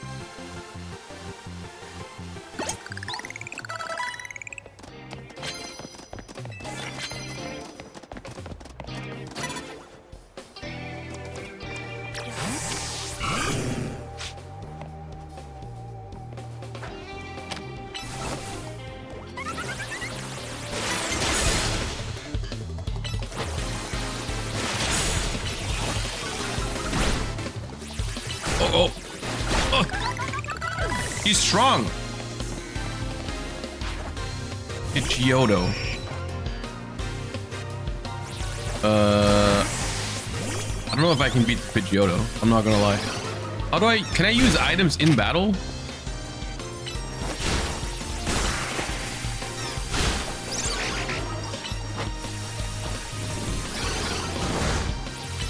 Don't know if I can. I don't think I can.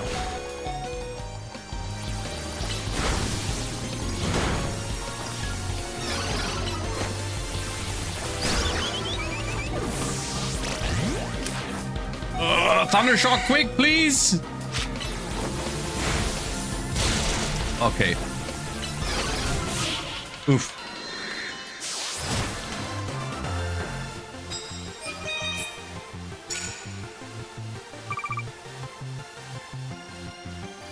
You just challenge a trainer with 2 ranks higher than me? Well, I beat him.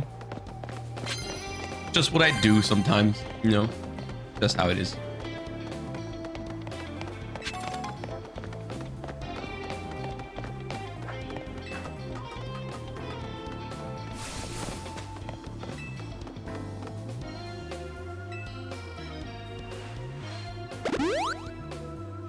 Oh, they healed my Pokemon. Clutch.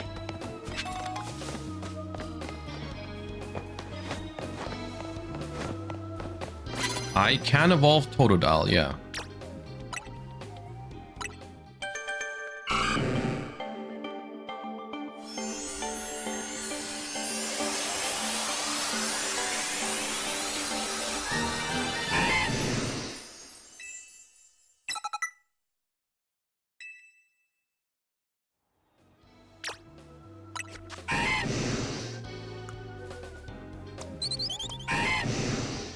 Totodile, I get the idea for... Oh, I can switch moves around. Okay. Bubble Beam. Lash is power 70. Okay, so they don't learn moves like in the other Pokemon games. You have to like... Okay, Feather Dance, which lowers the attack stat. Can I switch them around?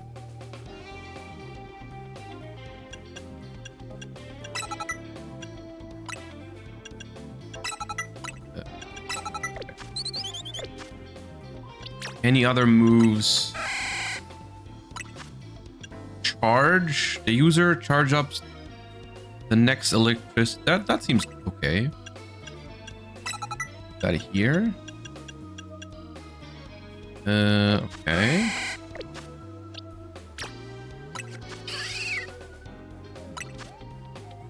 Razor Leaf. Razor Leaf is physical, which is, I guess it's almost the same, but it's more powerful than Wine Whip. Leech Seed. I like Leech Seed. This growth.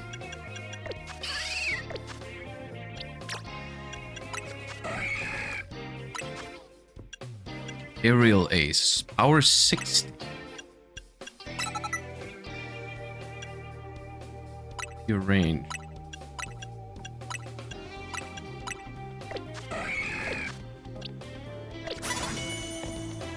Okay. Uh-oh. I didn't want to fight the Flappy. But okay, I guess we'll fight a Flappy mirror match. We're both level 17 as well. This could take a while.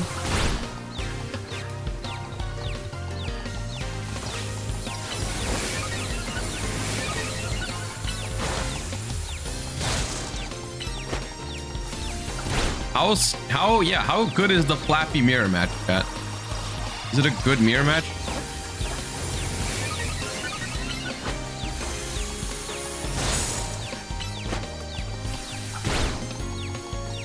I feel like I'm doing better in the Flappy mirror than the NPC. Awesome. Spinnerack.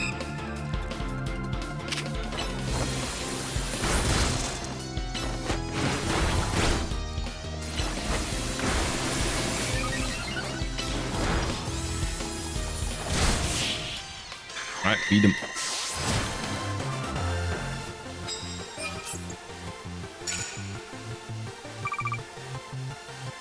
So is there any point in me doing these battles right now other than from what I'm getting, I will get more money because of these at the end of the night? And I guess I'm gaining experience, right? But I'm technically done because I have my ticket thingy, right? Technically, I'm done.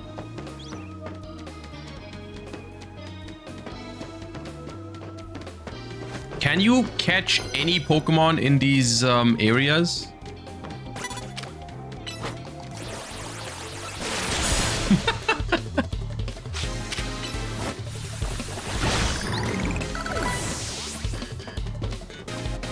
Defeat more trainers for a multiplier? Ah, okay. Dude, I'm about to do the nastiest thing to this Skiddo. Look how pin missile. I'm gonna machine gun it. Bop, bop, bop, bop, bop. That is so satisfying. The pin missile when it's super effective.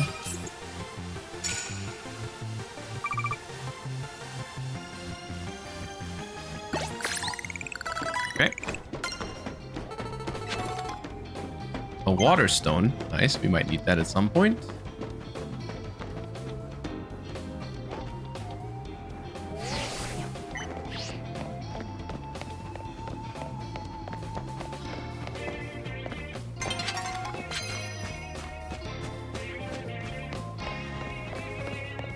Anyone else?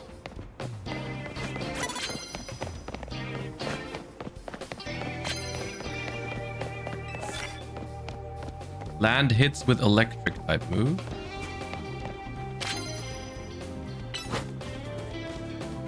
Surprise attack it. It died. It died before we started.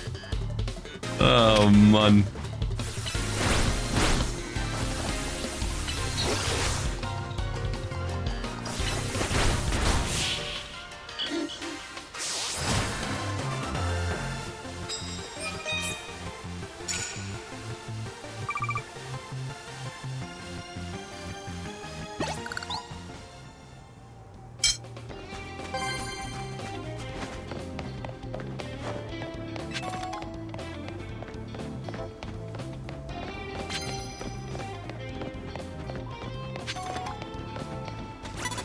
Where's your honor attacking a trainer from the back? I know, right? It's so weird that this is a mechanic in this game.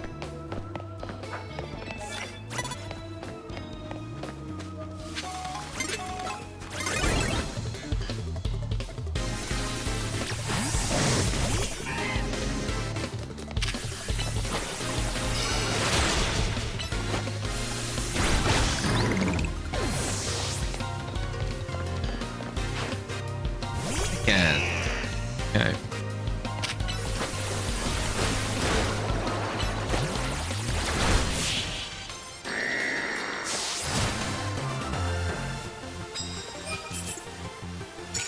Ten wins in the night. I don't know. When do you get multipliers? At which point, like, what? How many should I be beating until I?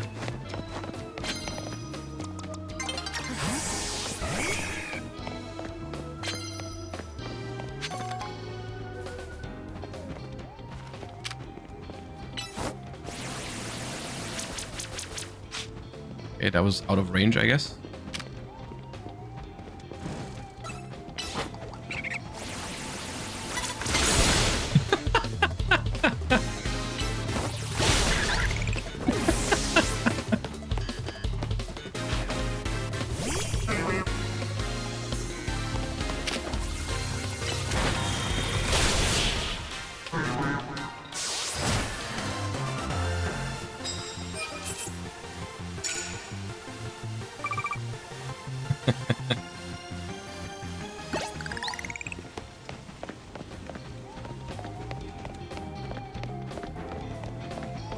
Are there more trainers? Okay, there's someone with a Pancham over there.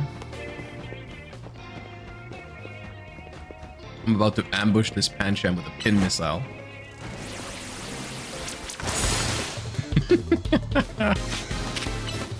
Oh, it's level 17.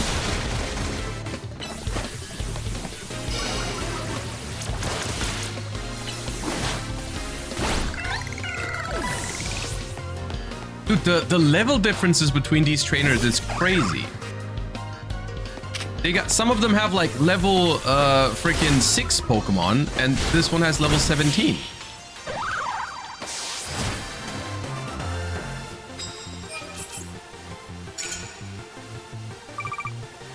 I guess you're supposed to avoid the ones that are like high level. But can you run from a trainer battle? If someone has challenged you, can you just run away?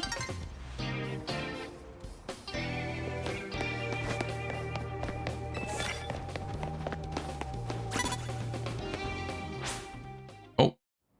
Oh, the night is over. Okay. Battle zone deactivated. 12 trainers, we get ×2 multiplier, so we get 26,000. Okay, not bad.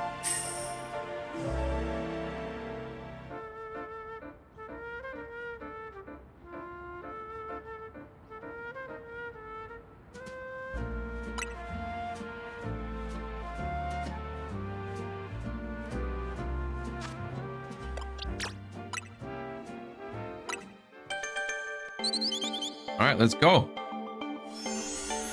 We get a, what is it called? Fletchinder?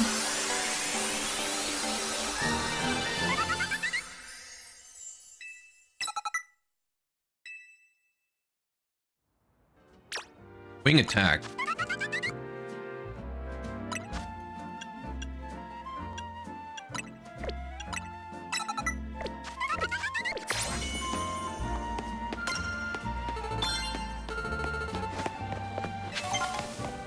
Okay, so now I can go have my rank up battle, right? Go heal up and then have our rank up.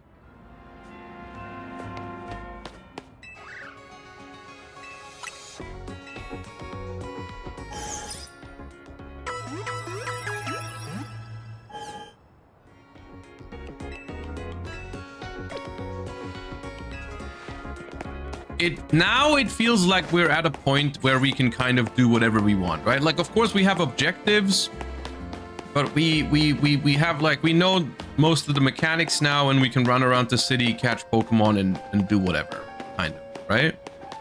So fine.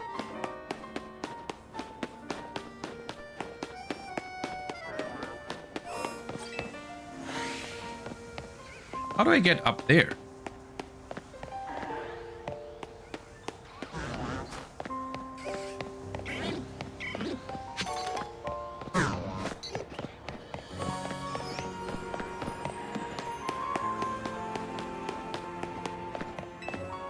I thought you also had to do the rank up during the night.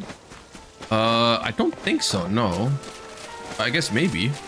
Oh, maybe she'll tell me now. Come back tomorrow.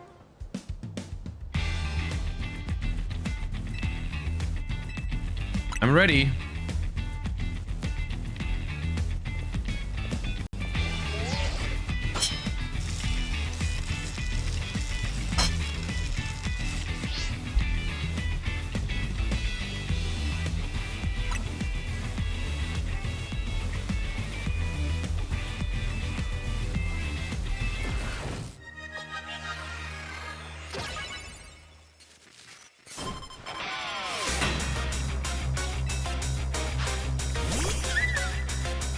That is a fairy type, I believe.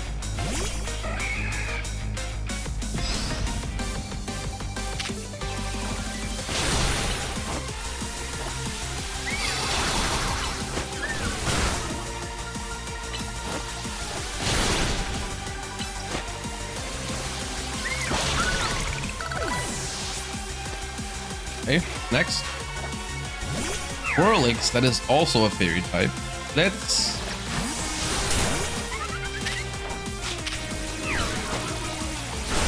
I am realizing you can basically see what attack they're gonna use, and then if you're fast enough, you could switch into a Pokemon that resists. Because you can see that they're gonna use Fairy Wind before it hits for a couple of seconds.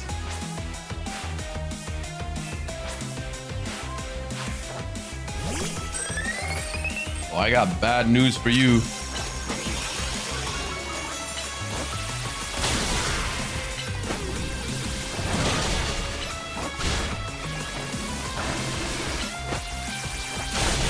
Stuck.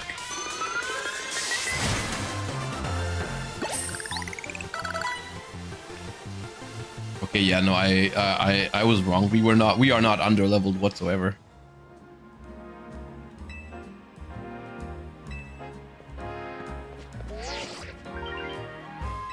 Your victory is confirmed. Unik Funai, thank you for the 28 months. Appreciate the sub. Thank you. Rank up to X.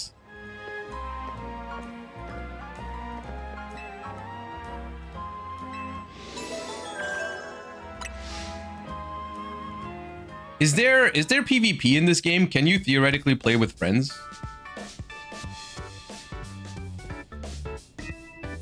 Time to celebrate your promotion.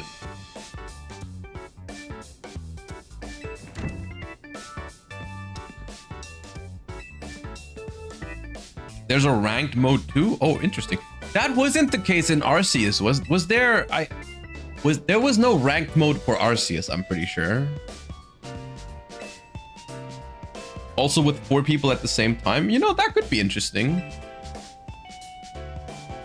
That could be interesting.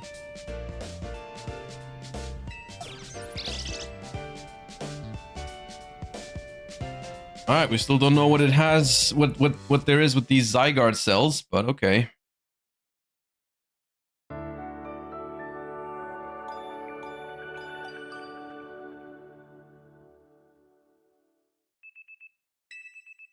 The next day, your alarm is going off.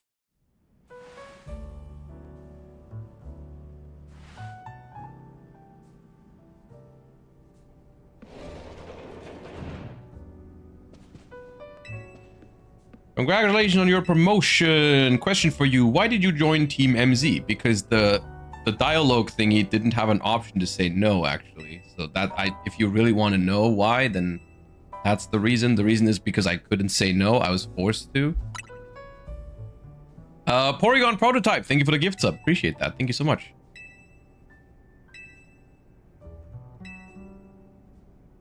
This is an invasion of privacy. Come on, we're all on the same team here. I'm not particularly interested in all of your business, and I wish you'd stay out of mine. Naveen is a vibe.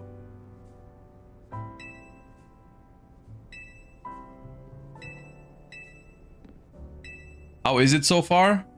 It's fine. I do think it's... So far, I enjoy it less than Pokemon Legends Arceus, because it feels less open. It feels less free-roamy.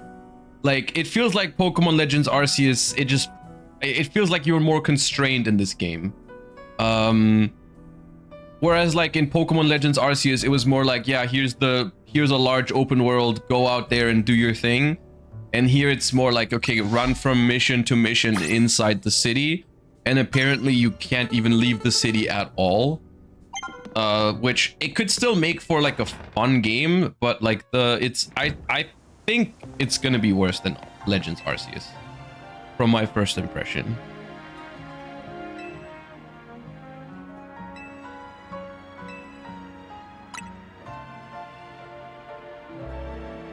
The battling is fine.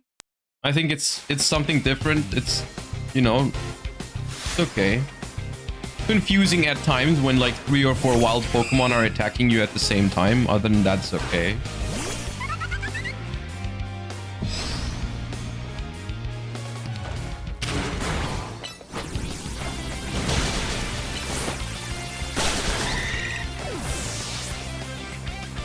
Can we try to leave the city just to see what happens? Yeah, we can. In a second. It's actually it's a good question.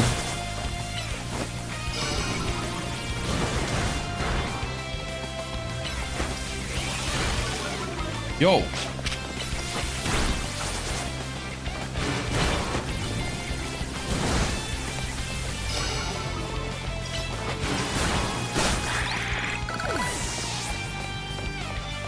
Did you catch a Starlight? I mean shiny yet? No. Not yet. Dude, I love Scraggy. Where could I find Scraggy? Dude, it rock-tuned me. Okay. Dude, don't look this way.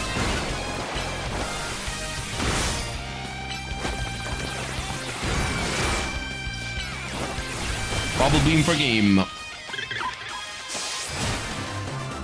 I like this sort of stream. Thank you. I appreciate that. I appreciate the feedback and I appreciate the people for hanging out in variety. Of course, we don't have the usual numbers because normally all we do is Yu-Gi-Oh! So I understand that, but I appreciate the people who are hanging out. I'm having fun. I was gonna play this game anyways, so I might as well do it on stream, and if people enjoy it, then, you know.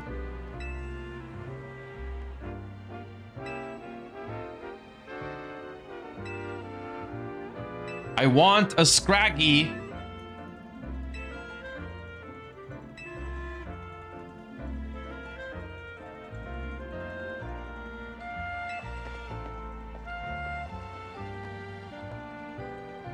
Is the game good though? Because I heard some stuff.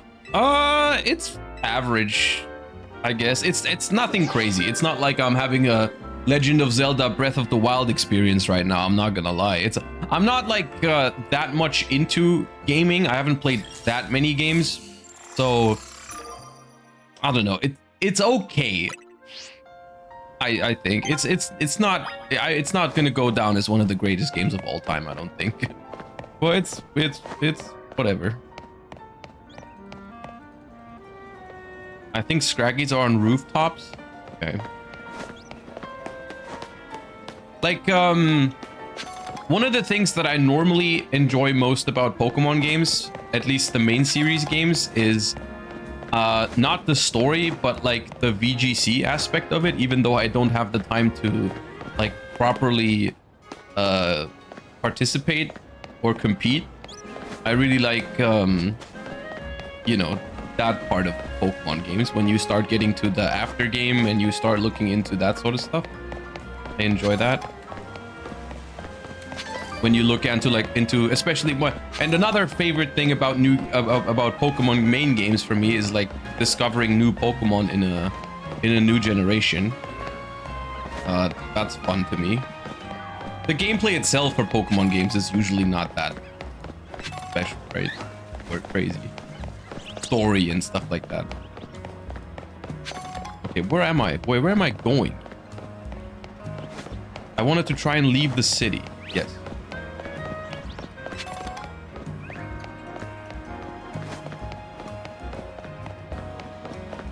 There is no bike in this game, or if there is, I haven't unlocked.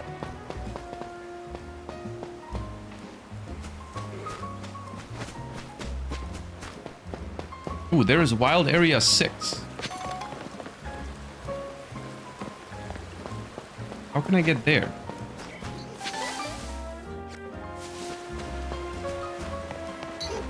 Oh, Pidgeys.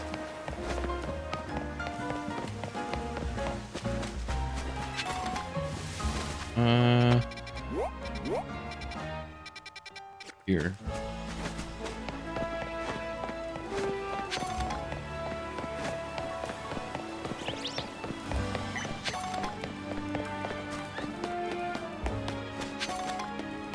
I guess let's explore Wild Area 6 a little bit. That is a full grown-ass Tyranitar.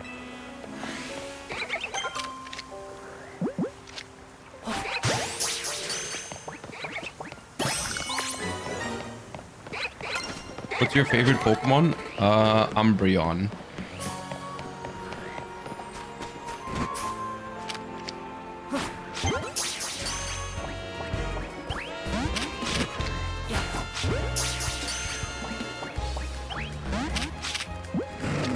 Okay, now it's angry. Now I can't catch it anymore. Now I have to kill you. This is your fault. I missed my Bubble Beam. And there's another one.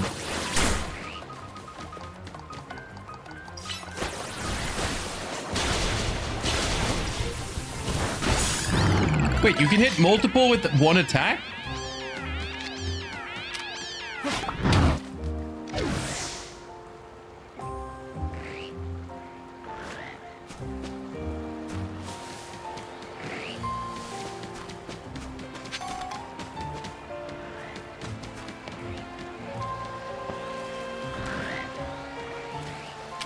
Oh, it's an alpha.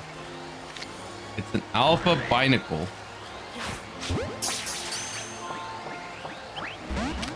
course, that didn't work.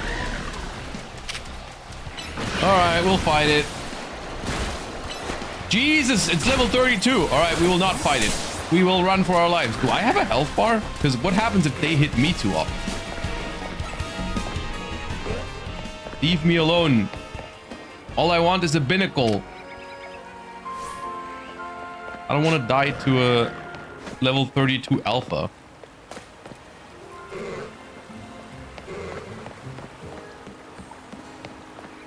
I do want to catch one of these binnacles.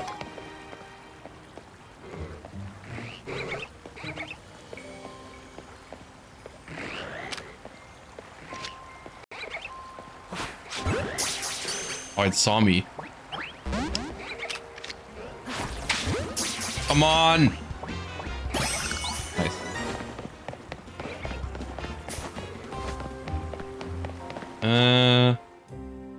Ooh, they got metatites here. I want a metatite. I'm running past the alpha vehicle.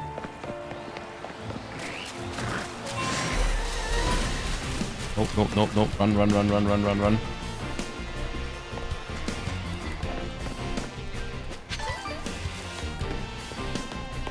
That is a big ass Houndoom. That's an alpha.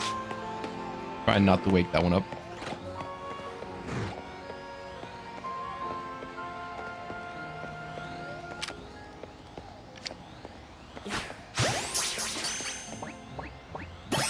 Nice. Got the Houndour.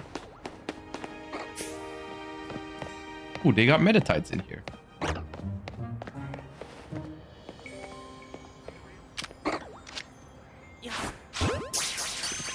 Me.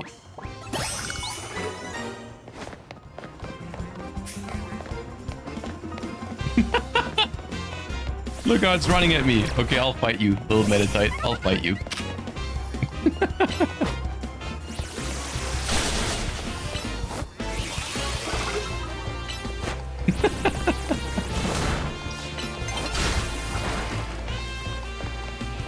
Has him. Thank you for the 5 gifts. I appreciate that. Thank you. Okay, I don't need to catch it though, because I caught the other one already. Thank you so much. So I still don't know how I get up here. It must be something I can do later, but not yet.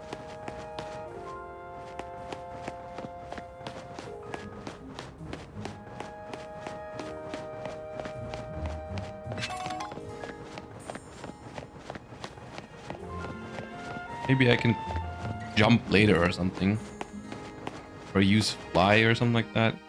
Okay, so from the wild zone number 6, I'm missing one Pokemon and I don't know which one it is. Can I climb up somewhere? Oh, there.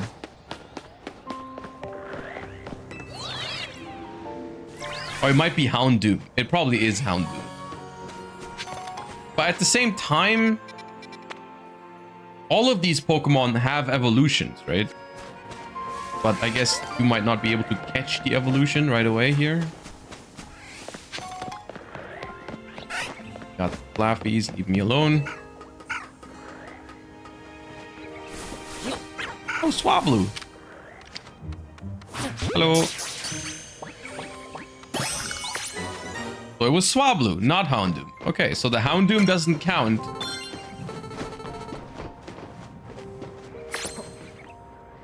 There's a Clefairy too. Oh, but I can't catch it because it belongs to these people.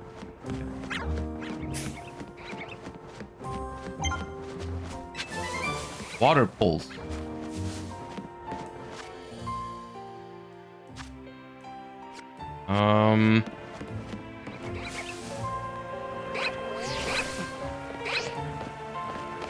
Okay, so we have all the Pokemon from Wild Zone 6 now. I guess for now. Maybe this updates at some point. Maybe there'll be more Pokemon available. Because for now, like, this map has got to expand, right? There's no way this is how it stays. Because right now, like, we've caught almost all the Pokemon available in these wild zones. The map has got to get bigger, right? There's no way it stays like this. There's no way you can only catch, like, these few Pokemon in the entire game. There's no way they shipped that game like this, right? Okay, so the next quest right now is literally just get a ranking ticket, a challenger ticket. So we have to do nothing except to wait until the next day, right? Or night, rather. Let's go and get some of these quests done then. Why not? Let's get some of these quests done. Where are a lot of... Here's a lot of quests. Okay, let's go do some side questing.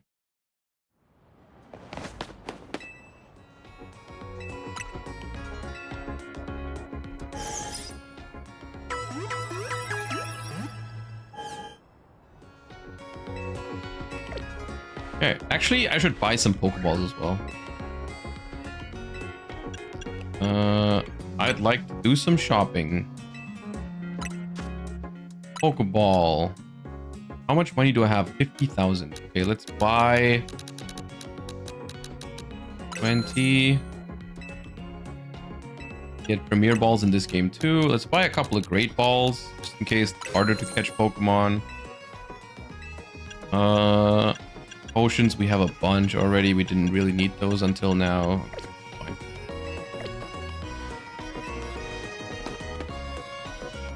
Did you get a code when you got the game? I bought it in the eShop. So I don't think so. I didn't buy the physical copy of it. Maybe that's necessary for it. That's fine.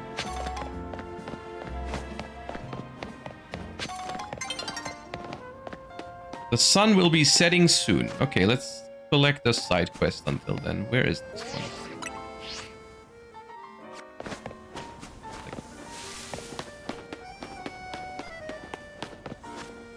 In here?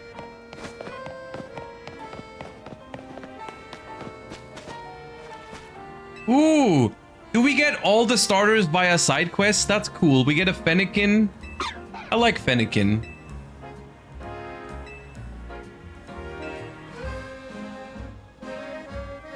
There was once a herbalist who set up a shop around here in Lumiose. No longer runs that store, but perhaps he'd have something that could help. Please go see if you can find the old herbalist.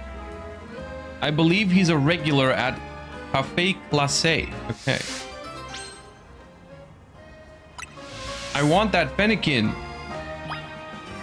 Where is that cafe? Here. No. That's not the one. Which one is Café Classé? Can I... side quest. Yeah. Okay. Where do I have to go? Here.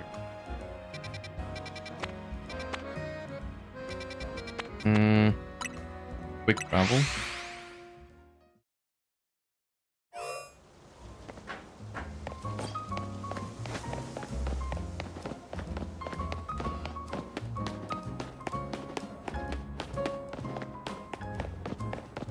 Oh!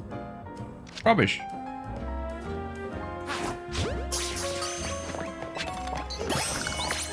Nice.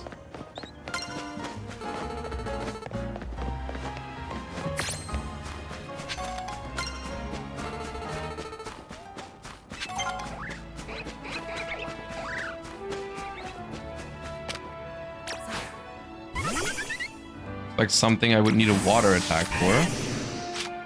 Bubble beam this.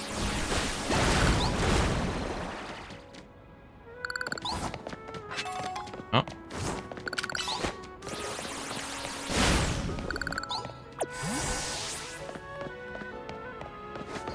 Wait, where am I going?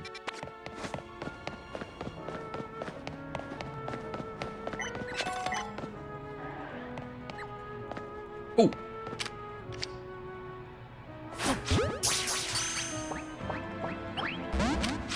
Oh, come on.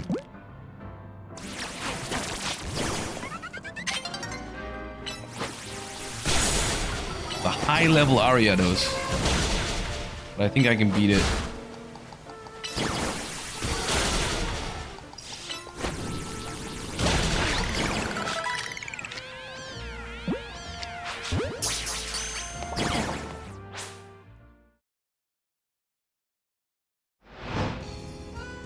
Dude, the battle zone always throws me off when that happens.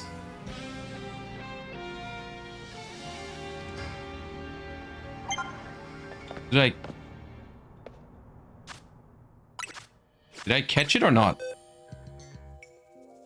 I didn't catch it! Bro, I already beat it! That's crazy.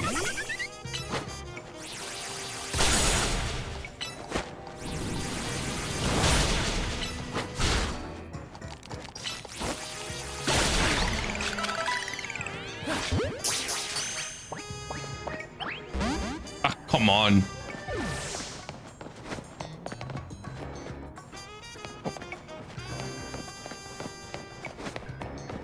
Well, where am I? Okay, I need to go to a battle zone.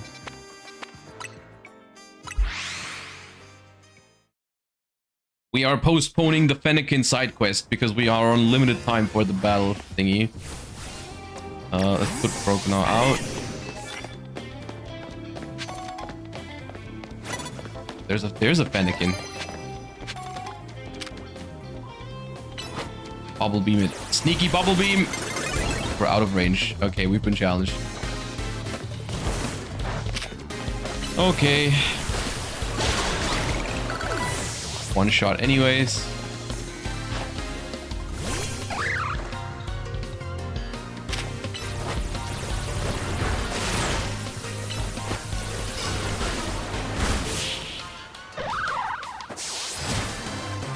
Okay, death.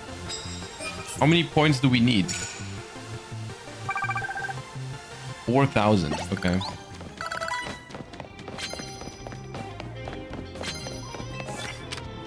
Ooh, hone edge. Sneak up and bite it. Pop.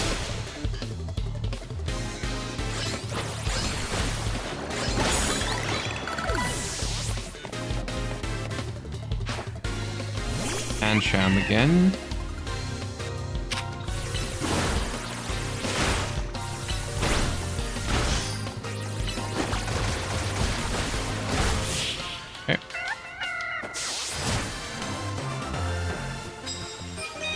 Important tip, look at your map. There's a time cycle. When the red bar empties, it'll change to day. Ah, I see it now, yeah. The circle around the map, yeah. That is a good tip. I mean, is there a big downside to not doing it all in one night? I assume not. Like, I assume I can just keep going the night after if I don't manage to get like 4,000 in one night for some reason.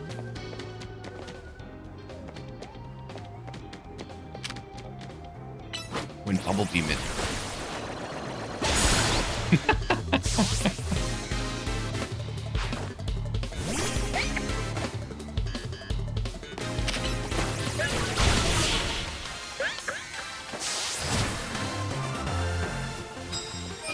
I guess the multiplier will get lower.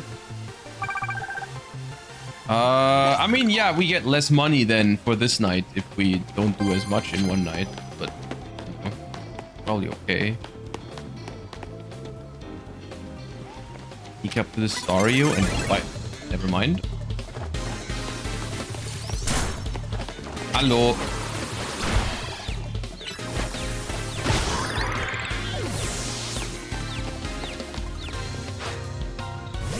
Low poke. Okay, let someone else fight. Let's go Skiddo. Razor Leaf. That's all a Razor Leaf does? That's super effective. Or did like part of it miss? Okay, now we're talking. Now we're talking.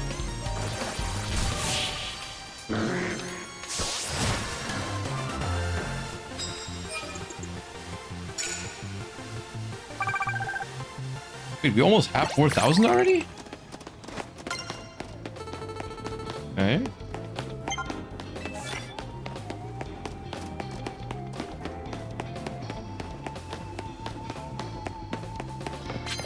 Alright, let's climb up these buildings.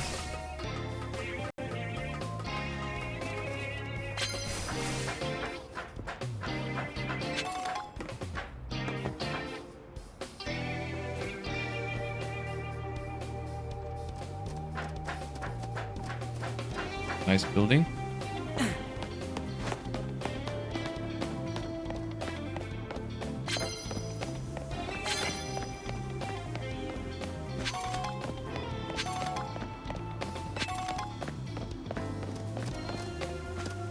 Okay, where are the trainers at?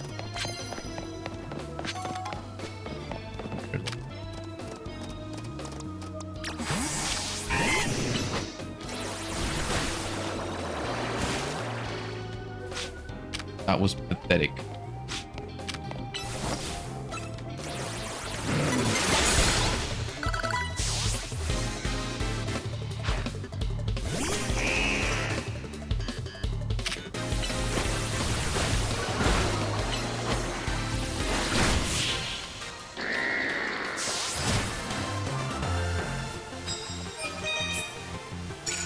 Okay, use the cup. Oh, you get extra points for these. Right, that's why we maxed out already.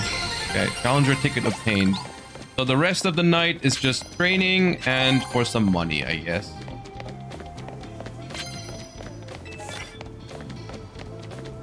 Okay.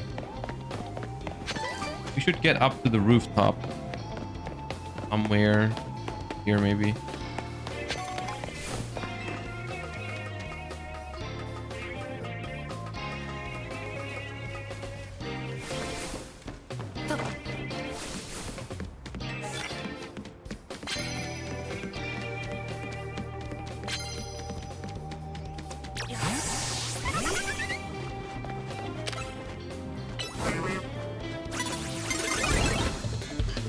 Dude, I just attacked it.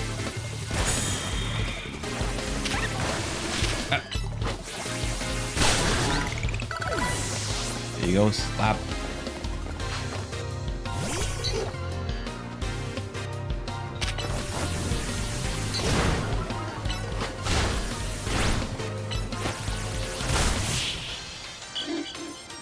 Yeah, I got caught.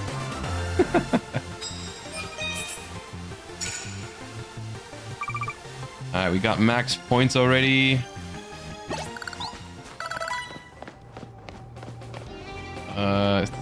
Paralyzed or what? Ooh, a Gibble! Give me your Gibble!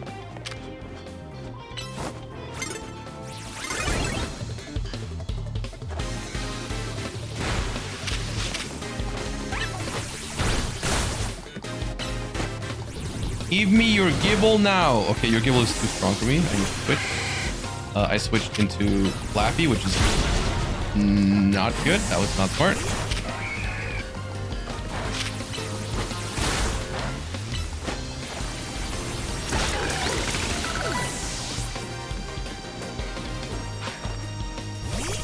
Okay, Swablu. The real ace.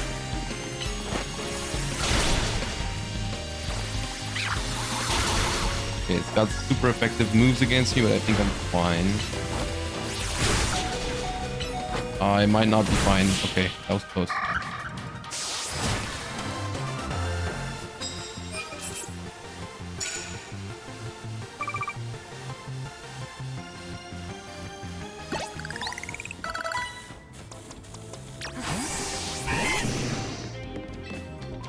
You can have one of my bonus cards.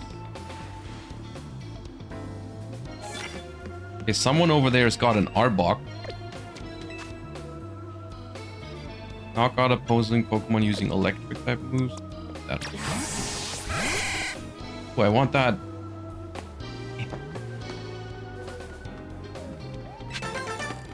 Colorful Screw. I still don't know what I need these for, but I guess I'll find out eventually.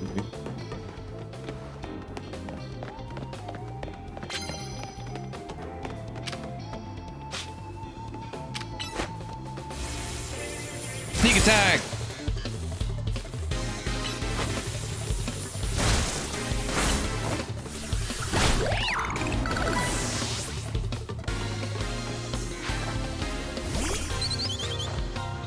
Ooh, Fletchling is not gonna like my Thunder Shock. Yep.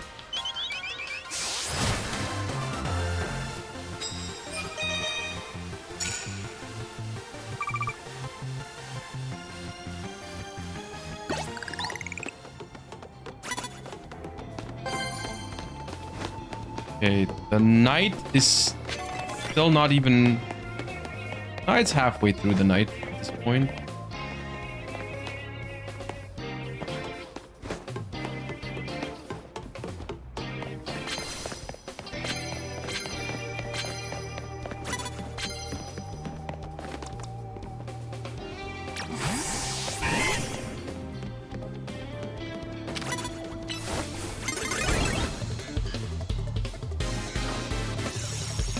No, don't fall asleep.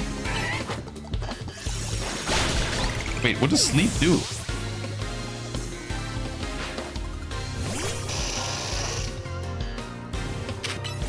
Why can I still attack if I'm asleep?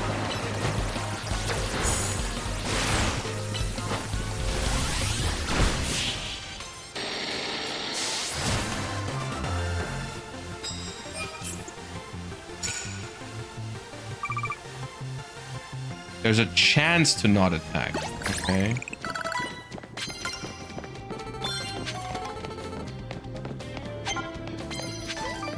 Do I feel like fighting an Arbok right now? I guess I have a bunch of potions, so I might as well.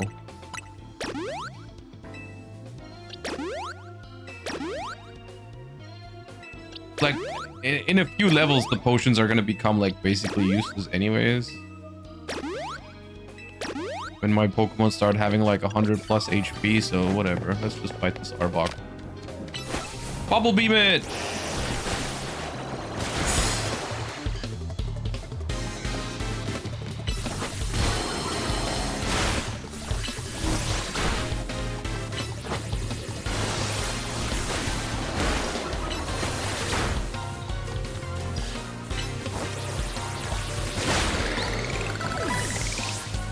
All right.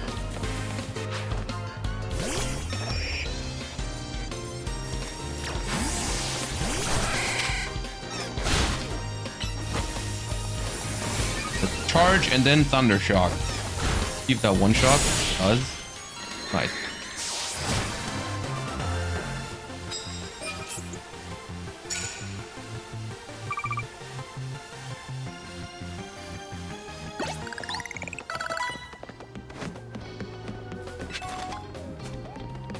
Ooh, an Ice Stone. Okay.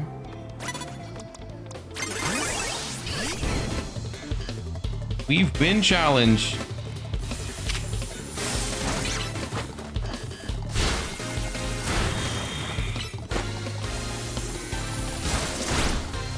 Razor Leaf kind of nice.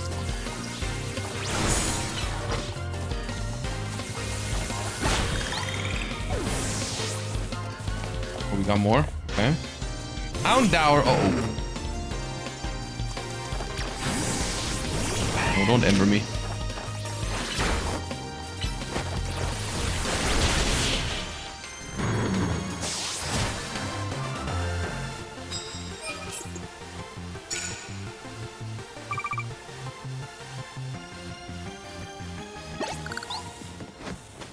Am I rank B? No, I'm rank Y?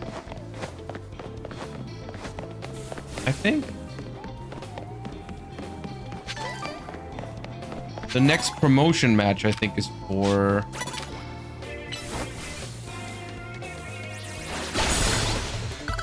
sure we one-shot that, right? Yeah. Where's your ult?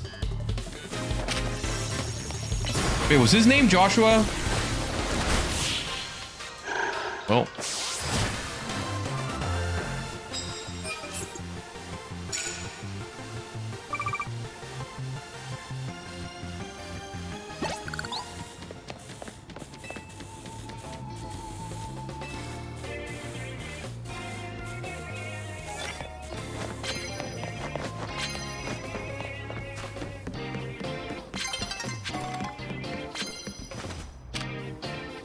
I feel like I've been walking around this... Where are you going? That was once again pathetic, Crocodile.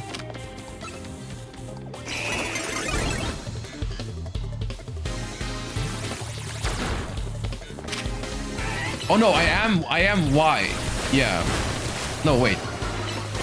So dude, I'm confused. I won against Z I won against Z and against the Y trainer. Those are the two I've beaten so far. Which means I am rank X, yes. And I'm about to promote to W. Yeah. Right.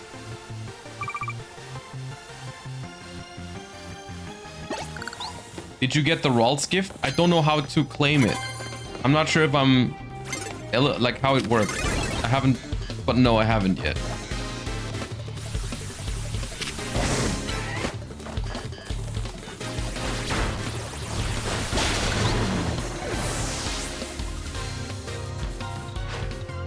But I would like a Ralts, to be honest.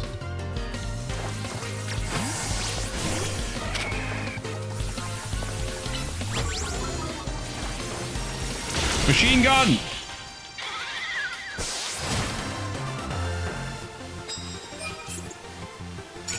We can do it after the night.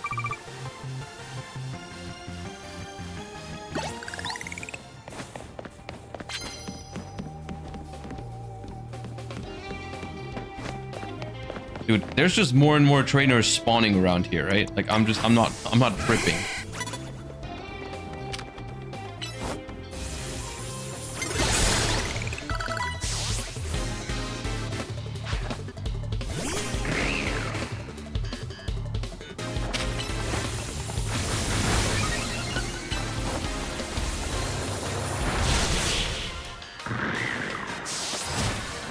Will you ever do a 24-hour stream again? Probably at some point, yeah. Probably.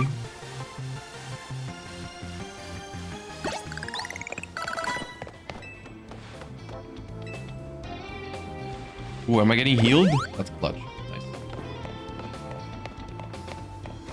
So, can I just indefinitely walk around this thing and there will be new trainers for me to fight?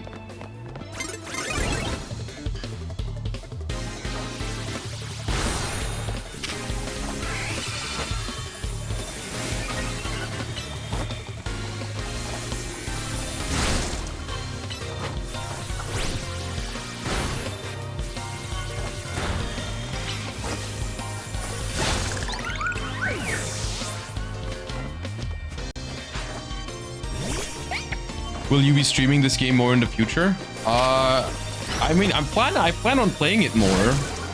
So I guess we can if you guys want to. Depends how much time I have. Like sometimes if I have things to do after the regular stream, then we can't. But if I have time, then we might do it just after the normal stream. Play some more. We'll see.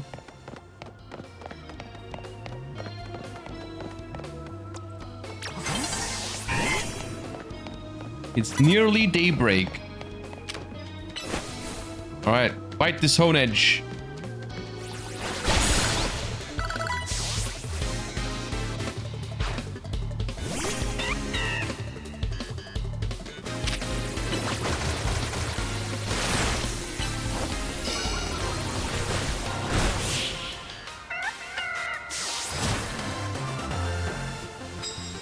"17 wins in one night. Not too bad. Can we get one more?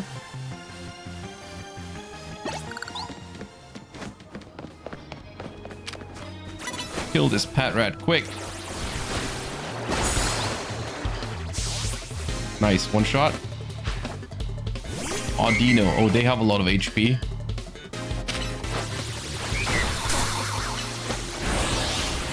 This one might take a while.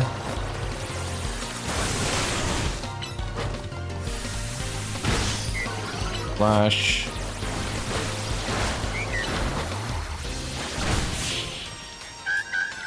Okay.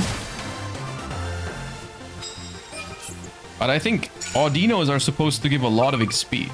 That's what they did in other games.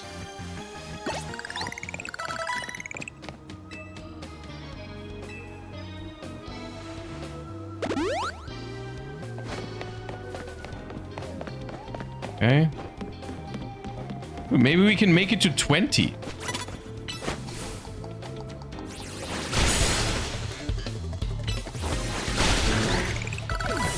Can we make it to 20 in one night?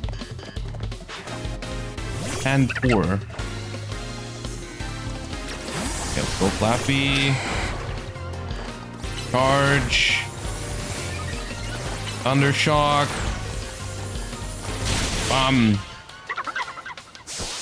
Okay. What's that? 19? 19. Come on, one more. Just one more.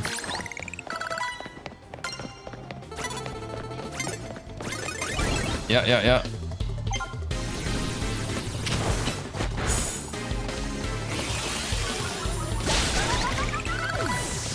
Dude, we're just running around this building and one-shotting everything.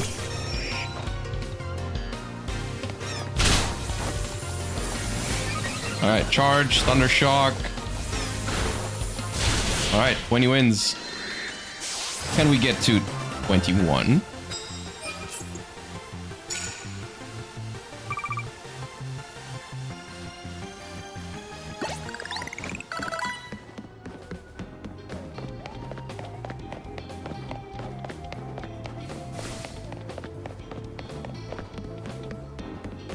Wait, where are the trainers? Did the infinite trainer glitch end? There's a trainer here, okay. They got a Froakie! Ooh, where's my Flappy?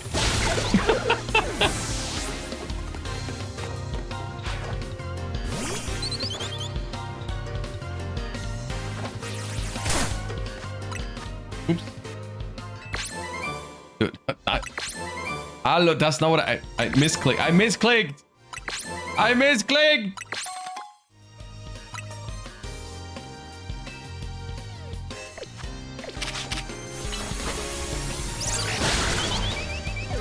I need to hurry!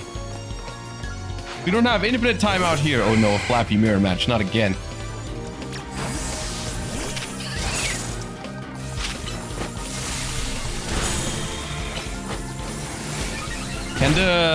Can the day end mid-fight? Okay, we won.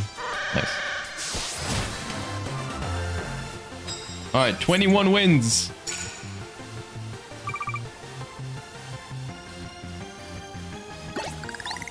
I guess the day is over. The night is over now. Okay. Okay. Battle zone deactivated. Multiplier 2.5. 52,000. Nice.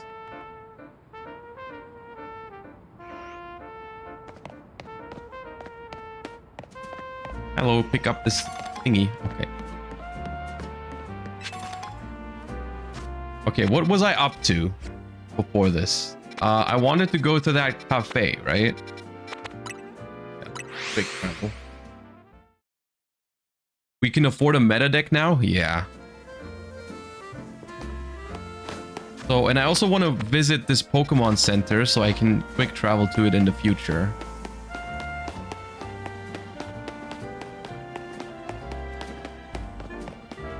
Let me do that first before I forget. Also, let's claim the Ralts. Travel spot registered. Oh. Are you familiar with the Pokemon called Badoo?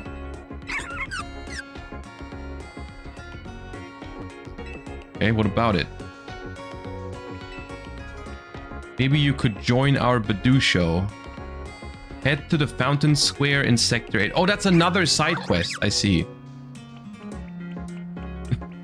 Look how it walks.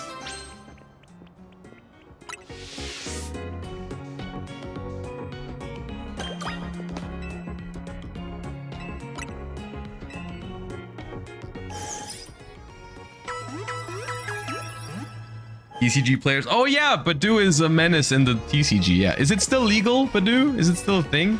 The baby Pokemon that locks you or something?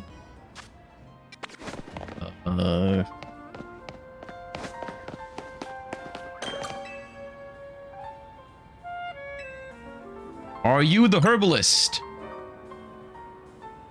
A Fennekin that's feeling poorly. I want that Fennekin. A revitalizing twig in particular could perk your Fennekin right up, but the area where I used to gather them is now a part of Wild Zone 5. You can tell a revitalizing twig by its sweet scent, though it won't be easy to find one while fending off attacks from wild Pokemon. Okay, so area 5. Jesus! Okay, let's fly to area 5.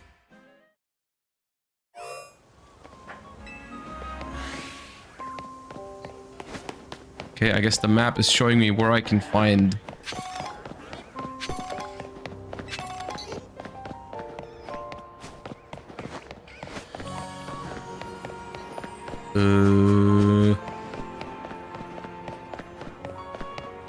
Is it on the rooftops? Or where am I? Who's attacking me? Oh, not the Alpha Bellsprout again. What level is it? Can I beat it now? 24. I can beat that. I'll beat it.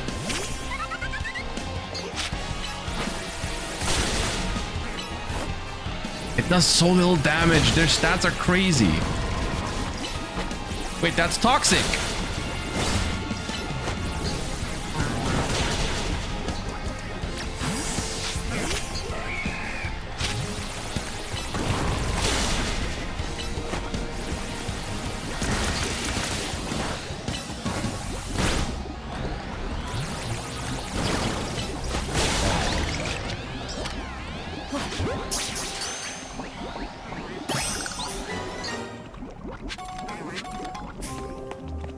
Caught that thing.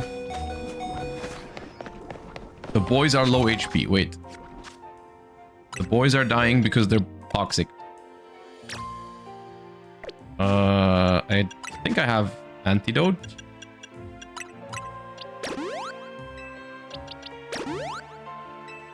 I'll use these. Why not?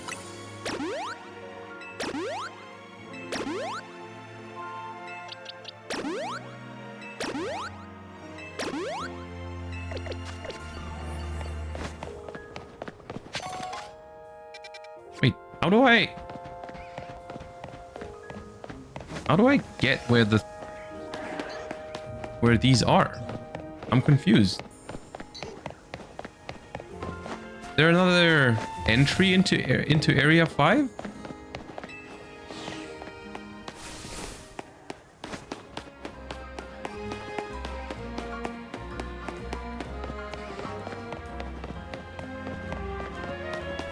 I need to be up on the rooftops, but how do I get up there?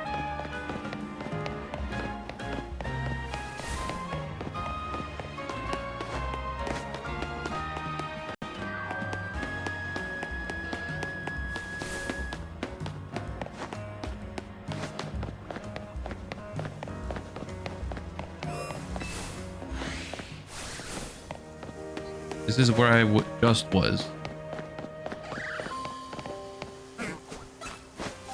It's on the sewer entrance. Oh, here maybe.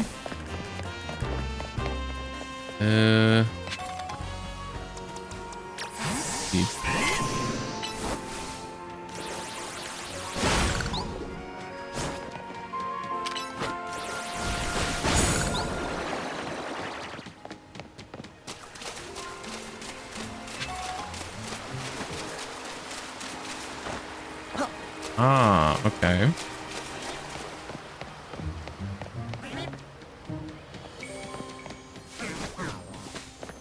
Let me get that item up there real quick.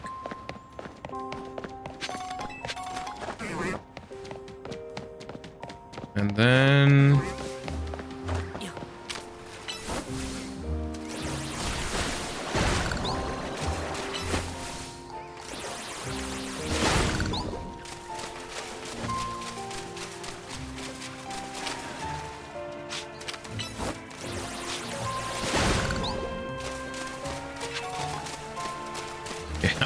I already see something scary. I forget, is this thing mono poison or poison bug? Okay, it's poison bug, however... Jesus Christ. That does no damage.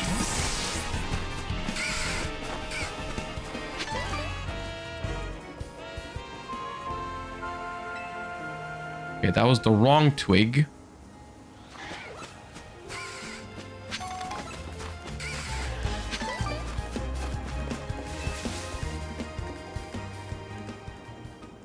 That is not the right twig either.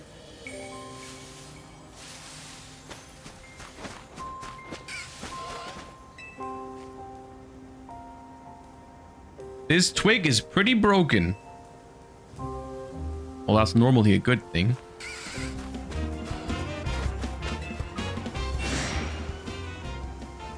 Also not the one.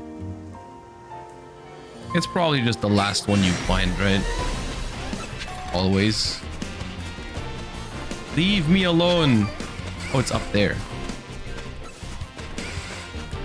Oh, and also...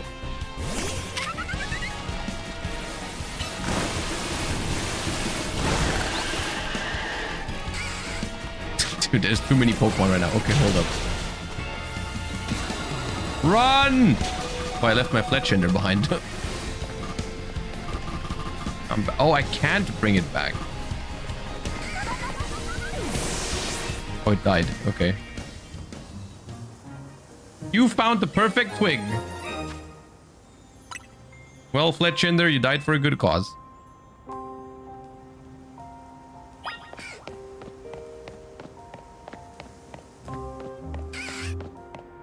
I would still like to know what's in here. So... let me quickly revive this because it has a fire attack. I assume I need a fire attack for this. Dude, leave me alone.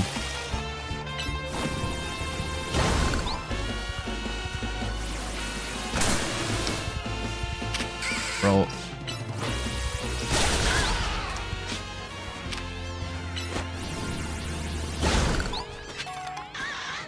All that for a max revive. Okay, where do I need to go?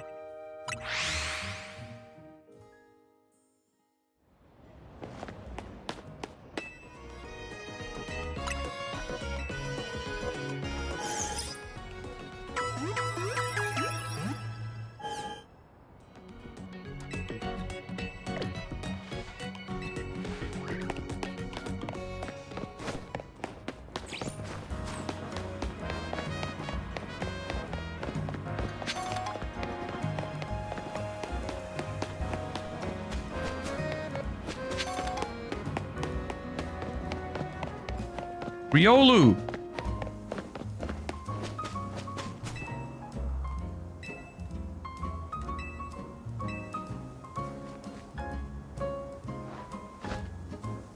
That looked like you punched it.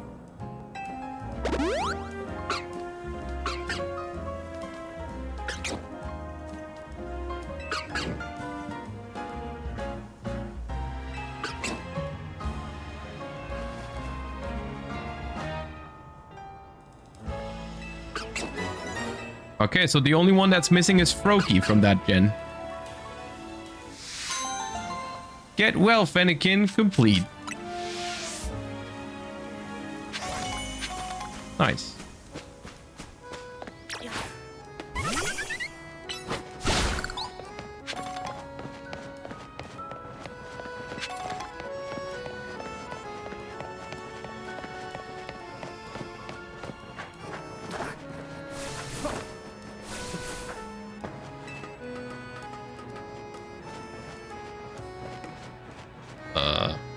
Oh, right.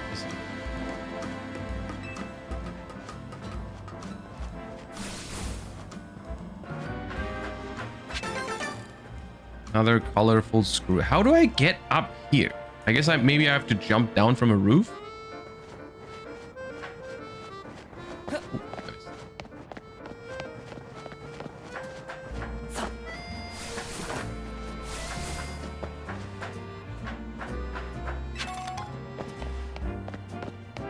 Okay. So we've done the Fennekin side quest. We have enough tickets to do the next rank up, so let's do that, I guess. And then we can do some more side quests before the next night.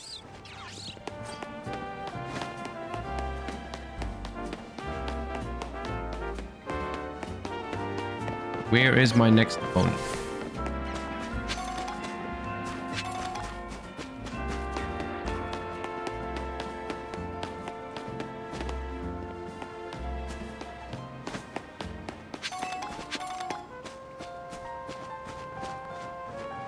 Nice. Love me some evolutions.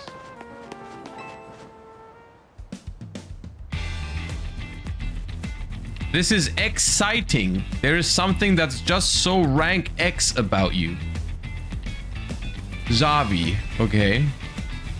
It doesn't matter if you get what I mean. Do you want to battle or not? Yeah, okay.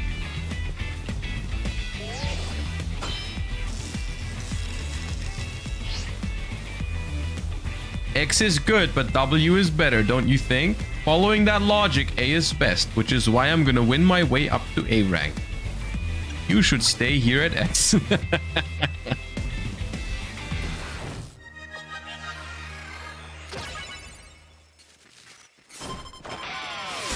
Okay.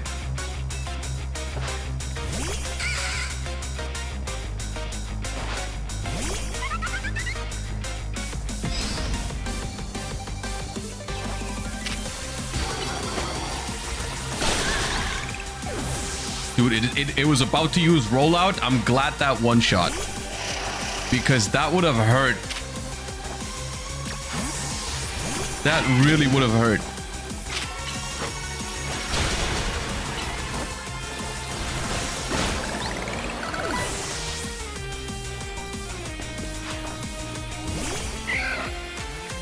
Ooh, we got Flame Wheel. Flame Wheel on Fletchinder soon. I like that.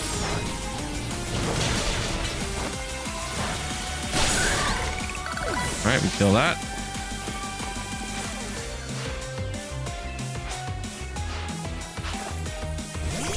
Furfrou is just normal type, right?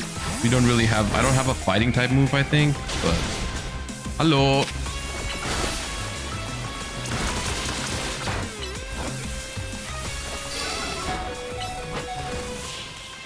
Alright, we got it.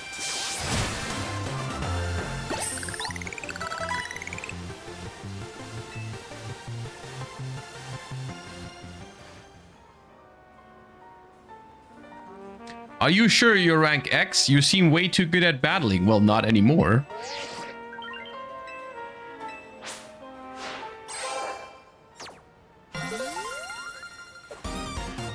W!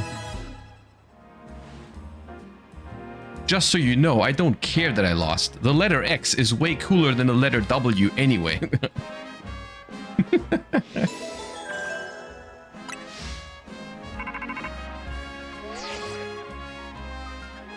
You're rank W now. Amazing.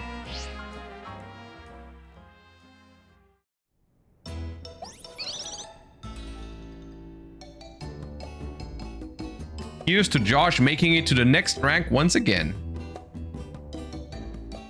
You cooked up another masterpiece. Okay.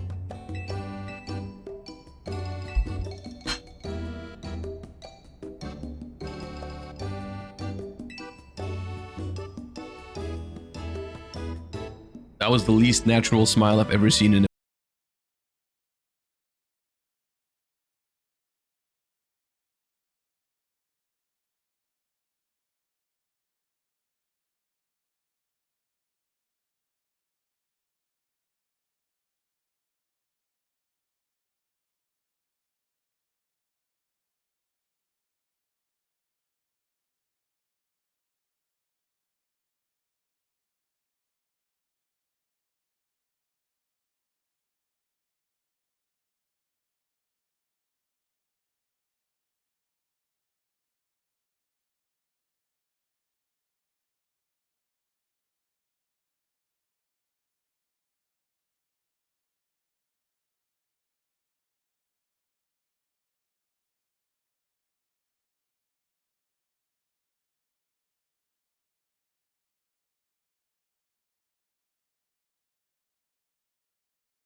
At least the nice thing now is I'm one-shotting all these Pokemon.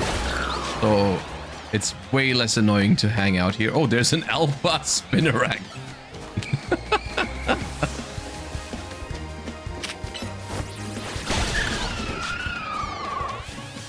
Honedge, where?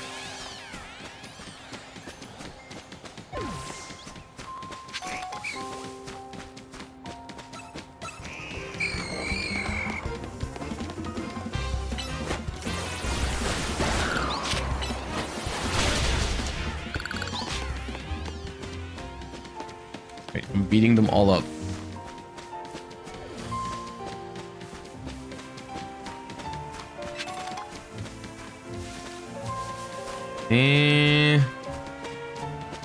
Where do I find Honedge?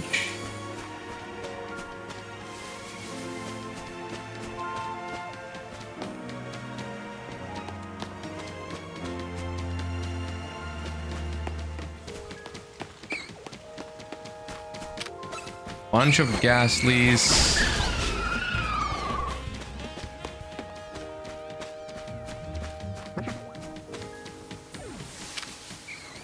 Spew Pop. I guess I'll catch it.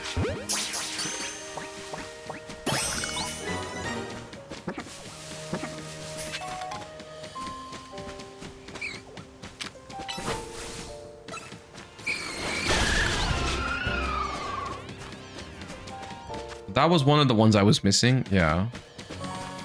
But where's Honedge? Try Honedge at night? Haven't seen one during the day. Right, maybe. Maybe it appears if you smash the rock. Boxes. Who had Rock Smash? Funnelby, right? Yeah, Funnelby had Rock Smash.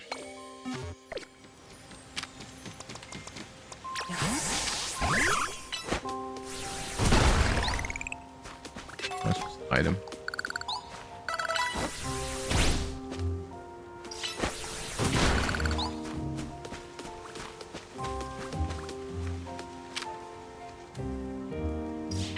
Need to be nighttime, can confirm. Okay. In this one, we're missing Staryu. In this one, we're missing a couple, actually. Okay, let's see if we can catch some of the Pokemon we're missing. See if we can find a Staryu.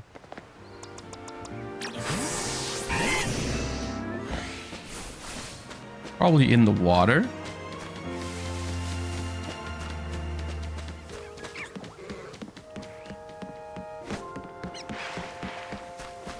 Lots of Magikarps. Not really seeing a Staryu.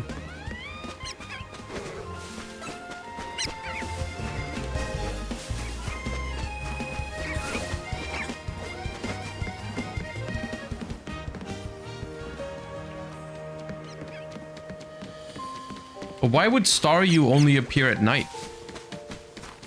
Also night? Okay. Sure. Ichu and Weedle.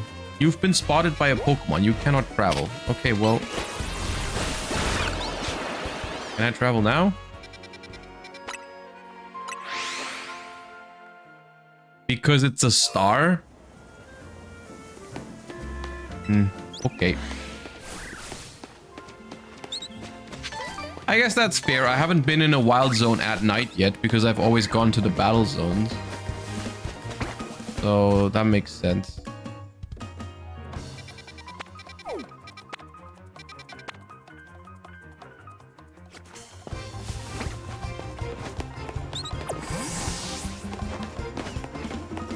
Okay, I guess I'll try some of... Oh, wait. There's a Pichu. I see it.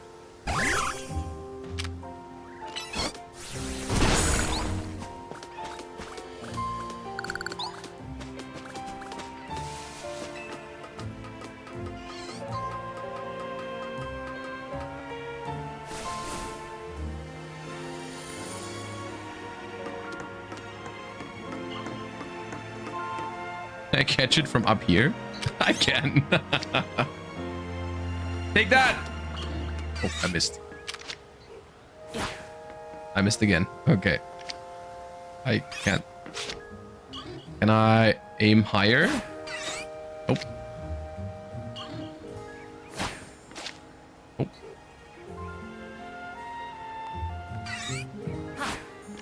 Nope. Okay.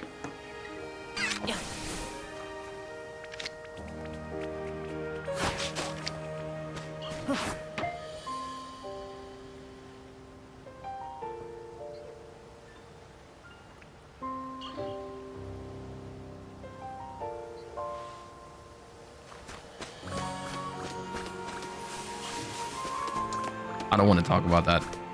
Okay. I don't want to talk about that.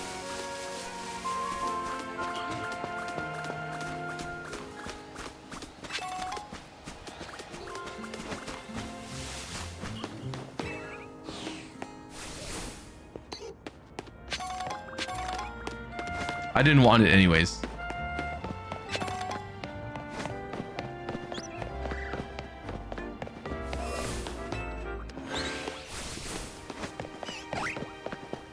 Oh, Weedle.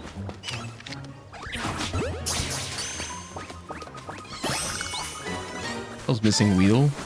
Does it respawn by any chance? Okay, I'll come back tomorrow. Fine. Fine. You've been spotted by a Pokemon. You cannot travel. Okay. Now I can.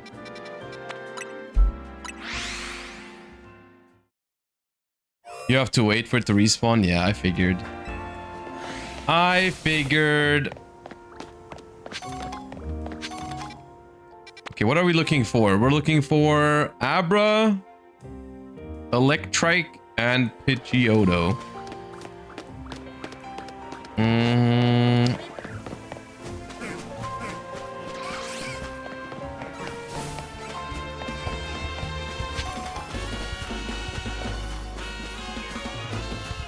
Go up here.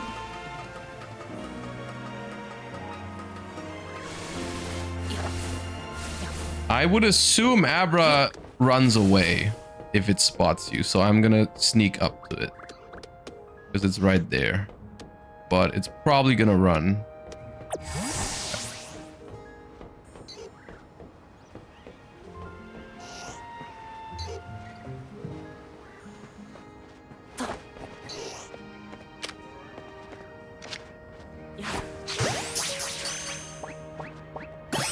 All right, great success.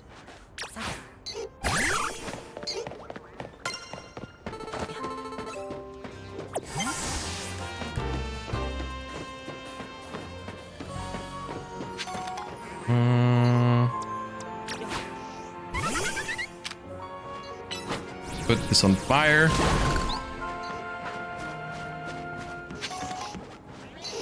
Oh, more Abra. See, it probably runs away if I see it. Yeah, see? I knew that.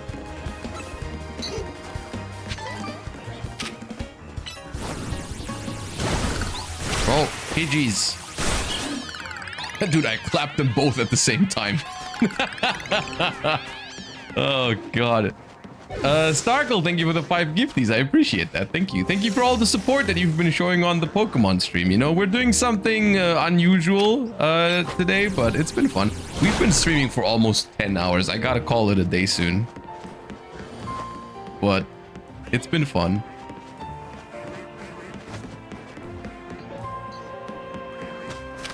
I'm glad you're enjoying it too. Okay, here, nothing. Okay, what am I missing from this area? Electrike. Now, where would one find an Electrike? Here. In the sewers? No. Not sure.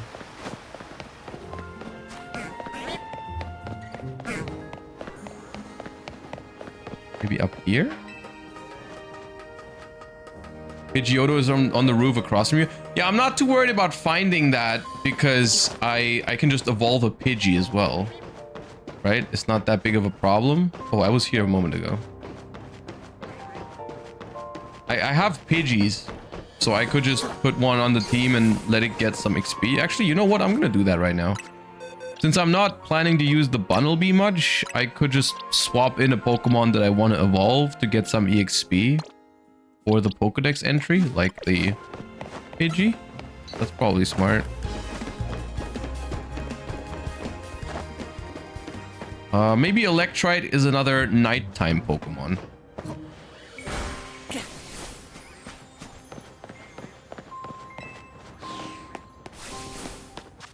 Okay. There should be a side quest right around here. Somewhere. Was it on this court? I think. Oh, geez. I don't know if we can mess with these guys just yet, but someone's got a quest for us.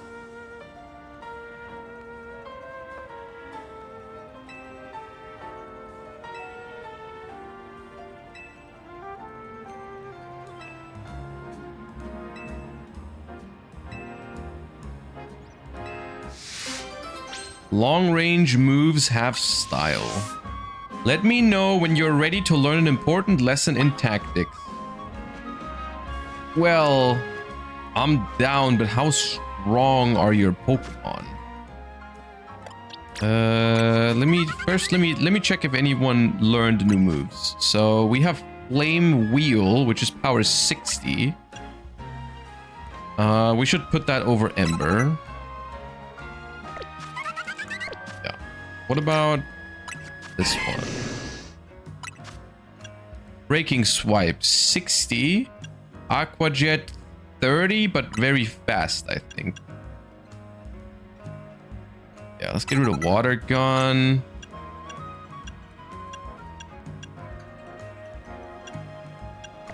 Breaking Swipe lowers the attack.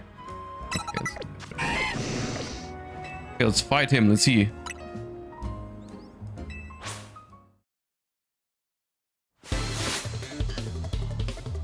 Distin the Rich Boy.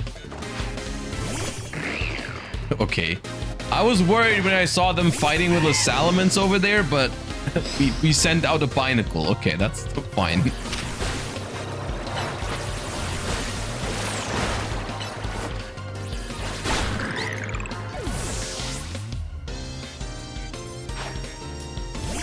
Kiddo!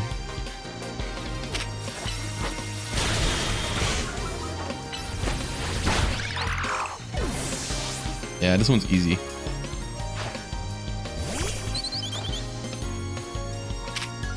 Aqua Jet, butts. Does the speed increase just mean that we're gonna attack faster with future moves?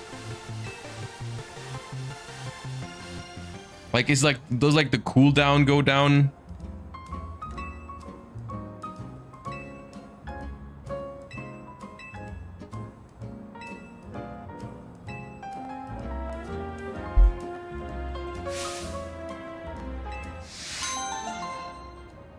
Okay, side mission 6 complete.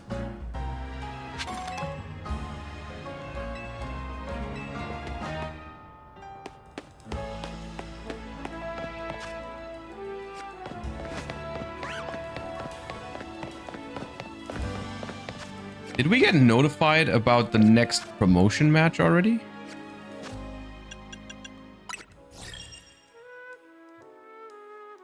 No, right? Promotion match is not decided yet. Okay.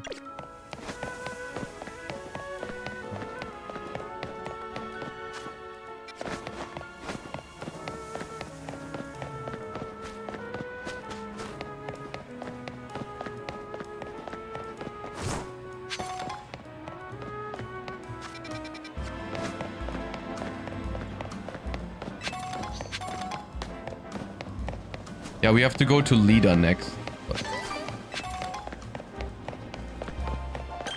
I felt like doing some side questing. Slurpuff, you know I hate seeing you in a foul mood like this. Why don't we try to get you your favorite treat? Would that make things better? We can ask this trainer here for a bit of help. Slurpuff is on a strike. It's refusing to work. Oh no! The favorite treat from Café Soleil? Okay.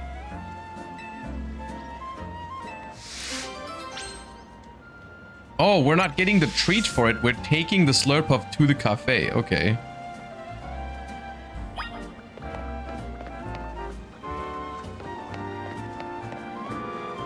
So do I follow it or does it follow me? I follow it.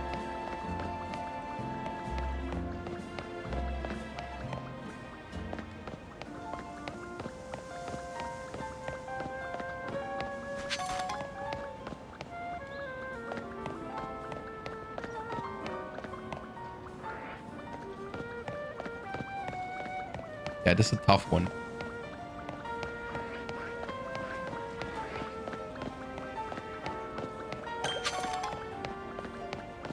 That's it?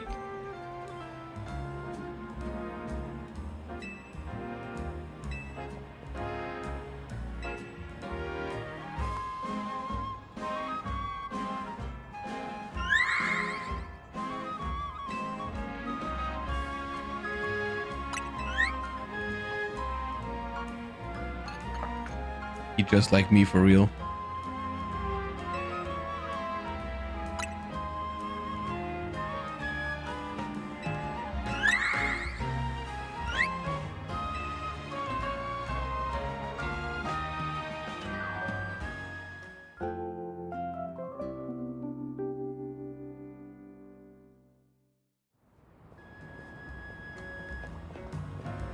I got a break, so I came to collect my Slurpuff. Or you couldn't have gone on your break?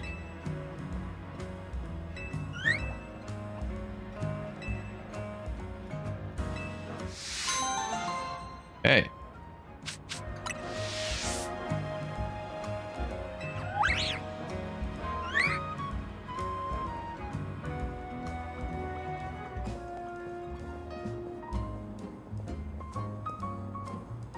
The map is only Lumio's city, or am I tripping?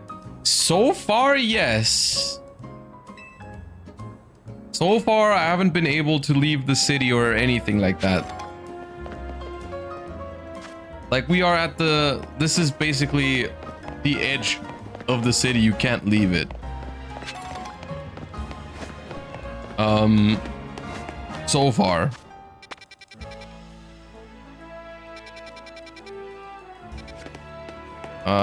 Where's the Pokemon Center?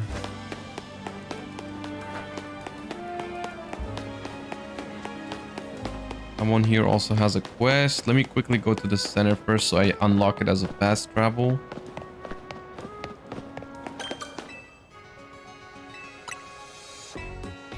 The map is small for an open world map, but it does change along the way. Okay.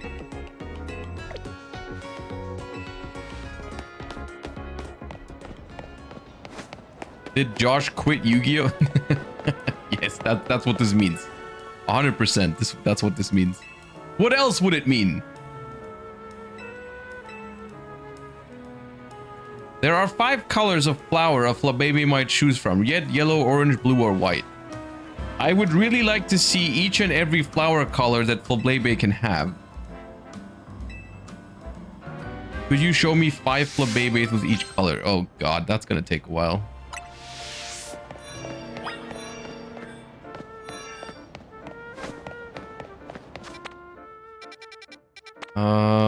Which one has Flabébé?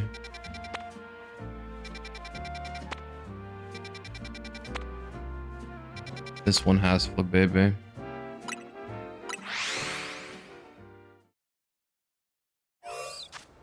The thing is, if I don't do it right now, I'll never do it. So I have... Which one do I have? What is this? Red flower. I have a red flower one.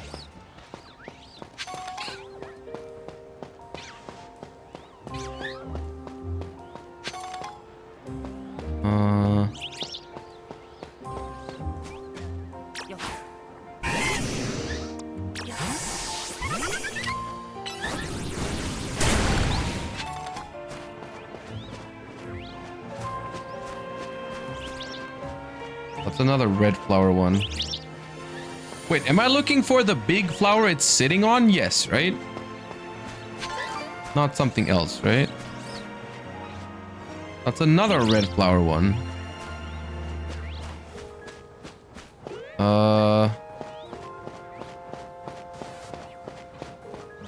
Okay. They are always red there? Oh, so I have to find other locations for it?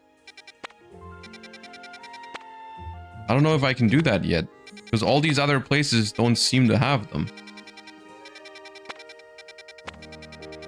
Okay, let's postpone that for now. Let's postpone that for now.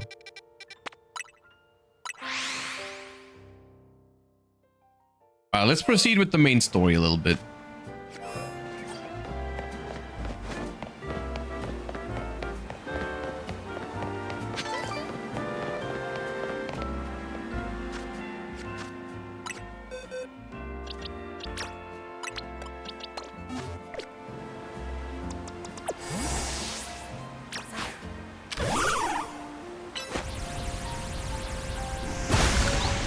Okay, Earth Power also works. Noted.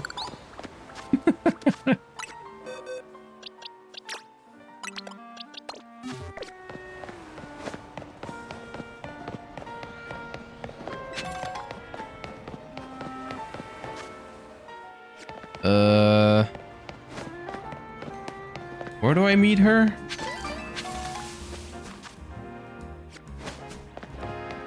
I am confusion.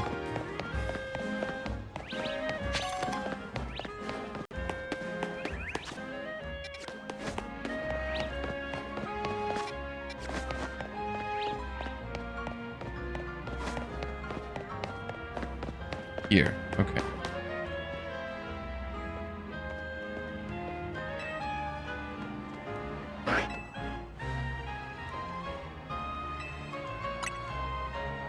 Alright. Give Lida her things, check. And now we battle. If I understood correctly.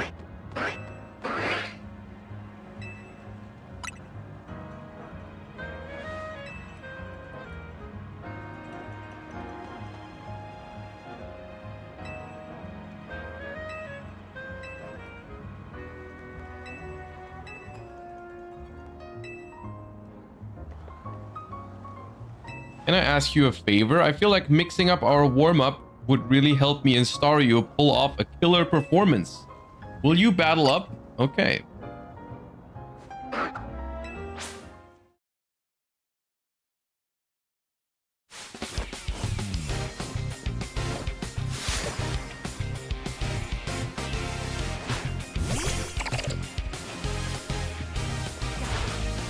Oh, wait, why am I leaving Pidgey?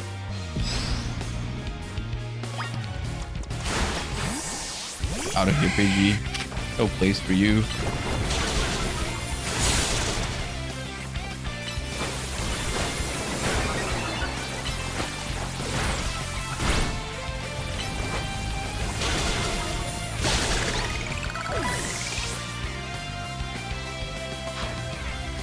In the light. Okay. Ice type. Flame wheel. What?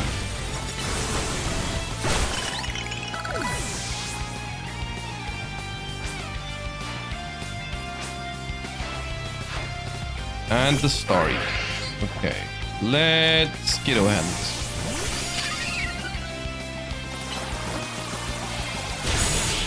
One shot, easy.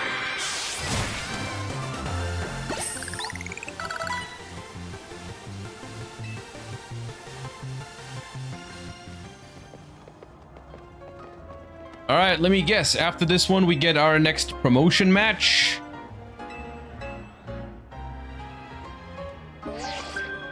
Aha.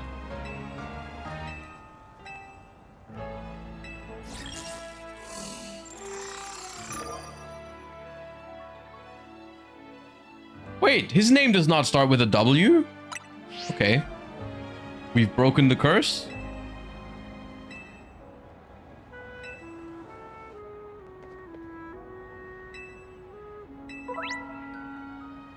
passing time on benches.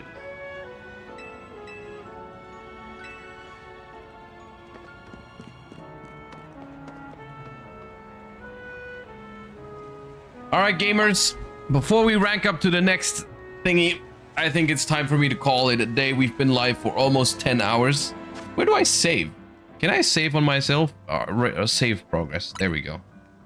Save progress. We've played for 4.5 hours, and we did Yu-Gi-Oh for 5 hours before that. Yeah.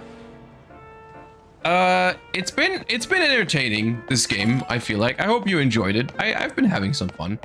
It's not the best game they ever made. It's not gonna go down as one of the best games in history, but it's decent. You know, I've been enjoying it. For just some like casual playthrough, it's been fine. Okay. I hope you guys had a good time on today's stream. I'm not sure if I'm gonna finish the entire game on stream. Depends on how people are feeling about it after a couple of after streaming it a couple of times. But we might play more of it at some point if I have time in the upcoming streams. We'll see. Thank you all so much for watching. Thank you for tuning in. I hope you enjoyed the Yu-Gi-Oh portion earlier. I hope you enjoyed the Pokemon. Thank you all so much for hanging out. And I will see you guys on Saturday. I don't have time to stream tomorrow, but I will be live on Saturday again. So I'll see you guys then. And maybe if you guys want to, after the Saturday stream, I'll have to check if I have time. But maybe after the Saturday stream, we can play some more and continue the story of the game. So yeah, thank you all so much for watching. I'll see you on Saturday.